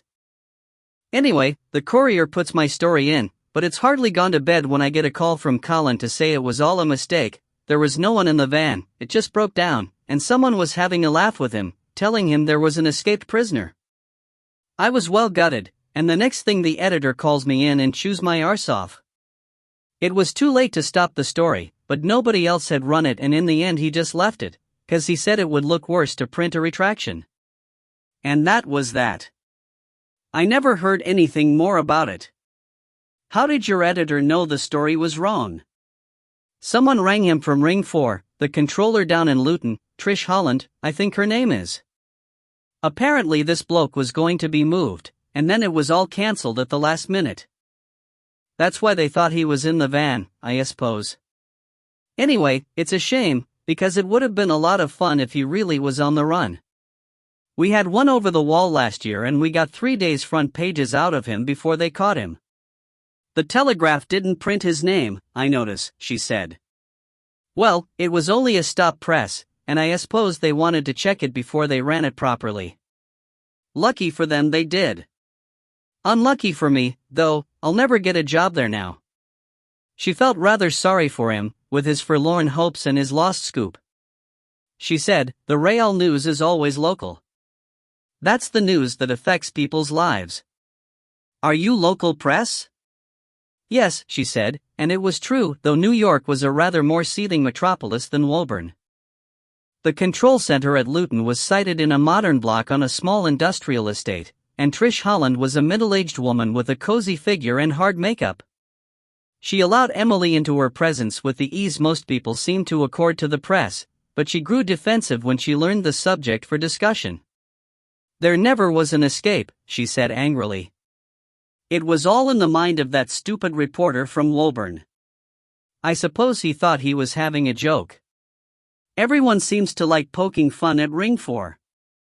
I'd like to see them do a job like ours. Yes, and I want to do an article exactly on that point, Emily said warmly.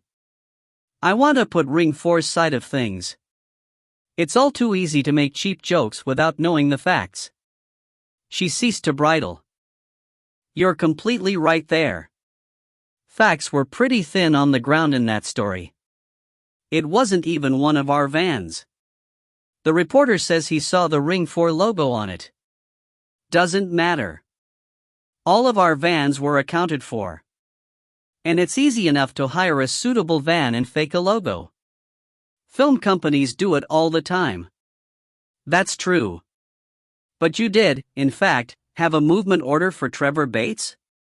Yes, he was going to be moved to Woodhill, and we had the usual paperwork to collect him from Wormwood Scrubs.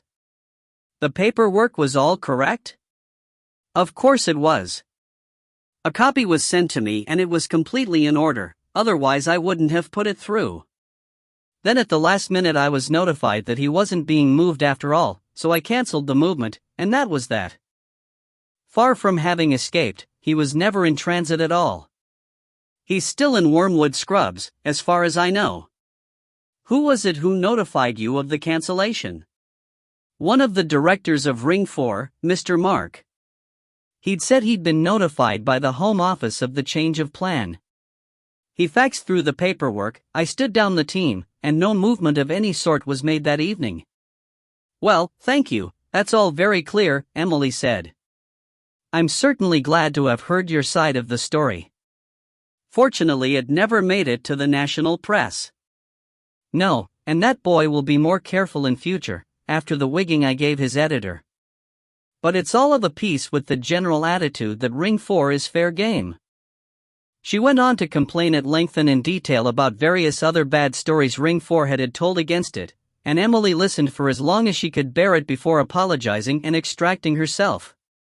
She needed to get back to her computer to do some more checking.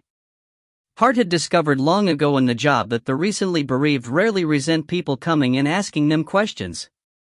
It accounted for how often people could be seen on television screens talking about their loss at a time when the uninitiated would have expected them to be prostrate, with the curtains closed. The big, savage grief generally held off for some time, and arrived when everyone else had got tired of the subject and gone away, leaving the bereaved unsupported. Mrs. Maceter lived in a tiny house in a dismal, raw new estate outside Reading.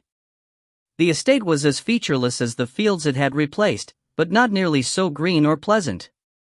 Each little yellow brick house had a paved-over front area to make up for the lack of a garage, and the tiny back gardens were mostly still nothing but bumpy developers' grass between the cheap orange fencing, except where young inmates had already trampled them bare. The approach roads were laid in a series of unnecessary twists and cul-de-sacs, presumably to make the place look friendlier, and here and there along the pavement's puny saplings were struggling to survive, shackled like starving prisoners to thick posts. Elsewhere empty holes showed where 2 out of 3 had already been uprooted by vandals. You can't be nice to some people, Hart thought.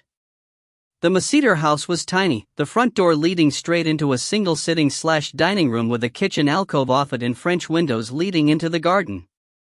Halfway along one wall an open-plan staircase led up to what could only be, Hart judged from the dimensions and some experience, 2 tiny bedrooms with a bathroom in between. Mrs. Maceter was shapeless, gray-haired and hopeless, though probably only in her late 50s.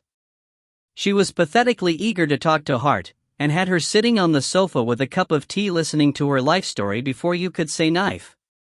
Not that there was much to tell. The most important thing that ever seemed to have happened to her was her husband running off with the teller from the Halifax in Castle Street, a dyed blonde divorcee who was 55 if she was a day. The age seemed an additional affront to Mrs. Maceter, as if she could have borne a 20-year-old rival much more gracefully. The running off accounted for why she was living in this place, which was all she could afford once the value of the family home was split between her and her husband. The law's a terrible thing, she said, when it can turn a person out of her own home just so her husband can buy a place for his fancy woman. The solicitor told me it was because Danny was grown up, so I was only due half the house. I said Danny's still going to live with me, because there was no way he'd live with his dad and that woman, but they said he was nearly 30 and that's all that mattered. He counted as a grown-up so he was reckoned to fend for himself. But my Danny's never been able to look after himself. If it wasn't for me, he'd never have a clean shirt to his back. The other important thing that had happened in her life was Daniel's death, but she didn't seem to be coming to grips with that. She spoke about her son in the present tense, as though death was some kind of trip he had gone off on, and from which he would be returning eventually with a haversack full of dirty clothes for her to wash. He's always going off on his protests, she said proudly, when Hart got the conversation round to him. He's a member of all those things, Greenpeace and Friends of the Earth and what have you. He really cares about things, animals and the environment and global warming and all that. And unlike some people I could name, he puts his money where his mouth is. His dad's always griping about him not having a job, but I say to him, our Danny does have a job, saving the planet. And you can't have a more important job than that, can you? He's had some trouble with the police in the past, hasn't he? Hart asked. The question didn't seem to bother Mrs. Maceter. Well, it's bound to happen, isn't it? I mean, the police have got to be on the side of the landowners, stands to reason. I'm not blaming you, dear, because I can see it's your job. You can't afford to worry about right and wrong. But Danny has to do what's right for the planet and that. If it means clashing with the police, well, there you are. More tea? Help yourself to sugar. No, my Danny would never have got into trouble in the normal way. He's a good boy and he'd never break the law, except in a protest. But he has to do what's right, and he does, whatever it costs him. He's that sort of boy. Do you know what he was involved with just lately? I gather he'd been back home? Yes, since he came back from Scotland, about 3 weeks ago. What was he up to in Scotland? Oh, I don't know, dear, she said. It was something to do with, she screwed up her face with effort. Oh, he did tell me. Something about water, was it? And Cadbury's? Oh dear, I can't remember. Cadbury's came into it, and Beryl somebody. Not Beryl Reed, but something like that. Cadbury's? Hart queried. Their factory's not in Scotland. I'm sure he said Cadbury's. Anyway, I know it was Scotland because he'd been going up and down for months now. To tell you the truth, I don't really understand a lot of what he goes on about, with his scientific words and all that. But I do know he said this one was very important and secret, and the less I knew about it the better. He said it was high-powered stuff and it was going to cause a stink when it got out. Quite excited about it. And it's the same one he's been on for ages. Are any of the organizations involved? You know, Greenpeace and so on, what? I don't think so. He never said they were. In fact, she frowned again, considering, he seems to be doing this one all alone. Usually there's his friends tramping in and out, scruffy lot, and don't some of them smell?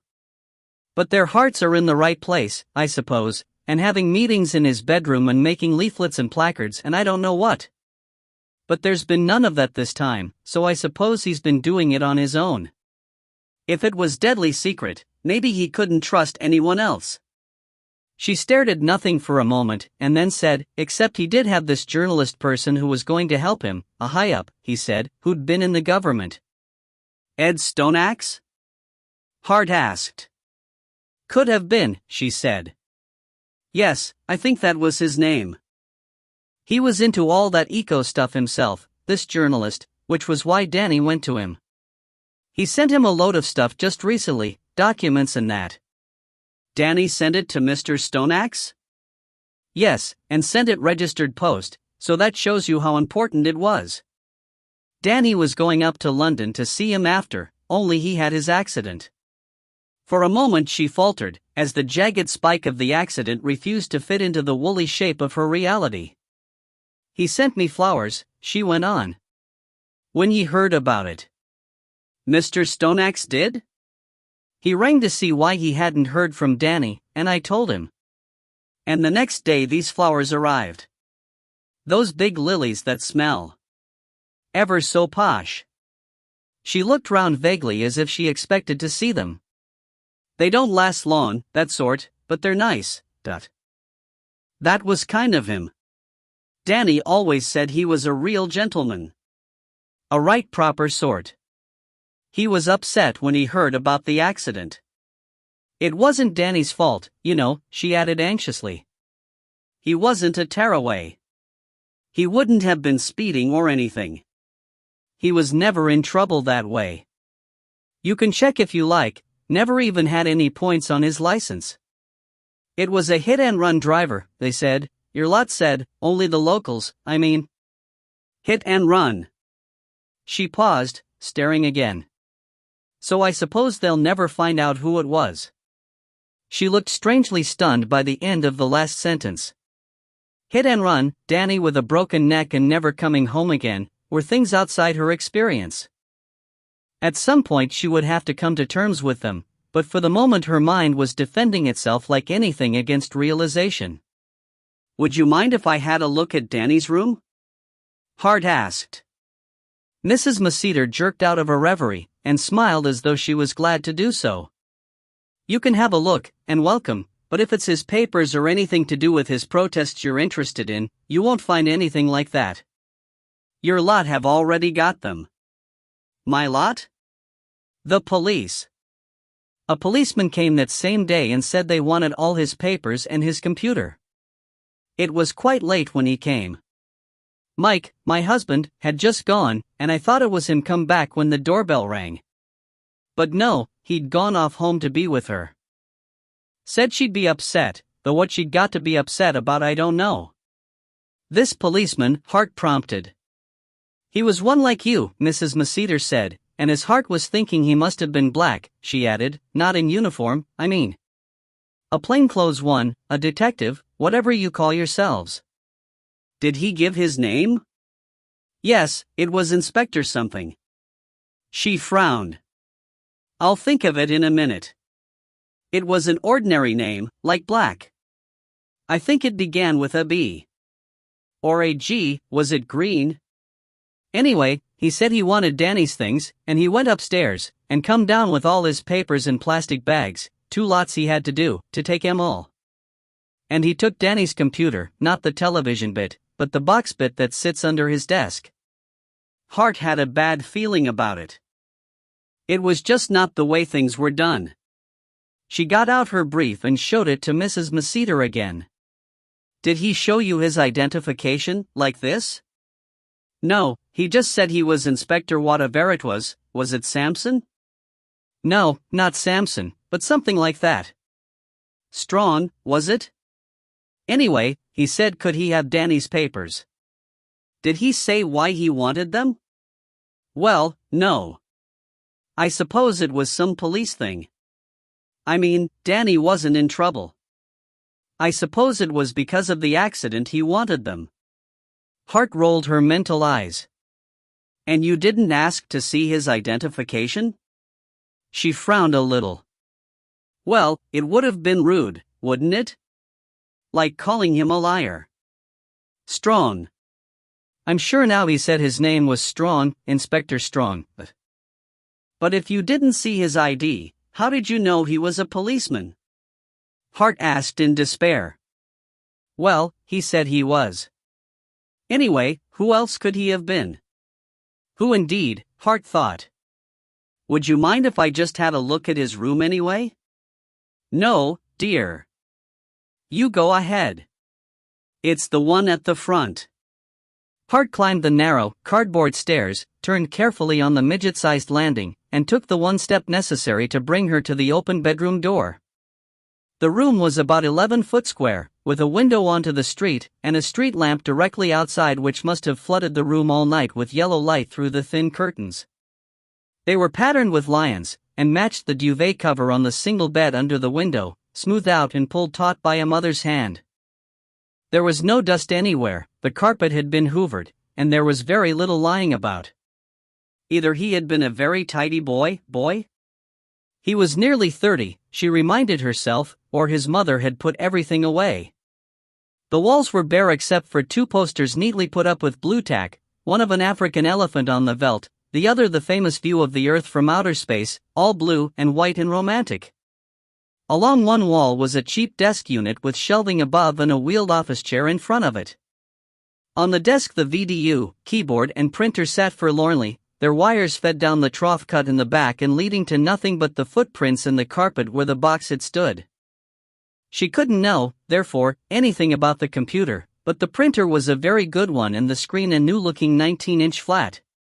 In contrast to everything else about this house, it looked as though nothing had been stinted on the IT front. But all the shelves and the drawers were empty. Inspector Strong had taken no chances and cleared everything out. At the end of the desk there was a CD player with speakers, but there were no CDs anywhere to be seen. Strong must have taken those as well, perhaps on suspicion that a computer data disk might be hidden among them. There was hardly room for anything else, except an upright chair with a haversack resting on it. Hart looked inside just in case, but it was empty except for half of a Snickers wrapper and a box of Bluebell matches.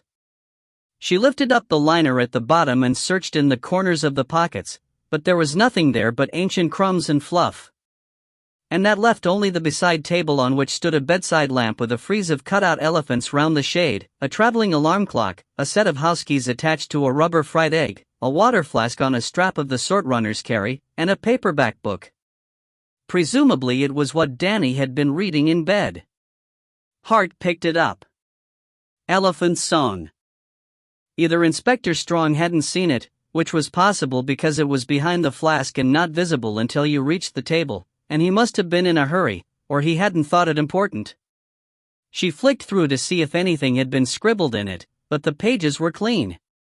But there was something, a piece of paper, folded into a long thin strip as though it was being used as a bookmark. She opened it out. It was a printed letter from Reading Borough Libraries. The following books are overdue. Failure to return the books may lead to increasing fines. There was only one title, Analysis of Risks Associated with Nuclear Submarine Decommissioning, Dismantling, and Disposal.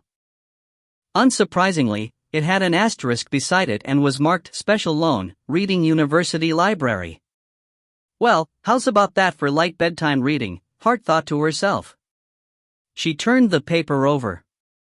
On the blank back of the form, in a scrawly, unformed handwriting in blue biro, was a sort of list. Clydebury. Scottish War Museum, St. Vincent Street. Clyde Maritime and Shipping Museum, Govan. Public Records Office, Argyll, SA. University? Niki Book. Hager Lock, Museum? Then a word so scrawly she couldn't read it properly. It looked like Newark. And at the bottom, scrawliest of all, Cad Br. Hart grinned to herself. He couldn't even spell Cadbury's, the dipstick, never mind know where the factory was, She took the piece of paper with her and left the sad, empty little room to its thoughts. Mrs. Maceter looked up eagerly when she stepped off the bottom of the stairs. All right, dear? I've kept it nice and clean and tidy, not that there's much left since your Inspector Strong came. I'm just boiling the kettle again, you'll have another cup? I found this in a book beside Danny's bed, Hart said, showing her the paper. She turned it automatically from the written to the printed side, and unexpectedly blushed. Oh, I know, there's been another of them just this morning. Asking for their book back, and I don't know what to do, that inspector must have taken it with the other books because it's nowhere in this house, that I do know. But if it's a library book he oughtn't to keep it, did he? I don't want to get into trouble about it. Could you ask him to send it to them, dear? Only I don't know where he is or anything. There's some writing on the other side, Hart said patiently. Can you tell me if that's Danny's writing? Oh, yes. Just some of his nonsense. Would you mind if I kept it? She looked doubtful. Well, if you think it's important. Only there's the library book to think of. I'll have a word with Reading Library, Hart promised, and Mrs. Maceter's face cleared like fast-forwarded clouds parting. Thank you ever so much, she said. Her only son had been killed and she was shut in the human equivalent of a hamster cage without him for the rest of her life, but she was so relieved the library weren't going to chase her for an overdue library book. In an access of pity, Hart stayed for another cup of tea, which was not like her. 13. Horrible merger. Angela Barlow's parents had little to add. They received Slider and Atherton with polite reserve, a well-to-do retired couple in a nice house in a leafy suburb, with a large garden, a Labrador, and a flotilla of framed photographs on the piano. Outside, blackbirds hopped across the neatly manicured lawn, and inside, the nice people whose lives had seemed so immutably pleasant less than a year ago revisited, at Slider's behest, the bewildered grief that had come upon them when their daughter had killed herself. Angela had been their youngest, of 4. All the children had received good educations and had done well. Angela had studied anthropology at university, largely, it seemed, because she didn't have any particular career in mind. But she had worked hard and got a good degree, and immediately after graduating had done a secretarial course, because she thought the skills would be useful. The Barlows plainly felt pride in this evidence both of good sense and goodwill. She didn't just go on the dole like so many of her friends and wait for a job offer to come round. Mr. Barlow said. She actually got out there and did something. After the secretarial course she had done some temporary work, and then asked them to fund her in a journalism course. Journalism was her real interest, Mrs. Barlow said. And I'm sure she would have been a great success, because English was always her best subject at school, and she wrote very nicely. She had several things published in the school magazine. Mr. Barlow seemed to feel an embarrassment. It's not quite the same thing, dear, he said. She looked hurt. I'm just saying she was good at writing. I don't think these gentlemen want to know about that sort of thing, I'm interested in everything you want to tell me, Slider said gently. Angela's photograph was looking at him across her mother's shoulder from the top of the piano, and it made him feel both angry and sad, as such reminders of lives lost always did. The Barlows resumed.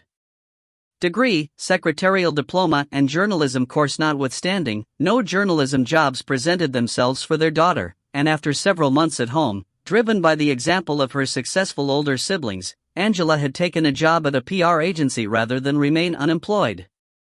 She had quite enjoyed it, but after 3 years had wanted a change, had seen a recruitment advertisement for the civil service for press officers, and had decided it would at least be closer to journalism than where she was. She thought it would give her good experience, and lots of useful contacts, so that she could make the move to journalism in a year or two, said Mrs. Barlow. And did she do well in the job? Slider asked. I think so. She seemed to be enjoying it, and was quite excited about her prospects.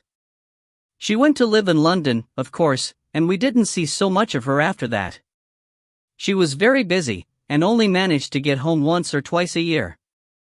Of course, she had a very lively social life, from all accounts, so she didn't really have time. She stopped abruptly and gave her husband a haunted look. We didn't know, he took up gently, how lively it was. We can't understand how she was so led astray. It could only have been high spirits, because there was never any bad in her. She was a good girl and a good daughter. I suppose her liveliness must have got her into bad company without realizing the danger she was in. And then it all broke like a storm over our heads. It was so sudden. We never had an inkling anything was going on until those terrible pictures appeared in the papers. You didn't hear from Angela beforehand that anything of the sort was likely to happen? No, of course not. I don't think she knew any photographs had been taken. They were. We know, said Slider, to save him having to describe them. I'm so sorry. It must have been a terrible shock for you. We felt she must either have been very drunk at the time, or have been taking some drugs. We hoped the former rather than the latter. She'd never taken drugs before, to our knowledge, but I understand it's quite common in those circles, cocaine and so on.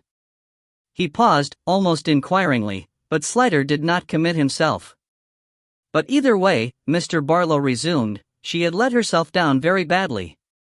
And then they sacked her. We didn't know about that at first. She didn't tell us, because she was too ashamed, said Mrs. Barlow. Then she telephoned and said she wanted to get away from London and asked how we'd feel about her coming home. We said of course she should come, this was her home, Mrs. Barlow said, with a speed and emphasis that suggested to Slider it had not been as automatic as all that at the time.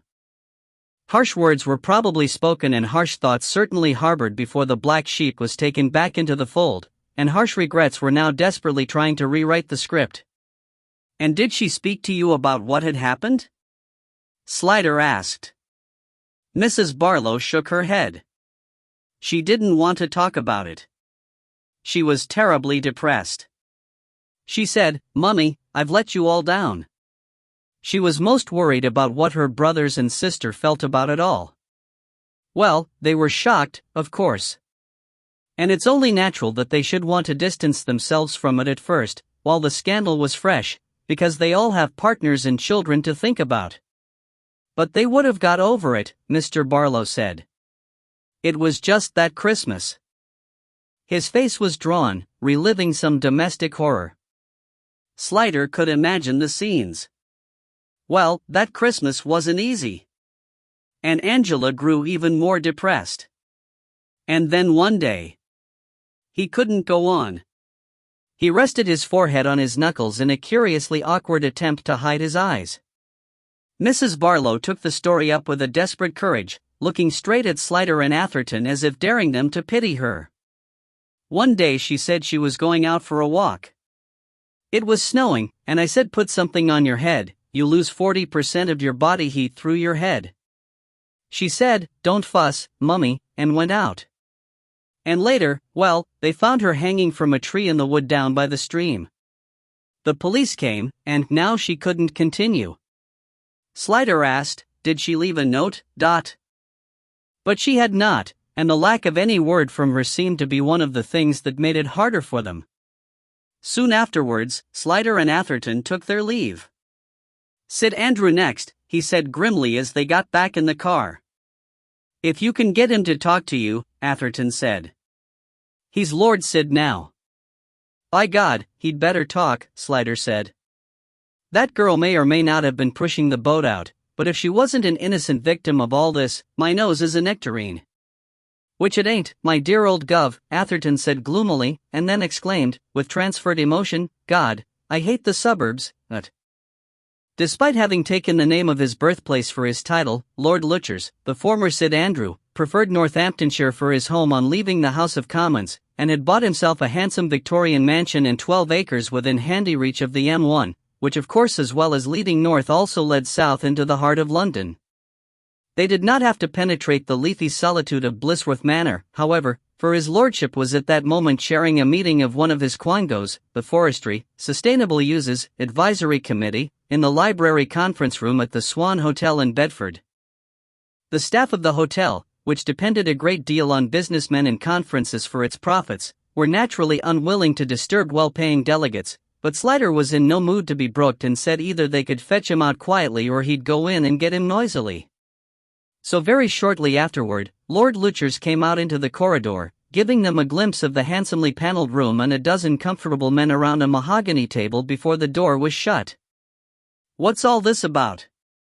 Luchers demanded shortly, though not as irritably as he might have, for the committee had lunched extremely well before resuming their meeting. Sid Andrew was a short, wide man, so wide he gave the disconcerting appearance of having been flattened, like a cartoon character run over by a steamroller.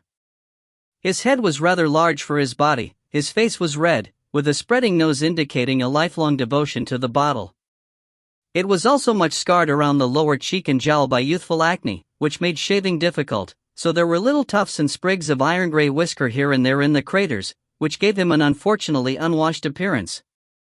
He had shaggy white hair, always unkempt, and thick black eyebrows over pale, watery, red-veined eyes.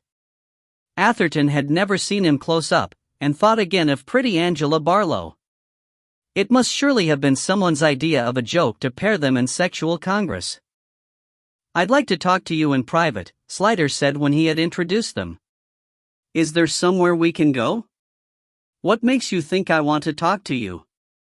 He growled. He had never lost his accent, indeed, he wore it, with his working-class background and his trade union credentials, almost aggressively as badges of honor.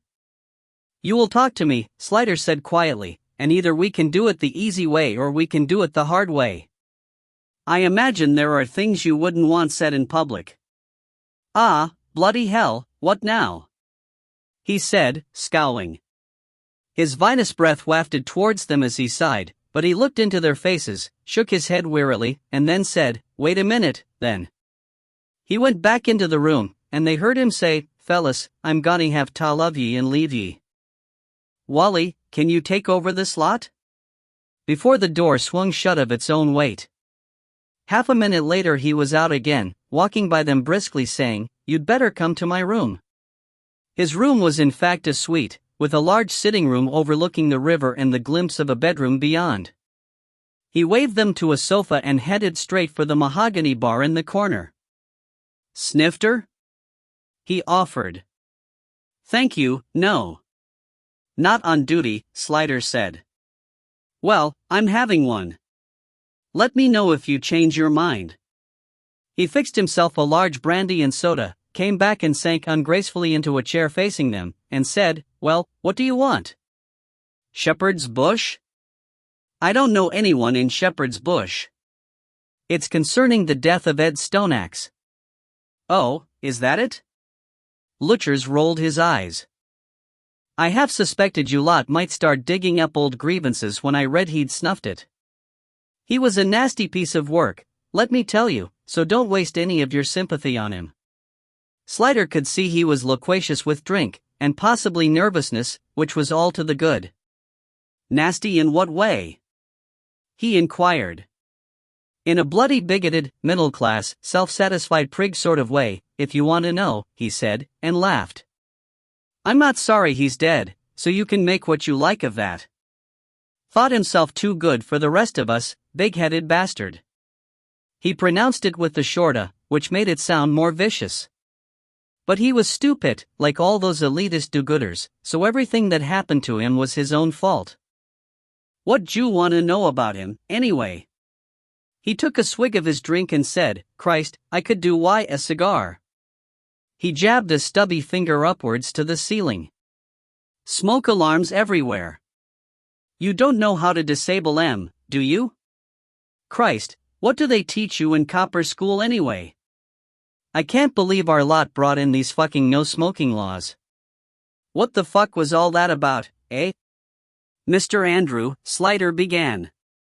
It's Lord Lutchers to you, Jimmy. He exclaimed, his face reddening. His accent grew stronger with his anger. It's no much, but it's all I've got to show for 40 years service. And I fucking earned it, so don't you disrespect me, boy. No disrespect intended, I assure you, Slider said soothingly. It was a slip of the tongue. What I really wanted to ask you about was the business of the photographs with Ed Stoneaxe and Angela Barlow. Unexpectedly, he chuckled. Oh, that old thing. It was a bloody laugh, was that? You've seen the photos, have you? Brilliant. The purpose was to get Stoneaxe sacked from the department, I suppose? He wasn't sacked, he resigned. Eventually he chuckled again, and then the smile disappeared as if wiped.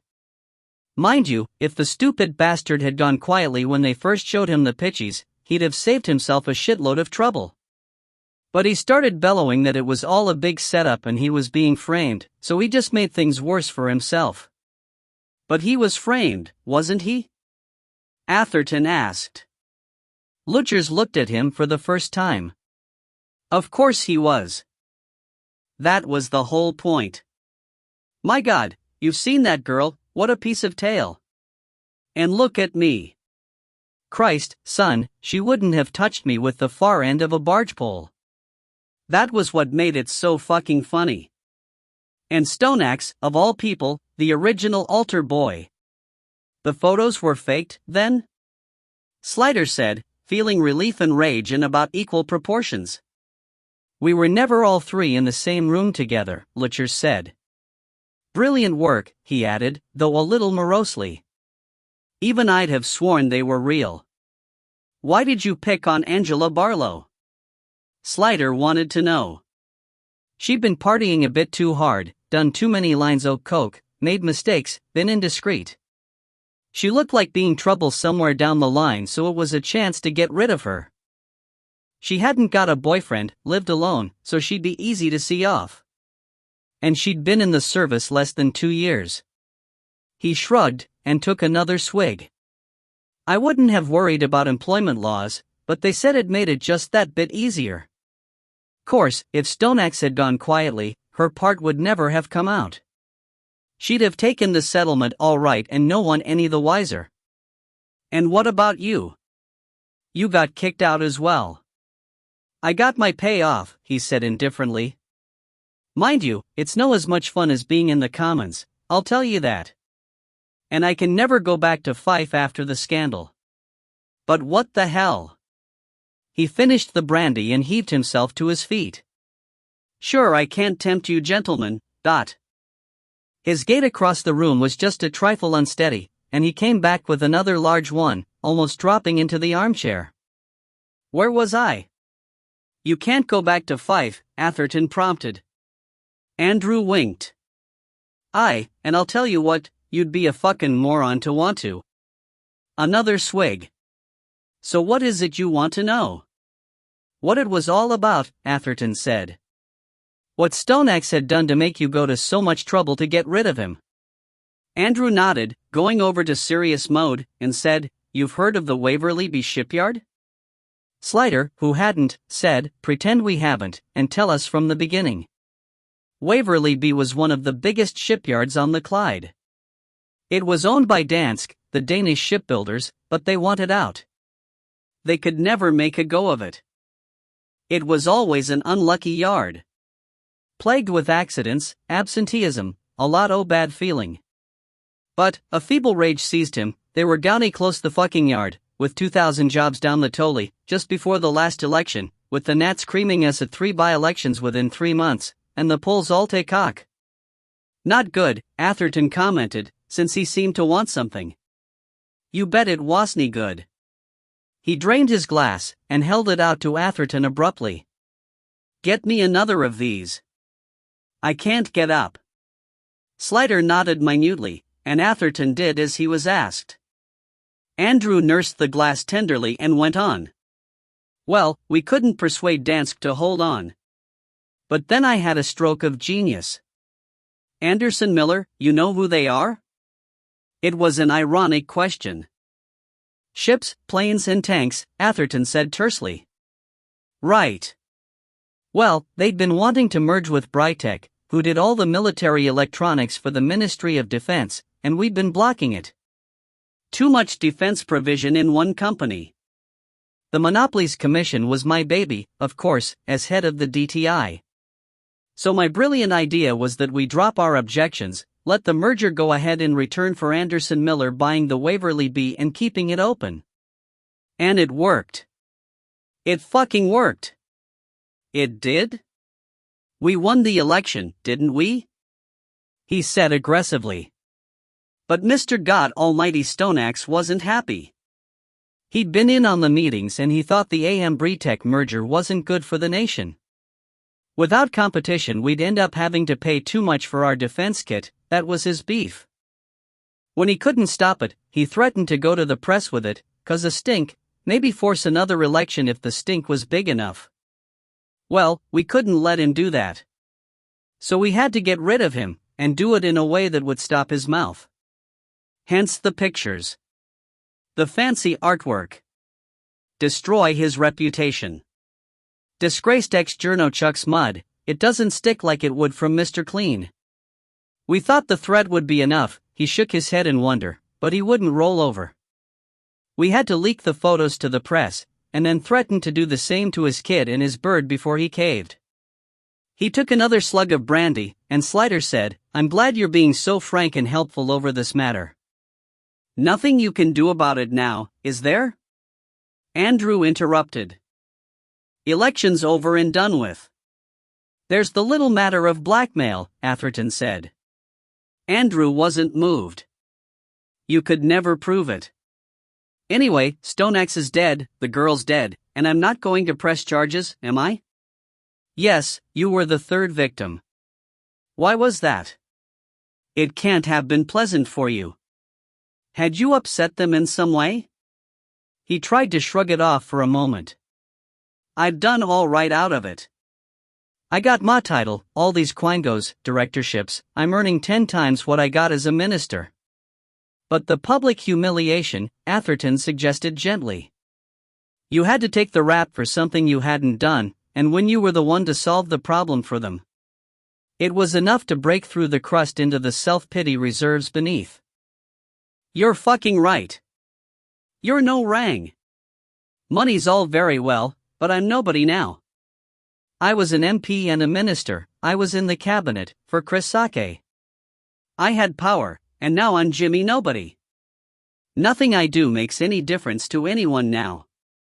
Lord Luchers? I'm a joke. So why did they turn against you? They blamed me for hiring Stoneaxe in the first place. I was the one suggested we ought to get a media star on the press team. I was the one who picked him out of the applicants.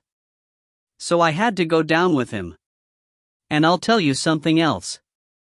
They didn't want me to get the credit for winning the election. Oh, no. That was reserved for Bloody Tyler, the Wonder Boy. Slider felt a prickle, like the sting of electricity, along his scalp at the name. You mean Richard Tyler, dot. Who else?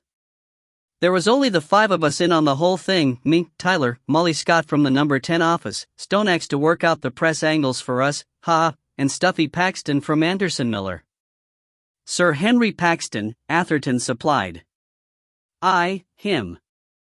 He made a sour face. Him and Tyler were thick as thieves. I bet they worked out the stitch-up between them. But Tyler wasn't DTI, Slider said, remembering aloud. Tyler was Department of the Environment, wasn't he? He was the junior minister there. Andrew shrugged. Tyler was Paxton's liaison with the government. I dunno where they knew each other from. All I know is Tyler ended up getting the credit and I ended up getting the sack. There's no justice, dot. He seemed to be sinking now, literally deeper into the chair, and figuratively into a drunken gloom. Slider hastened to ask his next question. So what has Stoneaxe been doing since he left the department? What has he been investigating? Has he been following up the Waverly Bee business? I don't know, Andrew said. Nobody tells me anything anymore. I wouldn't be surprised if he has. Never could keep his nose out of things that weren't his business. But there's nothing to follow up. The election's over, the yard's closed anyway, and AM are selling it. What's to investigate? He closed his eyes. Tell ye what, fellas, I'm just gonna have a wee nap, 'cause I've got a hell of a headache coming on. It was clear they would get nothing more out of him, and Slider doubted he had any more to tell, so they left him in peace. As they left, Atherton kindly removed the brandy glass from his slackening fingers and set it on the coffee table, before it could tip over and wet his trousers. At least that would be one less thing for him to worry about when he woke up. 14. A legend in his own lunchtime.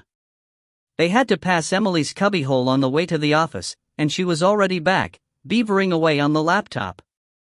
She looked up as Atherton paused in the doorway, and the look that passed between them, brief as it was, shook Slider. It was not that it was a look of unbridled passion. That wouldn't have been so very surprising, knowing Atherton's past record. It was that it was a look of acceptance, accustomedness, belonging, the sort of look you usually have to be together for some years to achieve. Somehow in 3 days they had passed from strangers to companions. It had happened that fast for him and Joanna, but their circumstances had been much more favorable. He hoped desperately, for his friend's sake as much as Emily's, that the whole murder bereavement thing didn't rear up and bite them when things calmed down a bit. I've got a lot to tell you, she said. I've been finding out things. I never doubted you would, Atherton said. She half rose, looking from him to Slider. "'You want me to tell you now?" "I need tea," Slider said. "Canteen," Atherton translated, and they headed for the stairs. As they climbed, and while they queued at the counter, she described how she had found Chris Fletcher and what he had told her. When they were seated with their cups, she got on to Trish Holland. "I'm sure now that Bates was sprung deliberately," she said, "and how it was done. The beauty of it is that nobody misses him. Wormwood Scrubs thinks he's at Woodhill. Woodhill assumes he's still at Wormwood Scrubs. And as far as Ring 4 are concerned, he never went anywhere. After a bit of useful confusion at the site where the van is found, it's confirmed that it wasn't a Ring 4 vehicle and there was never a prisoner in it. But then why get the police in on it at all?" Slider asked. I think that was a bit of insurance, in case anyone does miss him at any point. Then they can say, oh, yes, he escaped, but we suppressed the news for public safety reasons. You can justify anything on health and safety grounds. But I don't think his name was meant to get out. That was probably a mistake. The story was supposed to get the one outing as a deniable unnamed prisoner. The fact that his name was mentioned might account for why the escape filtered down through police levels to your superintendent. But it was never in the public domain. I'm sure if you asked in the prison service they wouldn't know anything about it. But how was it done? Slider asked. Emily looked pleased to be the one to be telling him something, rather than vice versa. All you need is someone who can produce the right documents in the first place, someone who knows what they look like, the wording and everything, and knows the protocol. That suggests someone in the Home Office or with access to someone in the Home Office, but it needn't be. It could be anyone who's ever had anything to do with prisons or moving prisoners. With modern computers and printers, making the documents isn't hard as long as you know what to put on them. And then, of course, you need someone with influence inside Ring 4, someone who can give the orders without being questioned. Who did you say this Holland woman said canceled the movement? Atherton asked. She said it was one of the directors. She said his name was Mr. Mark. Mark? Atherton and Slider looked at each other. I looked him up, Emily said with exquisite relish. Thomas Mark, director and, more recently, major shareholder. He owns 40% of the shares, transferred to his name by their previous owner, Trevor Bates. Thomas Mark, Bates's driver and right-hand man, Slider said bitterly. We couldn't implicate him when we took down Bates, and he disappeared off the radar. The transfer was effected before the date of Bates's arrest, Emily said. Obviously he suspected he might be in trouble and was taking care to lay off his assets. And Bates was so arrogant, Slider marveled. So sure we couldn't touch him, right to the end. He was right in a way, wasn't he? Atherton said. He must have known that he'd be got out. Maybe he'd worked out the plan already, just in case. But who was his man on the inside of the Home Office, I mean? You said he had government connections, Emily said, so I've been looking that up, too. Bates owned a company called Orchestrated. He built it up himself from scratch. It was mostly electronics and IT, but it had a large property division called Key Developments, some residential, but mainly large-scale property development. Yes, we knew property was his other interest. It was under Orchestrated that he provided services to the U.S. government. I've got a friend on the Hill who's just confirmed that. Thank God for open government, Atherton said. We could do with a bit more of that over here, but... Anyway, Orchestrated also had a very nice contract with the UK government for IT services, which originated from... Let me guess, the Home Office, Slider interrupted. Not even close, said Emily. It was the Department of the Environment, and the junior minister responsible for the contract was Richard Tyler. Slider had no idea where to put this information. His brain whirred out of gear. Emily looked at him anxiously. I am right, aren't I? That is the name you said, the man you couldn't get because you didn't have enough evidence. I thought it was interesting they were linked in that way. One villain proving the other, so to speak. Yes, Tyler was the name, Slider said. And there's an old saying, hear a new name and you'll hear it again within the day. Tyler's not exactly a new name, but we've heard it once already today. Between them, Atherton and Slider told her the story of the framing of her father. She listened soberly, and under the table Atherton advanced his knee to touch hers comfortingly, because it couldn't be pleasant to have all that brought up again. At the end, she said, coincidence? It must be, mustn't it? This Bates person can't be connected with Dad in any way, can he? I wouldn't have thought so, Slider said. Obviously, from what you say, Tyler and Bates knew each other, and if Tyler had given Bates a nice fat government contract, I'm betting from what I know about him that there was something in it for him. But other than that, I can't see how Bates could be connected with your father's death. And from what Sid Andrews said, the whole departmental thing your father got into trouble over is finished and done with. The election is history. Said Emily thoughtfully. Well, you don't mind if I go on looking into him, do you, Bates, I mean? His business connections seem to have spread a long way and infiltrated some interesting places.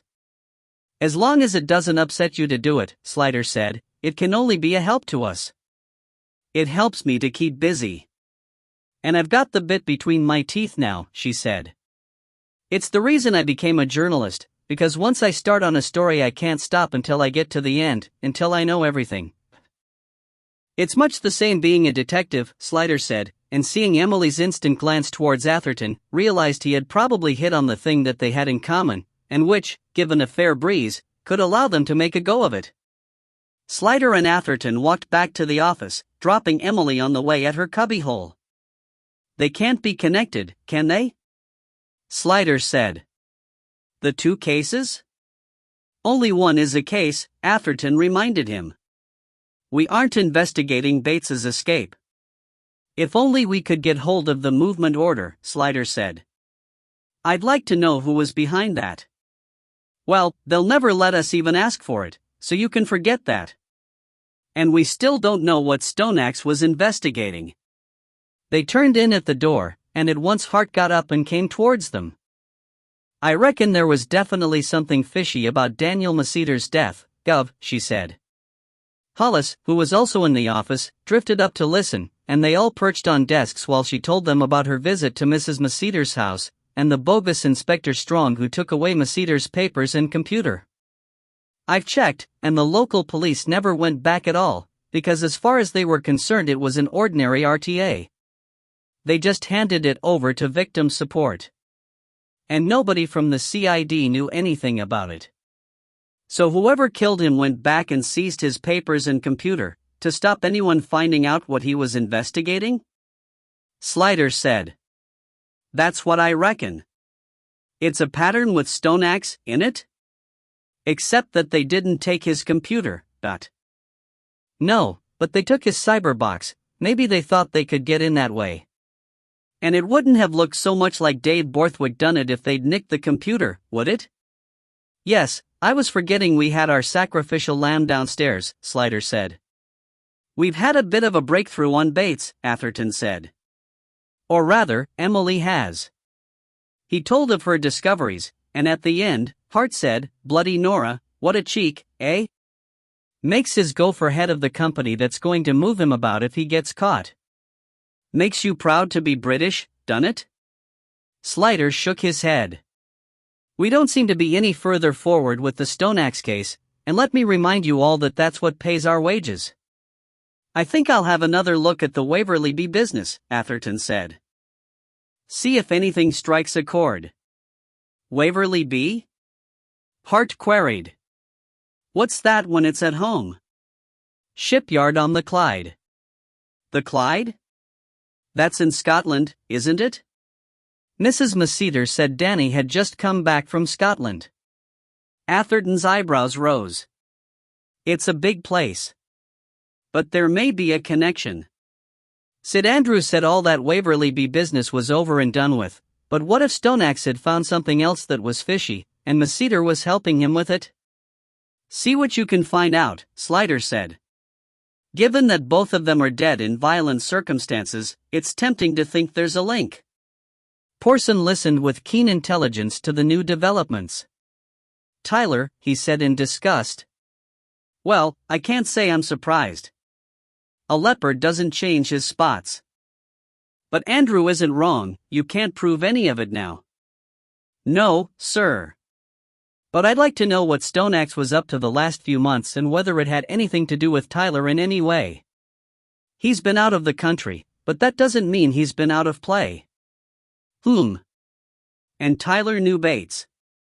Well, birds of a feather gather no moss. We knew Bates had government connections. Yes.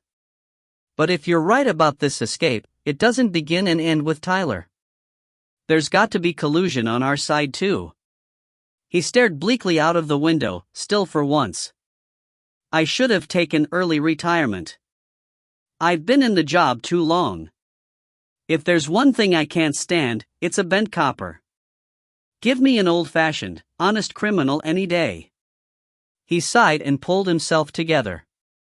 "Well, keep at it.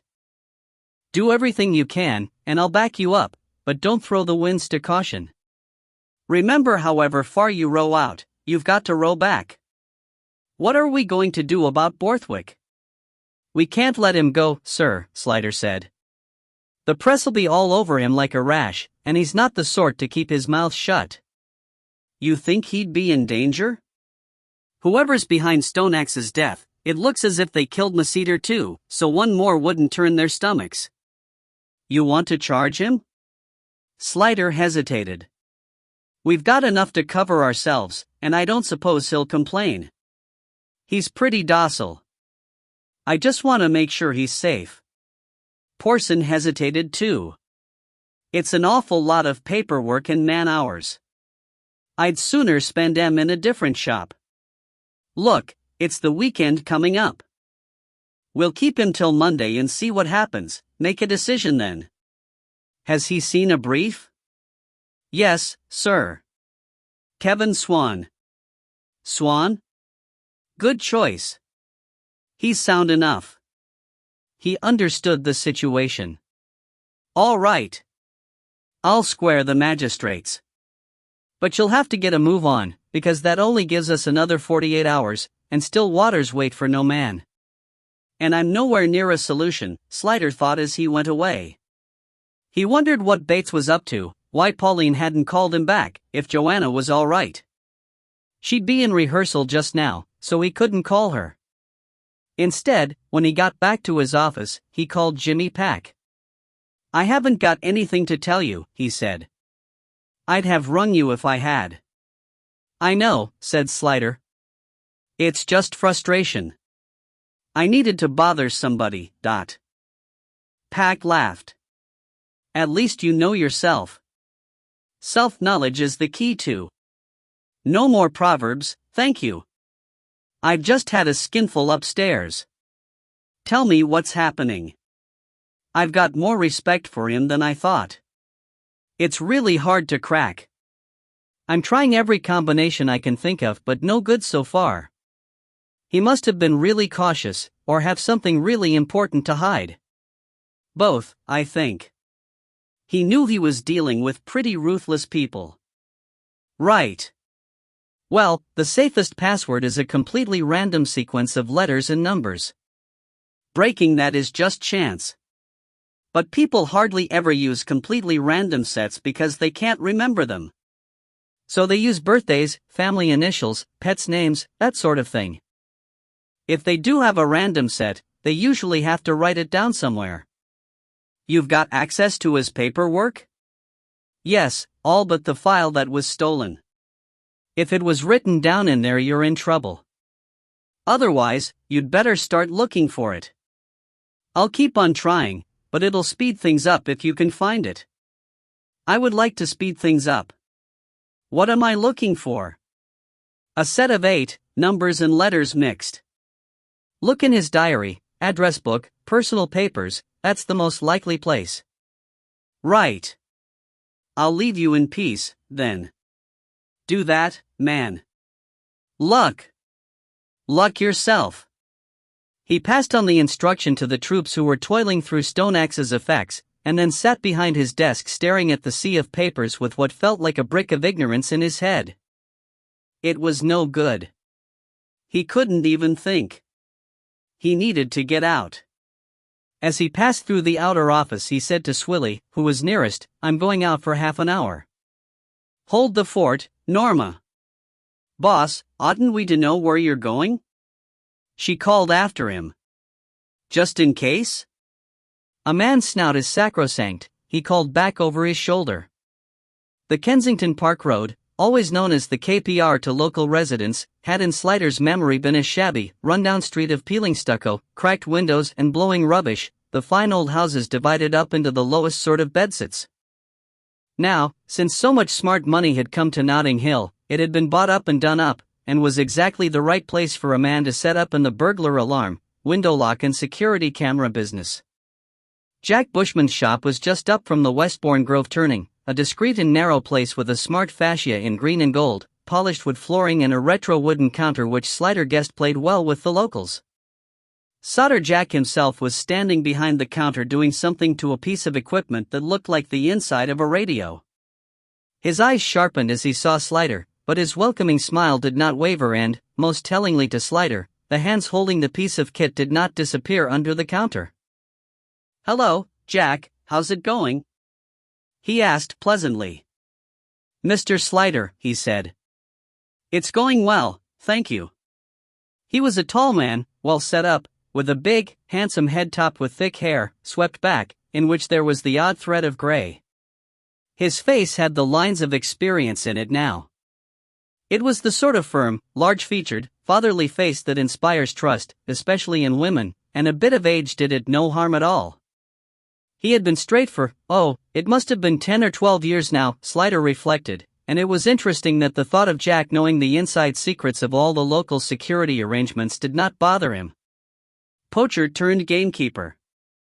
But of course, Jack knew that he would be the first to be asked his whereabouts if anything went down, and there was nothing better for keeping a man straight, apart from his own intentions. "Just passing?" Jack asked, his eyes taking in the jiffy bag Slider was carrying and moving politely away to his face again. "It's not an entirely random visit," Slider said. "Not trouble, I hope?" Jack said, but it was without alarm. He had the calm eyes of a man with a clear conscience. His accent, Slider noted, had gone upmarket quite a bit too, obviously to fit in with his new clients.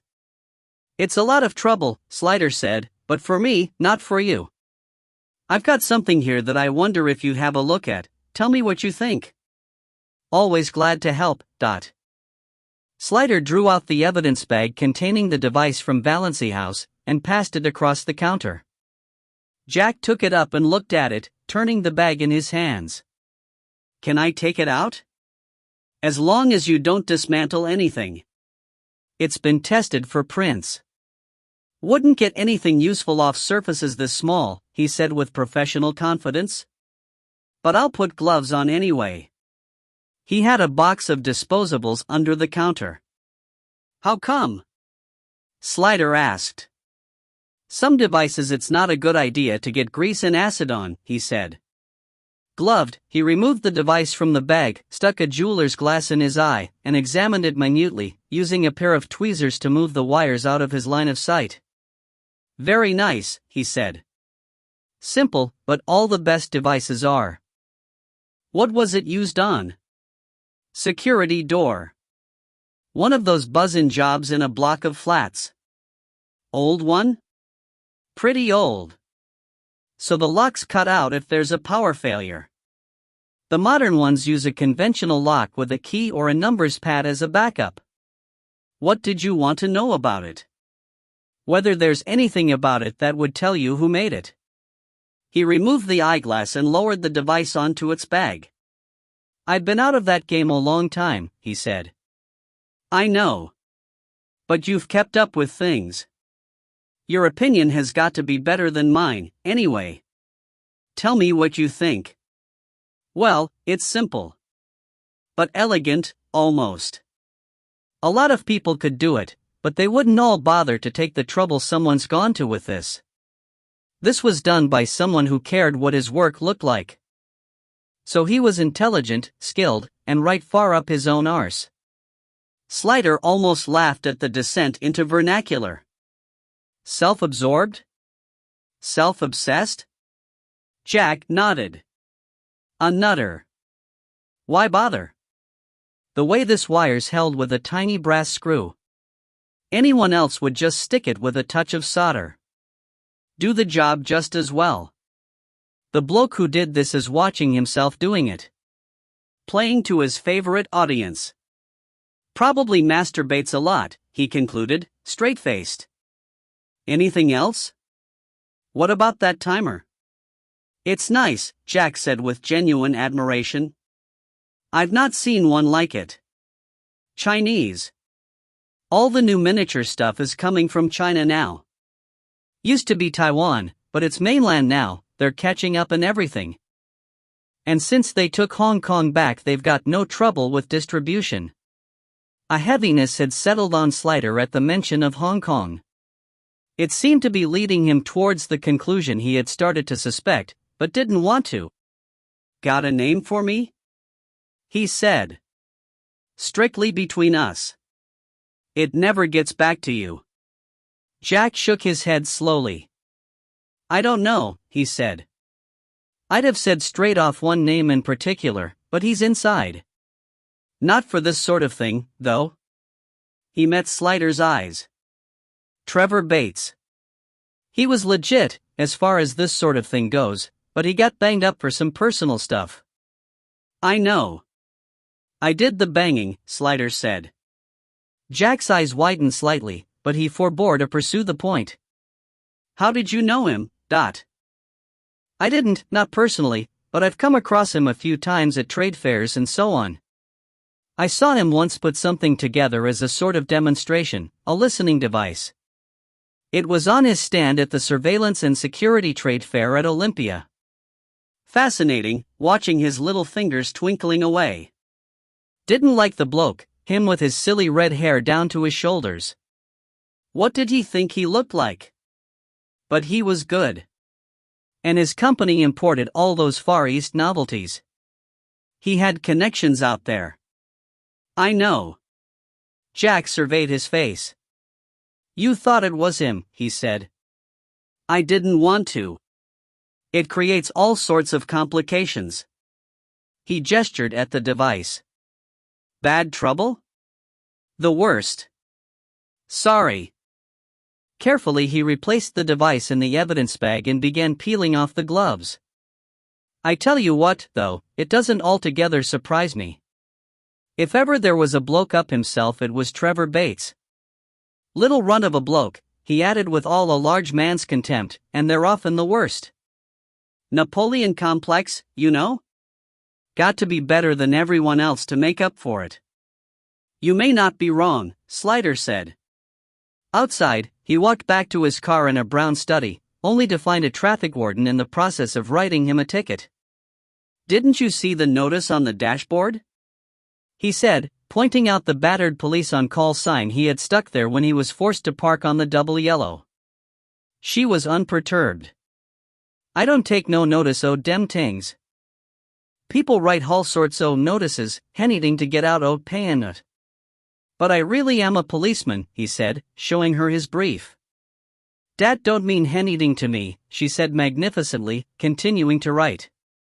"Once I start de ticket, I got to finish. I started so I'll finish," she concluded, and tee-heed merrily. Slider was just going to say something moderately savage when a roar of a motorbike, now hardwired into his brain, made him jump for cover, carrying the woman with him. They had been standing together on the roadside of the car. He flung her almost bodily before him into the gap between the bonnet and a white van which was obviously destined to be her next port of call. She was a hefty woman and about his own height, useful in altercations, he supposed vaguely, but his adrenaline made him strong as well as fast, and the motorbike roared past as she shrieked and clutched him, and they both banged into the van doors, setting its alarms going, and reeled off onto the bonnet of his car. The van blocked any forward vision, and by the time he had regained his balance and got out from behind it, the bike was long gone. "Don't you touch me!" the woman shrilled angrily, brushing herself down. "You can't touch me. I'll call the police." "I am the police," he reminded her. "Did you see the number? People all against us. But you shouldn't park wrong if you don't want a ticket. Hit not my fault. I just makin' a livin', Dot." She burst noisily into tears.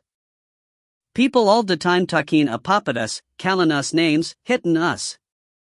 I'm sick of it. I'm callin' de police on you dis time. I got your number." She shook the parking ticket at him. "You not get away with it."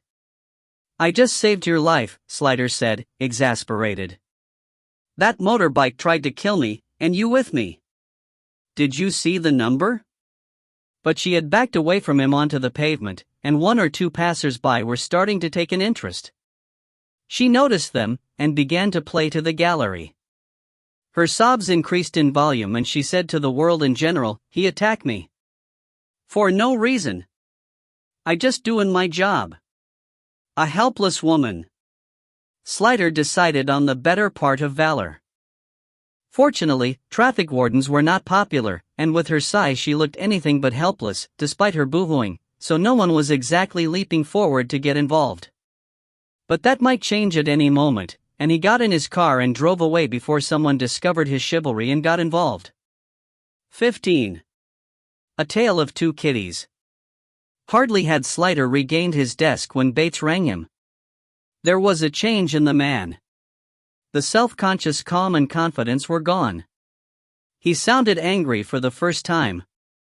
"All right, Plod," he almost snarled, "I'm done with you. I'm done playing with you." "Whoever asked you to?" Slider retorted, too wearily angry himself with the whole thing to be much afraid. "Starting to repeat your effects, aren't you, Dot? Don't interrupt me.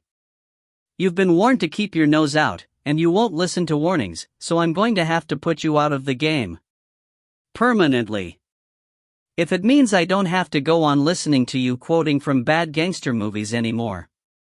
"Oh, you think you're quite the hero, don't you?" Bates sneered.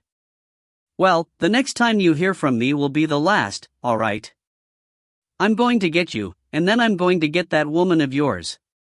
And in the split second when you realize you're about to die, which is all you'll have, I hope you'll think of her and remember that it's you who've condemned her to death, but..." Slider was cold to the pit of his stomach at this direct threat to Joanna, but there was only one way to talk to people like Bates, who got pleasure from intimidation.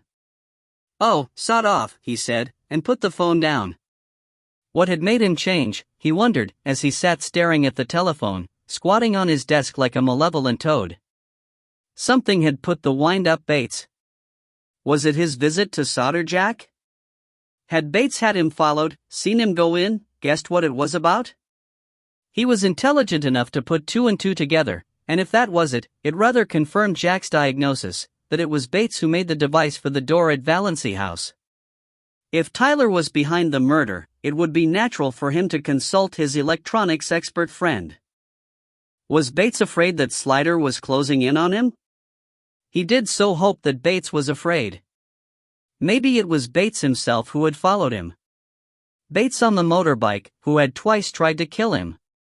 It would explain how he had called the moment Slider got back to his desk, following him back to the station and giving him just enough time to get upstairs.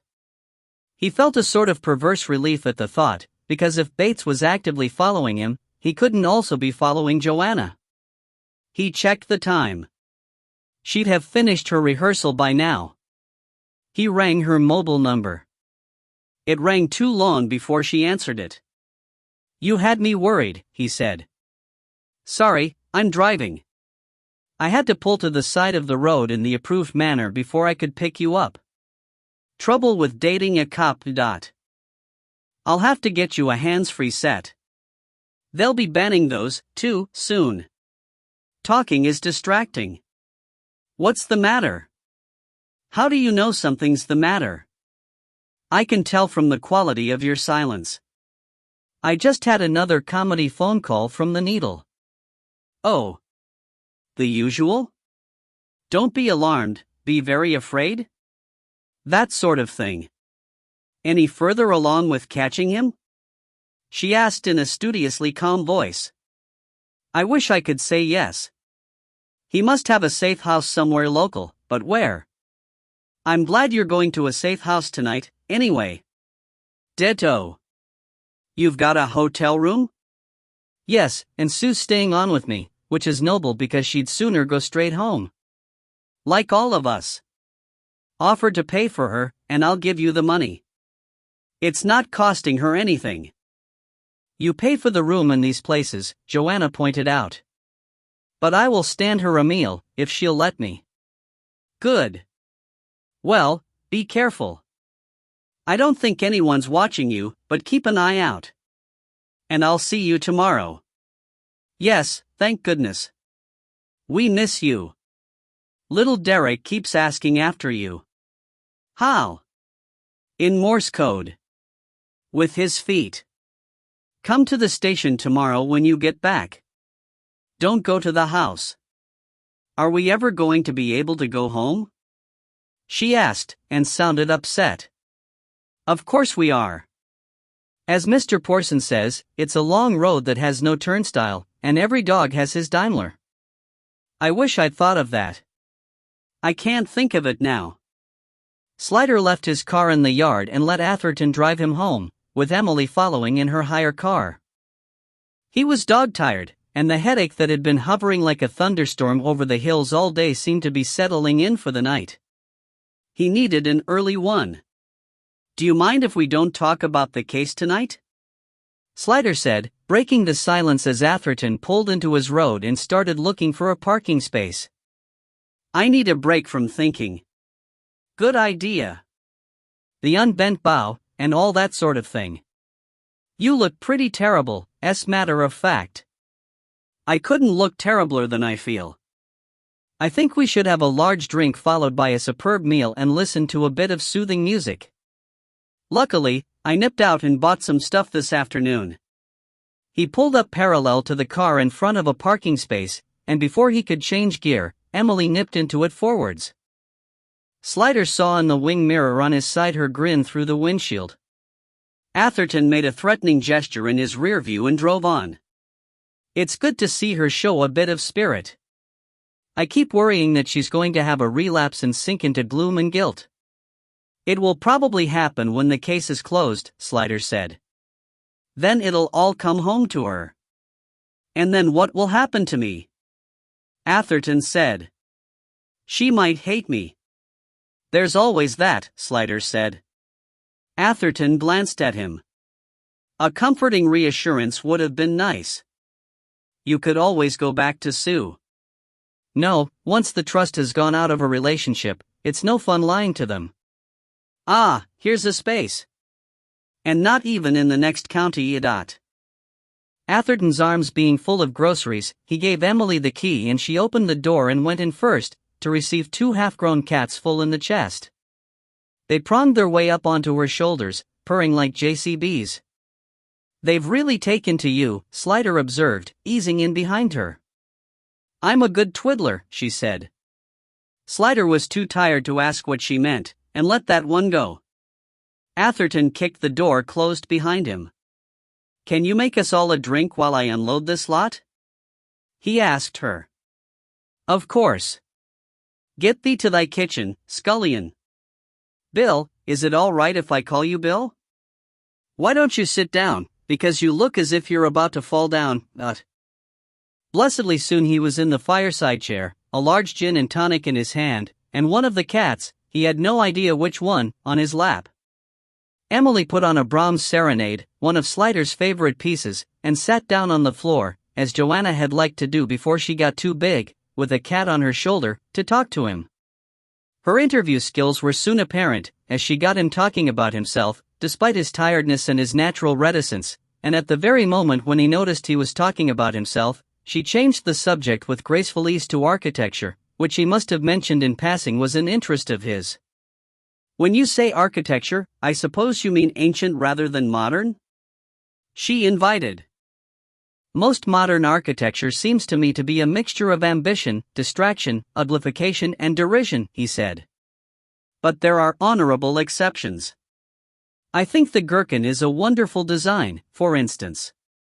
But I wonder whether even a really good joke will go on being funny century after century, whereas if you look at the great churches. Is that where your real interest lies? I'm not exclusive. But something like Salisbury or Durham, mankind at its absolute best. I suppose in your job you need an injection of mankind at its best now and then, to make up for mankind at its worst. It helps, he said. We had an absolutely lovely church in our village when I was a little child. I used to go and sit in it sometimes, because I liked the smell and the silence, but... You didn't go to services? Slider asked. No. Dad was a furious atheist. He was too pig-headed to be religious. Would never be told what to do. People think because he was so good he must have been religious too, but he wouldn't even have us taught about Christianity. I had to study it for myself, later. Why did you bother? If you weren't brought up religious? She smiled. It was a very embarrassing incident from my teenage years, just the age when you feel social gaffes the most. I was about 15, I suppose, or 16. I went to stay with a girl I knew from school, at her parents' house. They were very well off, big house, servants, and everything, and they were Catholics. Well, I was already worried about what was going to happen on Sunday, when they had this big dinner party on Saturday night. All grown-ups except for Jen and me, and what with all the knives and forks on the table, and wine, and everything, I was in a state of panic, terrified I was going to do the wrong thing. Then suddenly someone put a little bowl of water in front of me, beside my plate. Well, I had no idea what it was for, but I knew they were Catholics, so I dipped my fingers in and crossed myself. She sighed and shook her head at the memory. It was the most mortifying moment of my life. Atherton came in. Nearly ready. You two look very cozy. We're swapping embarrassing moments, Emily said. Can I do anything? You could lay the table. Slider's phone rang. He didn't recognize the number, and was in two minds about taking the call, but Emily had got up and left him to get cutlery from the kitchen, so he answered, a little gingerly in case it was Bates again. It was Pauline. There was a lot of noise in the background. Where are you? He asked. At a garage. I'm sorry I couldn't call you back before, but I never know at work who might be listening. I tell you, it's a bloody reign of terror these days. I'm thinking of getting out. Oh, Polly, is it that bad? You don't know the half of it. What did you want? As one of my snouts said, it's a nobby murder of a nobby bloke. Ed Stoneaxe. I've read about that, she said, and, curiously, there was relief in her voice. And seen it on the telly. Could hardly miss it. But I thought you'd got your man. There's more to it than meets the eye. I wondered if you'd heard anything. Not a thing. Sorry. So that was it, was it? I knew it couldn't be a social call. Would you welcome a social call? He asked. When I said it was Stoneaxe, you sounded relieved. What did you think I wanted to talk to you about? She didn't answer at once, and he said, You've always helped me when I was in trouble. And a lot of good it's done me. Look, Bill, there are things going on at the high levels that I don't approve of. Well, that's putting it mildly. I'm not supposed to know about them, of course, but sometimes being a woman has its advantages. Sometimes they'll say things in front of you, or in earshot, because they just don't see you. You're part of the furniture, you know? What have you heard? I don't know the ins and outs of it. But I'm guessing one of your old cases has come back to haunt you, am I right? Yes. Well, watch out, that's all I can say. Someone's got it in for you, and that boss of yours won't be able to protect you. Can't you be more specific? I've said too much already. Go back over your old cases, put two and two together, try to keep out of sight. That's all I can say. And please don't call me, not at work or at home. I love you, Bill, but you're bad news. And she was gone. Atherton popped his head round the door inquiringly. Normally he wouldn't ask, of course, but given the Bates situation. Who was that? Slider decided on the instant not to pass it on. Someone who doesn't want to talk to me, he said. Smart of them to ring and tell you. Want to open the wine? By the time Slider had eaten and drunk his share of the wine he was utterly spent, and hardly had the strength to fall asleep. But he slept like the dead, secure in the knowledge that if the bad men broke in to get him, the cats would get them first, and in the morning he felt a lot better, stronger, clearer-headed, more optimistic. They drove in together in convoy, Slider keeping a lookout for motorbikes and black Focuses, and looking forward to seeing Joanna. If he knew her, she'd be up at Sparrows and on the road early. Atherton and Emily went to their respective computers to continue their researches. Slider got on with necessary paperwork while the troops filtered in. When everyone was there, they'd have a meeting to establish where they had got to. It was Norma who got to him first. She brought him in tea and an apricot Danish, and said, "Boss, I've got something, but I don't know if it's anything." Anything could be anything. Fire away. "Well, you know I've been going over all Bates's known associates with Fathom?" "Yes." "They all check out. Most of them were normal employees and business connections. He didn't seem to have any friends, and we know what his sexual preferences were like." "Did you check with the pros he used to go to?" "Yes, and with a lot more besides." She grinned suddenly. "I put Fathom onto that. Thought he may as well start at the deep end. Sent him round all the brothels and establishment whores in the area. It's not likely Bates take one off the street." "Right. I'm sure Fathom was extremely thorough?" "I hope so. But anyway, none of them have seen hide nor hair of him since we nicked him the first time. And nobody seemed to know he was on the loose, either. They all thought he was banged up awaiting trial, some even thought he'd had the trial and was doing his time. So wherever he is and whatever he's been doing since he escaped, he hasn't been having fun." "I'm glad to hear it," Slider said grimly. "So what was the thing that wasn't anything?" "Well, the only suspicious contacts we had were his bodyguard, who's safe in Pentonville, his butler Archie Gordon, and his driver Thomas Mark. We had nothing on those two, as you know, and Gordon got out and went to Spain.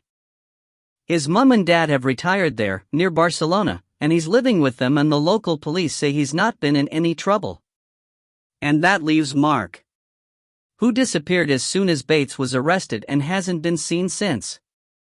"Well, I've just been trawling every source I could think of, and it occurred to me that maybe Mark had family in the area, so I went into the BDM register and found his birth certificate, and it turns out his mother's maiden name was Steele." Slider jumped as if he'd touched a live wire. "The man in the pub.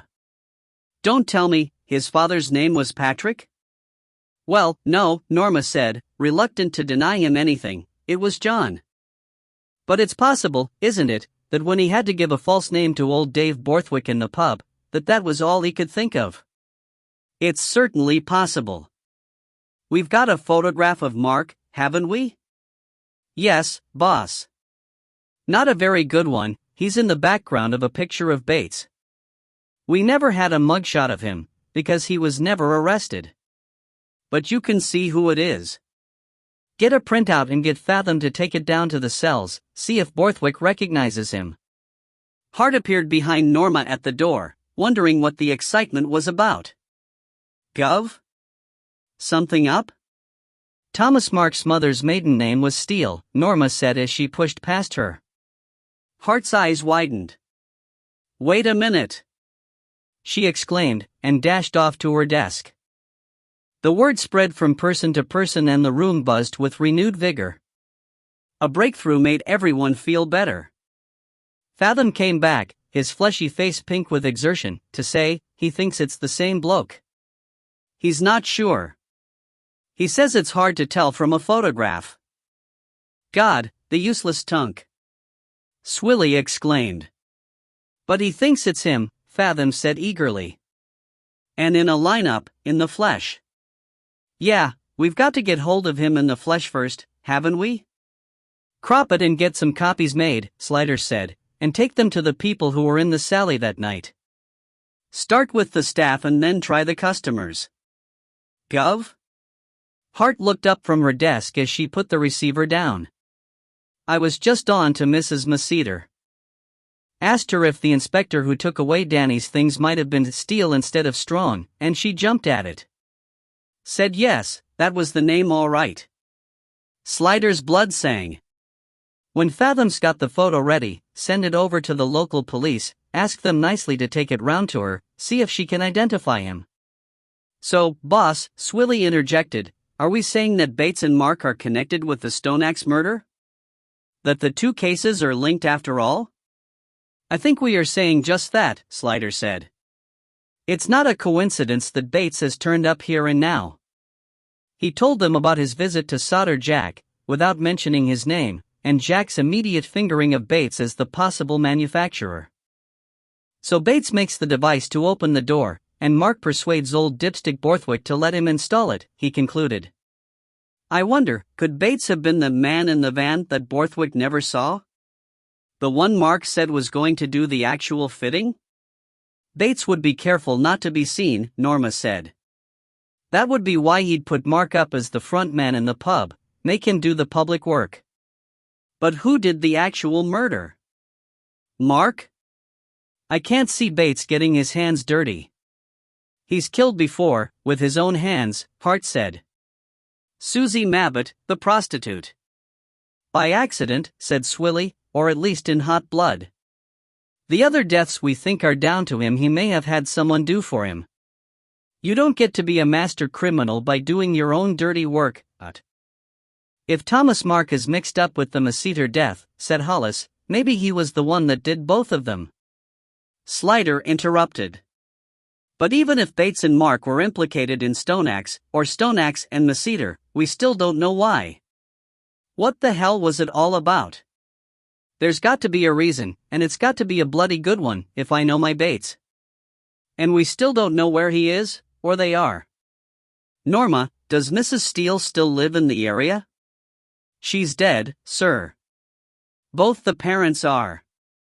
I checked that right away. I'll have a look to see if there were any brothers or sisters, but it'll take a while. Do it. Mark seems to be the only friend Bates has in the world. McKay, who had been answering the phone across the room, called out, Gov, they've found the car. The black Focus. They think it's the same one because it's got the damage in the right place. The number's different from any of the ones we've reported, but the number it has got is from a scrapped car. Where did they find it? A traffic warden called it in, illegally parked in a residence bay without a permit. Duchess of Bedford's Walk. Sitting above its station, Slider commented. Where's that? Asked Hart, who hadn't lived in Shepherd's Bush all her life. Just off the Campden Hill Road, said Swilly, who had. And just round the corner from Aubrey Walk, where Bates's house is. Creatures of habit, criminals, said Slider. Even the ones who think they're uncommon criminals. And overconfidence has brought down the mighty before. Get the car in, go over it with a fine-toothed comb. One nice dab or one long red hair inside would be very nice. And a bit of something interesting on the tires or the wheel arches would be even better. Don't get your hopes up, Hart said. I don't think my hopes know where up is, Slider said. Also get a paint sample and photographs of the damage and send them through to the reading police. See if they can get a match with the damage to Masseter's motorbike. If we can get Mark, it may lead us to Bates. 16. Armageddon too old for this.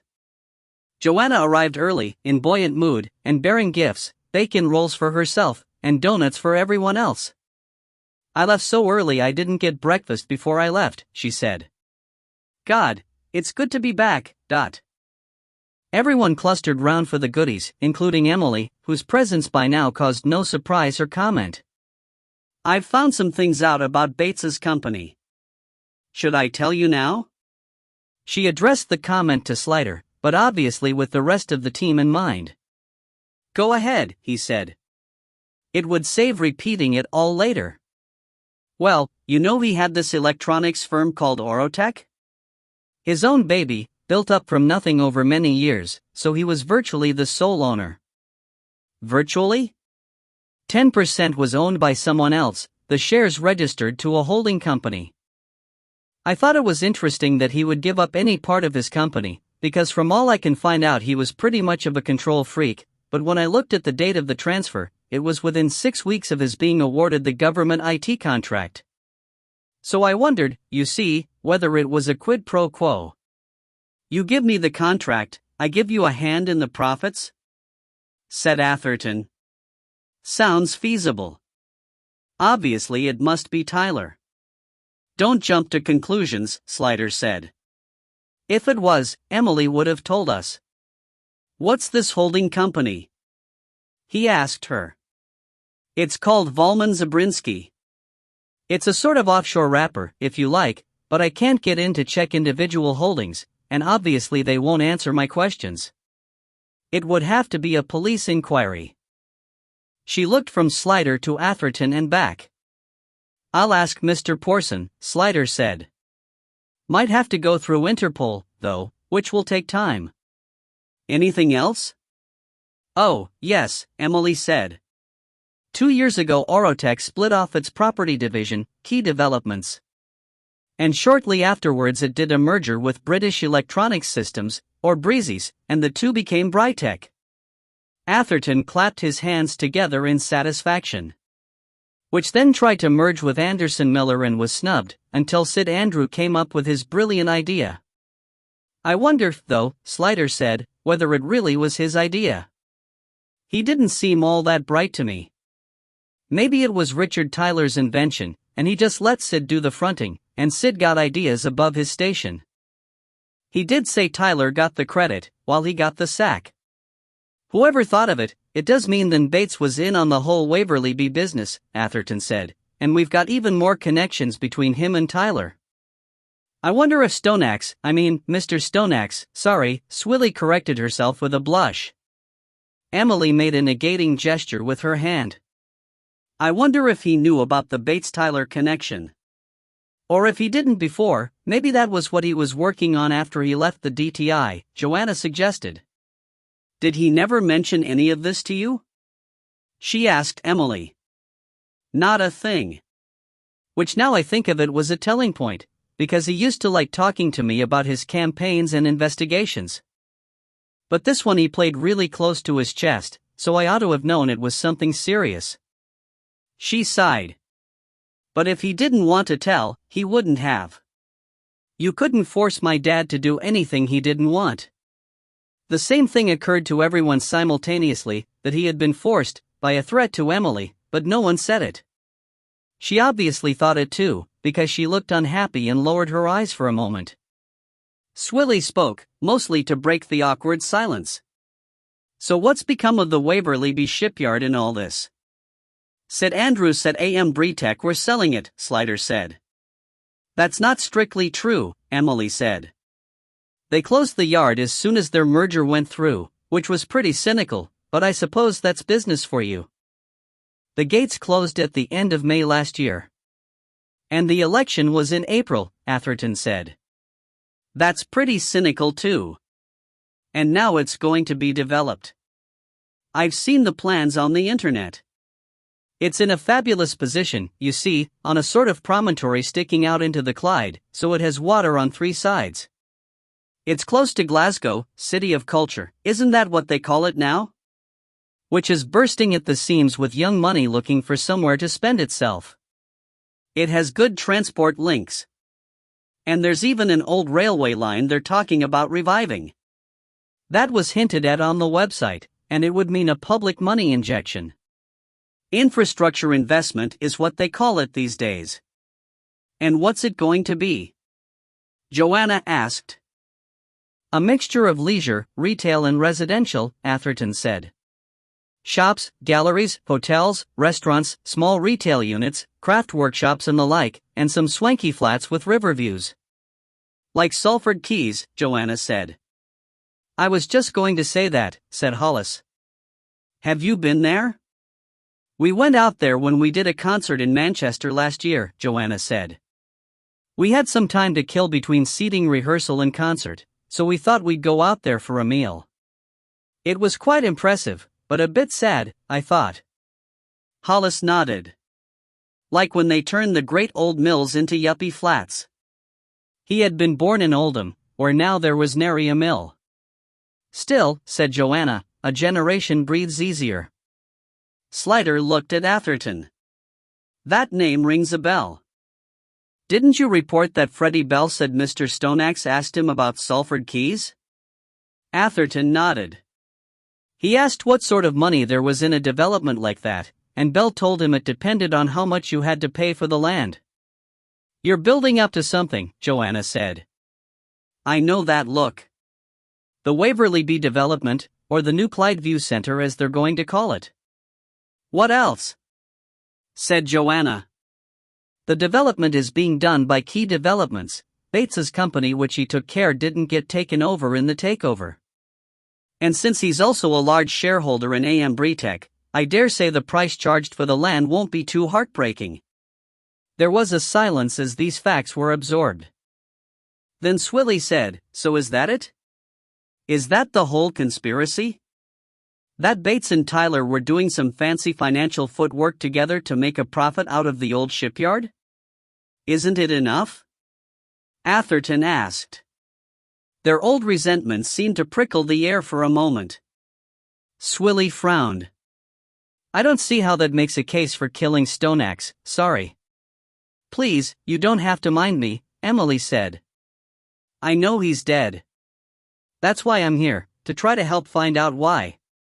Okay, I'll stop saying sorry, Swilly said. What I'm saying is that Ed Stoneaxe knew about the fix that went in over Waverly B in the election, and that's what they got rid of him from the department for. Developing a site as a leisure complex is what goes on all over the country all the time, and apart from maybe the infrastructure investment you were hinting at, Jim, having Tyler's fingerprints on it, there's no extra scandal for anyone to disapprove of. The development would bring regeneration to what was presumably a rundown area, and surely that's a good thing all round? Okay, a few people are going to get extremely rich on the back of it, but blimey, we all know that happens. It's not something to kill anyone for. And what about Danny Mesiter? Asked Hart, who had come to feel rather proprietorial about him. Where does he fit into it? And why was Bates sprung, if he was sprung? Hollis asked. Couldn't be just to enjoy the fruits of his labors, could it? He was a friend of Tyler's, isn't that enough? Atherton said. I wouldn't have thought Tyler had any friends, Slider said. Not of the sentimental sort. But you're right, Norma, this doesn't tie up all the ends. In fact, it leaves me with just as many questions as I started with. Hart's phone rang, and she went over to answer it. She came back smiling. That was Reading, she said. Mrs. Mesiter recognized Mark from the photograph as the bogus Inspector Steele. Good, Slider said. So we've got him for impersonating a police officer, obstructing the course, and burglary, just for starters.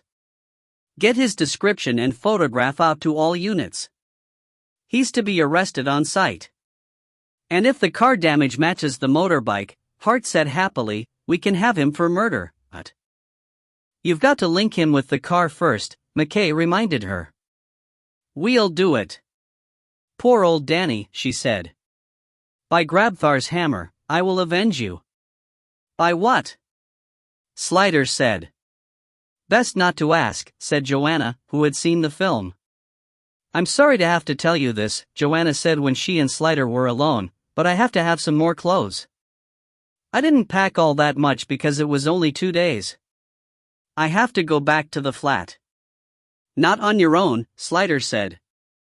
You went on your own, she reminded him. And look what happened to me. Yes. You didn't manage to avoid it, so how will your coming with me make things better? I saw the warning signs, without which I could have been much worse hurt. Joanna looked anxious. It's not that dangerous, is it? It was only a prank, the bucket? Painful for you, but not life-threatening. His threats have escalated, Slider said, choosing his words carefully.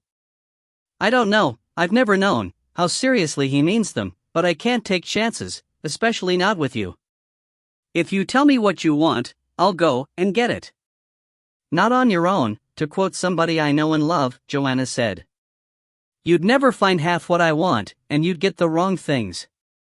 Besides, the whole thing about threats is that they are blackmail, and you don't give in to blackmail.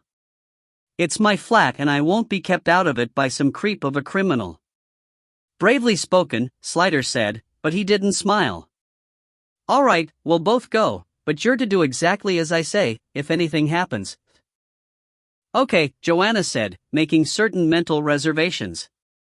Probably he could read her mind, they had been together a long time, but there wasn't much he could do about it. Slider drove by a roundabout route, and this, and his constant checking in the mirrors, began to work on Joanna's nerves. He had been hurt before, the memory of it chilled her, and Atherton had been seriously wounded some years back, so badly wounded that his nerve almost went and he was on the verge of leaving the job. Being pregnant made you feel differently about all sorts of hazards.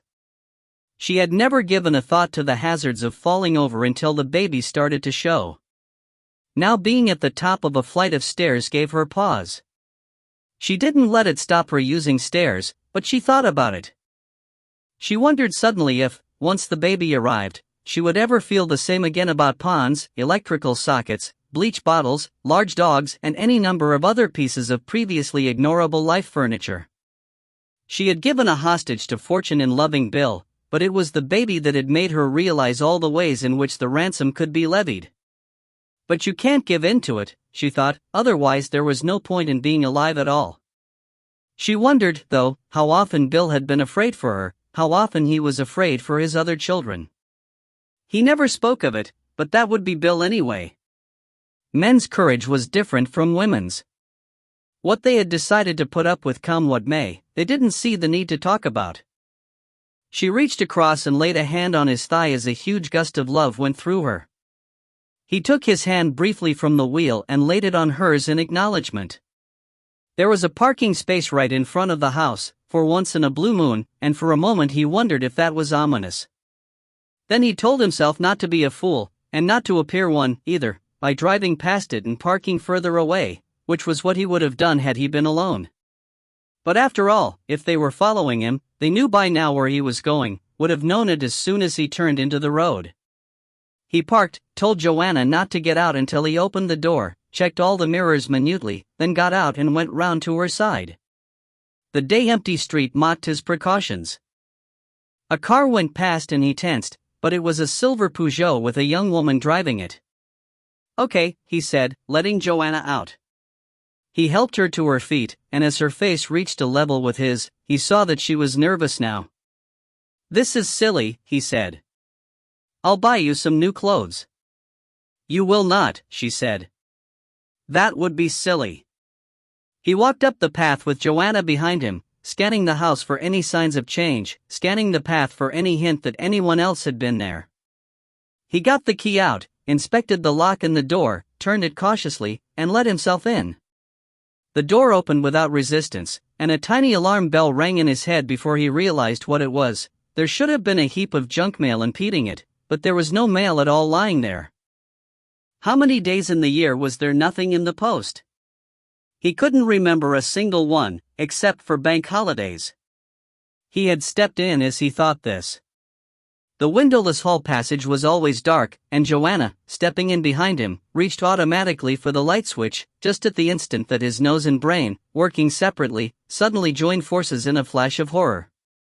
His hand shot out, grasping her wrist, and he turned her with its leverage and pushed her with his whole body back out of the door. Gas! He said as he ran her back down the path. She stumbled because he was pushing her, but he had his arm round her now and bore her up as well as alone. Out of the gate, across the pavement. There was a big plane tree growing opposite the next door house, and he pushed her into the shelter of its trunk. Stay there, he snapped and flung himself at the boot of his car. Bill! What are you doing? He rummaged frantically in his toolkit and found a big screwdriver. Bill! Joanna cried, her voice rising in terror as he headed back to the house. Bill, don't. Stay there. He flung over his shoulder. Under the small bay window of the sitting room stood the white meter box. He flung himself to his knees with frantic haste, wrenched open the flap with the screwdriver, and twisted the shut-off lever closed. Then, with the horrid sensation of the sweat of fear in his armpits, he ran back to Joanna, reaching for his mobile. She was so white he thought she was going to be sick. But her fear turned itself nimbly into anger. How dare you? How dare you risk yourself like that? I had to turn off the gas, he said. Thank God the meter box was outside. She began to cry. He conducted her across the road, further from the house. It could still go up, though the worst was averted now the gas was shut off at the main. I have to ring the bomb disposal squad, he said. Hush, it's all right. He put his arm round her, and let her cry on his shoulder while he spoke to them. It was just her hormones, he told himself. The subsequent fuss took a big chunk out of the day. The road had to be sealed off and the house and the ones either side had to be evacuated, though fortunately, because of the time of day, that only involved one old lady and a cat, the rest of the flats being empty. Then the squad went in to do a sweep. There were 2 triggers, it turned out. One was the light switch by the front door. It was damn lucky, said Catishall, the head of the squad, that Slider's reactions had been so fast. It's lucky I've got a good sense of smell, Slider countered. The other trigger was in the kitchen, and was particularly cunning and nasty.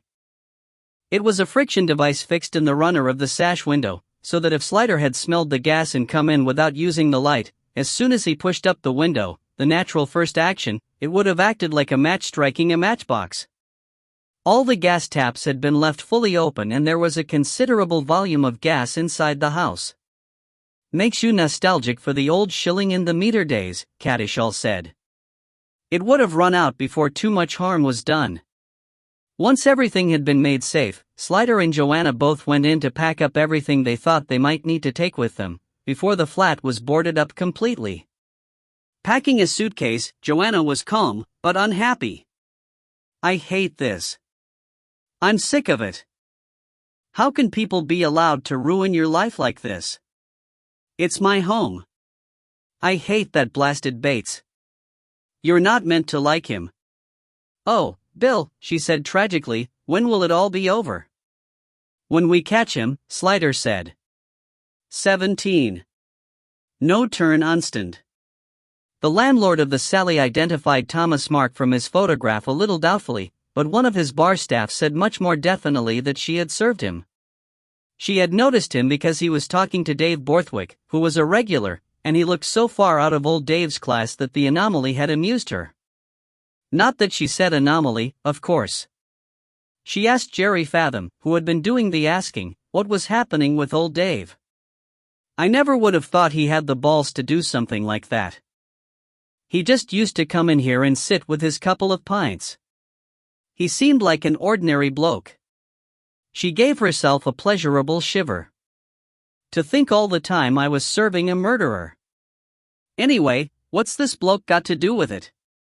Well, I can't tell you anything at the moment, Fathom said, but when the case is all over, I could tell you all the details, if you'd like to come out with me one night. For a moment the thought of being in the know flickered greedily through her eyes, and then she looked properly at Fathom and said scornfully, "Get bent." The forensic sweep of the black focus had revealed a number of finger marks, though none of them belonged to Bates. But they might well belong to Thomas Mark, Slider said, when he was back in circulation in the afternoon. We haven't got his on record to compare them with, but when we find him, it'll be another nail in his coffin. There was also a lot of mud under the wheel arch and a sample was being analyzed to see if it matched the mud in the lane where Masseter was killed. But I think we can assume, for working purposes, that it was him who killed Masseter, because otherwise what was he doing up there and why did he take away the papers and computer? Why did he do that anyway? Hart said. Well, let's come back to Masseter later, Slider said, unwittingly driving a thorn in her heart. Let's look first at what we've got linking Bates to the Stoneaxe murder. He could call it that with impunity as Emily was out of the room, still beavering away on the computer, with Atherton's assistance. At about the same time Ed Stoneaxe was killed, the next-door neighbor Mrs. Kuntz sees a motorbike courier come out of the building with a large jiffy envelope in his hand. The bike had a white box on the back with a circular logo on it, with, she says, a little telephone in it, which is the logo of Ring 4. Also a file was missing from Ed Stoneaxe's filing system. So it's a promising inference that the courier was the murderer and that he took away the file. After smearing oil on the victim's pockets and cuffs, which he got from Dave Borthwick's bike, to make it look as if Borthwick did the job, Hollis added. And leaving some faint oily smears on the filing cabinet, Swilly said. I suspect those weren't intentional, Slider said. The residue left after sullying Stoneaxe. But he won't have cared much. If the file was that important, presumably he will have thought getting hold of it made him invulnerable. And anyway, it was Dave's bike's oil, so if found he knows it goes to Dave's account. Yes, but who is he, boss? Swilly asked. We know Thomas Mark set up the lock disabling, but was he the one that did the murder? I think the one thing we can be sure of is that he didn't do the actual killing, said Slider. Remember we had the footmark by the filing cabinet, and it was too small to be either Borthwick's or the victim's. Now I don't know Thomas Mark's shoe size, but he's a big man and I think we can take it as read that his feet will match the rest of him. Which leaves Bates, said Swilly. Slider nodded. He had been coming to this conclusion ever since his talk with Solder Jack, who had reminisced that Bates was a little runt of a man with little fingers twinkling away. Bates is not a tall man, he said. He's quite slight in build, too, though he keeps, or used to keep, himself very fit. And he has small hands, very useful for fiddling about with miniature circuitry, so he probably has small feet as well. But could a small man have coshed a tall man that easily? Fathom asked. I've got a picture in my head. Let me run it by you, Slider said. The courier lets himself in by the disabled front door, pops down and gets some oil on one of the gloves from Dave's bike, and goes up to the flat with a large envelope and a clipboard. He rings the doorbell. Stoneaxe answers it. Could you sign for this, please? Says the courier. He hands over the clipboard, and then says, Oh, I'm sorry, I seem to have mislaid my pen. Have you got one? Stoneaxe turns back into the flat to get one. As soon as he's taken a step away from the door, courier says, Oh, it's okay, here it is, and takes a step forward himself to hand it to Stoneaxe. Stoneaxe bends his head over the clipboard. Right, said Swilly. That's how you get him to put his head within reach. And when the courier whacks him, he drops the pen and then falls on top of it. But why all the pen malarkey anyway? Hart said. The courier needs to get him to step away from the door. If he fells him actually in the doorway, he won't be able to get the door closed without moving him, and that will take time and make noise. The courier's purpose is to get in and out as fast as possible without alerting anyone. It takes just seconds to empty his pockets and take the watch, and a few seconds more to find the right file. He stood still by the filing cabinet just long enough to leave his impression in the thick pile carpet. The hall carpet outside the front door was far too thin and old, and the vestibule has a tiled floor, and he didn't stand still anywhere else. Then he pops Stoneaxe's watch in an envelope and puts it under Borthwick's door, shoves everything else in the jiffy bag, and walks calmly out to his bike, said Hart. To be seen by Mrs. Kuntz, said McKay, which is no bad thing, really, because Borthwick has leathers and a helmet with a dark visor, so it helps shove it on him. So you think the courier was Bates, then, boss? Swilly said. There's been a car and a motorbike all the way through, Slider said, and it seems logical that if Thomas Mark was driving the car, Bates must have been on the bike. He was careful not to be seen by Borthwick or to leave any fingerprints, because he's on our files and Mark isn't. But Jack Bushman instantly thought of Bates as being the likely manufacturer of the device that disabled the Valency house door. Likely manufacturer, Hollis said. It seems to me that while we've got a lot of supposition that fits the facts, and we've got Mark definitely implicated, we can't actually prove Bates was there at all. He's worked it out right well. I know, said Slider. That's the problem. We need to know what was in that file. That's probably where all our evidence is. If we knew why Stoneaxe died, we might be able to prove who did it. Because at the moment we can't connect Bates with Stoneaxe at all. Unless we can get Mark to roll over, Hollis said. And given that Bates has put him in the shite up to his oxters, he might well do that. But we've got to find him first, said Hart. There was a gloomy moment of silence. What about Bates's escape? McKay said. What about it? Sliders said. Well, he had to have had someone on the inside. What if that someone was Tyler, and offing Stoneaxe was the quid pro quo? You're saying he got Bates out of jail to do it? Said Hollis. It's an idea. Why wouldn't Tyler do it himself? Swilly said. We know he's willing to kill, and to do it with his own hands. But he wouldn't do Stoneaxe himself, McKay said. Too risky. He's got too much to lose now, and he can't hope to be let get away with it again. And he's out of the country, Hart added. No, he isn't, Swilly said. I came across it on a website when I was checking Bates's contacts. He doesn't take up his new appointment until October, but he came back in July. There was a photograph of him attending a performance at the Royal Opera House, but he could have been just visiting, Hart said. But his term in Brussels ended in July, and he'd want to get himself set up, find somewhere to live and everything, Norma said. Find out, Sliders said. Find out if he's here, when he came, and where he's living. If he did come back in July, it makes a lot more sense. Atherton had gone through page after page of Waverley Bee references without gaining any insights, except that it confirmed what Sid Andrew had said, that it was an unlucky site. Industrial relations seemed to have been particularly bad, and there were stoppages and strikes as well as an unusually high absentee rate. He was staring at the screen in frustration when all the hairs stood up on the back of his neck and his nostrils twitched as he caught Emily's scent. She had come up behind him, and now leaned lightly on his shoulder to look at the notes he had made, which were lying on the desk beside him. Are you working back chronologically? She asked. Not particularly, he said. Just going through references as I find them. Why? Nothing here dates from before the 50s. But all these old shipyards on the Clyde go back to the 19th century at least. They were all terribly proud of their history. True. Well, there must be stuff. I just haven't come across it yet.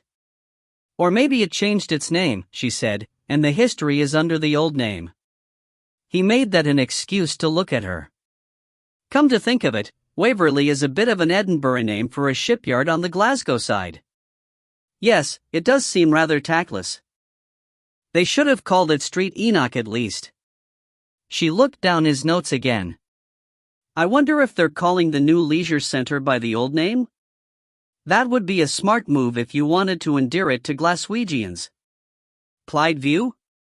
But it's a bit of a girl's blouse of a name for a horny palm shipyard. Yes, it sounds more like a suburban bungalow.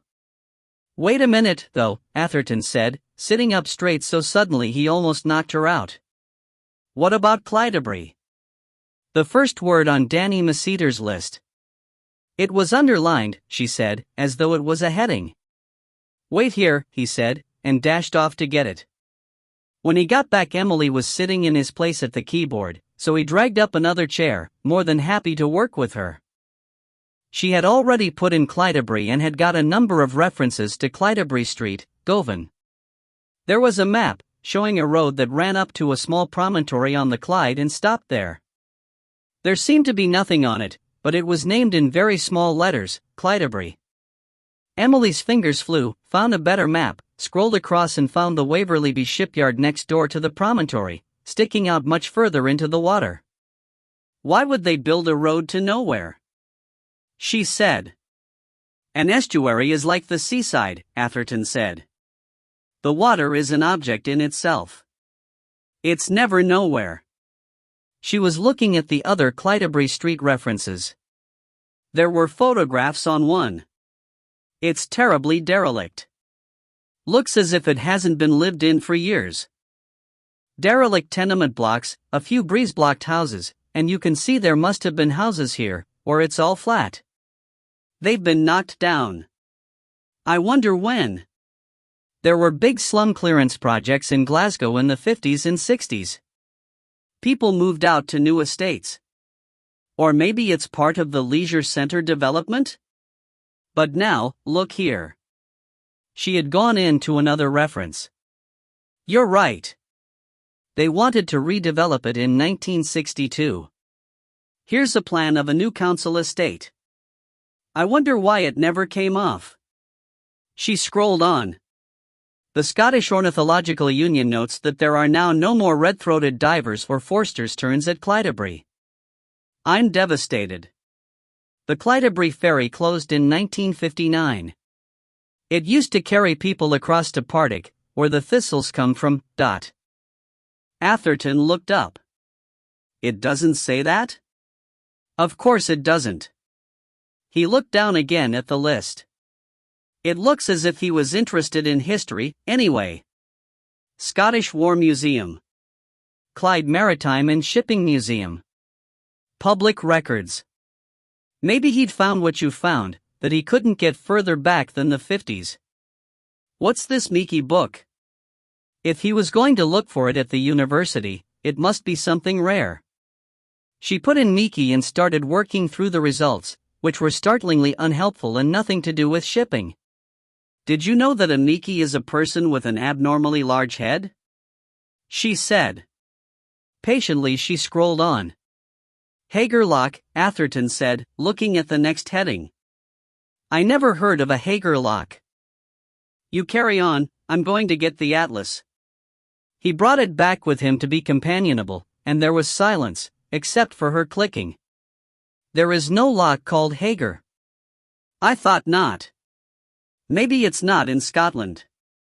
Do they call lakes lock anywhere else? What about Canada? That's very Scottish in places, isn't it? But what could be the connection with Canada? I can't believe his mother wouldn't have noticed if he'd gone there. Maybe it's a misspelling. He couldn't spell university or museum. But a misspelling of what? I can't find anything even remotely resembling Hager. I'm getting bored with Meeky. What's the next thing? This bit of scrawl. Hart thought it was Newark, but if we can't allow him to have gone to Canada, he can't have gone to New York either. Let me see. I'm good at bad handwriting. Dad's was pretty terrible. She studied the word and said almost at once, that's not an N at the beginning, it's a V. That bit is the upstroke, see? Viwork? I don't think that's a W either. Look at his M in museum, the small one. Doesn't it look the same to you? And here, and here. You're right. It is an M. So that makes it Vemark, which is pronounceable, at least, Emily said. I suppose we ought to be thankful for small mercies. And for big ones, Atherton said, and the tone of his voice made her look up at him. Not Vemark but Vemork. Put it in. Vemork, 1942. You know something? She asked, tapping. There's no end to the wonder of what I know, he said. It comes of having an interest in history. And a brain the size of a planet? She said. She had been around the station long enough to have heard that friendly jibe. Here it is. Vemork 1942. But it's in Norway, not Scotland. Geographically not unrelated, I admit, but if he didn't go to Canada or the States. Well, he didn't have to go there, did he? Atherton said. Only tippy-tap away on his rinky-dinky little computer. Vemork was the subject of a daring bombing raid during the war, because the Germans had taken it over. It was a source, they discovered, of heavy water. Heavy water? I've heard of it, of course, but I don't really know what it is. It's water enriched with an extra atom of deuterium. I don't know all the science, but I do know it's used in nuclear fission. And even I know the Germans were experimenting with nuclear fission towards the end of the war. Don't they say they were on the brink of making a nuclear bomb? They do, Atherton said, though his voice was far away now as his brain processed. But what's Vemork and heavy water got to do with? What? Hager Lock. It's just ringing bells like anything, but it's not in Scotland, it's in Germany. You asked if they called them locks anywhere else. Try Hagerlock, all one word, in Google. She tapped and read out the prompt that came up. Did you mean Hagerlock? I think we did, Danny old bean. Spelling really wasn't your strong suit, was it, even when you were copying things down? Hagerlock, now a museum, she read. A heavy water test reactor. The Germans conducted experiments in nuclear fission in a cave under the Schloekirch in a small town in Germany. The Atom Keller, cute name. It's a cute place. The Atom Keller is now a museum. For opening times, click here. That's where the heavy water from Vemork ended up, and why the RAF had to conduct its daring bombing raid. I remember doing it at school. World War II was just becoming compulsory, but my history teacher was a real buff, and liked to go into a lot more detail than was strictly necessary. But what's all this got to do with Dad and Clydebury and all the rest of it? Her eyes widened. You don't think? His eyebrows went up. That the reason we haven't got anything on Waverly B before the 50s is that they changed the name, and the reason they changed the name was that they were doing the same sort of experiments there during the war? Well, if they knew about Hagerlock, they'd obviously want to try to catch up, Emily said logically. And they'd obviously have to keep it secret. Thinking's all very well, but we need some evidence. I wonder if it's all in this Miki book, whatever that may be. Maybe you gave up on Miki too soon. Spelling, Emily exclaimed. He's a bit of a phonetic speller, isn't he? And suppose he'd only heard the word, never seen it written down? In the ACHIE. The good old Scottish name of Michi, sept of the MacDonalds if my memory serves me right. How can you possibly know that? I don't, I'm just making it up, he grinned. How do you think I got my reputation for omniscience? People hardly ever check up on you. You charlatan. She put Michi into Google and hesitated. There'll be 5 million entries. Try Michi in Clydebury, Atherton suggested. She added the word and hit enter. Bingo, she said softly. Angus Michi, the Clydebury Glory. The Scottish maritime historian and archivist tells the story of the Clydebury shipyard from 1869 until its takeover in 1943 by the Ministry of Defence. We'll have to get hold of that book. And I wonder what else he found out at the Scottish War Museum. The clue is in the title, folks, and the other places. If it was secret, there won't have been much in the Public Record Office, you can bet. Whatever he did find out, Emily said, he will have passed on to Dad. And that's probably what was in the file they took away. But your father wouldn't have had only one copy, would he? Not if it was important. He didn't have a safe, or a safe deposit box or anything? Not that I know of. But I still don't understand what this has to do with Richard Tyler and Anderson Miller and all the rest of it, and why it was important enough to want to kill Dad for. Atherton laid his finger beside the last line of Danny's list. CAD and BER. There's a full stop after each word. They're abbreviations. Dopey old Mrs. Maceter said he talked about Cadbury's and someone called Beryl. If she remembered those words, he must have repeated them a lot. I'm not there yet, Emily confessed. Cadmium is used as a barrier to control nuclear fission.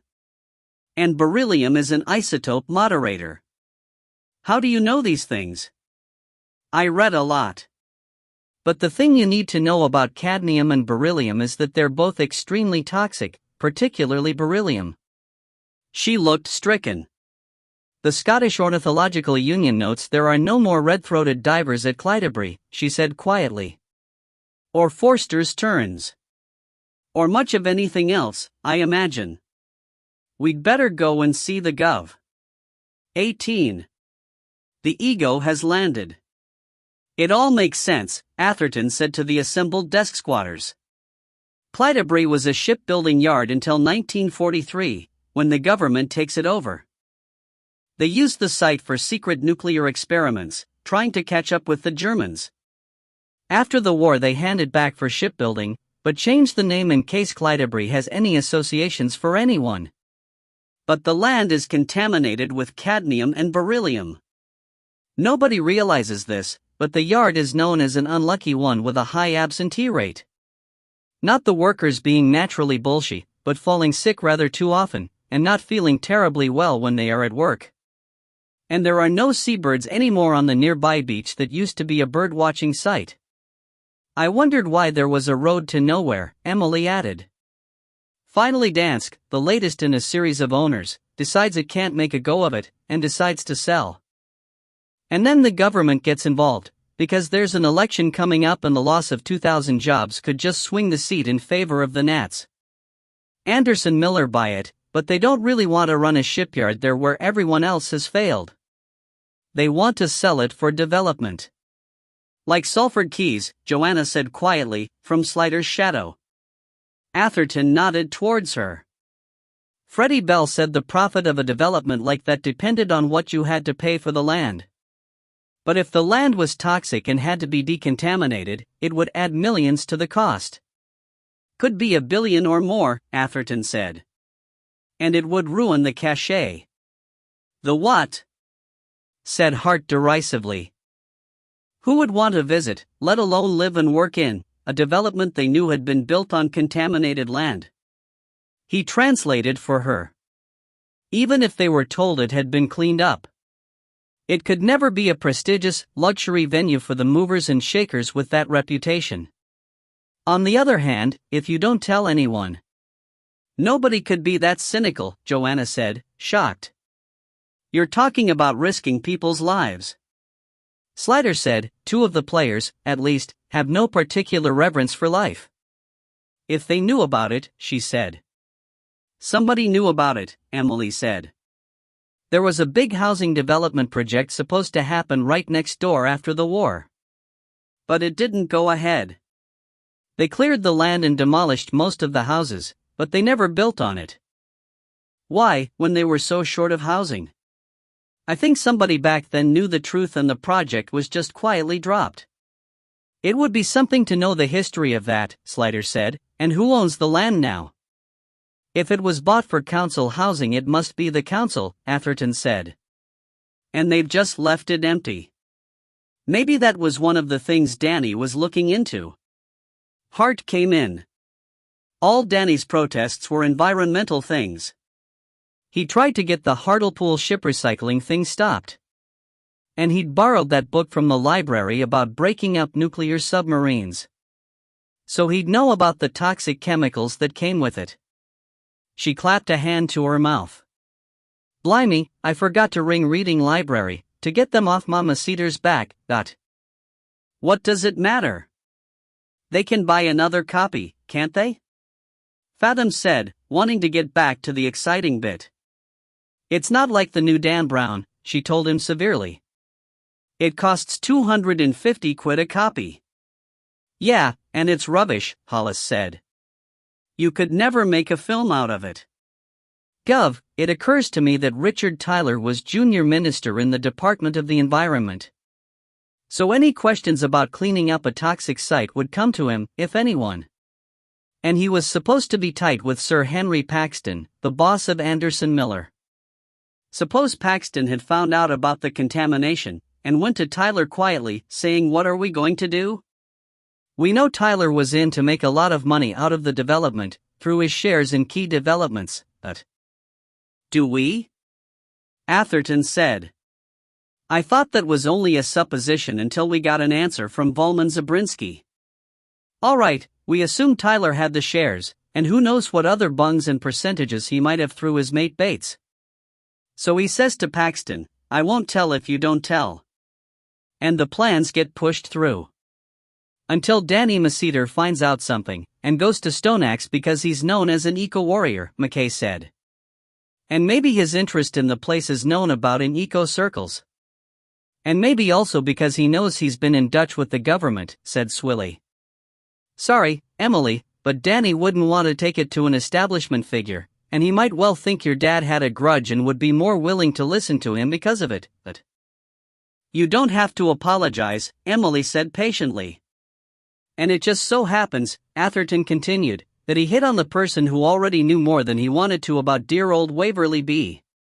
Joanna was shaking her head, though Slider knew it was more in despair that people could be so corrupt than in disbelief of the scenario.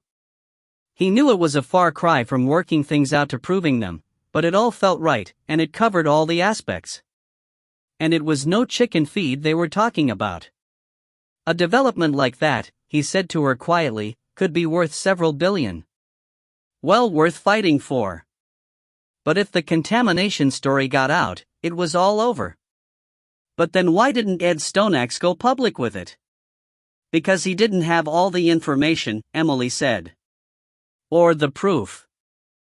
And he couldn't go public without the whole dossier, the one, presumably, poor Danny Masseter was preparing for him. He must have asked too many questions and made someone suspicious. So Tyler contacts his old friend and co-conspirator Trevor Bates, and says I'll help you get out of jail free, if you'll get rid of the problem for us, Atherton concluded. Silence Masseter and Stoneaxe before it all gets out, and make sure you get all the documents. Out of sight of the others, Emily pressed his hand in thanks for using the word silence instead of murder, something she still found hard to say, even in her head. And Bates thought he'd take the opportunity to get back at me, Slider said. He thought he was invulnerable. He was too smart to get caught for the jobs he was doing privately for himself and Tyler. Dave Borthwick and a hit-and-run driver would stand up for those. And I was to go in a gas explosion, nobody's fault at all. For God's sake, Joanna muttered. McLaren spoke up from the back through the last mouthful of Mars bar. Yeah, well, it's all very nice, but it's just Goldilocks and the Three Bears, innit, unless we get some evidence. Swilly looked at him, impressed. Blimey, Maurice, you come out quite sensible sometimes. It's maybe not as bad as it looks, Slider said. We've got Mark on evidence, as soon as we can catch him, and if the damage on the car matches the damage on the motorbike, we've got him for Masseter's murder. Mark is Bates's right-hand man, and if that's not enough, we now know Bates gave him shares in Ring 4, so that ties him in with Bates. It was Tyler who gave Bates the government IT contract, so that ties them. And if Volman Whatnot confirmed that it's Tyler who owns the Brightech shares, it gets them both tied in with the Waverly B development. But we've still got nothing on the pollution, and without that, there's no motive for Stoneaxe's death, McKay said. Well, the evidence is out there, and if Danny Masseter managed to find it, we can, Slider said, though he didn't sound happy about it. It could take forever, and there was always the risk that tracks would start to be covered and documents shredded. Worse still, people who had answered questions might get shredded in the process. We just have to hope Jimmy Pack can get into the encrypted file somehow. I'm willing to bet that's where the evidence is. Meanwhile, he hoisted himself off the desk. We have to concentrate on finding Bates, which means finding Mark. No luck on the relatives, I suppose, Norma?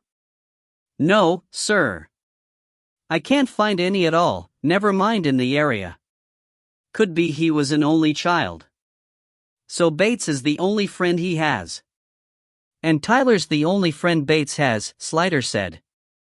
Well, I think I've had about enough. We'll call it a day and start again tomorrow. Tomorrow's Sunday, boss, Swilly said. Do you want us in? Sunday's a good day for legwork. People are at home, you can catch them there. Tomorrow is Find Bates and Mark Day. We're going to visit every place they've ever been, every person they've ever spoken to, and find them if we have to wear our legs down to nubbins. I'll okay the overtime with Mr. Porson, so you can take that look off your face, McLaren. I haven't got a look on my face, he protested. Oh, no, you're right, it's chocolate, said Slider. That's it, boys and girls. They all moved away except for Joanna, Atherton, and Emily. What are we going to do? Joanna said. With all our worldly stuff in the car and no home to go to? We'll go to an hotel, Slider said. Atherton and Emily exchanged a look. It's all right, she said to him. It makes it look a bit official, he said nervously. I don't want to rush you into anything, but if I remember rightly, I did the rushing. Come on, a friend in need and all that sort of thing. Shall we leave you two to talk code in peace? Joanna said. We don't want you to go to an hotel, Emily translated. There are 2 bedrooms at Jim's house, and I don't mind sharing with him, or more specifically, I don't mind you knowing I'm sharing with him. I know it makes me look like a fast hussy, but there it is. Who are we to judge? Sliders said. If you're sure? I'm sure, they both said at the same moment, and looked at each other and smiled. Well, thanks, Joanna said. It'll be a lot nicer than an hotel. I have to go and see Porson, Slider said. Why don't you 3 go on ahead and I'll join you later? Porson listened gravely to Slider's exposition. It all sounds all right, he said, and, my God, if you're right, this is going to cause a stink. It's my betting that it won't, Slider said sadly. They'll cover up for him, like they did before. No, laddie, he won't get away with it this time. You'd have to spin like a dervish in a washing machine to get this one to come out straight. They'll dump him hard and let him take his knocks, believe me. But we've got to have all the evidence, dot every T, or it's all deniable. If we can find out about those shares, to start with. I'll do a bit of leaning. Anything else?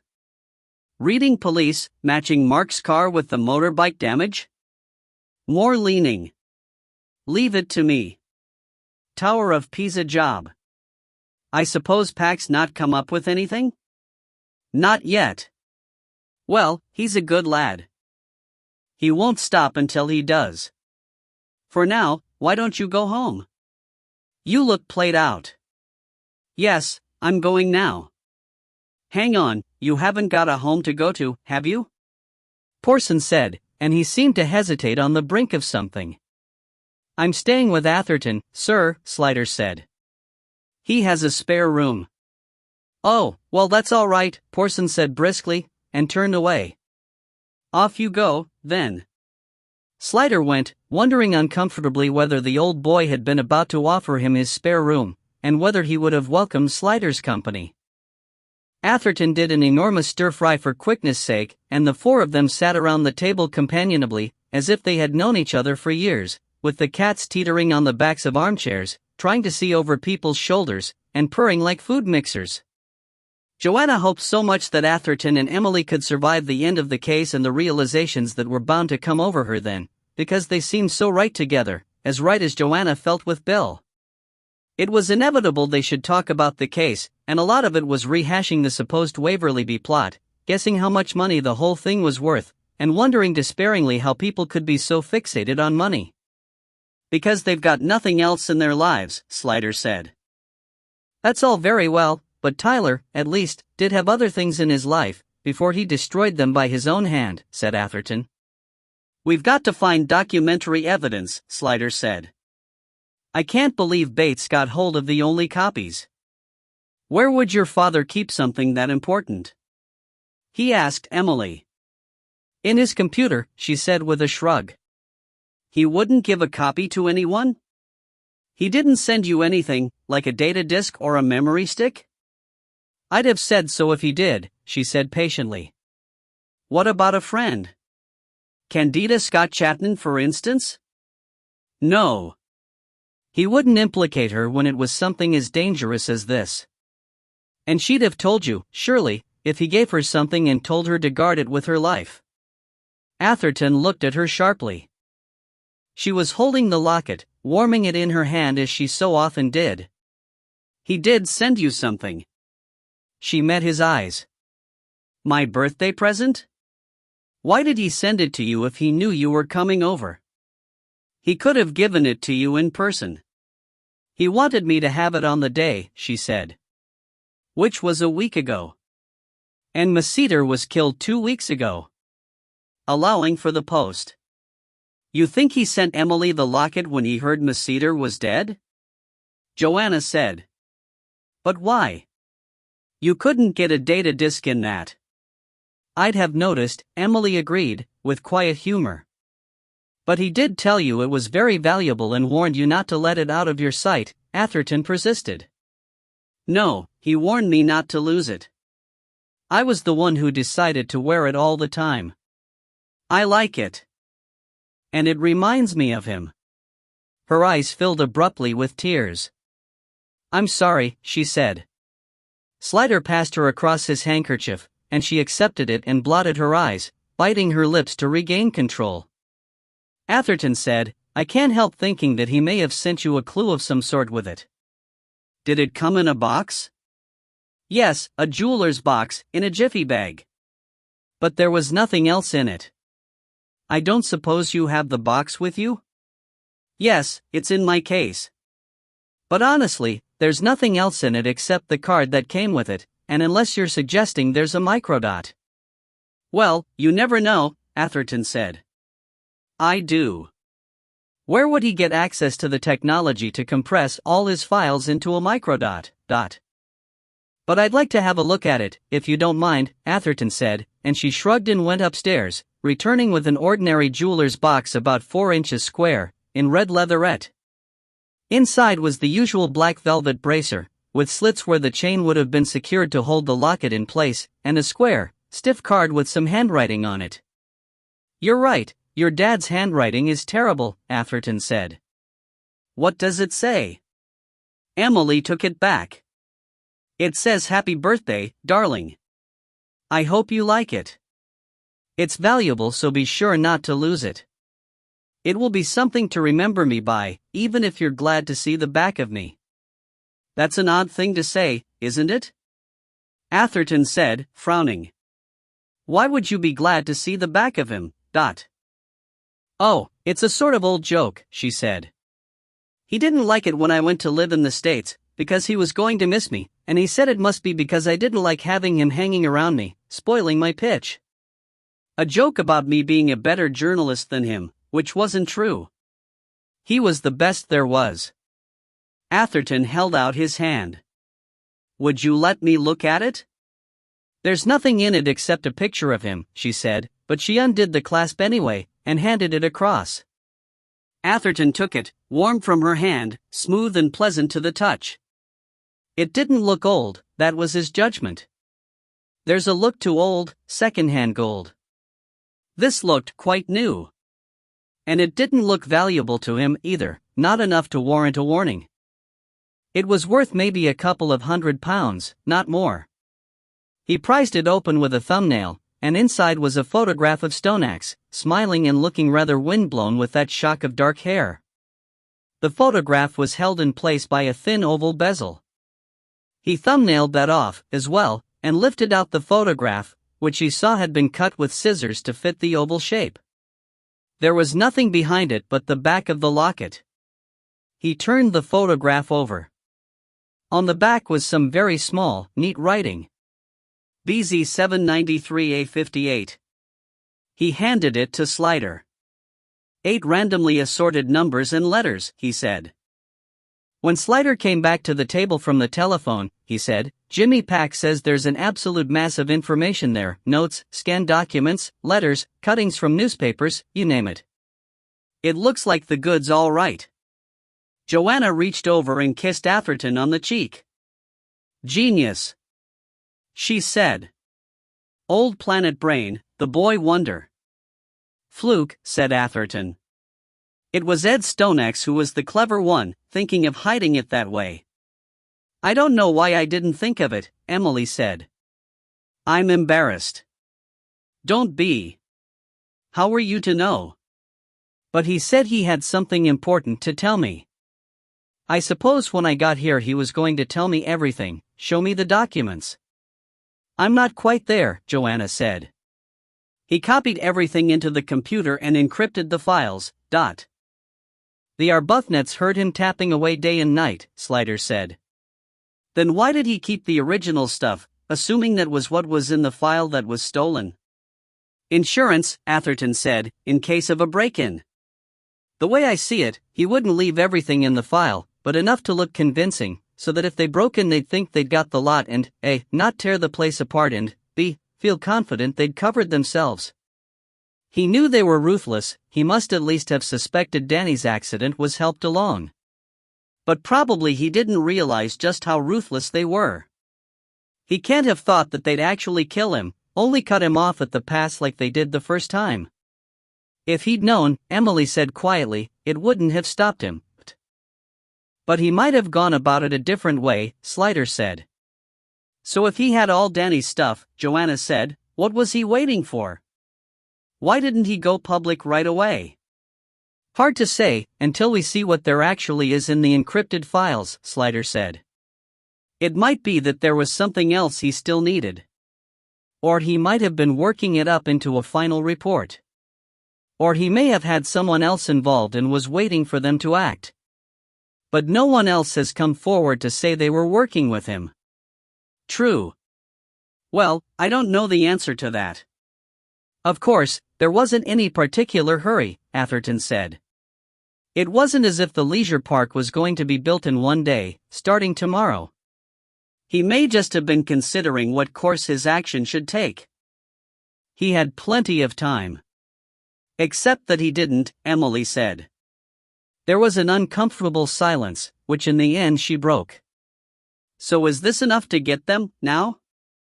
I don't know until I look at the stuff. Jimmy Pack's making copies, and we'll have to go through it all tomorrow and see what we've got. And then get Porson in on it and start making up a case. But if your father took this trouble to get the information to you, I'm betting it will be significant. But you still don't know where Bates is, Joanna said. Not to rain on the party, but we can't go home until you get him. She anticipated Atherton's next words and said, we can't stay here with you forever, Jim. Even if you were willing to keep us, what about Derek? Derek? The baby. Why on earth, Dot? Don't ask, said Slider. Is that your phone? Atherton went out into the kitchen, where they heard him say, oh, hi. Yes, he is. Did you want to? What? Good for you. Yeah, I'm writing it down. Brilliant. Okay, I'll tell him. Love to Tony. No, I mean it. Bye. He came back in, grinning. That was Norma. She was waiting for a call back from an estate agent friend, or in her case, probably a former lover. Pots and kettles, Joanna muttered. Anyway, she's found, or rather he had found, Richard Tyler. He's bought a house in Holland Park Avenue. And given what property costs along there, he must have done very well out of Brussels and whatever else he's been up to since he went away. He moved in at the end of August, but just about the time Bates escaped, said Joanna. Holland Park Avenue's right on our doorstep, Slider said. Not much more than half a mile from the station. Also just round the corner from Aubrey Walk, Atherton added, where Bates's house is. And 100 yards or so from where they found the black Focus, Slider added grimly. Joanna glanced at him, and knew that expression. She felt a cold chill, though she wasn't sure what she feared. I said that Bates hadn't a friend in the world but Tyler, if you can call him a friend. But friend or not, he's the one person Bates can be sure won't shop him. What would be more natural than that he should hole up with Tyler?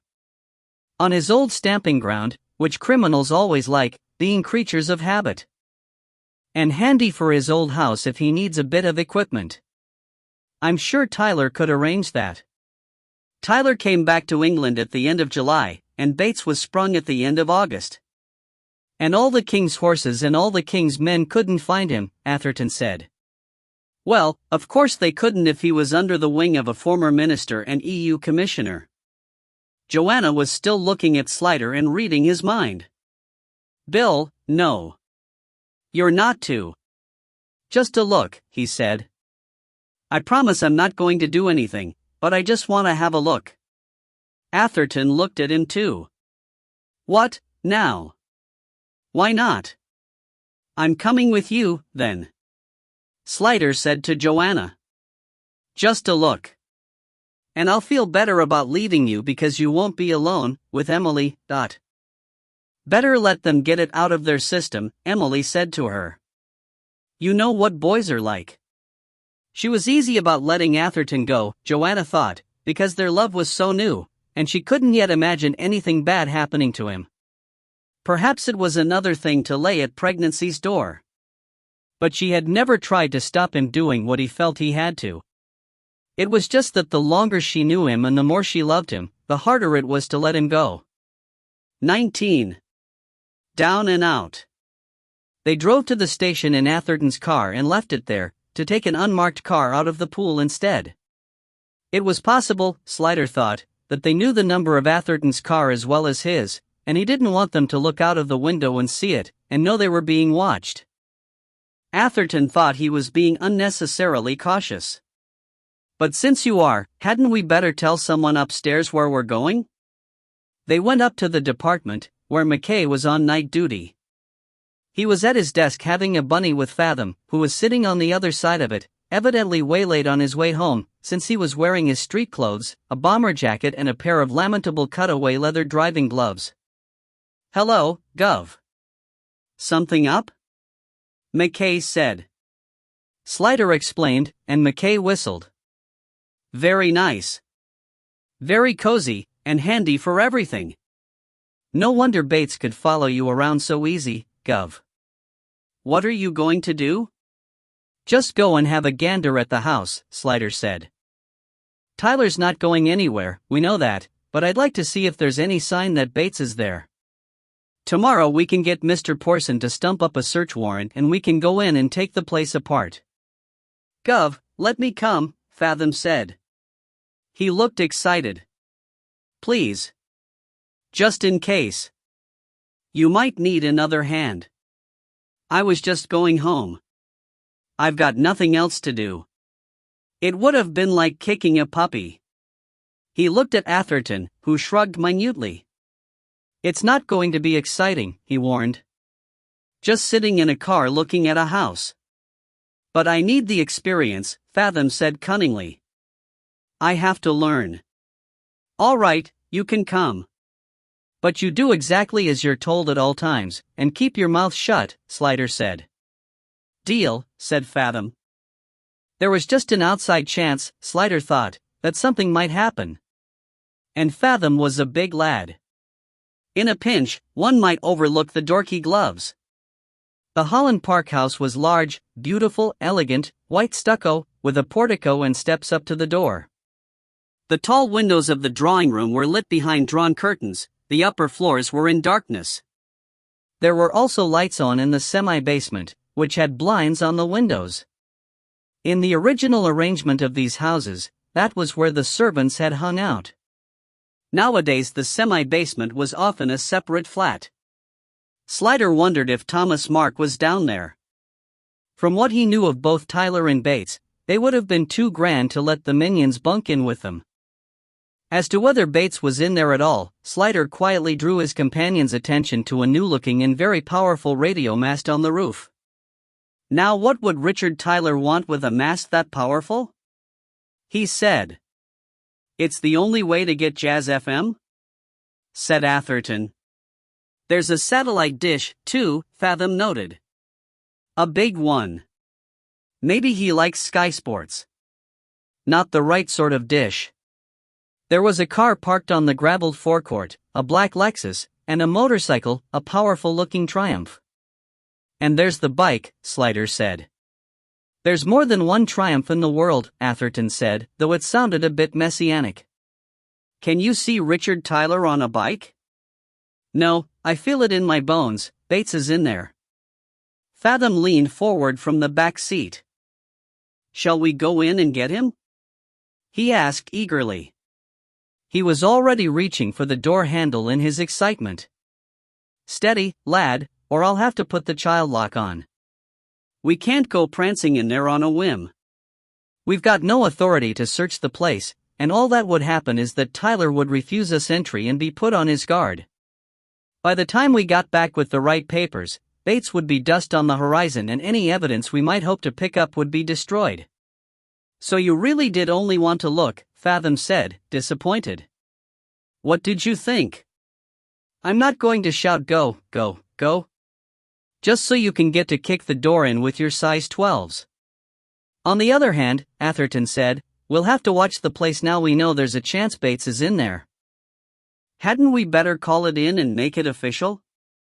It'll have to be 24-hour surveillance. I'd better get Mr. Porson out of bed.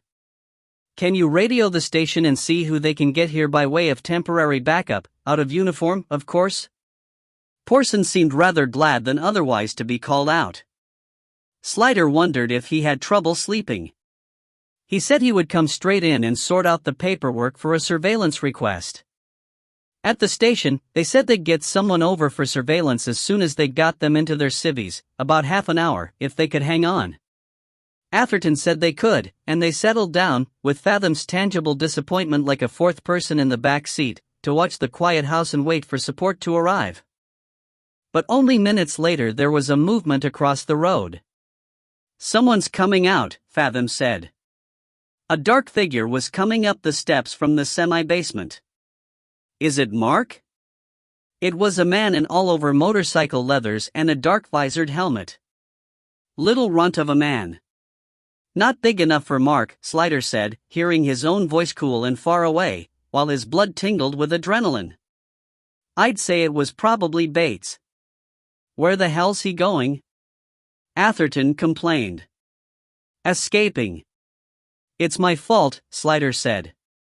"I told you to radio in." Pound to a penny he's been monitoring the station radio. "Why the hell wouldn't he?" "I just didn't think of it." "What do we do, Gov?" Fathom asked. He was sweating with excitement now. "Do we grab him?" "Let's go get him. Run across the road and collar him, dot." But the figure was already astride the bike. Even if they ran, by the time they got across there he'd be moving, and then they'd be on foot and he'd be motorized. He'd be away and gone while they were scrambling back to the car. "Follow him," Slider said tersely. Atherton gunned the engine. "There he goes." "I'm on it," Atherton said. The bike swerved out of the opening and onto the road, executed a flashy U-turn round an oncoming taxi, and hammered off down the road towards Shepherd's Bush Green. Atherton was after him, while Slider radioed the information to the dispatcher. "I bet he goes up the motorway," Fathom said. He was leaning forward as if he could make the car go faster that way, gripping the back of Slider's seat, his breath whistling hot past Slider's ear. "He's gonna go up the motorway. That's what I do." "Bet he does." "Bet he does." But he didn't. He went on past the big roundabout towards the green. "He wants to lose us in traffic," Atherton said grimly, through clenched driving teeth. There was still a lot of it about, and it was easier for a bike to weave through it than a car. Slider was glad Atherton was driving. His reactions were years quicker and he was completely fearless behind a wheel. "What about the bubble, Gov?" Fathom suggested. "It might help me," Atherton agreed. "And it might make him nervous," Slider said. He reached out of the window on his side and slapped the blue light onto the roof. As the siren wailed, he saw the motorcyclist look back over his shoulder. "I'm going to look a complete plonker if it isn't Bates," Slider thought. And he had a hideous mental image of Bates slipping quietly and at leisure out of the house while they chased a nobody. But it wasn't Mark, and it would have taken time to brief an innocent extra, and there hadn't been more than enough time to get the leathers on. Besides, nobody who wasn't serious about getting away would ride a bike like that, and at that speed, through Shepherd's Bush. Atherton squeezed the car between two frightened civilians who swerved apart and then back into their lanes, hitting their horns in sheer reaction. A chorus answered from the drivers behind who had been briefly inconvenienced. The motorcyclist was coming up to the far end of the green with a choice of 3 directions to go. But the lights were red to go left towards Hammersmith. Atherton said, "He's going straight on, down Goldhawk." A gap opened up, and he accelerated with an affronted roar of the engine. Pool cars didn't expect this kind of treatment. The rider looked over his shoulder again, one quick glance, and then instead of going straight on, at the last moment bent the bike at a fantastic angle and went right, taking the curve round the green in front of the cinemas with the machine almost horizontal. "Bloody hell," Fathom said. "Hold on.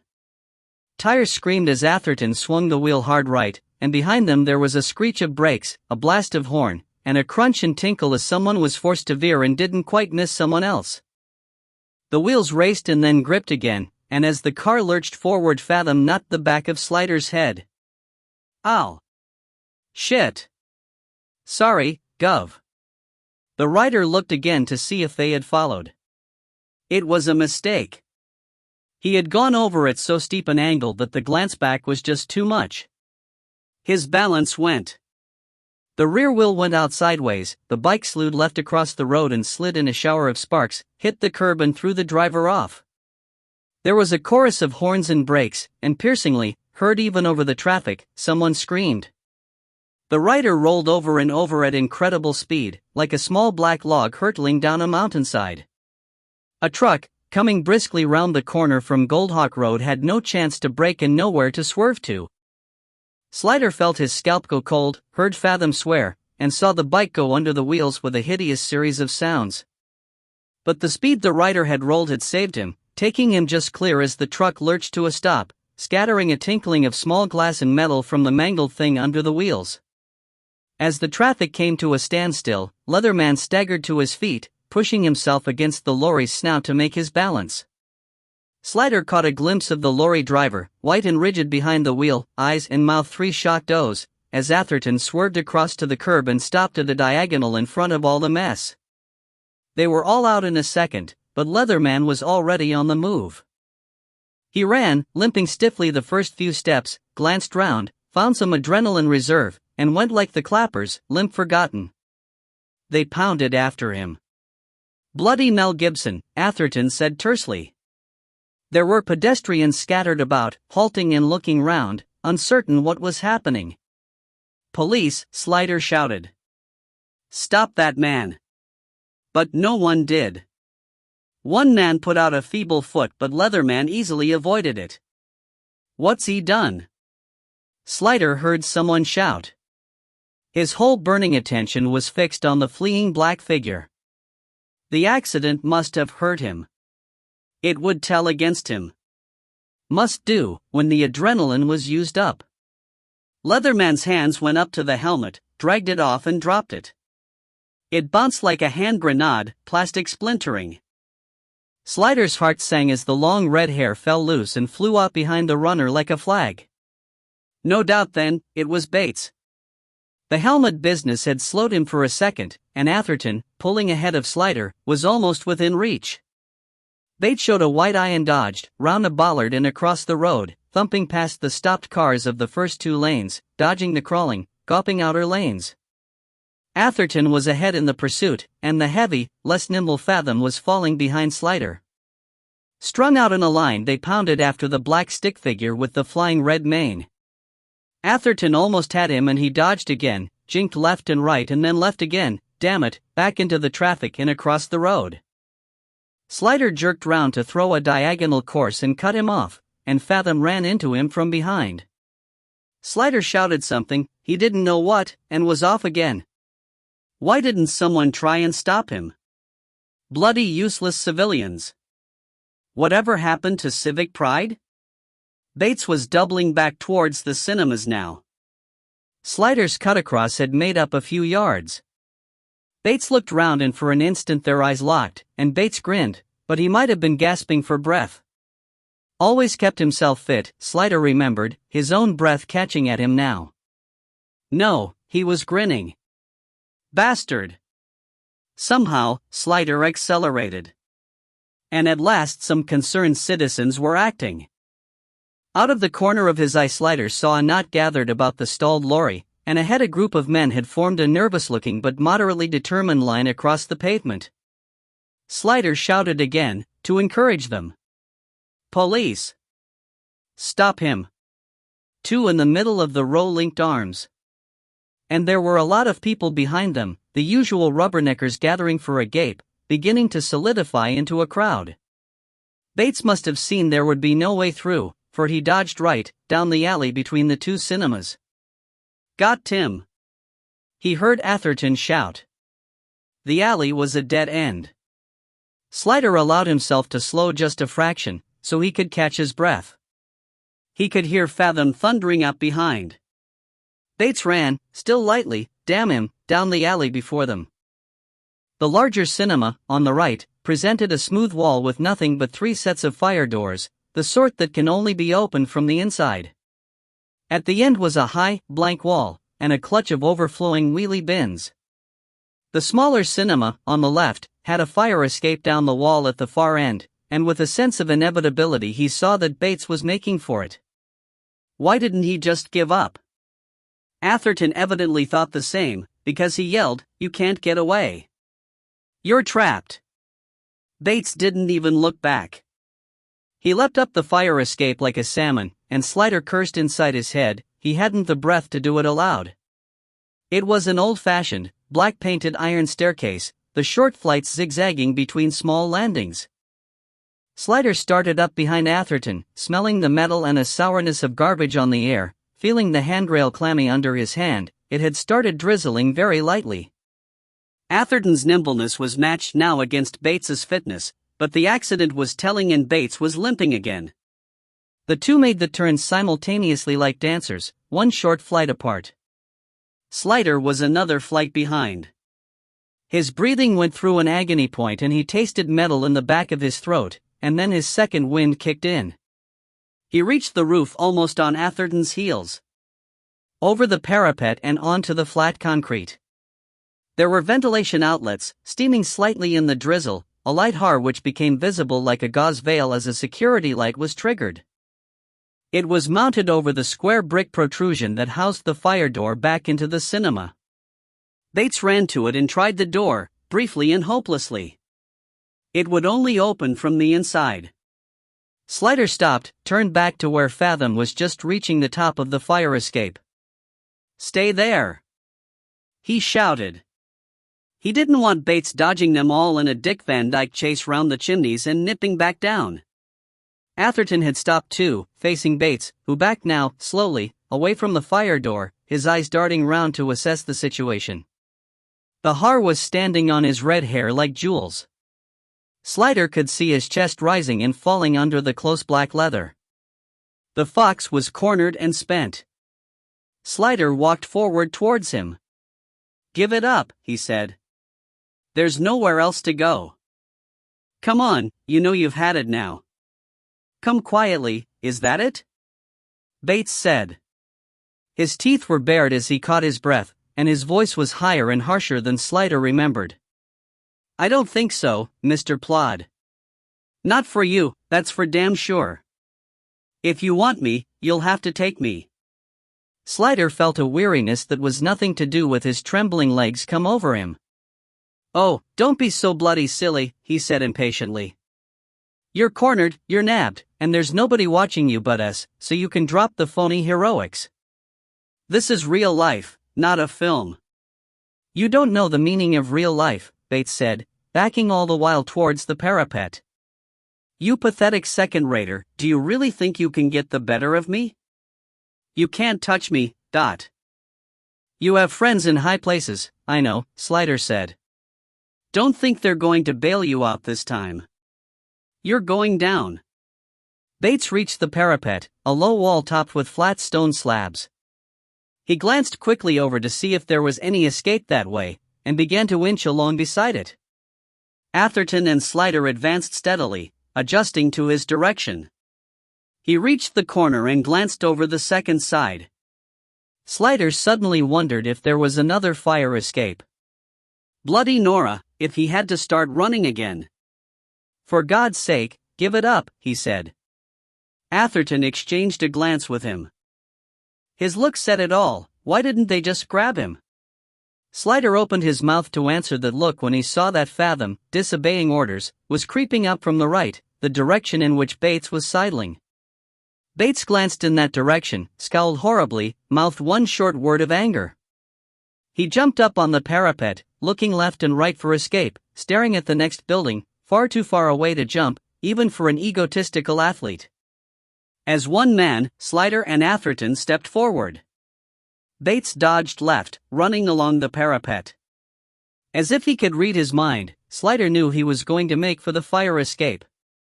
He turned his head back to Fathom, jerked an arm towards it. Get back over there. Perhaps Bates looked round too, or reacted to Slider's arm movement. Slider replayed it afterwards 100 times in his mind. Perhaps it was nothing but the sheerest accident. The parapet was damp from the mizzle. Bates had been limping, so he must have hurt his leg.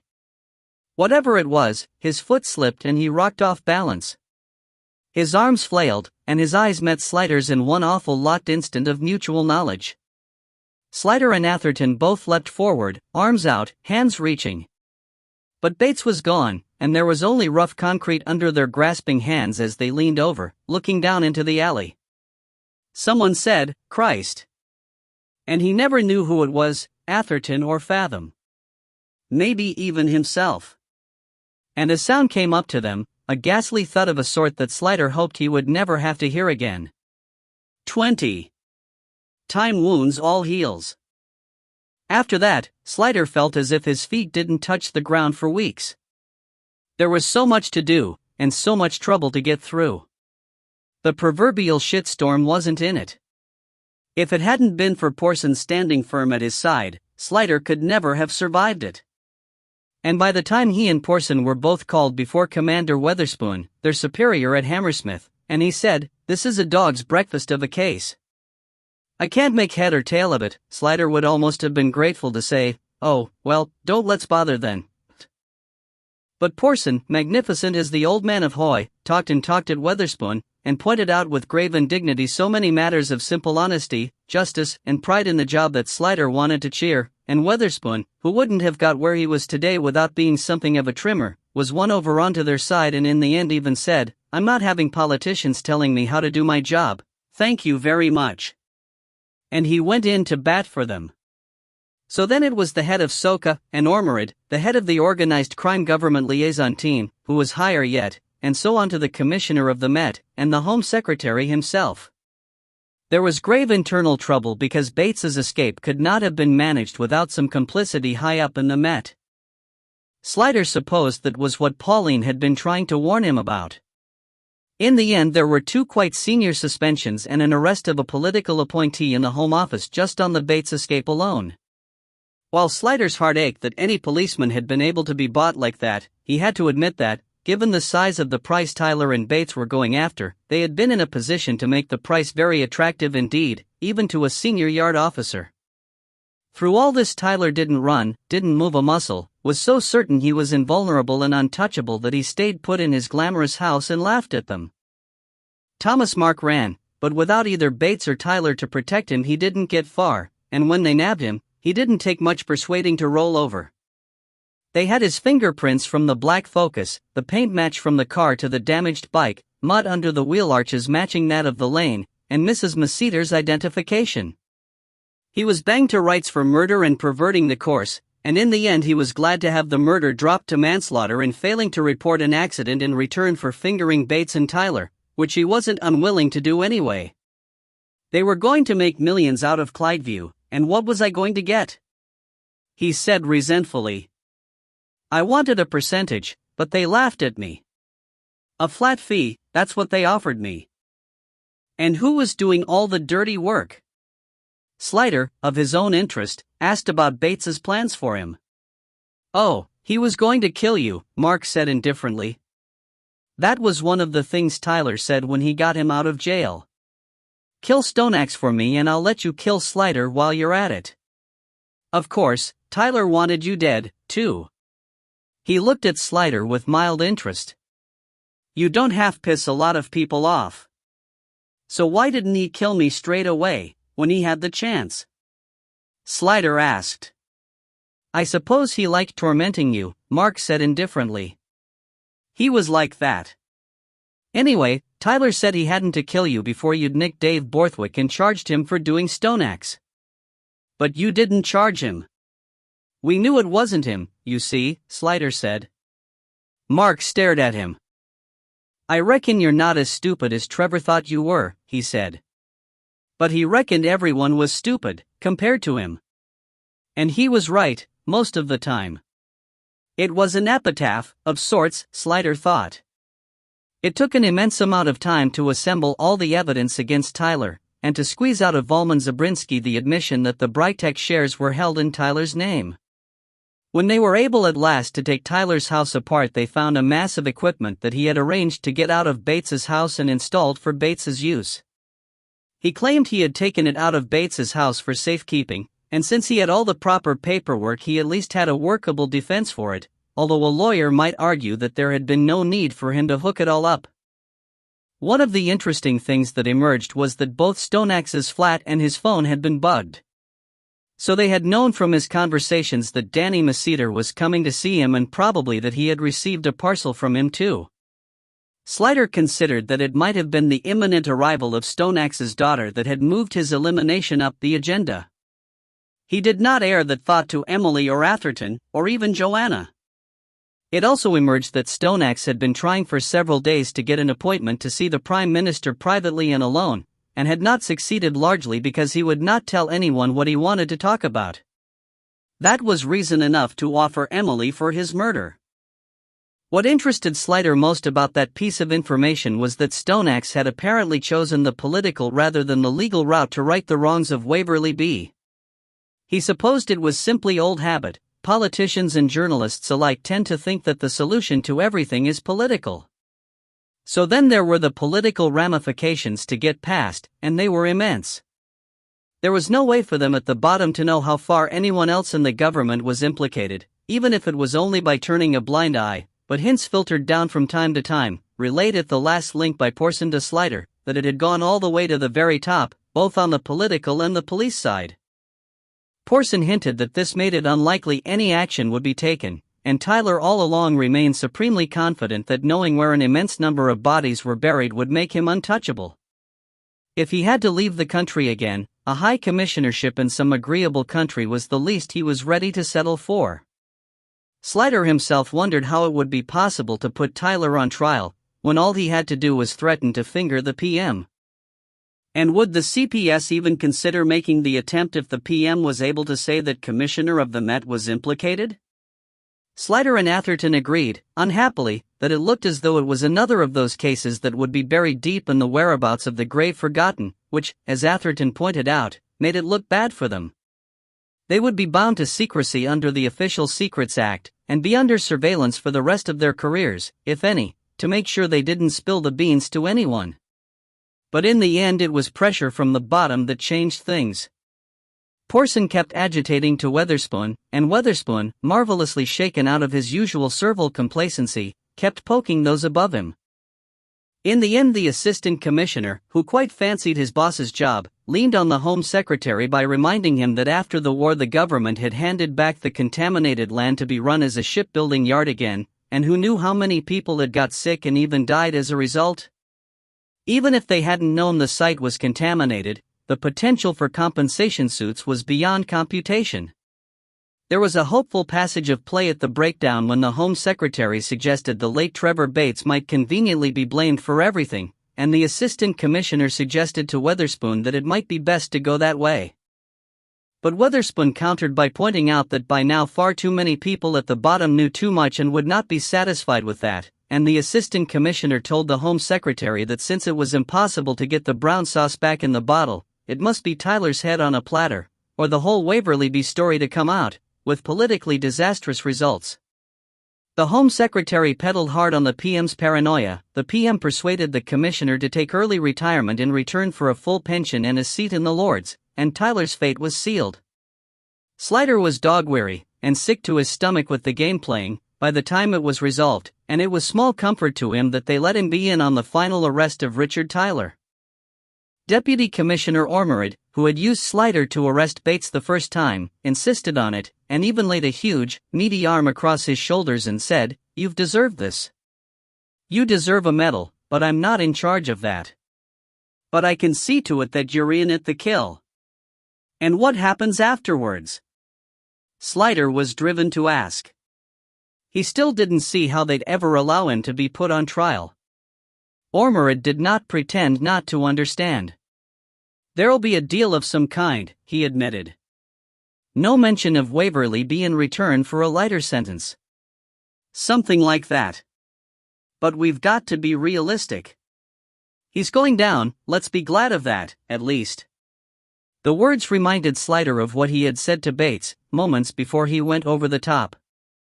He met Ormerod's eyes, and read in them a different certainty, and he remembered how on previous occasions, felons who had been in a position to finger the government of the day in some serious manner had committed suicide, in their cells and in inverted commas, before coming to trial. Tyler's finished, Ormerod assured him. Slider tried to think of Phoebe Agnew. He thought of Ed Stoneaxe. It was just an old-fashioned streak in him that didn't want to right by way of two wrongs. It's justice, Ormerod concluded. Of a sort, Slider amended, but only inside his head. So Slider went along as a spear carrier when the final drama was played out. Not that it was very dramatic. There was no kicking down of doors, of course, no raised voices. Tyler stared at them all with his feral, golden eyes, and if he was pale, well, his long, smooth face had always been unnaturally colorless. But there was no sign of panic or fear about him. He smoothed his hair back with one long, freckled hand, and said, "You have no idea who you are dealing with. You will be very, very sorry if you try to arrest me." "I'm not going to try," Ormerod said. "I'm just going to do it." And he did it. In the middle of the recital of the crimes he was going to be done for, Tyler looked past Ormerod and met Slider's eyes. "I should have killed you when I had the chance," he said emotionlessly. "How could Trevor make such a mess of it? How difficult can it be?" "Shut up," Ormerod said. "You're just making it worse for yourself, Dot." At which point, Tyler began to laugh. "Worse? How can it be worse?" It was the laughter Slider took away with him. Ormerod had meant well, but he couldn't really say he had enjoyed it. Afterwards, it made him feel as if he had been a spectator at a bear baiting, not that he had any grain of sympathy or pity for Tyler, but there had been an element of voyeurism in it that he felt dirted by. He had to comfort himself with the thought that Tyler was going to pay a penalty, whatever it might turn out to be, and Mark was in jail, and Bates was dead. It didn't bring back their victims, of course. And when the fuss had died down, they told him, the Clydebury site was going to be quietly decontaminated. The Waverley House of Fun would not claim any more lives. And maybe the Turns would come back. When the arrest of Richard Tyler hit the newspapers, Sir Henry Paxton fled to America, which meant a lot of trouble trying to arrange an extradition order to get him back, and more diplomatic repercussions, because it was hard to get the Americans to pop him without knowing fully why. There was a lot of toing and froing before sufficient evidence of financial wrongdoing could be assembled not to have to mention any contaminated shipyards. But you could always get the Justice Department on large-scale fraud and wobbly accounting. A few days after that there was a small paragraph in the paper which caught Slider's eye, reporting the death of Sid Andrew. He had committed suicide by hanging himself in the grounds of his luxury home in Northamptonshire. He had left no note, so Slider would never know whether it was remorse over his part in the Waverley business that drove him to it, or the more general misery of realizing that he was no longer a player and never would be again. But he was interested, in a mild, exhausted sort of way, to note Andrew had chosen the same suicide method as Angela Barlow. And the next day he finally remembered to remind Hart to telephone Reading Library and stop them harassing Mrs. Maceter about the lost book, and he stood over her to make sure she did it. By the time all this was sorted out, it was the end of October, and Joanna was so large she had to have help getting out of chairs. She had been patient with him, knowing how much he was suffering and how much he had to do and how much all the powers that be were trying to make his life hell, but in the end she said, "It's not for me, it's for baby Derek. You know you didn't want him to be born out of wedlock. And you also ought to know that doctors' estimates of the birth date are just that, estimates." "I know," he said, and saw her properly for the first time in weeks. "Oh, darling, I'm sorry. I've made a mess of this. I've made a mess of everything." "None of that," she said. "You've done what you had to do. Now can we for Pete's sake get married before I go off, Pop?" "Of course. How shall we do it? I'm not walking up an aisle like this. Anyway, you have to book months in advance to get a church at Dot." Register office it is. When, and who do you want to invite? ASAP, and I'd like to invite everyone. Why don't we book the register office, tell everyone we know, and see how many turn up? She said. It'll be self-limiting that way. But what about a reception afterwards? She made a face. I hate that word. Look, let's just all go to the tabard afterwards, and we can have a proper party some other time, after the baby's born, when I'll be in a better shape to enjoy it. If you're sure, he said doubtfully. I wanted you to have the wedding of your dreams. After all, you're only going to do it once. I love your confidence, she said, getting as close to him as she could for a hug. He kissed her contritely, and she comforted him by saying, Look, I never really saw myself done up like a meringue, with 3 friends bursting out of mauve satin behind me, and 10 million photographs of the guests in weird configurations, and a rubber chicken sit down, followed by a really naff band in blue dinner jackets and frilled shirts playing Tom Jones hits. You didn't? I thought that was every woman's dream. You're my dream, she said. But I'm afraid what I just described is exactly what my mom and dad always envisaged for me. However, they're not marrying you, I am, so they'll have to lump it. We'll throw a monster bash after the baby gets here and let them wallow then. We'll have to do something, he said gravely, or we won't get the presents. But that's the reason I'm marrying you at all, she said. And in the end, it wasn't even Chiswick Town Hall and the tabard, because man proposes and God disposes, and a couple of days before the date they had chosen, Joanna phoned Slider up at work and said, I'm sorry to bother you, but I think I'm in labor. He left at once and dashed home to collect her and take her to the hospital, and sat on a hard chair for what felt like hours while she was behind a curtain waiting to be examined, then walked behind her as she was taken in a wheelchair up to the labor ward, and hung around outside for what felt like more ages while she was undressed and got into bed and examined again. And when he was allowed back to her side, he took her hand and she said, I'm sorry. I couldn't hold on any longer. What's to be sorry about? He said, hoping he didn't look and sound as nervous as she did.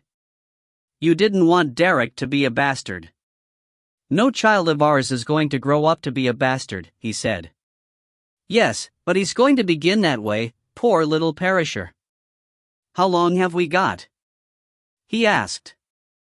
He grabbed the nurse who had been behind the curtain with her a minute ago as she went past.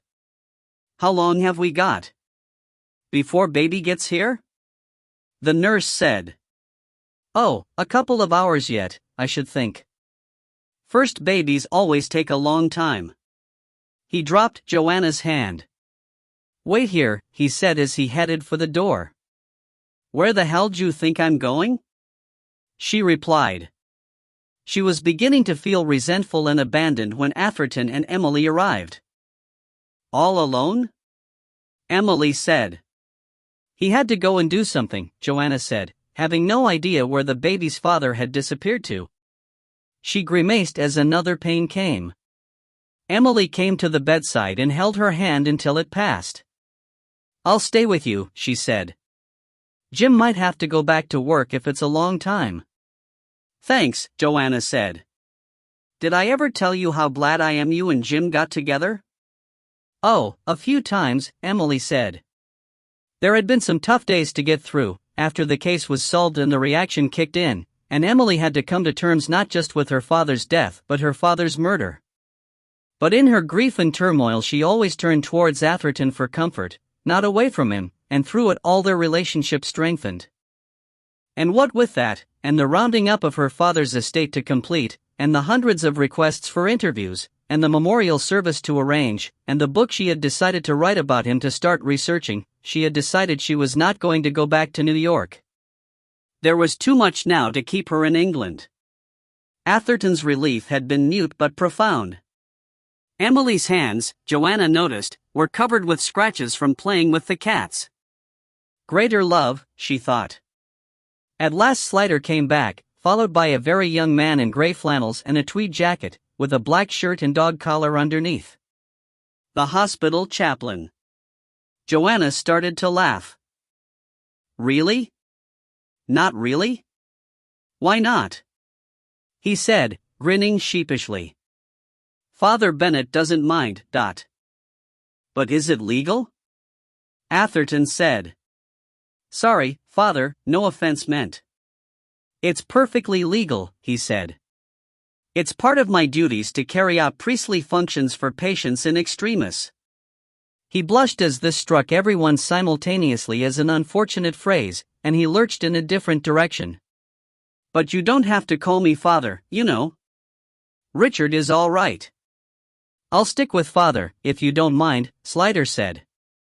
And you do have to have the marriage authority with you?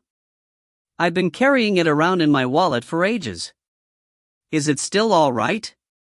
Joanna asked. They don't go off, like milk, you know, he said. Are you sure you want to marry me? Of course I want to marry you. Only can we wait a sec, because I'm having another pain. Talk to Jim and Emily for a minute. Shortly after that, Joanna became the second Mrs. Slider, courtesy of Father Call Me Richard Bennett, with James Atherton and Emily Veronica Stonax as witnesses. Slider even had the wedding ring to hand.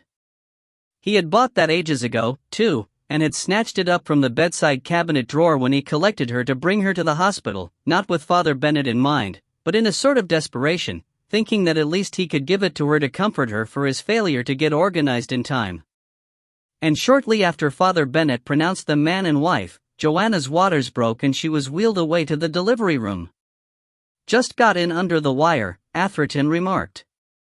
Talk about last-minute conversions. I think that was the nicest wedding I've ever been to, Emily said. And I'm thrilled to be on the wedding certificate. I wonder if they'll let us be godparents. Not terribly long after that, though it seemed like an awfully long time to the protagonists, baby Derek made his first appearance on this or any stage, squashed, red and wearing what appeared to be an ill-fitting black wig. The teapot with the spout, Joanna said proudly when they told her it was a boy. We're not really going to call him Derek, are we? Slider asked her anxiously. I thought we could call him George after my favorite husband, she said. Slider's name was actually George William, but he had always been called Bill to distinguish him from his father, who was also George. They called him George, and James after Slider's favorite lieutenant, and Edward after Emily's father, since she was on the wedding certificate and they meant to ask her to be godmother. Emily cried when they told her, but they were the only tears that attended George James Edward Slider's birth. Atherton had dashed out to get a bottle of champagne while Joanna was in labor, and had sweet-talked a nurse into putting it in the staff fridge to chill. It was interesting to Emily to watch his technique, because he had never used it on her. And so they wet the baby's head with Bollinger, in plastic cups, and none the worse for that. And after that, there was still the monster bash to look forward to,